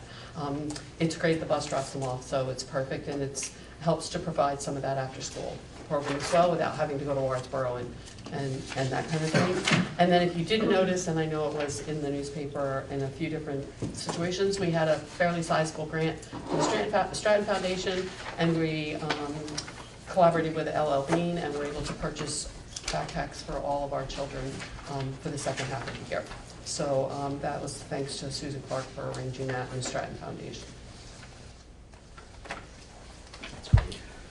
Johanna, do you want to give some highlights from the very nice and thorough culture and climate report? I see that it did make the packet, but I know you have it electronic. They do so have that's it. fine.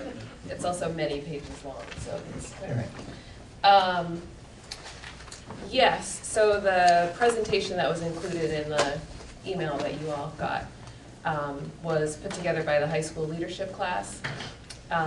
So we rolled out the official Rebel Code, so the students defined what the Rebel Code or the sort of behavioral expectations school-wide, what those should be. I would have brought my little poster if I thought of it, but I didn't think of it.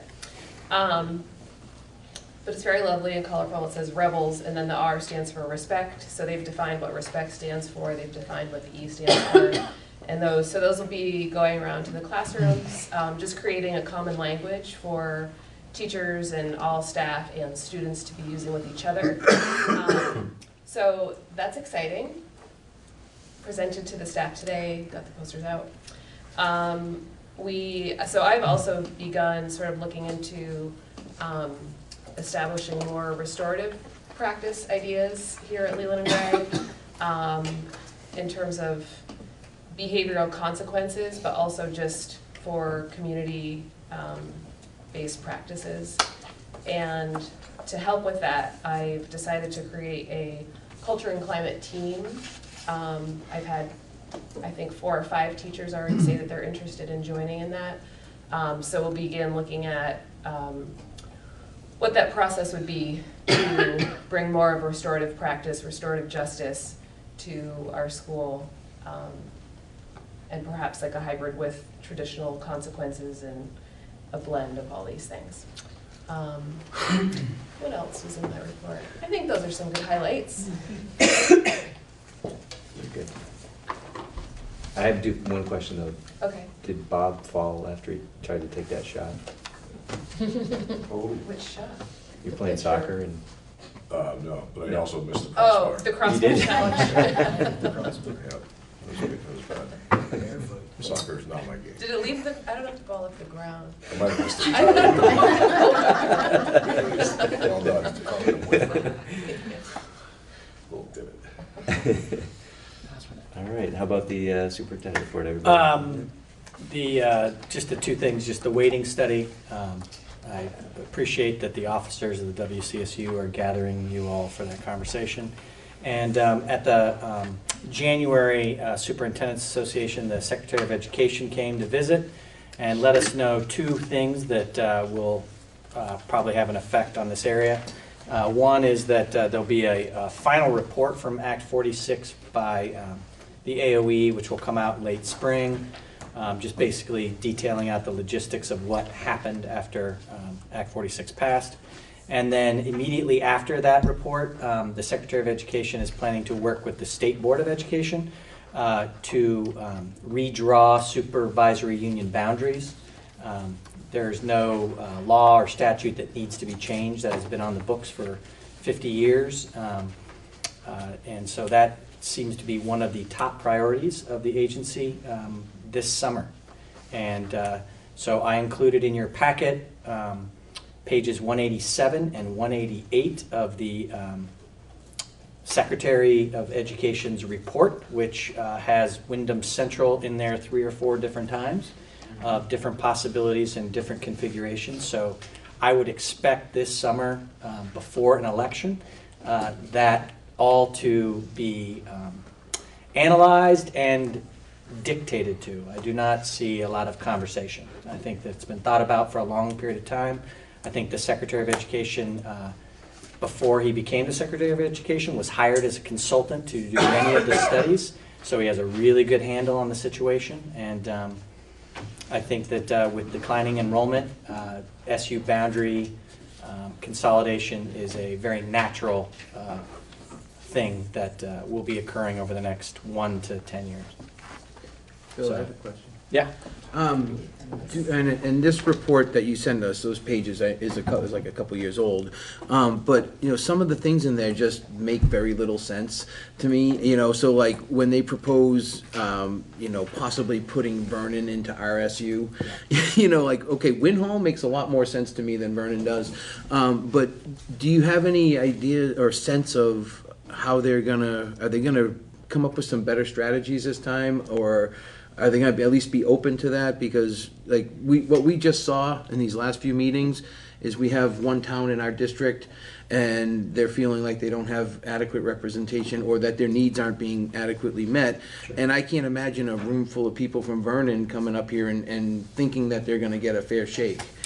So think about this contextually. When you are part of a supervisory union, your relationship to another district is very different than when you're within a union district. Okay. So the relationship between Townsend and Jamaica and Newfane and Brookline and Wyndham are all very coalesced because you all are a member of a district. Gotcha. But you guys really don't have too much effect either way of what Marlboro's doing or what Stratton decides to do, or what Dover and Wardsboro are making their choices on. So if you enlarge an SU and add Vernon, it allows Brattleboro to become a single district. They are no longer a supervisory union. Mm-hmm. So there's some efficiencies there. The secretary really doesn't care if the superintendent goes to another meeting and is responsible for another, you know what I mean? Yeah. So those are going to be some natural things that happen. The idea of merging like districts is done. Those are all now voluntary. So Act 46 in that way is done. So in terms of having more districts underneath a supervisory union, underneath one business office, now that we have a chart of accounts, now that we have one finance system, it makes sense. It makes absolute sense. So, I think what you just mentioned is a really distinct possibility. And I think what we're going to do is just focus on students and focus on our service to our boards, and whatever will be, will be. There'll be I laugh, but there'll be the Hunger Games of superintendents and supervisory unions, just like there's going to be Hunger Games of principals and there's going to be Hunger Games of teachers. When you have declining enrollment, reorganization will occur, but the easiest and quickest lever that the State Board of Education has now that's currently in statute is SU boundaries. So I feel very confident that you're going to see a lot of movement. action. Yeah. And you think we can save more than 6 figures? I am committing nothing. Have learned that. You learned that one, right? So what was the study you were just referencing before you talked about? Sure. The Agency of Education on June 30th, 2018. So it's the final report. If you type in the final report, Secretary of Education under Act 46, you will see there's 2 pages of all the different suggestions of how to reorganize SUs, predominantly down in the south and predominantly up in the north.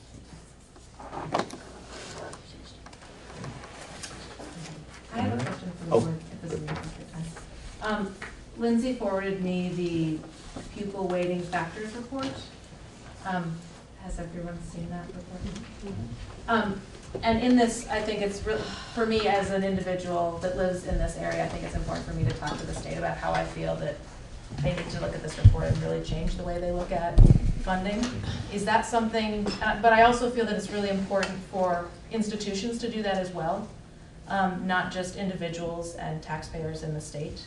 And I was wondering if the board has taken a look at this, and if the board would be willing to, as an institution, say, we would like you to take a look at how education is funded and that it's really important that the pupil weighting be changed. Because I think we have a benefit that we are a very small state and we have very few people, and so our voices matter. But I also think our institutions also matter, and I think it would be really helpful if the board feels the same way I do about that we need to be more equitable in the way we fund education, that the board could also voice to our representatives that this change needs to happen. That will be part of the meeting that we have on the 10th, February 10th, with the weighting study. Okay. And yeah, there's certainly the potential that we would actually have our chair speak at the state level in that regard. Yeah. Thank you. Sure. Is there going to be a presentation to explain that study on February 10th, or? So Leanne was at the one on Saturday, but those 3 out of the 4 are all members of the board. And the expectation is that information that was brought on Saturday to explain it all will be tightened down for the WCSU group. I was wondering about if that was recorded on Saturday, if anybody had a link or anything that, if you wanted to watch it after the fact. I don't think BCT. There was no digital recording. Several reporters there, so best I could suggest would be to look, but I'm sure there'll be some articles coming out. I remember seeing Olga Peters there, and I know there was mentioning of other press members I wasn't familiar with. Yeah, there will be a lot more about this. I mean, this is a huge study and a huge game changer. Yeah. The bottom line, personally, if you don't mind, No, go ahead. that I took from it is we need individuals to act, letter writings, and I can give, forgot my phone today, so I don't have all my notes from that meeting. But they gave key people to target. For the House, it was the education as well as Ways and Means, because they make a lot of the financial decisions. Your speaker, Senate as well, similar positions. The more personal, how it's personally impacted you, loss of programming at local schools, tax burden that maybe was unnecessary to provide the minimal course of study that we've been able to provide. Just anything personalized is what the representatives were urging.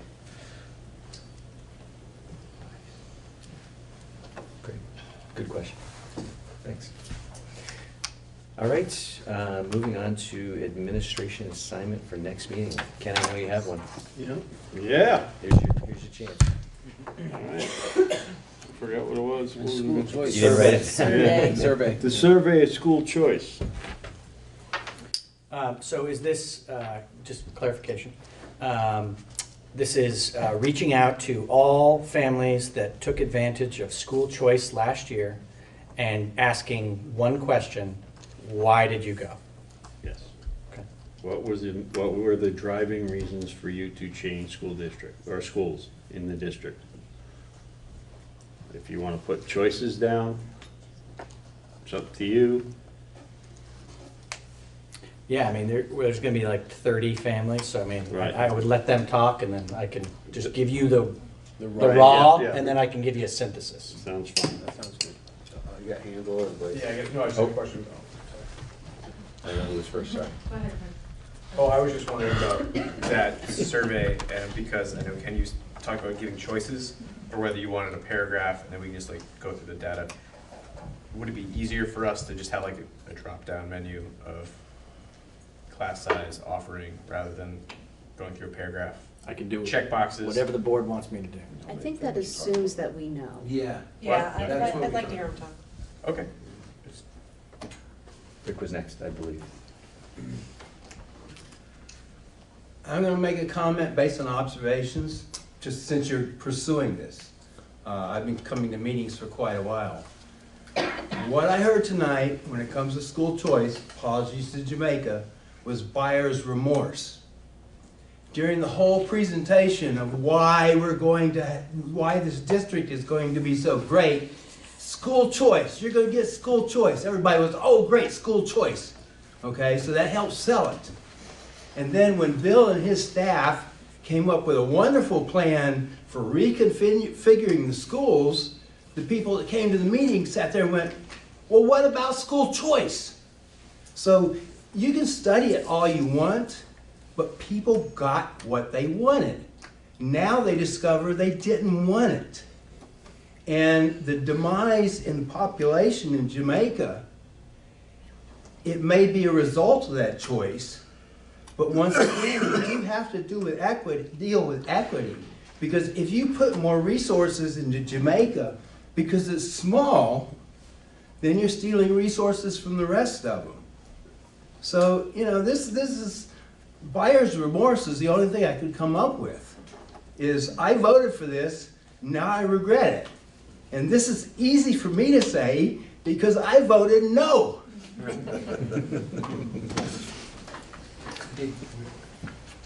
I think it would be more helpful to ask everyone why they did or did not choose choice, just to see if it's buyer's remorse, or if, to see how people are liking school choice, whether they like it or don't, why they chose to do it, why they didn't choose to do it, and what they would like, how they would like to see this evolve, because I don't think it's a yes or no, like we have school choice or we don't have school choice. How would we like this to evolve? There are other school districts that are making different schools have different focuses. There's one school that's focused on STEM. There's one school, elementary school focused on arts. Like, there's different ways that school choice can configure outside of just convenience, that many people are moving to Townsend perhaps because it's close to Leland and Gray and it's easier to, on your way to work, right? So I think it would be helpful to do a more comprehensive study of like, how is school choice going, and just to get more input rather than those that chose to do it.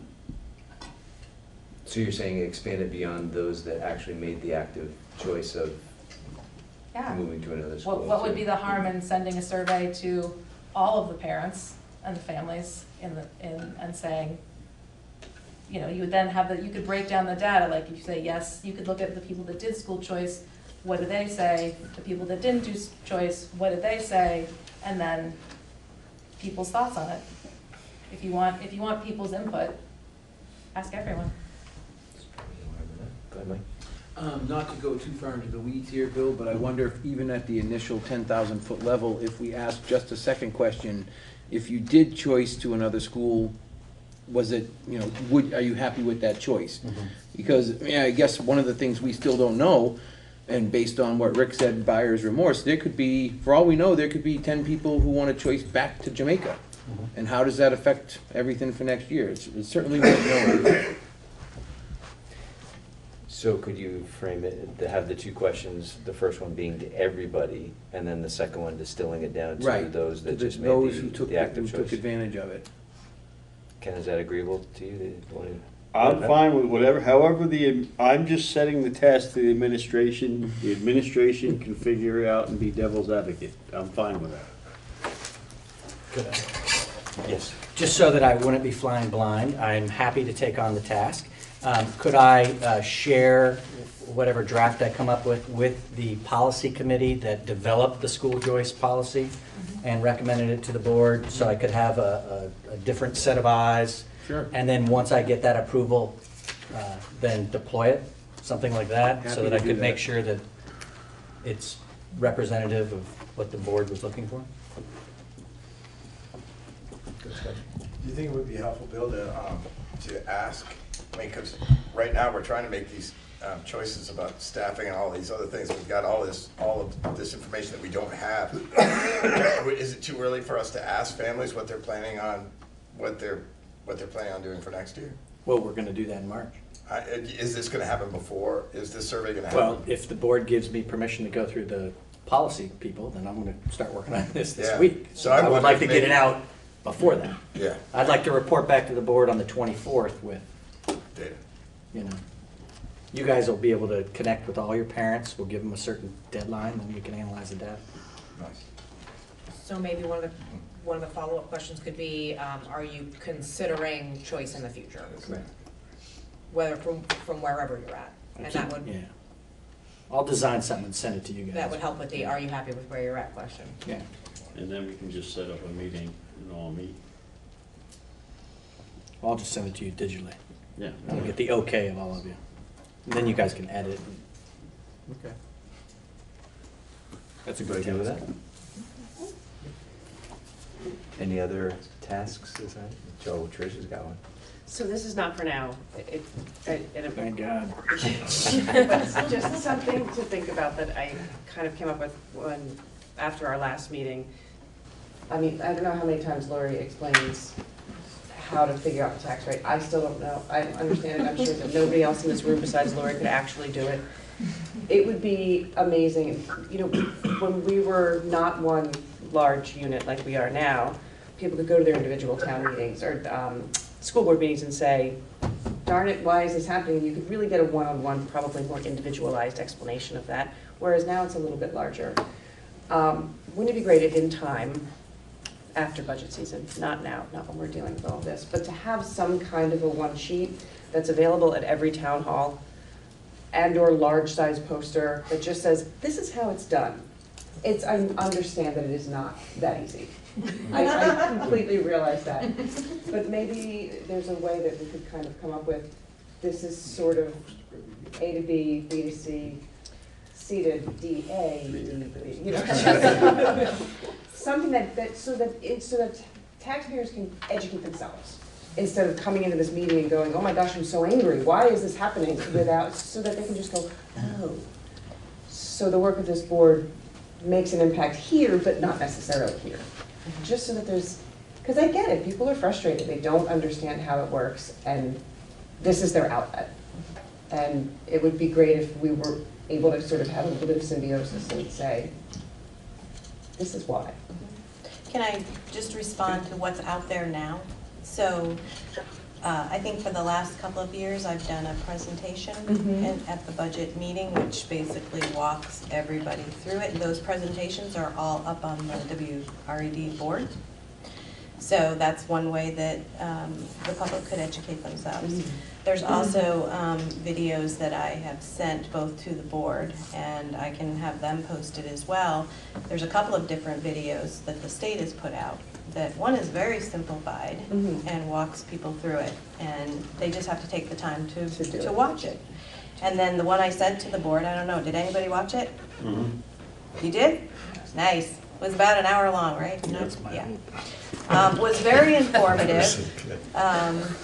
And actually, that one is a little more complicated, probably something for the board to watch, to understand it better so that they can talk to their constituents about it. I'm happy to do whatever you want, but there are a lot of, there is a lot of information out there. Right. And I know myself, I've tried to make it as simple as possible, and through the presentation that I've done. And you do a wonderful job. So I just don't know how much more I can do. Sure. But I'm willing to do whatever you want me to do. Just- Maybe it's once a year or twice a year, we have just a board meeting that's this is how this is done. If you're interested, this is how this is done. Pre-budget. Right. Pre-budget, yeah. I'm just saying, just to help the public familiarize and inform themselves. That's all I'm saying. And It's a great question. if nobody likes that idea, it's just No, something I it's a thought great, about. no, it's a great question. And Trish, Lori, sorry. There's been a one-pager in the past, I think I know it. So basically just taking, all right, here's the total dollar amount of the budget, and then just all of those lines below it. Yeah. Boom, boom, boom, boom, boom. So that's basically Like what I built my. It's on the 3-year comparison. Right, it's called the 3-year comparison. It's complicated for West River though, because there's the West River A and there's the West River B. Right. So, it's for somebody who's just looking at this, it doesn't make sense that there's an A and a B, number one. Right. Number two, you have to add them, there's a percentage calculation you have to do to get to the unified tax rate. So that 3-year comparison is good, and that's what I have built my presentations basically off of. I'm happy to do the presentation as many times as people want to see it. I really want people to understand what they're voting on and what their tax rate is. So that's always been my goal. So happy to do it. And you do a great job. Thanks. Yeah, I think that, Lori, if we could have something like that where it just starts at the top on the 3-year comparison. Yep. If I don't have it in front of me, but that bottom number and then just everything below it, and with like a little brief explanation, narration of the. Can I send the board my presentation from Yeah. last year so you guys can look at it? Which I think is And then give probably- me feedback as to where it's not Yeah. self-explanatory or easy to grasp. Yeah. Would that be helpful? Then at least we have a starting point Yeah. there? Okay. Lori, could you also send us that hour-long video? I would like to put that on my Facebook page at school, because we've had a lot of questions. He's not gonna watch it. There's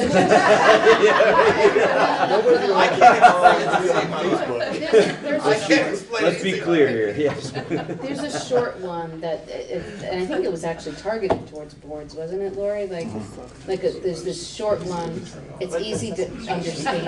There it was very cartoonish. Yeah, it was a cartoon, literally. Right, and that one is very good. The hour-long one actually goes into more in-depth and really explains it from how, all the towns send their money to the state and how that works. So it's informative, but it may not be for everybody to watch. But I will send that to you. Thank you Who's first? very much. It's for me and my parents. So tonight there's been a lot of negative talk about Jamaica, but I do want to say before we end that we have a wonderful school. Pam is doing an excellent job. And we have, the advisory group is working with Pam, and we are coming up with some really neat ideas. And we've got mountain biking that's coming in, we've got a whole gardening program coming in. We're talking about opening up the school at 7:15 in the morning for parents, and we're thinking about after-school programs and things like that. So we really are making school good. And we have wonderful teachers, and kids and the parents are great too. So, thank you. Thank you. Thank you. I was just saying, it would be really helpful to also educate the people that are, when I went to go vote on the budget, the person's like, here are the 2 different budgets. And I was like, they're not actually 2 separate budgets, they're 2 parts of the same budget. And she was the one that was handing the ballots to people. So it would be really helpful to inform the volunteers that are giving information about what you're voting on. We have to be very, very, very careful Okay. about our communication to elected officials by having any sort of opinions about, But they were. I agree, Yes. it would be helpful to understand what you're voting on. It puts the board in a really precarious position if they are going to interpret what somebody's gonna vote for. We can't script what they say. Right. Got it. But she's giving me misinformation, because part A and part B is part of the same budget, correct? But technically, they are two separate articles that are warned separately, and they do not attach themselves to each other, because one can go up and one can go down, which happened last year. Okay, got it. So yes, you're Yes. correct, and yes, she's correct. Got it. Or he's correct. It's tough. Got it. All right, so we get the survey and nothing else. And we have a committee assignment. Policy committee is going to review Superintendent what says. Bill pulls together. Yep. And I don't think we have any other committee obligations. Let's see, we'll move on to the consent agenda. So we added the pay orders. We did add the pay orders. I have a request about the consent agenda. Sir. Since the conception of this board, we've really never approved the consent agenda more than like one meeting in a row. Can we just get rid of a consent agenda, being we only have 2 items on the consent agenda and they're not always at every meeting? In other words, just have approve the minutes and approve the pay orders. 2 different motions.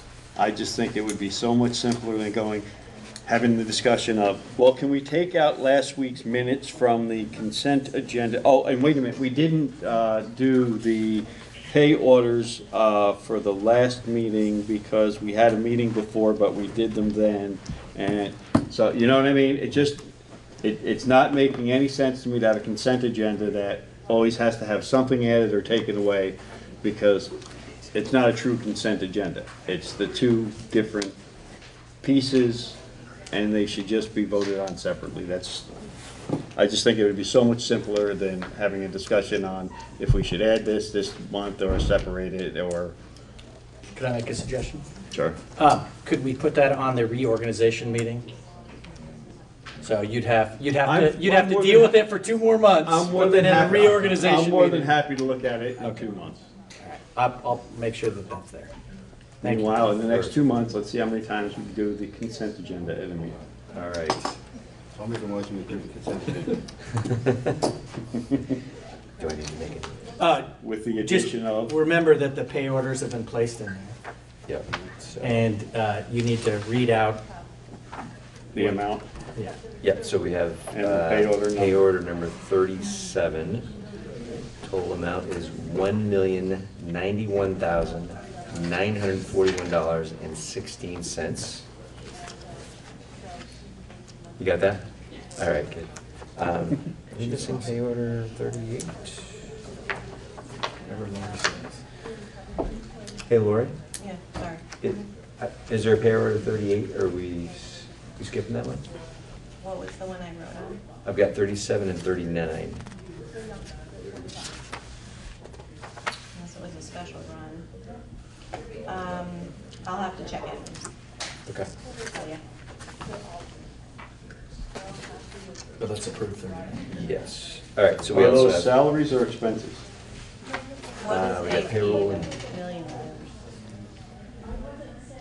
all right, so pay order number 39, payroll warrant, in the amount of $214,080.31.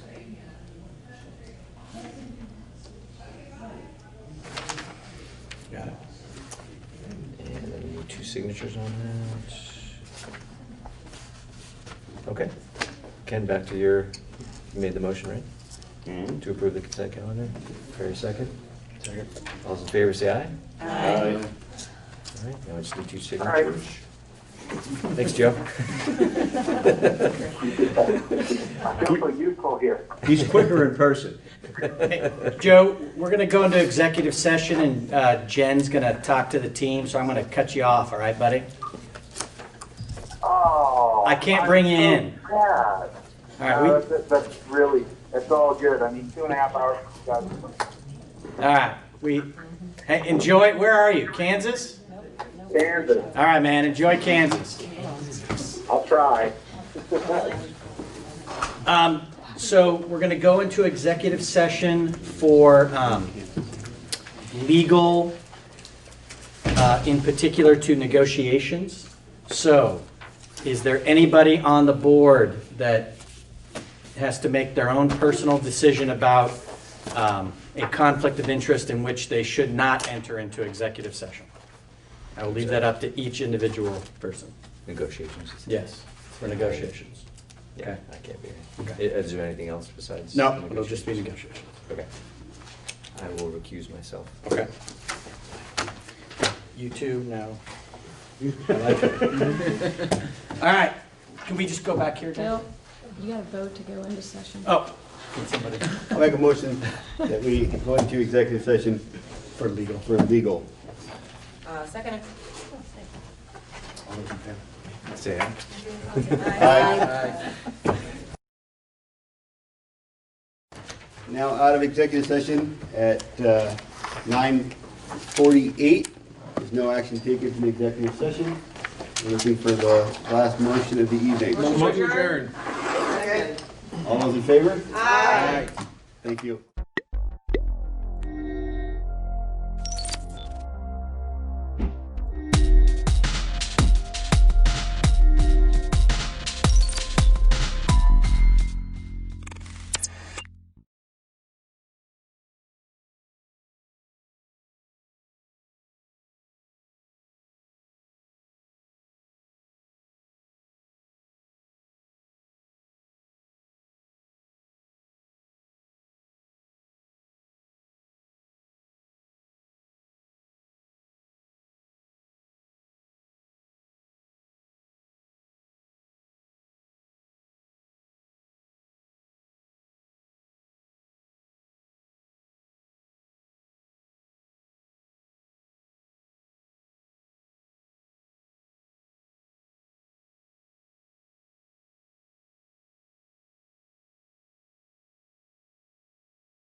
call the meeting to order at 5:30.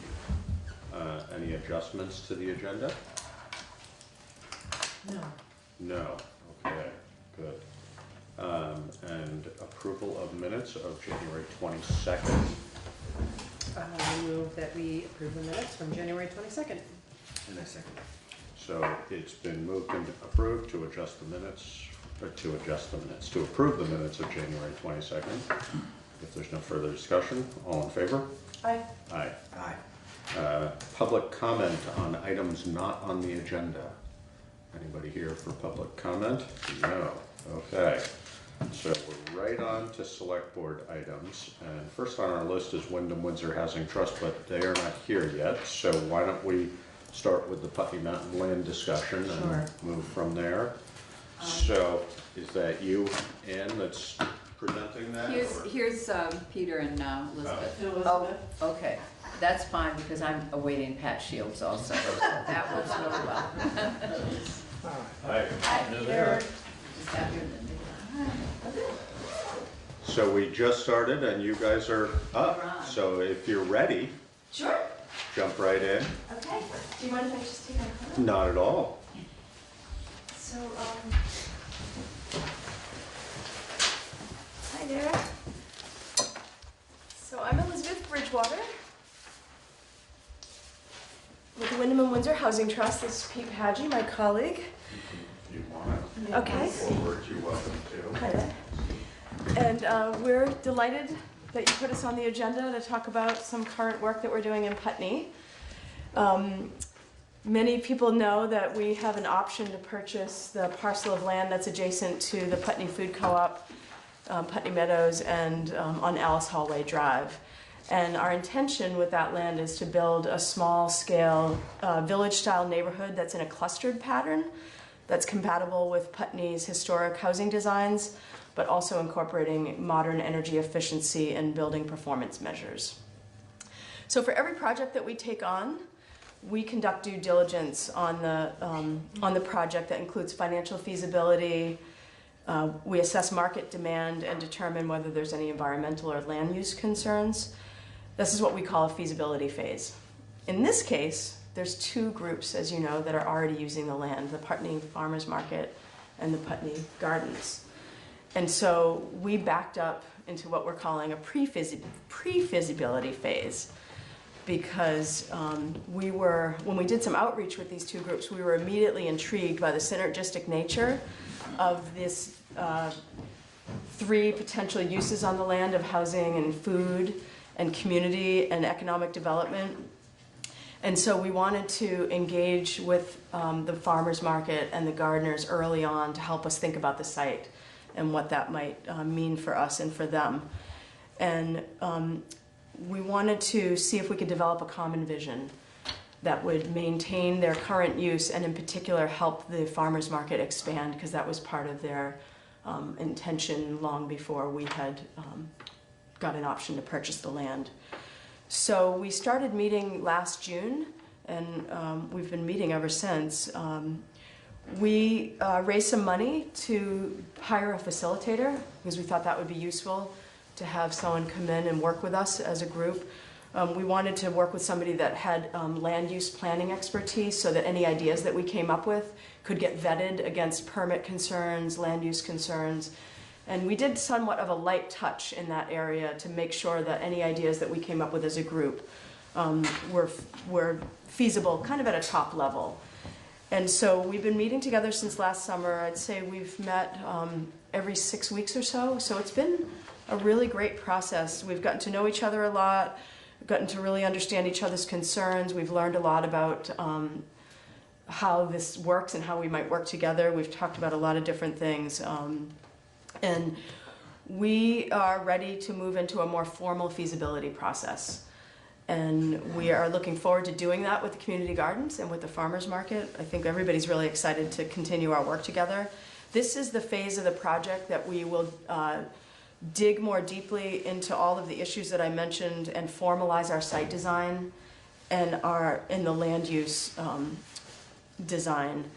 So we're here partly because we're aware that some questions have come up at previous meetings and just in the Putney community about where we are in the process. what our intentions are. And so hopefully from what I just described, you can see that we're pretty early on, and we're very much focused on engaging the two groups that are using the land right now to make sure that we can have a feasible housing project without displacing those two groups. And that's really where our focus has been to date. As we move into the more formal feasibility process, that's where we engage the broader community. We always do that in all of our processes. And at that stage, we'll be looking more at more detail at the site design, starting to develop concepts for the buildings themselves. And so we look forward to using this forum and also broader community forums where we'll engage the broader public around this process. So that's what we came to share, but we're also willing to answer any questions that you might have. I, as you know, am a partial owner of that land. Yeah. And so I'm going to recuse myself from the discussion altogether. One thing I want to point out, you have a copy of something that was presented to us at a previous meeting, and I just... And we know this is just like preliminary. So as the zoning administrator, at some point, it might be good to bring the town in. I know you're working with Pip Bannister too, right? Yeah, we've chatted with him. Pip's been at some of these meetings kind of as a general community member, but then shared some of his expertise in planning and zoning also. Yeah. Okay. So I know this is not the site plan, that would come to the development review board. But I'll be keeping on top of developments, and from time to time, Peter, I'm sure you and I will be speaking. Yeah, no, absolutely. And as Elizabeth said, you know, we were in the kind of the discussion phase with the gardens and the farmers market to really make sure that there could be common use on that land between all three uses. But in terms of any sort of permitting, we would obviously, you know, bring our ideas to you first because it is a challenging site. And through this process, and with the help of Stevens and Associates, we identified what some of those concerns would be, and what we would look at in a formal feasibility process, formal design process. Right. And you know, for an actual permitting, we're well ahead of that. You know, we would be looking at least a year out. So. Yeah. Yeah. I know it's early, and you know, Pip is familiar with the zoning regs because he is the chair. I'm familiar with them too, so yeah. Any questions you have, you can talk to either one of us. Absolutely.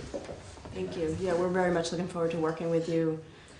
We didn't feel like it was, we were really at the top level discussions. Right. And so we've been keeping it focused in that part of the process. But certainly when we get to the next phase, we're very much looking forward to engaging you in conversation about what our ideas are. Good. I'm curious what the timeline is from like start to finish. So you're going to be entering the feasibility study phase soon. When do you think, if all goes well and everything is smooth, when would you be looking to break ground? When would you be looking to finalize? So we have an option to purchase the land that expires in, I think it's August 1st, and we need to finalize some key due diligence tasks before we can close on that property, and that is because of HUD regulations, and that includes some of the environmental review work that HUD requires us to do. So we'll be focusing our early feasibility on that, and then, of course, the funding cycles are pretty set with the state, so we're going to be locked into those funding cycles. But if all goes well, and according to, you know, and then we get through the environmental review process and we close on the property, we would be looking to begin fundraising in the fall and in the next spring. So throughout that whole process, we would be working with the zoning administrator, the zoning board to get our permits and finalize the site design, look at the building design, engaging the community during that process. All gearing up to those funding applications. So some of them will happen in the fall or late winter, might even be early winter of 2021. And then the biggest source of funding, which is also the most competitive source, happens every April. And so that would, if we're successful with this, we would be successful in getting those funds in April of 2021. And then we would go into a formal process of finalizing construction level documents and any other steps that we need to take around permitting or any other concerns that come up during that process, and to get to a closing, which would, our cycle is usually sometime in the fall. So we wouldn't even think about construction starting until the fall of 2021. So it kind of gives you a few of the steps along the way, but that's when, that's the earliest that it could happen. Okay. And how many units are you considering? 24. 24? And are they single occupancy for families? What's the... We don't have that configuration yet. Okay. What we looked at in this phase was really like blocks on a page, which is I think what you've been looking at, is just to make sure that we had enough space given the current use to fit, and so the next phase would be to really dig in more deeply into the elevation issues, water runoff, and some of the concerns I'm sure that you have, and see. I have several, so. Yeah, and see where that might end up. And is this actually, like, is this a preliminary plan? Is this what you're considering it looking like? Can you turn that around again? 'Cause I think it's actually changed. Yeah, because there's only 20 units on Yeah, that plan. it's changed It said since. 24. Yeah, this is an earlier concept that we were looking at. The process that we were going through now was to see if there was some configurations that could work for all, where these three uses could exist on the site. If you notice, that doesn't take into account any sort of grading, that doesn't take into account you know, any sort of building design, foundations or anything. It was really just the process we were in now was to see if the gardens, the farmers market, and a potential housing development could exist on one site. Before getting into, you know, some of these, quite frankly, more expensive details to explore, to see if there was just a way that we could all exist. And that's kind of the process that we're in right now. So. And you've come to the conclusion that you can all coexist? I think we've come to the conclusion that we can go to the next phase to really explore that in more detail, and that it's worth the next step, which costs more money, and so that's where we're at right now. Is that we have a loose sense that yes, I think this could work, but we still have a lot more questions to answer and a lot more detail to explore. So you're working with Putney Meadows as well, right? We haven't actually engaged Putney Meadows to date. Really? Because that's where that came from. And I have no idea how they got their hands on it, because Yeah. So, I'm glad you're here tonight. Right. I just want to commend you for the process up until this point. I know it's really appreciated that you dove into a complex situation and tried to find ways to make it a collaborative kind of situation. And I can see if it does work out, it sounds very exciting to me, the possibilities. Well, I will say, I think it's really exciting. When we first met with the farmers market and some of the gardeners in June, and there was a lot of, I think, fear around what we were going to do at that meeting, and they didn't know us very well and didn't know what our process was, and so we had reached out to them the same way we're coming here, just to say, we're hearing some chatter in the community, let's reach out. And they made they described a very compelling and exciting vision of the farmers market and the gardens and the co-op and the extension of the village, and how this could really be an exciting joint project. And we just immediately were really excited and dove right in. And it's just been a really wonderful process. I think hiring a facilitator was really great because it gave us all equal footing around the table. We weren't leading the discussions, and it gave us a chance to each come to the table and be a player and share our concerns equally. And we've I think everybody's gotten out a lot of what their concerns are, and we're excited to move to the next phase together. It's been a really good process. So if it doesn't work out with the farmers market or the community garden, are you committed to moving forward? In other words, if you can't come to an agreement, are you going to still pursue putting in units? I think that I'm not prepared to say yes or no right now. Okay. Because it's really important, I think, to really explore these questions first before answering that one. All right.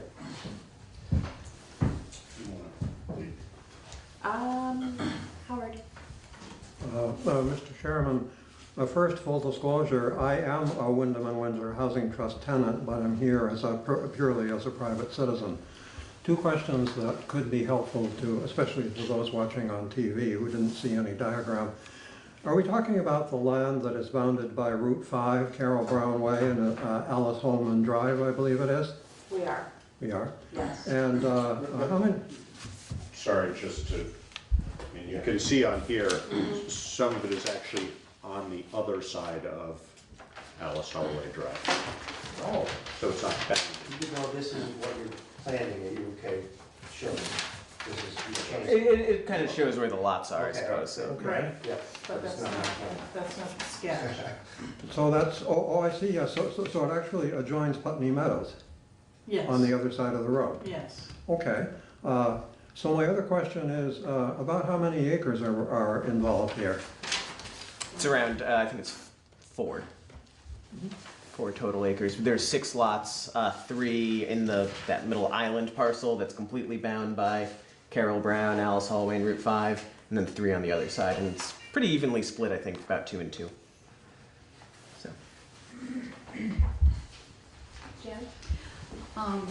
So as a gardener, I've been informally involved with some of these meetings, and just one piece that I wanted to share that maybe wasn't made clear is that the driving force of the farmers market, and particularly the farmers market and the garden, is that to preserve as much green space as we can for the community, and that this become a community space with wider use than just the garden and the farmers market. We have envisioned that there'd be play space for children and other things which are still in the idea stage, but it's not just to preserve a space for the farmers market to expand or the garden to maintain its lovely tranquility, some of which may be lost, but to create an open community space that could be used for many things going forward. And that's been a really driving force in the vision for our working together on all this. And Wyndham and Windsor have understood that and have been supportive. So. Any other questions or comments?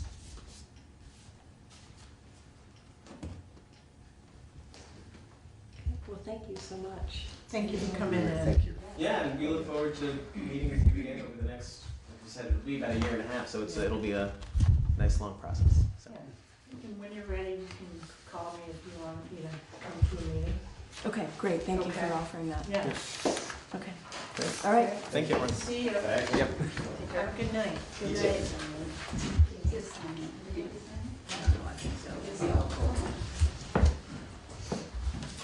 Okay. So now, back to Putney Mountain land discussion. I'm Ann Carey, Chair of the Conservation Commission. And Karen said that you got this in your packet, and I also made copies, so you don't need these, is what I'm thinking. Correct? We have them. You've got it. Dated January 27, 2020. Yeah, that's the most, I keep editing. So Okay. As long as this we is have the it. right one, Ann. This is it. Excuse me.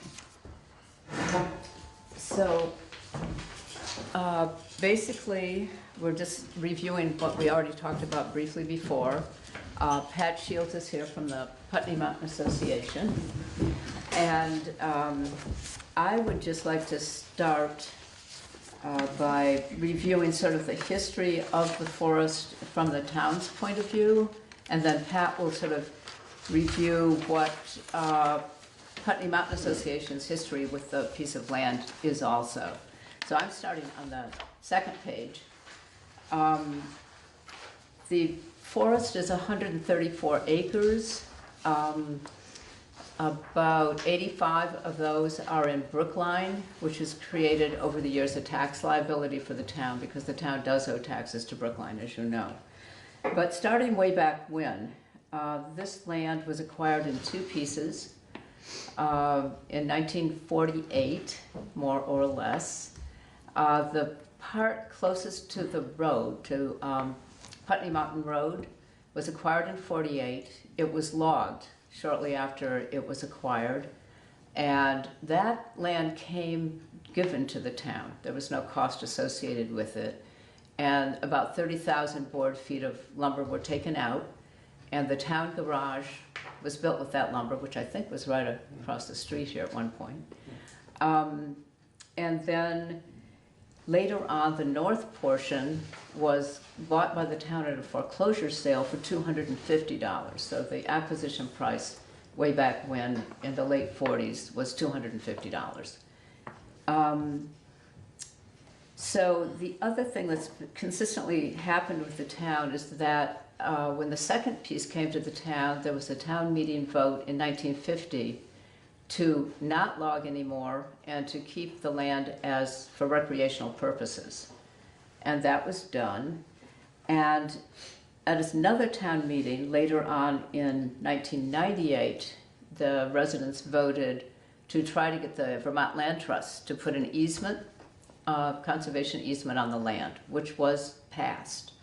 But then I guess there was some additional discussion thereafter, and in the 1999 town meeting, people decided they didn't want to go forward with an easement, but they did reaffirm that the select board was to hold and conserve the entire town forest for recreation and wildlife protection, which sort of reinforced and expanded the 1950 vote. So there's been a history of many, many years, 70 years, of the town holding this land for recreational use. And so upon transfer, we had suggested some deed restrictions which would continue that thrust, of those various town meetings over time. Now, Putney Mountain, the town, as far as I can figure out, contributed in 1997 to the construction of the parking area, the upgrade of the parking area off Putney Mountain Road. And Pat can speak more about what the contributions of Putney Mountain were in that regard. But we helped, I think the road crew helped with the construction of that parking area in 1997. Since then, it's pretty much been Putney Mountain Association. So that's over 20 years. And in regard to the possible, we'd have the benefit of making sure the land was safe and it continued to be used for what the town wanted it used for if this transfer occurred. But there are also some financial considerations, which is on the first page, which is that we currently have a tax liability of approximately $2,000 a year to Brookline. And Jordy is here. He's helped us run these numbers because he knows the tax law. And that's, if you have questions, I'm going to refer you to him if you are worried about calculations, because I don't know what they are. But if we did sell or transfer the town forest to the Putney Mountain Association, our tax liability to Brookline goes away because we don't own the land. That's pretty straightforward. So that's a $2,000 liability that we would no longer have. We would then start receiving on the town portion of the town forest, the portion of the town forest which is located in Putney, which is about 48.8 acres. And we've calculated that that might bring in about $900 a year in taxes to the town. And then additional consideration is that currently the town of Brookline pays Putney an amount very similar to our tax obligation to them, in the $2,000 range, for road maintenance of the end of Holland Hill Road and Bennett Road, both of which are in Brookline. And the town maintains those roads, winter and summer, grading, gravel, snow plowing. And for that service, Brookline is paying the town approximately the same amount as we owe them in taxes. Money actually goes back and forth.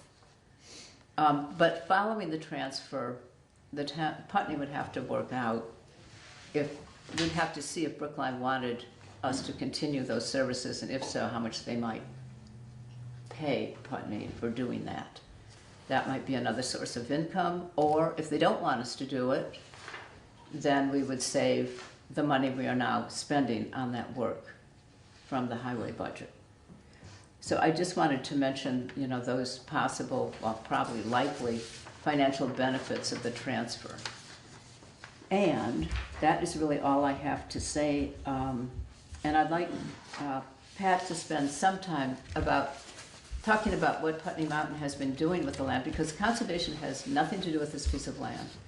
And I think since we did the parking lot, pretty much the town hasn't done anything except perhaps out of the goodness of some road crew hearts, like maybe plowing a little piece of the parking lot or, something like that. But basically, for more than 20 years, we, as far as I know, haven't had much interaction, if any, with this land in terms of management.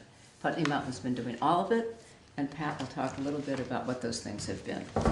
Just ask one clarifying question, Sure. sorry. I have been under, well, maybe you're about to explain this. I've been under the impression that it was actually two different parcels. Is that not right? It just is because they're in two different towns that it appears as two different parcels? It's very complicated. Originally, it was two different parcels that had nothing to, it was all the land was in Putney. It was two different parcels to begin with. In 1936, evidently, this is a title search that was done by the old Conservation Commission. There was a woman who gave the town a half interest in her land. That was the land closest to, and then I don't know what happened, but there had to be a court decision dividing the land eventually between the town and this person. And that's when we got a section of the town forest that was closest to Putney Mountain Road. So that facilitated the logging because there was access from the road. And then later on, there was a piece of land to the north that went into foreclosure, and for $250, the town bought it. So that comprised the town forest. Then at some point, there was a town line. I guess the town line's been moved a number of times between Putney and Brookline. And it ended up somehow that of that Putney town forest, 85 ended up on the Brookline side of a town line adjustment. And I don't know the date that happened. And I think the town wasn't really too much aware of it because they didn't pay taxes for a long time, and Brookline was threatening to foreclose, and then they worked out the deal with the roads, or the road maintenance. So there were two different parcels to begin with in putting the town forest together, and then the town line adjustment made it two different. I mean, they weren't the exact same parcels, but it put it into two different parcels again. Okay. What I wanted to give you some maps just to, I think it would be easier to understand how this fits with Putney Mountains land. Thank you, Pat. So we're talking about the parcels in red here. And the parcels in red are really the doorway to the summit owned by Putney Mountain and to all of our lands going north. And then across the street, we have an easement that gets us to our lands going south. For all intents and purposes, Putney Mountain has really been stewarding this land and kind of thinking it was our, taking care of it as if it was our own, both the piece that was in Putney and then the piece that was in Brookline. And the loop trail actually goes through Putney and Brookline coming back. Okay? It doesn't get into Putney at all. Oh, no, the whole? The town line is down Okay. the slope. All right, so the loop But trail. it's all town forest. It's all town forest. So our taking care of it went back to the 50s, where there was a work crew to kind of clear out the town forest land up to the summit. And then basically Ann referred to the grading of the parking lot in the late 90s. Actually, PMA applied for some $2,200, and it was a joint effort between PMA and then the town provided some labor and equipment for that. Since in the last 10 years, on the second page you can see, we've been really active in taking care of that land. That's a very heavily used trail, both going up to the summit and coming back on the west cliff. And so we've had to, on a foliage weekend, it sees over 100 people a day. You know, and so it can get very muddy, so we've had to do considerable work. We've invested money in doing that. So when Ann came and said, would Putney Mountain be interested in accepting this land, it made sense to us because we were already taking care of it. What we would do with it is we would enroll it in the current use program under conservation, which is a category open to nonprofit conservation organizations. And then we would pay taxes at the current use level, both to Putney and to Brookline, and the state would make up the difference. So that's how you'll get the tax benefit. Right. We weren't planning to put a conservation easement on it right away, and that's why we asked for some deed restrictions. And the reason for that is it costs us about $22,000 to put a conservation easement with Vermont Land Trust now on a parcel of land. That's really hard money to fundraise for as just a single project. So what we do is raise for conservation easements in conjunction with raising money for an acquisition. So if we could ever piggyback that, we would do that. But we feel that with the deed restrictions on it, we don't. It's going to be preserved because we're going to put it in conservation. The initial idea of the town, one of the older town meeting votes, when they thought about putting a easement on running to the Vermont Land Trust, let's see, that was in conjunction with Putney Mountain Association Summit was going to be have a conservation easement on it, and Windmill Hill Pinnacle land to the north of that would all, in other words, it was a package deal like Pat's talking about, where the easement would have covered Putney Mountain land, town land, and Pinnacle land, and that's what didn't go ahead. But packaging it like that, it's always $15,000 to $20,000 in that range to get a Vermont Land Trust easement on a piece of land. It's a lot of work, and they have a stewardship fund that they fund too. Is that do you think it was for financial reasons that they chose to rescind the resolution? I think it may have been partially for that, but there's also just sort of, I think, a tendency on a number of residents' parts of not wanting to turn over control to any other outside entity. I think that's been sort of a strain of thought that runs along through certain decisions. So I'm curious if there would be public support for it now. Can I just add, so we talked about having an article on the warning at town meeting for the potential of selling this property. So I consulted with legal counsel, and he's recommended that we we present it at town meeting as a non-binding item under other business. So at that point, and I would invite Pat and Jordy and anyone else who wanted to speak on that. and bring it to the public at town meeting and see how they feel and try to get a consensus. And the select board can sell property, town-owned property. We have to post it 30 days in advance. We do a public informational hearing, and then we can move forward that way. So even if we got a consensus at town meeting day, we would Mhm. still go through the process of posting it and doing, Yeah. okay, It's, state Okay. statute, that's yeah, the process. all right. So that's the process for moving toward a vote of the select board. That's a public hearing, a second public hearing, Right. that before the select board would vote to actually transfer the property.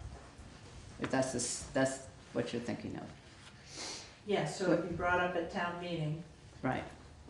so that technically would be the first hearing, which we would have to post. Can we do that as a hearing at town meeting? I'll have to check Yeah, with we Larry should just to confirm that. confirm it. But if it's on the agenda, Right, certainly Right, discussion, it's just right. I'm not sure it would count. I don't as the know. first one. Yeah, exactly. Yeah, So- but I'll check with him. But I think if it's posted legally, Yeah. 30 days in advance. Yeah. But I we don't can know. always do a second hearing as well. And the tax income, is it something that you would ask for relief from after? No, Putney Mountain, we voluntarily pay our taxes because we feel that that's important in order to get support for conservation. I'm sorry, Pat, I sort of got lost in, so would you seek an easement on this piece or not? We would not unless we could do it in conjunction with another project where we would raise money for the easement. Because it's virtually, it's virtually impossible to raise, not impossible, but Very hard to raise. very hard to raise. If they were gonna acquire, it's much easier to fundraise if you're gonna acquire a new piece of parcel. land, Right. yeah. No, I And caught all that. but Most somehow of the missed people I've talked to in Putney sort of say, oh, don't they own that already? it. Right. So it'd be, No, they're just doing all the work. yeah. And since Putney Mountain would own it with deed restrictions, and Putney Mountain is a land conservation organization, there's very little need. Right, for an For- actual for- easement. for Yeah, an actual easement. yeah. And actually, for us to enroll it in current use, we have to prepare a management plan. Right, of course. Only Yeah. it's managed for conservation. Yeah. And- So just for reference, Jordy, on this map, this is Dusty Ridge, is that right? Where it changes from PMA to, No, this is Five Corners. No, this is Five Corners. which is, This is Holden Road down to. oh, okay. And this is Mill, and this is Jesse Brook. So this is that class 4 road. That Town goes line over, is so here. this is the extension of Holden Road? Yeah, That's where it transferred that, so that's. so right here over is there. where Adam lives. The old Right, grain yeah, trailer yeah. is right down there. Yeah. Green Trailers Right there. Yeah, Right. okay. Okay. Picture. It's funny how Holland Hill and Putney Mountain are spread on the map. I think they'd be more parallel. Yeah. Because Holland Hill has Nice top job. by the old school so hard they below. Hill and Dale. I When was you're just, looking at they're still busy. So this is Dusty Ridge right here, so this is, but that doesn't, I guess that must be. We get So the this is intro. Dusty Ridge here? Must be. No, it's No, past it. Dusty Ridge, this is Pete Gunther's. Oh, okay. So. I see. Mowing, Yeah, this is yeah, Benny Road. Yeah. So there's Jesse's. Right. Yeah, no, I knew that all made sense, but then I couldn't, I just was envisioning that, I was like, wait a minute, that seems like it It's should right be in there. the corner, right? Yeah, exactly, that's why I was like, Yeah. all right, thanks. And All right, I just Yes. had one other comment. I was just wondering if it would be, I know the attorney's already been in conversations about this, with Karen. But could these documents, especially the deed restrictions, be reviewed by him as well? Like the history and the deed restrictions, and see what he thinks about that. And maybe Pat's, I don't know whether he'd be interested in Pat's activities, but it seems relevant. Yeah, no, I can provide him with supporting documentation. Okay, that'd be Because great. the more, Because I just Pat and I sort of worked on the deed restrictions based on some of the Vermont Land Trust documents and some of our own ideas. So this is not coming from a legal source at this point. yeah, there's a ways to go with this, once we get past town meeting. So. Town meeting will be fun. Mr. Fairman. Mr. Chairman, with your permission, I should like to ask the speakers a question. Certainly. You've mentioned $20,000 to $25,000 to achieve conservation easement. Could you give us a bit of detail about what that money pays for? That pays for Vermont Land Trust staff and work and their stewardship of the land. And legal fees. And legal fees. So that is a fee that we pay to the Vermont Land Trust. They do an ecological assessment of the land. Then we jointly do a management plan for that. They review it. And then they also, because once they have a conservation easement on it, they monitor it going forward. And so that's part of their cost too. Yeah, they have a stewardship fund, and part of the money that Putney Mountain Association would give them goes into their stewardship fund. That's invested, that generates the money to pay the stewards to go out and check that people are following the agreements. Is there anything in what they do that you're not already doing?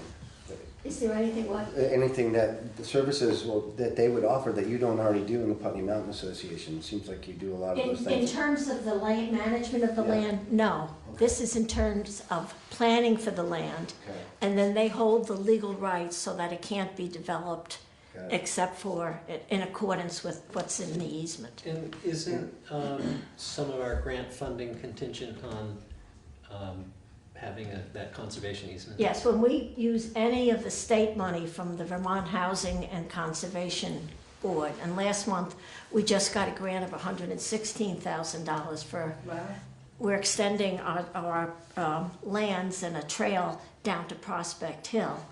Then as a contingency on that money, we have to put an easement on it with the Vermont Land Trust, and it's held jointly with VHCB. With the survey that they do, what does that look like? Do they study every possible species in the No, what is that? That's not that. They do first of all not an off the land survey of the land using the Vermont's conservation design, and see what's on the land that way, and then they do an on the site walking around and doing it. Looking for rare endangered plants. Vernal pools. Vernal pools, sensitive areas. We have some endangered species on our land going north, and they would look to see whether. And in terms of this particular parcel of land, we're not going to find any rare and endangered species on it. So Pat, do they also look at forest management plan? We jointly develop a plan with them. Together, okay. Yeah. But if you're going into current use, you're required to do that Exactly. anyway. So, The plans are just a little bit different. yeah. No, I mean, I think the sort of most basic answer I would have to your question is the scale of the organization is so much bigger that the Vermont Land Trust has more financial backing. I mean, I think we are very fortunate to have Putney Mountain Association be a very stable organization, but the Vermont Land Trust's ability to have legal support, state funding, so on and so forth is much greater. So them holding an easement is just a more secure investment in the long-term conservation of the land. So there's value in it in that sense. And they then are responsible for stewardship, but you They guys, don't do any. I was gonna say, you guys are the ones who would actually do the work. They would just essentially confirm that the Right. plan is being followed. Exactly. That's their role in stewardship, is just to watch what's going on and sort of keep the paperwork to make sure that it keeps happening. So, Thank you for educating me on that. Anything else? Any other questions? So, yeah, I mean, I think we see what the legalities are, or whether it's technically a hearing at town meeting. And then, I mean, I think that personally, hearings outside of town meeting are likely to draw people that are less likely to appear at town meeting. Yeah. And I think there's an advantage to that. So, I mean, it sounds like we would be required to have at least one other public One or hearing two, anyway, yes, but I yeah. think that would be, as far as getting people in to talk about Transparency, something, yes. exactly, I think that's a better idea anyway. So sort of regardless of how it works out with town meeting, we would be doing that Yeah. in addition, so I think Yeah. that's a good thing. All sounds reasonable, keep proceeding. I mean, it sounds like the Putney Mountain Association's goals are very well aligned with the town goals, and like David said, you're already doing it, so. And the Conservation Commission doesn't want Doing the it. work and paying the taxes, And the- perfect. Blessings to everybody. No, and I have no idea, but I would certainly speculate that Brookline would have no interest in taking back the maintenance of those roads, so. No, but, I mean, that's not very realistic for them. no. Because they'd have to increase their workload to pick up Putney Well, Mountain they're Road land- up to they're Bennett Road, landlocked, and they don't want to do that. exactly. So, Because they don't and we- plow Putney Mountain Road in the winter. You know, we have those arrangements with Westminster and Right. Yeah, Brookline, whatever and, you makes know, sense. but Yeah. I'll have to have that Where- conversation with them. Where's the town line on Holland Hill Road? Where is it? It's just past Betsy's. It's just past Betsy's. Betsy's still in Yeah. Putney. Yeah, down Right. in Just a Deptford. So it's right where the trail crosses, or just More or More or less, less. yeah. It's a little down the hill. Yeah. Kent Fields? It's Right not at the very much a corner, town right? hill, I think. Yeah, right, Kent- somewhere right there. right near Yeah. Kent. It's the blue line, blue line. Yeah, somewhere. Good. Okay. Pop in someday and I'll show you on Yeah, the town Yep. view map, just where all the houses are and what it looks like. excellent, thank you. All right, good, thank you. Thank you. Thank you. Thank Will you. you need me as a lister, or am I? No, you're fine. Okay. No. Thank you for coming in, Jordy. Thank you, we'll see you all. Thank you. Make sure you put it on See the ya. time sheet.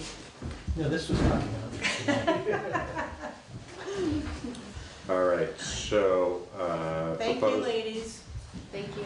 have a good night. Proposed FY '21 general fund budget approval. So, So before any you, changes from, go ahead. no, Yeah, no changes, Josh, yeah. but there are two items I'd like to discuss Mhm. prior to approval of the general fund budget. So as you know, the library proposed FY '21 appropriation is already in the general budget. Mhm. Okay, so we won't be voting on the library budget because it's, the appropriation is Is part of in. the general fund. It is. Right, yeah, Okay? yeah. Second, I know we've discussed this, and, social service agency contributions. So Group A, right now, we have 4, Do we? It's in there. It is in there. Keep it flipping. Yeah. Don't flip too much, okay, because you will get so mixed up. It looks like this. Financials, yeah. Maybe it's in there. I think it might be on this side of his, Oh, his,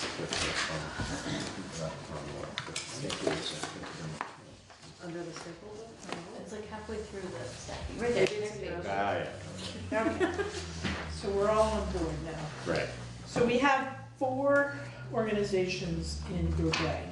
As you know, Putney Community Cares and Putney Family Services merged last Right, year. yeah. Okay? So we ended up doing 4 appropriations, even though 2 merged as 1, okay? So the question is, do you want to continue to leave it as 4, or you do 3 and you divide it evenly? So historically, it was, we divided it by the number, and even though this is one entity now, we're considering giving each part of it an equal share. Which is what we did last year. We agreed to do that last, that was part of the discussion. When they were debating the merger, they came and said, you know, this is a concern for us. As it is now, we get 2 allocations. You know, can we continue to get 2 allocations going forward? And we agreed that yes, that made sense because of the amount of service they provide. And we discussed how we would basically reconcile that going forward, but we haven't come to a conclusion as to how we would do that. Now, can I mention too, for any entity, if they want an increase in their appropriation, they have to petition and get the recommended signatures on the petition and have an article at town meeting. You mean in order to change from like Group C to Group B? Right. No, but to even add more money, okay? So like, yeah, if Group C, somebody in Group C wanted to be in Group B, they'd have to petition. Right. But, yeah, anyone wanting to change, an increase, would have to petition for that. But there's no protocol for giving unequal shares to entities in any given group. No. It's divided by the number of people, number of. Correct. And that's it. Yeah. Okay. How do we decide, and I know we've had this discussion before, so I apologize if this question has come up before, but how do we decide how much service? Yeah. And so, for example, like the Gathering Place, many people go there during the day from Putney to spend time there, and I'm curious how that's considered to have a less significant level than SEVCA and youth services. And may I make a recommendation? Yeah. So equity and inclusion. Yeah. I think this would be I put this on their radar. a task for them to look at and to determine. Some towns are decreasing their appropriations to social agencies. I'm not sure that Putney even wants to consider something like that, but we have Equity and Inclusion Committee, and I think this would be a nice task for them to look at and determine how we move forward. When we got the packet earlier and described what the services were and the number of people they served, and I read it all, and I didn't really have any way of judging what that meant. Yeah, maybe 700 people were served, but maybe each one of those 700 people got 5 minutes time, and maybe they got 3 weeks worth of help. I had no idea of how to value that. I didn't know what to do with that, and it seemed like we needed to follow that up. Yeah. So maybe some ought to get more, and maybe some ought to get less. How do you do that? And is that unduplicated, that number, 700, or is that? Right, exactly. I know, it's. We have looked at sort of more in-depth information about that occasionally in the past. You know, they provide to us each year a report of how many people they serve. You know, And it goes in the some town of it like Groundworks, perhaps. No, probably not like Groundworks. But Well, we can talk or about it. some of it like the Gathering Place would likely be a little bit more of an estimate than hard. You know, I mean, a place like SEVCA can provide very clear information as to the number of weatherization projects they did in the extent of it, you know, and the Gathering Place, it's hard for them, you know, yes, they have lots of people from Putney coming in, but do they track it as, you know, and I'm picking on the Gathering Place, I don't know whether that's correct or not. No, it's a but good. it's a much harder Yep. sort of calculus for some of these than it is Right. for others. So, you know, it's worth reviewing every once in a while, and I think equity and inclusion would be a good place for that also. I mean, I agree. I think that's a good spot. And, you know, it's also, you know, essentially our job to review, you know, this was originally adopted in 1999. We've been doing social service agencies before that, but this was the sort of retooled version of it as of then. and I can't remember the details. Can I ask how you came up with 2.5%? It was, It's in the policy. and What'd you say? It's in the policy. and I think that was an article at one point. I think. Okay. I would have So to the look town voted back. on that. I believe Okay. so. And it's 0.025 on the overall operating budget. So that's general fund and highway. Got it. So. And, yeah. Yeah. I mean, I even would push a little bit further, and this is a good conversation for equity and inclusion, but just because an agency is based outside of Putney doesn't, I question, like, there are agencies in here that may be serving Putney people more than Right. agencies within Putney.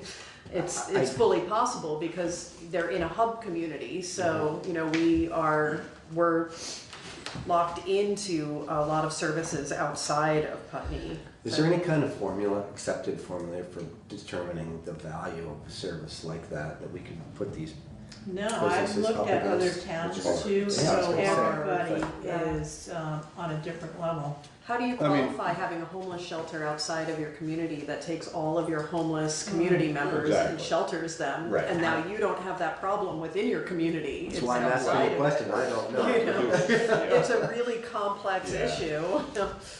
And the 2.5% is not unusual for towns to have somewhere in that range. Yeah. Somewhere between, 1.5% and 3.5% is sort of an average for a lot of towns. Okay. And what that's based on, I Yeah, don't and really you're know. looking at But 40 to 50,000, I know Newfane has reduced their social agency appropriations for 21. But again, I think somebody really needs to look into this. Yeah. And Does in- Brattleboro do it to 2.5%? somewhere in that It's the same. ballpark, I can't remember. I don't know what I'm just Brattleboro's curious, is, like, but their how- budget is so much different than ours. I don't compare anything like Because that their with scale is Brattleboro. The Yeah. the They have comparison I was such trying to a- make was because of what Laura said about if you have a hub community and Right. providing more Right. services, Right. would they then spend a higher percentage? How do we look at it? Is that another way to look at it? But they Well- have additional funding beyond And- this and I that think- they allocate. I think as to what you were asking about, sort of how you relate the Yeah. services provided by this to the services provided by this, if you just look at who these are in Group B, which are SEVCA, Visiting Nurse Alliance, Youth Services, Council on Aging, Healthcare and Rehab, they have the ability to go to a much greater community in order to raise money. For Putney, the Putney Community Right. Center, Right. what they do as a service in town, you may or may not feel that they do a whole lot, but their ability to reach out to a larger group is almost non-existent. Yeah. So, it's sort of a commitment based Get that. strictly Okay. on them being within Putney, and then a commitment to the work they're doing. But should it be looked at regularly? Absolutely. No, Yeah. that's an excellent point. And the other thing too is perhaps we look at other towns, because I'm sure most of these organizations are getting funding From other- most of, Yeah, absolutely. Wyndham County. Well, I remember Yeah, reading but they're Vermont- serving most of Wyndham County too. Yes, so definitely. it's- Vermont, yeah. New Hampshire visiting nurses was getting contributions from like 88 communities or something Yeah. like Oh, that. yeah. It was like, Yeah. Yeah, oh, well, great. That Right. makes a huge difference. It's what the point you're trying to Of make. course, their budget is massive also, Right. but, Right. yeah, and again, their ability to bring in grant money and federal money and, all sorts of things is very different. But, And I'm not discounting yeah, these no, I know. organizations do It's- in but any it's way hard. whatsoever. They're amazing, and But I it's know they. hard. Yeah. but I'd like to make another comment that I know there was an organization in Group C. There were two other organizations merged with one. So there's actually three, but they're only getting a single appropriation. Well, I don't know whether you're referring to Groundworks, but we had that discussion about Groundworks 2 or 3 years ago, I don't remember. I have to be careful on that Yeah, one too, no, because I I work know, for but- My full point disclosure, I work is for that Groundworks. any one of these agencies can merge with Yeah. someone, because of the financial. And like you said, implications. they, It's well, like- and like you said, they can also petition. Right. I mean, they can Right. come, you know, they can come to us and Right. say, this is what we're doing for your town, and we'd like you to do more. Right, yeah. And then we can consider that. You know, the other thing that's tricky is the way it's divided up, and not that this is a bad thing, but whenever you move from one group to another, it significantly dilutes the amount of, you know, when you, if you were to, for example, take another Group C person and put them in Group B, suddenly that 18,000 is divided by 6. Right. Their allocation or divided, yeah, it is divided by 6, or divided by 5. It would go to 6, their allocation would go to, you know, drop by $700. That's a big change for them. So, And I was looking at that in Group A, how these two impact, if it was broken up into 3, they Right. would each be getting $7,441. Right. exactly, So, which would be great for the two. yeah, they're Cut getting everybody by $1,860 Exactly, less. which is big, you Yeah. know, so. So what's your pleasure? Do I you mean- wanna leave it the way it is another year and have equity inclusion look at it? We certainly need more information, I think. Well, I don't think we have, I think it would be unfair based on our assertions made a year ago during this discussion with Putney Community Cares for us to cut that by a significant number. Okay. You know, how it should be, should we, I think, yes, we should definitely look at it. You know, one of the questions would be, is there a way for us to analyze this so that we can justify different numbers for Right. different people? But this is how it breaks out from the policy, so we'd have to look at the whole policy and Right. go back to that. And this may be, you know, our concern when we were talking about this is that we all knew what was going on, Yeah, future. but that 5 years from now, Right. a different select board sitting Yeah. here is gonna go, well, wait a minute, that's one organization, Right. why are they getting 2 things?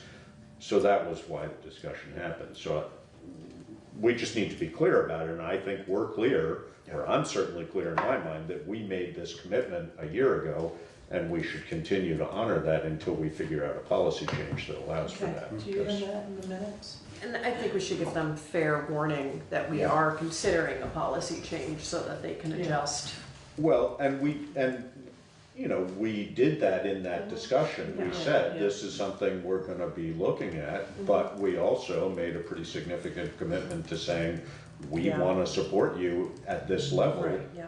for the foreseeable future, and I think it would be a mistake. I mean, you know, when you look at, well, I mean, they're all very different organizations, but what they provide is very different Yeah. too, so.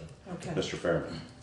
Mr. Chairman, first, I commend the point you made earlier about Putney Community Center being basically a Putney-based organization, while others may be much more broadly based. And in that regard, not everyone is aware Vermont, New Hampshire Visiting Nurse and Hospice is now part of DHMC. Right. Yeah. I've confirmed that with people who work there. Yeah. So with that in mind, when grassroots folks at town meeting are looking at this, we are being asked to oblige ourselves to make charitable donations to these organizations. And that's a good idea, but apropos what they do for us, it's a perfectly reasonable question to ask them, what have you done during the past year for Putney residents? Which we do, and we get that information from them. I think that, you know, what I would take away from your point about them being part of DHMC is part of exactly what we were just talking about. You know, DHMC's ability to raise money is massive. Their budget is equally massive.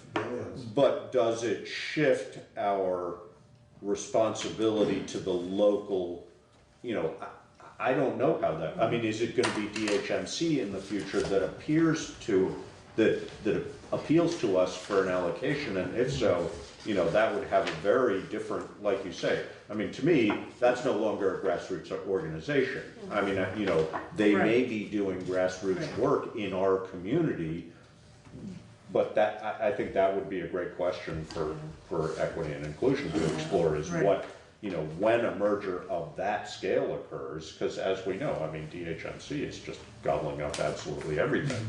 You know, are they making money off it? Who knows? But, you know, it shifts the equation, That's last so.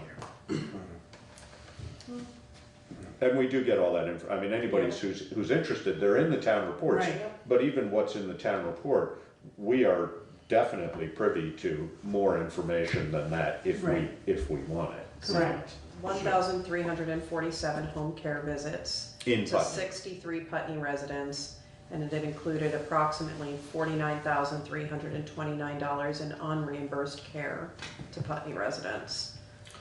So, I'm sorry. and then if you know, if you were to look at that side by side with Putney Community Cares, to your point of what an outside organization is doing in Putney, and I'm not, Yeah, no, I don't know how that bears out, Yeah. but I think it's worth looking at. it's worth looking at, Yeah, definitely. and I think equity inclusion is the right. Yeah, I Place to agree. start with it anyway, Yeah. I'm going to their next meeting, so I'll bring this. Okay.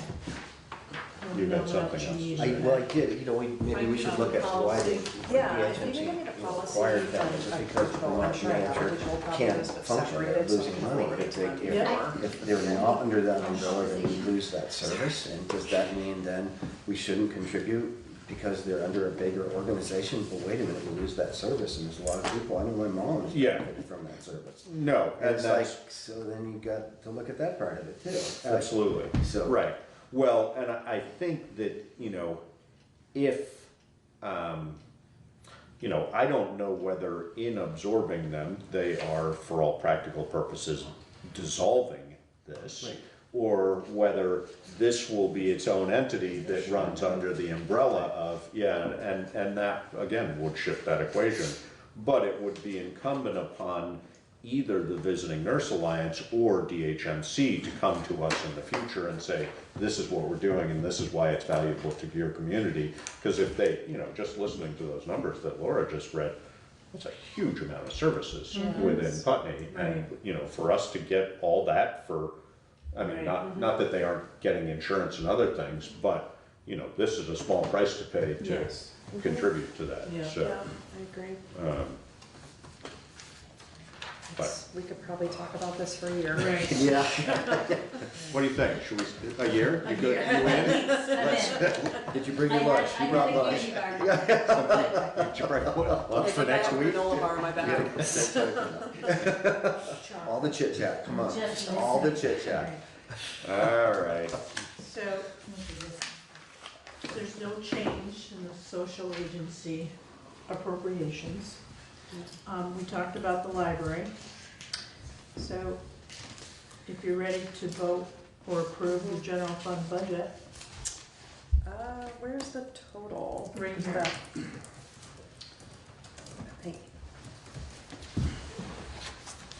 Okay. I move to approve the general fund budget for 2020 in the amount. 2021. 2021, sorry. Okay. In the amount of $1,415,586.56. And I second that. Okay, it has been moved and seconded to approve the general fund budget in the amount of $1,415,586.56. If there is no further discussion, all those in favor? Aye. Aye. Aye. That's a lot, I know. I know, it's a big vote, right? All right. Highway fund, any changes, anything you want to highlight? Nope, I didn't make any changes to that. Okay. So can you provide Laura with that number as well? Please and thank you. Okay. I move to approve the highway fund budget for 2021 in the amount of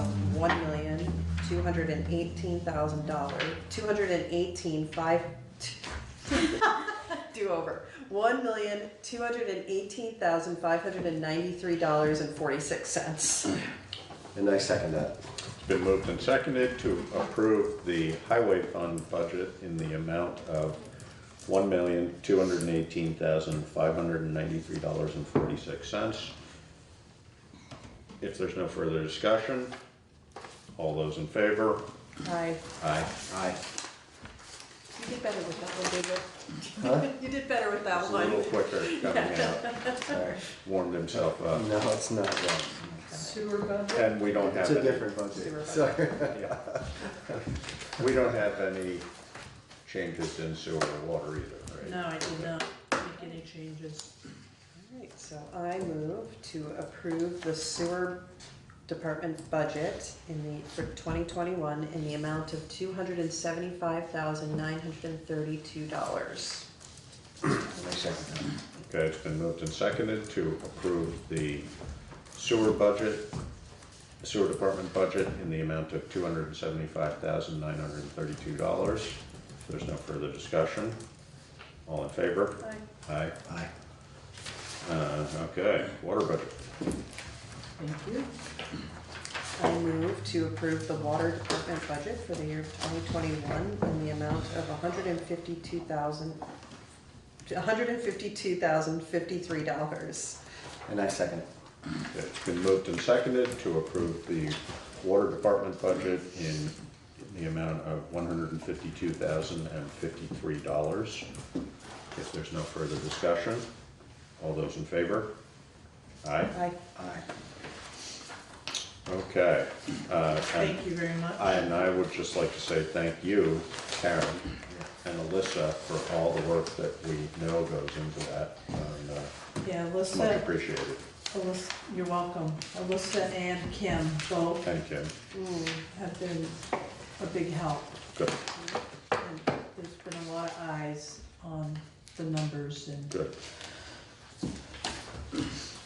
All right, so, FY '21 articles for town meeting approval. All right, so in your But packet. those aren't FY '21 articles, are they? No. Those are No. just articles for town meeting approval. Right, right. Yeah, it should say 20. I didn't see it somewhere. So it's draft 4. Looks like this. I don't think I have that. but I'll- Yeah, everyone should. It's like in between your budgets and your I financials. think I found it. There it is. You're looking for There just you right in go. front of us. I did yours, Josh. Have a copy, please. Sorry, what's that? May the public have a copy of that, please? Yes. You can have mine. Wait, no, I think.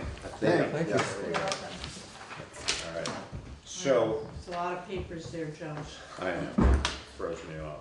So I had legal counsel review and he approved. Okay. In the warning, you will see the fire engine. So we discussed this in the last meeting with Tom. Actually, we discussed it a couple times. So it is in the warning as an Australian ballot vote because we're looking to bond with Vermont Municipal Bond Bank Right.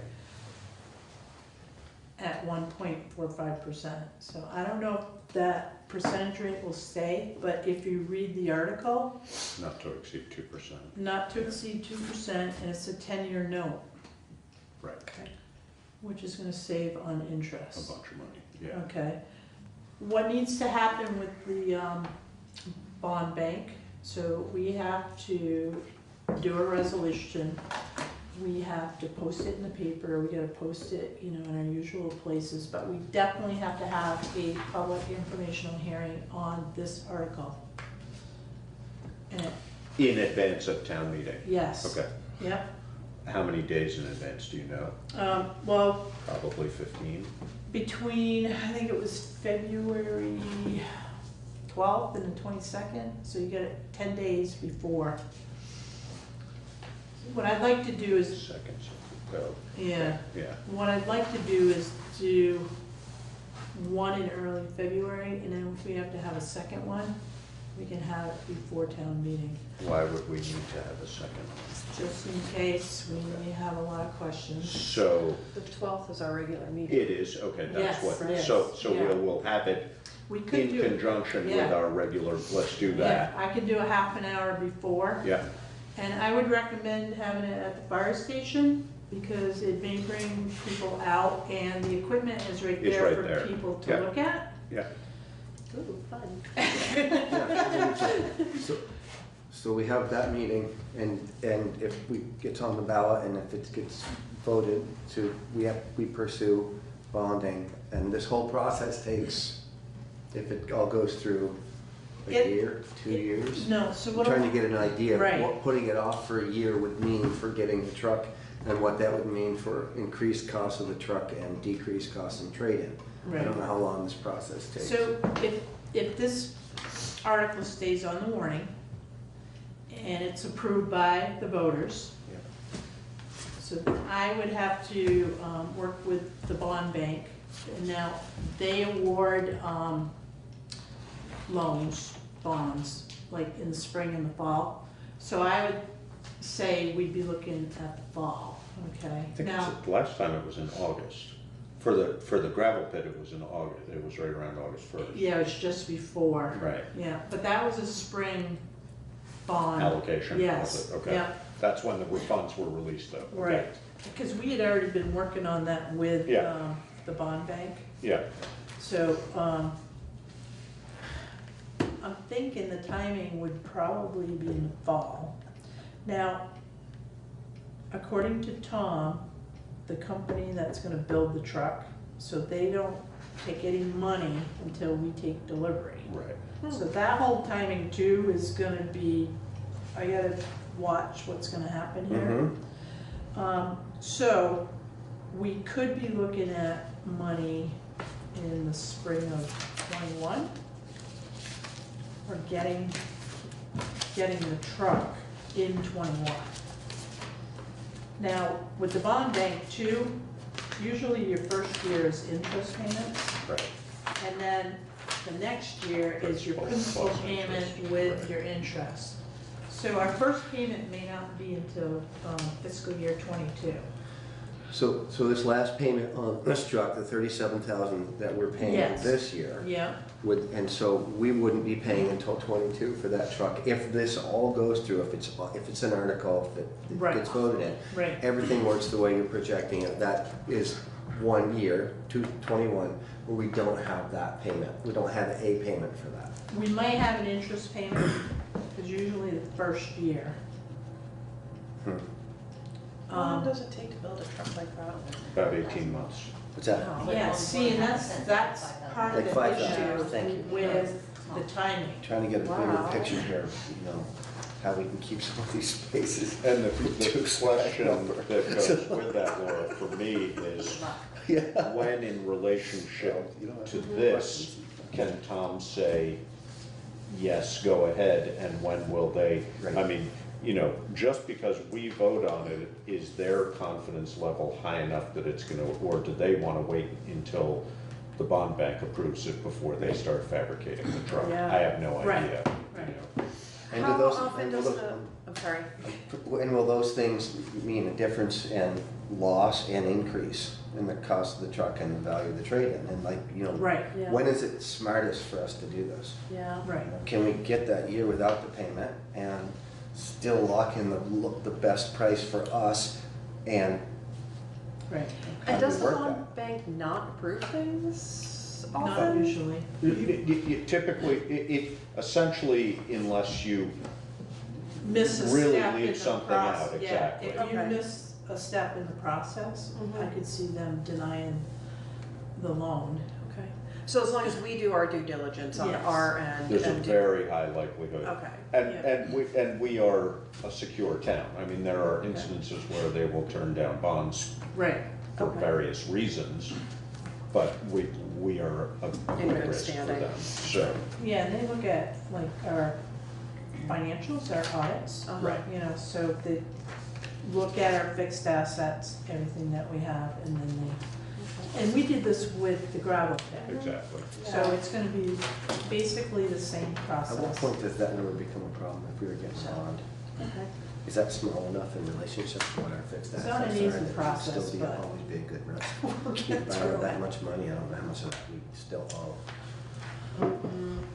I don't know the That's answer to a that. I mean, good I question would I'm think, asking. yeah, I would How think it far would out be, are we? I would guess it would be more about our track record of paying Okay. than anything else. Okay. You know, but you're right, debt to asset ratio, I don't know. I mean, I'm sure they look at that, but, I think they, you know, I mean, their whole job is to try and be on our side. Got it. So, you know, I think we, also, as Karen said, we just went through this with the gravel pit. Mhm. If there were red flags out there, I think we would have heard Got about it. them. Right. So, Right. but it's an interesting question. I mean, Yeah. you know, basically, Because of our debt ratio. exactly Right. what that looks like. Right. And, yes. Like I said, they look at the audits and they go 3 years. So we have to supply 3 years worth of audits. And they review that. Mr. Fairman? Mr. Chairman, first just to mention that from lender's perspective, borrowers who have taxation power are especially good risks. Of course, yeah. I'll take the liberty of offering a suggestion regarding Articles 2, 7, and 8, and also a comment that Mr. Babbitt made. There's 3 different sets of debt service here. 1 10-year amortization, 2 5-year amortization, and you mentioned one that I believe is being retired this year or next year. It could be helpful to voters if you provided in some form a handout, either in the town report or separately, that shows a schedule of debt service over the next few years so we can see what's being added and also what's being retired. This is the kind of thing that voters would like to know. It's always available, It's in the and it's in the town report as well. Yep. Oh, indeed. However, let me put it this way. Something perhaps that summarizes that. That's a whole lot of numbers for a great many folks. It sure is. You may recall that last year we kind of summarized that enormous spreadsheet about the gravel pit. And this happened because a couple of your principals, when asked questions about it, said actually they weren't sure of the answers. Right. So we said, well, you know, we probably, you know, before this comes up at town meeting, we probably need Probably to know those answers, yeah. get it corralled. That debt service spreadsheet too would most likely be at the public informational hearing. Mhm. So people can look at everything. See, the reason to summarize my point, there are certain numbers in there that are really important and others that simply say this is how we got to those really important numbers. And it could be something as simple as you boldface the numbers that are really important, so people can focus on those and don't have to look at the details that got there unless they want to. It's just because most people would like to have a bird's eye view and not get into the weeds. Yeah. It's in the town report, To- but in a And smaller to some degree, form that than is there, those are. Yes. version. It's smaller. Exactly A what little you bit mentioned easier is to look happening at. here. Right here, Howard. Yeah. Except for Putney was spelled wrong.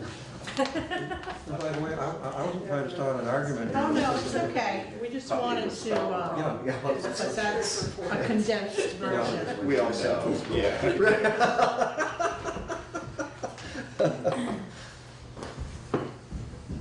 Thank you, Mrs. Merrill. Thank you.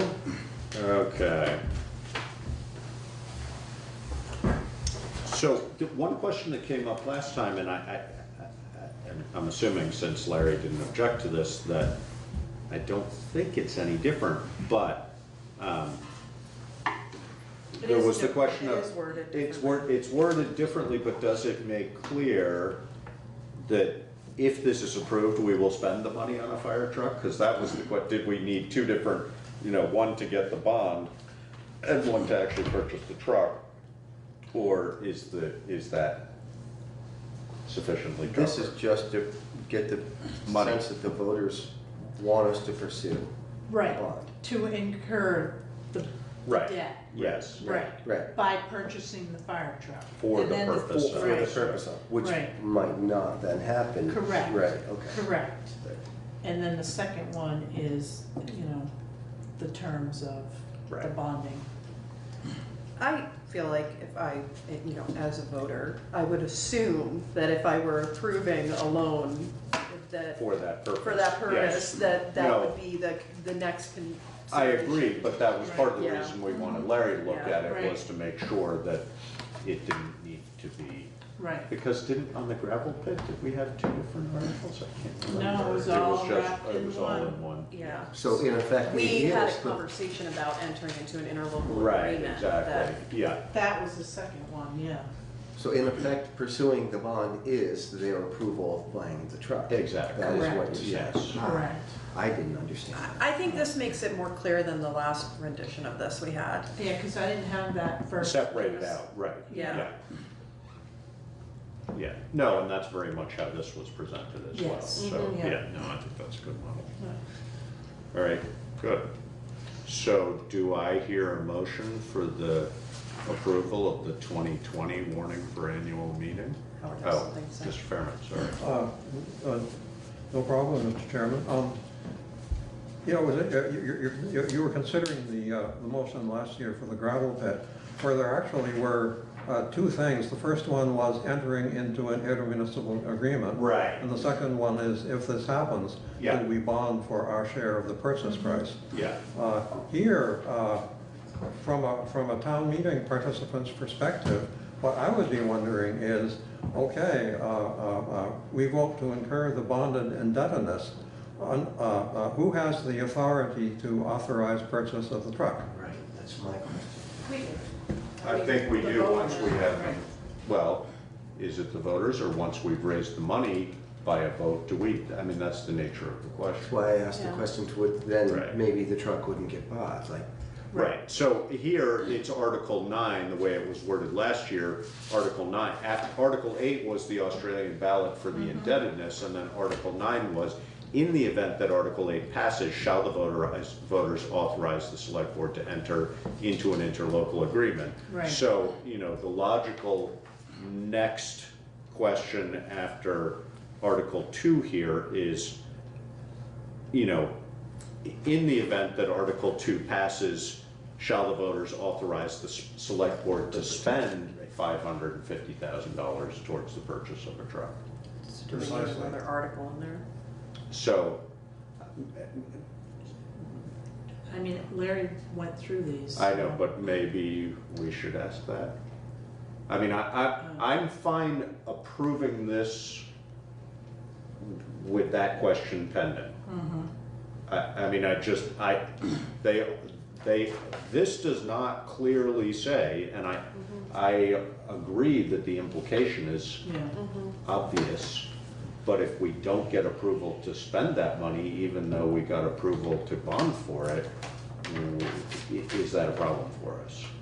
I mean, So could we pass this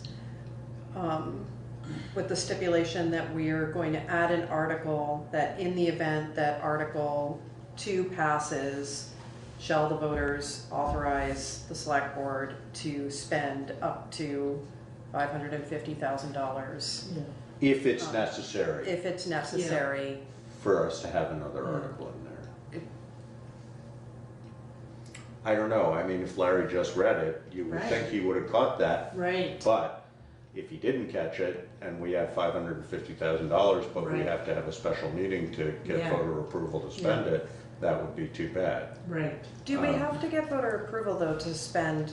I mean, I know that we It's prefer sort of to the do same, that. I know, it's for $550,000, I think we do. Yeah. I think for the fire truck you do, highway equipment, no. Right. So the select Okay. board Right. can make that At our decision. discretion. Okay, Yes. that was my question. Yeah. So then we should add another article, it seems like. I mean, that's my, Can we type Because that she in looked at right you. now and just, because this is the thing, so these need to be posted by Sunday. Right, Okay, no, that's so- fine, I mean, Yeah. we can, That's why I was looking at you. In the There was pressure, event- I didn't know what it was, okay? Yeah, yeah. Okay. so, I mean, there's two ways we could Approve do it with the this. addition of an article following Article 2. So all these article numbers will change. Right. So Article 3 would be, In the event that Article Right. 2 passes, will the voters Approve the purchase of fire truck for no more than $550,000. Shall the voters authorize the select board to borrow an amount? No. Shall the voters, where's last year's? It's right here. Yeah, that's where. In the event that Article 2 passes, shall the voters authorize the select board to purchase Oh, okay, yeah, because we're already a borrowing. new fire truck in an amount not to exceed $550,000?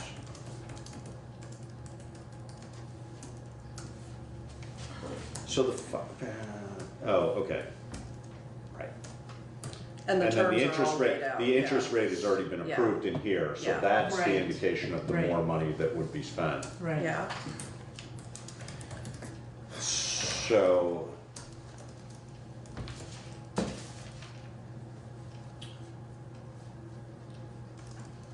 so I would make a motion to approve the 2020 warning for annual meeting with the addition of an article stating, in the event that Article 2 passes, shall the voters authorize the select board to purchase, if needed, Not if needed. purchase Purchase. a fire engine in the amount of up to $550,000. Okay, got it. Yep, I second that. Yeah, that was a motion. Okay. That was a messy motion, but that was a motion. Now, so it's been moved and seconded, now that opens it for discussion.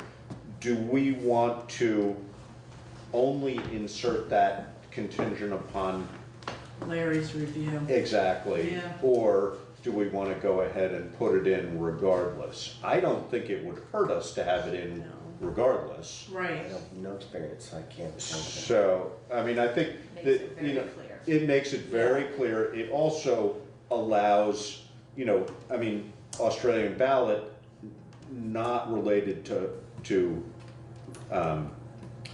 office, not related to elections, are open for discussion, but it really prompts a discussion specifically about that if it doesn't come up under this. Right, So yeah.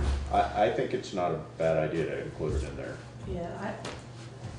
Yeah, in conversation, I have to agree, because if that fails, the first article, then it's a, Then the Point. next article Right. would be moot. right. Right. But you definitely need that second article to support. I would think so. Yeah, yep. And if this fails, For if the the new purpose. article that we're putting in fails, then this is moot as well. Because we can't purchase it if they. well, then Yeah. you could do another meeting at another time. Exactly, Oh, but okay, we will yeah. have gotten approval for the bonding. Right. So that we If could- that passes, but this doesn't, we can keep having the conversation. Okay, that makes sense. Now, that new article too is voted on the floor, right? Yes, Yeah. Okay, does that make sense? it does, because I think that's the way we did it last year too. Mhm. Yeah, for the. Yes, it was. Yeah, So, so you kind of know at that point. where it's gonna go. the only, I would fully agree with the motion, Yep. but I would probably make it contingent upon Larry's approval of council, just because he says, oh, in this instance, you can't do that because statute says that once Right. you've done this, you can't do that. So, that way we don't have to reconvene if he Right. says, no, you can't do that for some legal reason. Or we go with this, and if that's the case, we meet for 5 minutes on Friday and talk about it, either one. So let's go ahead with it as it is. So it's been moved and seconded to approve the town warning for 2020 with the addition of an article stating that in the event that Article 2 passes, the voters authorize the select board to purchase a new fire truck for an amount not to exceed $550,000. Correct. Okay. Is there any further discussion? All those in favor? Aye. Aye. Aye. Thank you. Way to write warnings as we're going. Hey, better to cover it than not. I mean, that's the kind of thing that, you get through town meetings, then you go, Oh, no, what did we do? Yeah, well, now it just means you have to have another meeting. Yeah. Okay. And we, yeah, I was just gonna say, we have enough of So that. I'll keep you posted, because I'm gonna get Yeah, on this just right away. see what Larry says Yeah. about that. I think I think at a minimum, he'll agree that it won't hurt. Right. Yeah. If he says it's a disaster, then we revisit. Okay.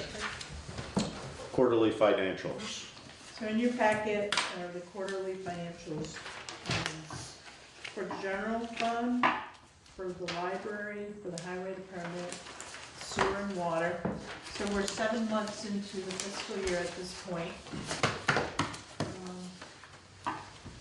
We're not gonna go into detail. These are, you can look at them when you have time. Just anything that leaps out at you or not? Not really. I did want to talk about delinquent tax report though. Mm-hmm. And the water, sewer, utilities. So delinquent taxes delinquent tax report has gone down quite a bit. Good. So- Where is that reflect? Is that one of our? Yeah. So that's towards the back. Keep going. Keep going. I think it's next. Keep going. Delinquent tax report. So the total delinquent taxes at this time is $75,985.65, which is low. So this is a good sign. We will be calling people after February. Taxes are due February 21st for the third installment. But Alyssa's been persistent. I've been persistent. So, as far as utility billing, we just had a quarterly billing at the end of December, and payments are due February 1st. So Sorry, I was spacing out. Say that once again. utility billing. Oh, yeah. So the quarterly billing was done at the end of December. Mm-hmm. So payments are due on February 1st. And right now, the aged receivables report is $58,158.81. Outstanding. Yes. I'm not sure for new board members, but policy is delinquent taxes and utility billing, 1 year in arrears, usually. You can go to tax sale. So you can go to tax sale with utility billing. Do we do that? We haven't historically. We also, our policy is 2 years. Okay. We can, I do 2 years, but policy states 1. Does state. our policy states Yeah. 1? Yep. Interesting, because we've had that discussion numerous times over the years. Yep. And we always, No, I looked at the policy, Josh. Has anybody over a year? I Yes. thought, oh yeah. Yeah. I thought I was wrong doing 2 years, but it states 1 year. But Interesting. If you look towards the bottom of that It's a lot page, of work David, to you'll do it see every year the for 1 first year. one that's Yeah. in arrears over 120 days.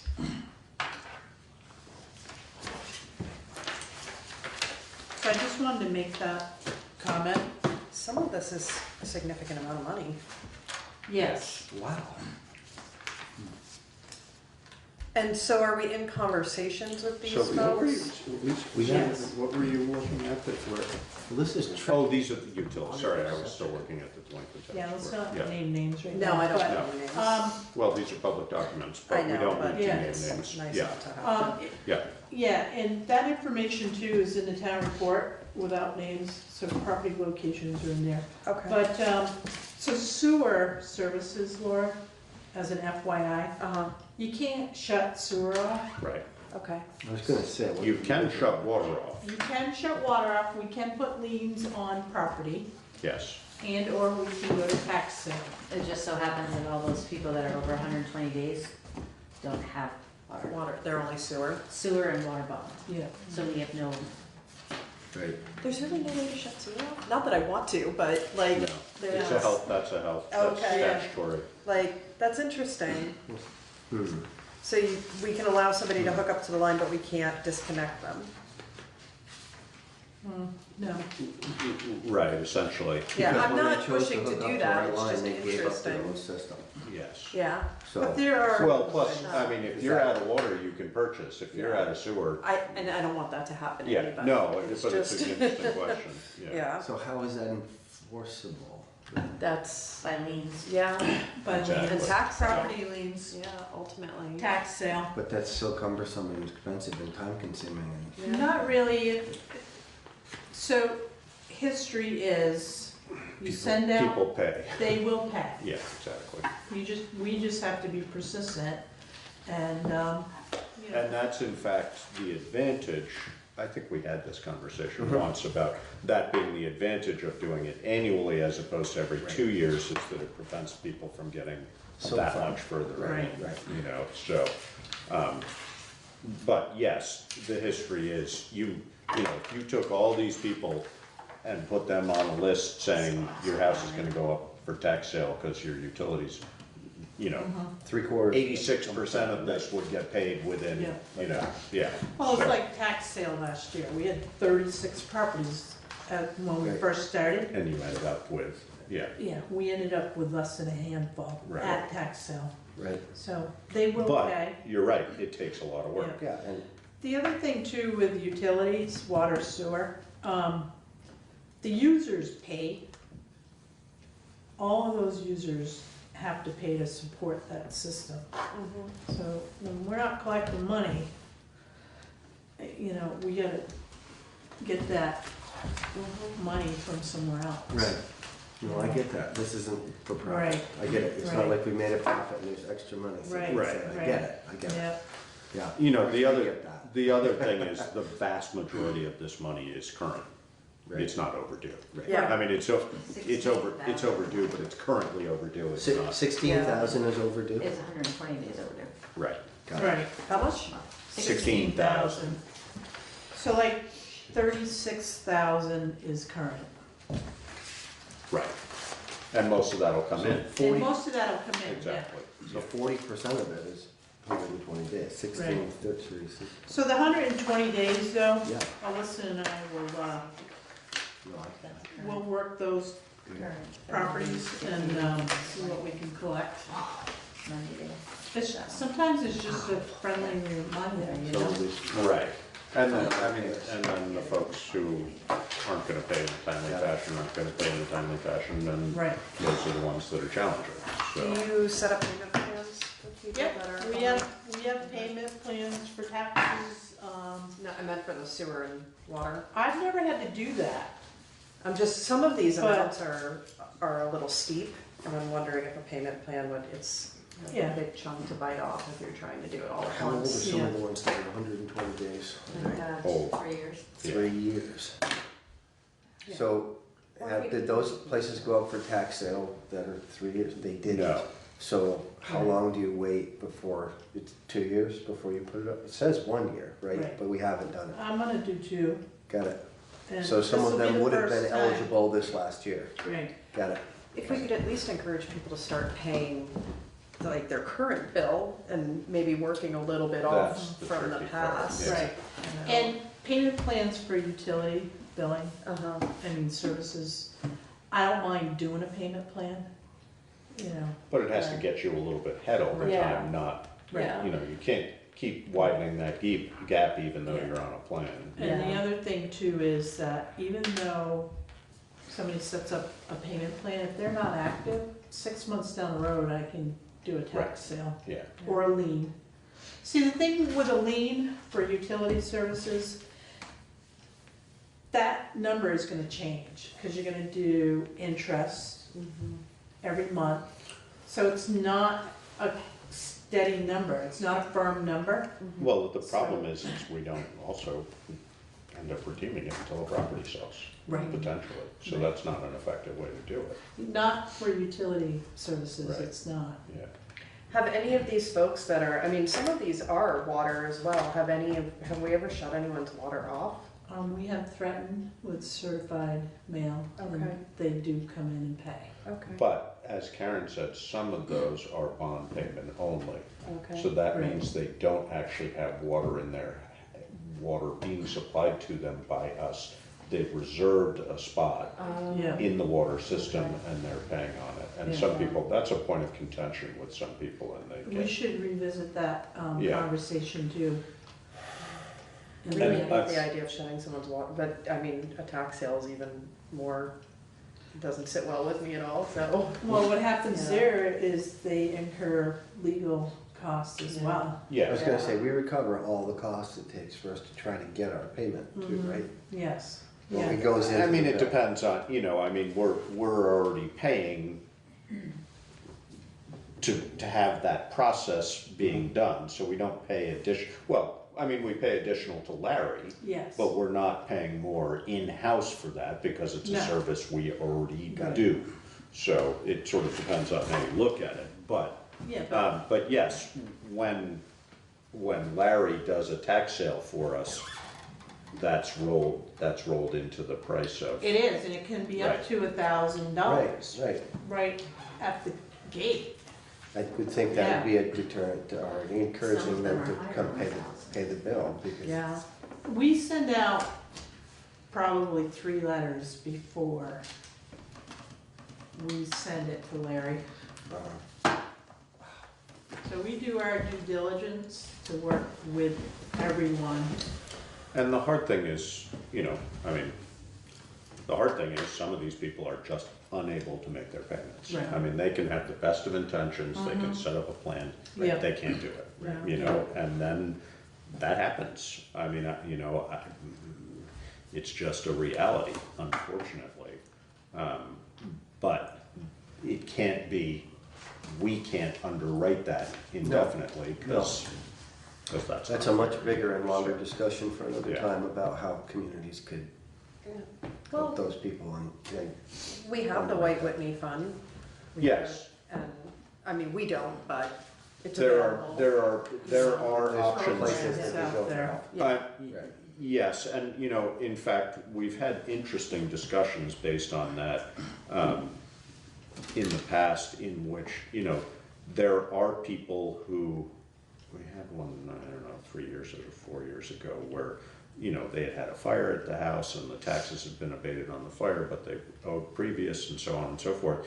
And they came in with somebody from one of the services on our social services list, I can't remember who it was, who basically was there saying, hey, we've come up with a plan and we're working together. Got it. We're all here in a good effort to get this taken care of. And we didn't send it to tax sale because we said, Right. okay, that's fine, Right. as long as this is all in place. So, there are ways around it, but unfortunately, more often than not, it's the folks that either don't access that additional help or are unwilling, for any number of different reasons, they don't go there, then it goes to tax sale, and there's nothing we can do about it. Right. So do we, when we're having these conversations with people, do you try to point them in that direction of like talking to Putney Community Cares, talking to the folks that, White Whitney. yes, yeah, that there are services out there that may be able to help? I haven't come across anybody that's like destitute to, they don't ask, but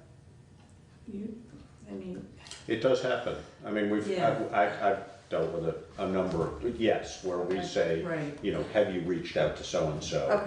Okay. You know, but it's, you know, we can only do so much in that respect, because unless they come to us and Right. specifically say, can you help me with this, then we Right. can't really help them with that. So And that's yeah, a challenge. These people aren't responding. Not yet. likely, exactly, So we not haven't likely even to had do any that. conversations with them. The other thing, I think, and I may be mistaken, is that because White Whitney is a fund of the towns, We oversee, well, the select board right, oversees right. Whitney, yeah.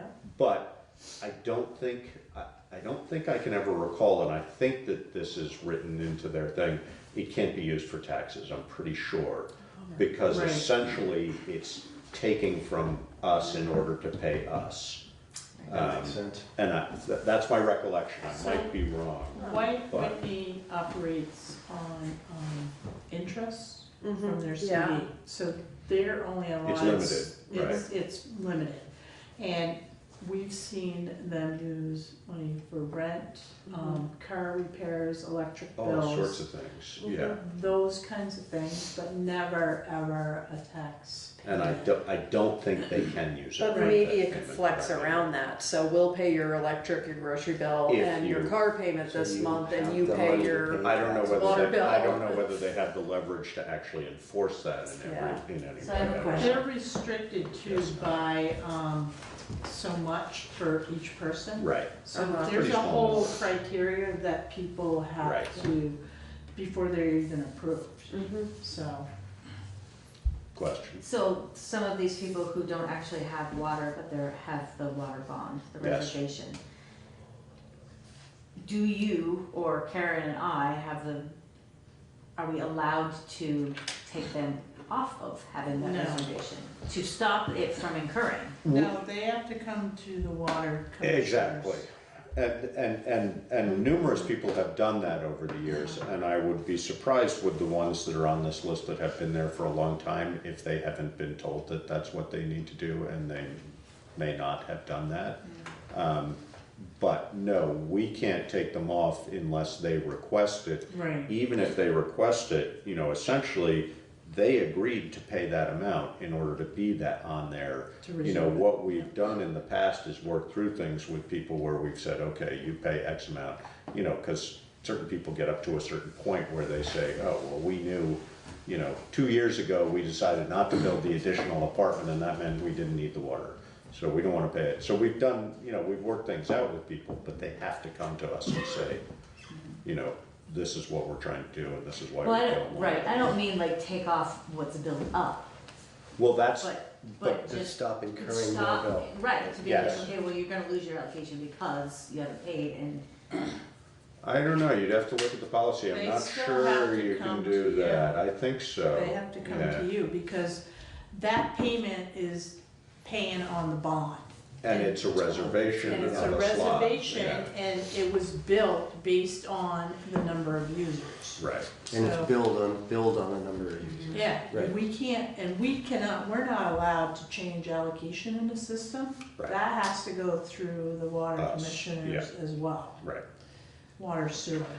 So any changes has to be made by the user in Yeah. front of this board. Yes, and it has to be, essentially, the problem is that creates a liability, you know, if we were to take somebody off of that list, and 6 months later, they came and said, okay, we're building a new house and we wanna go on the thing, and we say, sorry, you lost your allocation. or our well failed, or. Yeah, or whatever Right, it might right. be, right. Yeah, exactly. We can't have done that, so they do have to keep accumulating that, unfortunately, and it's, you know, And the ones that have been paying right along, you know, when they're ready to hook up, then they're okay. They don't, you know, they don't have to come up with $5,000 or more. right, but they do have to come up with money for the engineering and for the connection and And the everything connection, else, yep, so. yep. But they've reserved Yeah. that spot, I mean, that's the Right. whole thing, you're paying Yes. for a reservation. I Yep. mean, that's, And there's an application fee and there's a connection fee.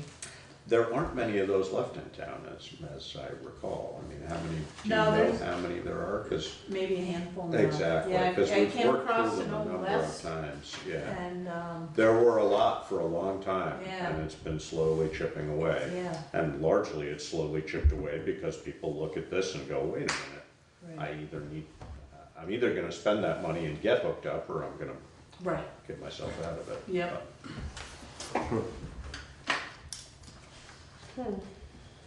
All right.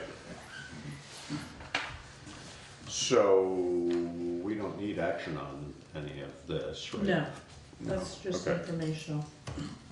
So, town manager's report. So third installment of property taxes are due February 21st. Town Hall is doing a food drive for the Putney Food Show. So I know we'll have a lot of traffic with taxes being paid here. So if anybody wants to donate to the food drive for the Putney Food Show, please bring an item. Town report is just about finished. So Kim and Alyssa have done a lot of work in the last week, cleaning it up, formatting it. Mary Quinn has a copy right now, she's gonna proof it. Jonathan has proofed it quite a bit, so there's been a lot of eyes on it. So water and sewer is due February 1st, and then that's about it. All right. Warrants.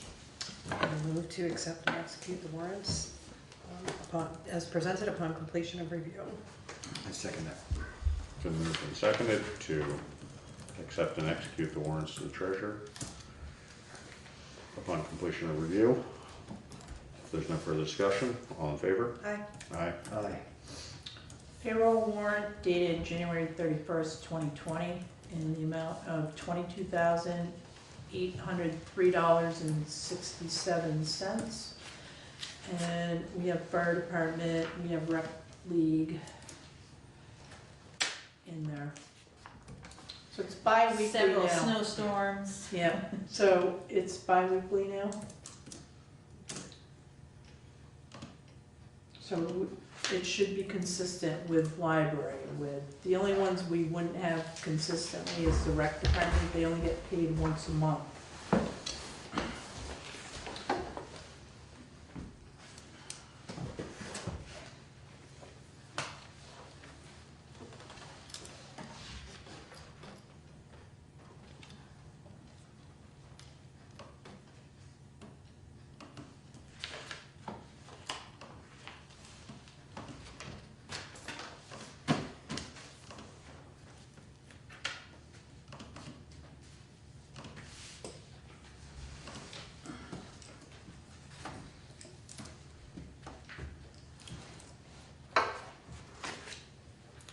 Boy, those highway guys are resistant to get on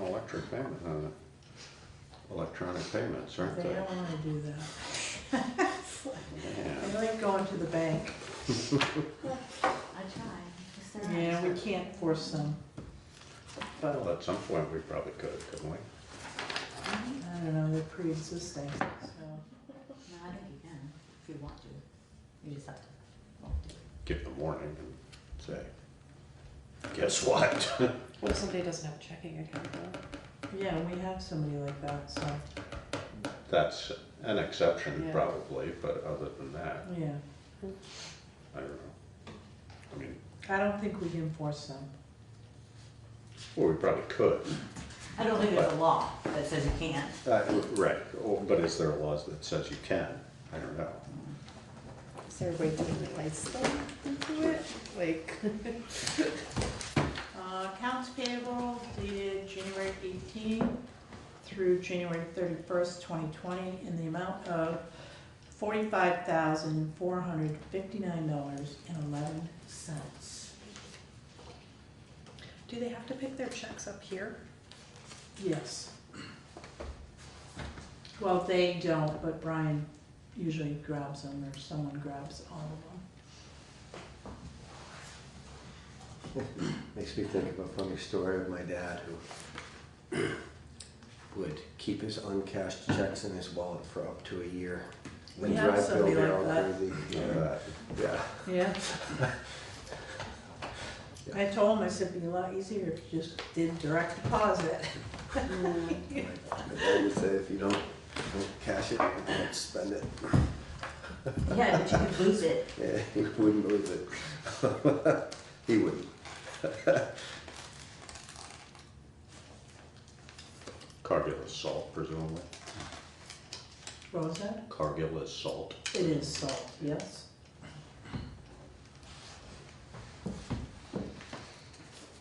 For the road salt or water salt? Yeah, road salt. So Alyssa, I don't know from memory, so have we gotten other Cargill invoices or are these the, yeah? We've had them, right? Okay.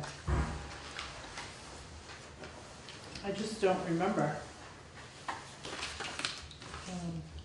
We did have some Green Mountain power bills, and I don't know if you noticed, but I saw.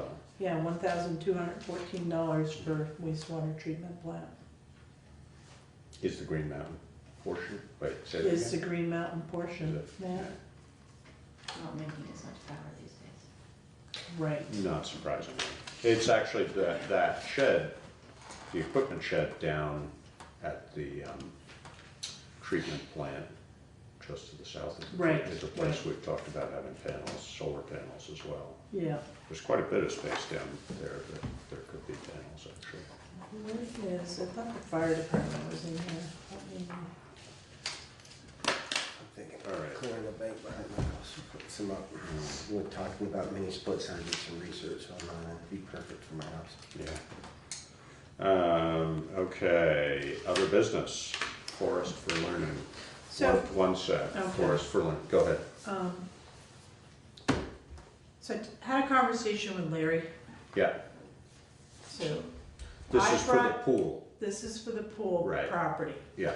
So Larry was concerned that the Development Review Board approved a permit for 0.92 acres. And Larry's question was, why didn't you do it for an acre? Why an odd amount of acreage? So the pool, Difference, isn't it? the pool is connected to the sewer. Right. So zoning regulations, it meets the zoning regulations at 0.92 acres. Hooked up to sewer. Right. So if we decided not to be hooked up to the sewer, which there would be no reason not to be, there's no way you can put a septic down there Right. because it's in the flood plain anyways. So Right. we're restricted unless you put it in the parking Why lot. would we want to consider that anyway? We don't. So Larry's just, But making it an acre would be advantageous how? Yeah, exactly. it wouldn't. I mean, Right. Well, I so don't- why is he bringing that point up? You must have a reason. Well, it's because of the sewer. So if we didn't want to be on the town sewer, If you had an acre and you Right. could put a septic system in, you But could we do it can't. on an acre, but not Right. on .92, Right. that's the right, point. you would Okay. have to have an Is acre, that what he's saying? you would have to have an acre in order to put septic Ah, in the village. Yeah, no, we don't, that doesn't matter to Okay, us. so in Lionel's, when he went through the process, you know, he was saving the town maintenance on all the invasives and trying to protect, you know, the endangered species that are out there. So I'm comfortable as a zoning administrator keeping it at 0.92 acres and not changing it, because there's no need to. And- The only reason to change it is related to sewer.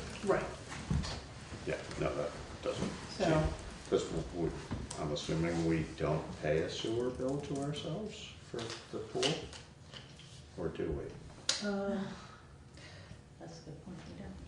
I don't think we, I Well, we don't never- have to, I mean, we Right. shouldn't. So, No, Well, yeah, but everybody else does. yeah.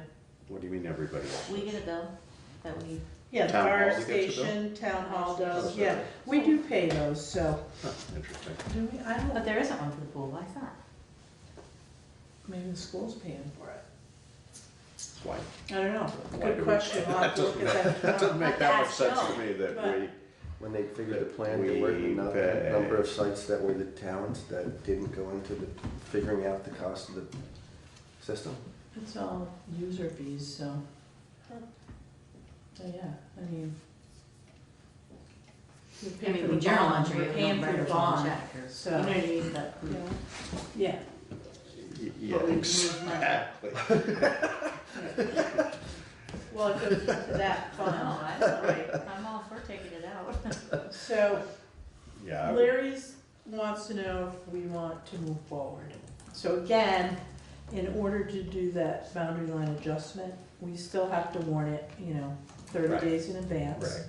And he has to do all the title work, okay? So Lionel's gone ahead and done a deed, right, but there's a right of way, right. and it was mapped out as 20 feet, I think, but it's actually 30.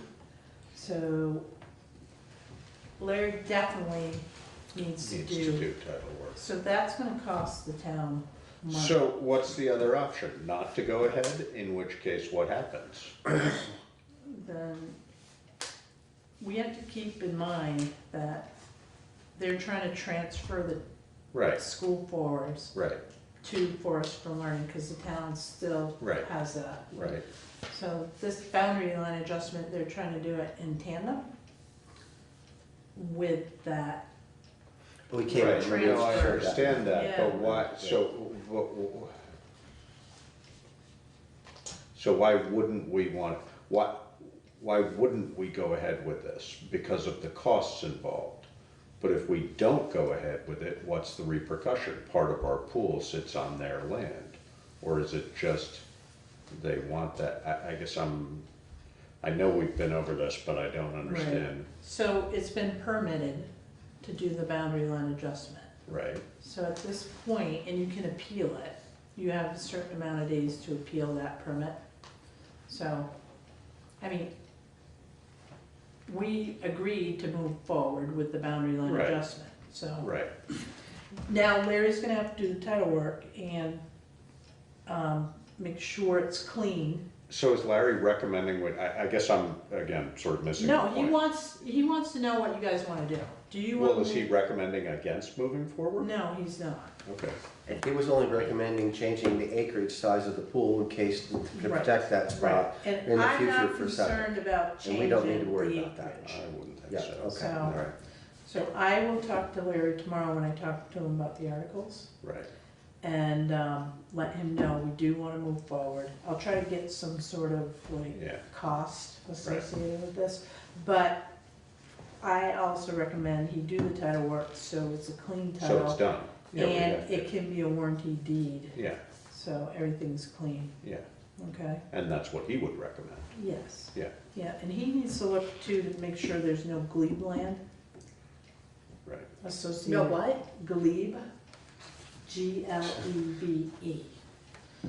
So I'm not too familiar with that. What does that mean? It's essentially commonly owned, well, it's land that was allocated from the town for use by people who didn't have land, essentially, I think is my understanding of it. Sort of. Sort of like town But farm. why Just would like there be shared. glebe land there? Yeah, I don't know. He brought it up, so He thinks there's some history? if he does the title work, his office. find out. He will Right. find out. Right, Because what he's nervous about too is giving a warranty deed and not having clean title, because that liability will be on him. right. So he does need to do the title work. Now, the town is giving this to the Forest for Learning. Yes. Is there any reason why the Forest for Learning wouldn't reimburse for the cost of the title work? Because they're a nonprofit Yeah, and. Because no money. Because they don't have the money. Yeah, and they were It's given not- that money, that 18,000. Right, that to we're take care holding- of this. Right, Right. to make sure they finish this Right. process. And this is all essentially to separate it from the school because of the Yes. change in the school zoning. Consolidation, Right, yep, exactly. yep. right. Which And it keeps was- it in our hands. Right. It was Right. something that we agreed to Right. a couple years back where, yeah. No, it Yes. definitely makes sense. Yes, I yeah. mean, it's just, Yeah. it takes time. Mr. Fairman? Mr. Chairman, it turns out I have two things to mention. Okay. Concerning Glebe-land, of course, you need to check what I say as well, because it's worth what you're paying for it. But my understanding of New England history is all towns in New England were granted before there was a United States or even a confederation, before the Revolution. Yeah. And so they were British colonies, and a requirement was that land be reserved in each town for the established church, the Church of England. And my understanding is that this is what Glebe-land is. Is that the Glebe? Okay. But as I say, it's just my understanding. Now, of course, these people were looking for good farmland, so the Glebe-land, they made that some land that wasn't good for much. That's simply my understanding. But the other thing was, I thought I would briefly mention, coming back to the question of donations to various organizations and DHMC being taken over, visiting nurses and hospice being taken over by DHMC. Are you familiar with what One Care Vermont is? By name only, but okay. All right. See, it would be now 3 years ago, the Green Mountain Care Board entered into an agreement with the Centers for Medicare and Medicaid Services. There was an initial year to get started, and then it's a 5-year contract, which culminates in 2022. Now, the idea is that One Care Vermont, which is owned and operated as a limited liability corporation by Fletcher Allen Healthcare of Burlington and DHMC of Lebanon, but now we're talking only about their Vermont DHMC's Vermont patients, that people would be enrolled in One Care Vermont as an accountable care organization, where the accountable care organization receives for each person a flat payment per year, which of course is doled out monthly, for keeping the people healthy. Now, I checked online a few minutes ago. At the moment, 172,000 Vermonters are enrolled, but they mentioned, and I read the contract. The contract says that by 2022, 70% of all Vermonters and 90% of all Vermont Medicare recipients shall be enrolled in One Care Vermont, or what the translated into plain English, the contract with CMS says, Green Mountain Care Board makes it happen, or we will make it happen. So this is where we're headed. Now, I've not checked recently what the actual amounts are for the all-inclusive population-based payments are, but I can tell you for sure that for Medicare recipients like me, it's around $9,000 a year. As I say, they're enrolling more and more people, and CMS says, you're going to get this done, or we'll do it for you. Now, with that in mind, DHMC, for the enrolled people, is receiving a flat rate for each person, which of course includes the care provided by visiting nurses and hospice. So in the future, they and some other organizations, they for sure, and some organizations possibly, will be simply receiving their portions of the all-inclusive population-based payments. And if that is the case, they may no longer need donations from towns, because they're being financed otherwise, and on an effectively mandatory basis. So really, it is a single-payer system. There's a number of these experiments being run around the country. Vermont happens to have one of them, but we're the one where they're really experimenting with the idea that you get so much a month for each patient, you keep them healthy, and if there's money left over, you get to keep it. Now, of course, this certainly raises the question of how do they deal with the ethics of, we want to keep the money, but this person, me for example, is really sick. What are we going to do? And of course, this does put them in an ethical dilemma. What they're hoping is that it will average out extra for me, less for somebody else. But that's where we are and where we're headed. Interesting. I've been following this since the beginning because I thought it was really interesting in terms of the whole question of medical insurance in this country. Well, I think very basically it sounds like promoting proactive care, which is great. We should obviously be doing that. But if they're, like you say, if they're getting that check, but they're not promoting that care, then, that's not what you're saying, but you know, that's the potential, is what that ethical dilemma is. Well, yes, although I was not thinking about it in terms of they're doing something wrong. I was thinking of it in terms of it's guaranteed someone is going to get really, really sick. Yes, definitely. Just because life is like that. Yeah. Let's see how it plays out over time, eh? Mm-hmm. So it may be a question to ask these organizations in the future, are you part of One Care Vermont? Yeah. Right. That would be the question. Are you part of One Care Vermont? Because if you are participating for sure in the all-inclusive population-based payment. Yeah. Good point. All right.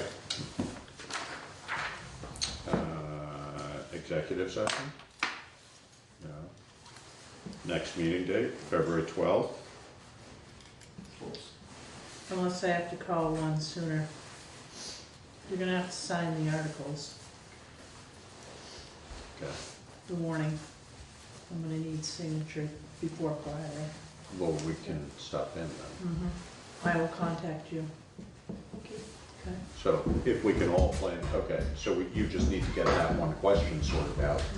But if we all plan essentially on stopping by sometime on Friday, that would cover that. And I can be here early in the morning. Friday. What's If that? I can, Day after tomorrow, Friday. Yes. if I can get it cleaned up by tomorrow, I will contact you Okay. when it's ready to go, Right. and then you can come in and. Sounds good. Because that has to be posted, right? Not By in- Sunday. Not, okay, Right. not in the town report, okay. Well, it has to be in the town report too. Right, but not signed up. Right. Good night. Let's Good night, Howard. Howard. Well, you're welcome. Thank you. Thank you. All right, motion to adjourn? So moved. Seconded? All in favor? Aye. Aye. Aye. Thank you. Thank you.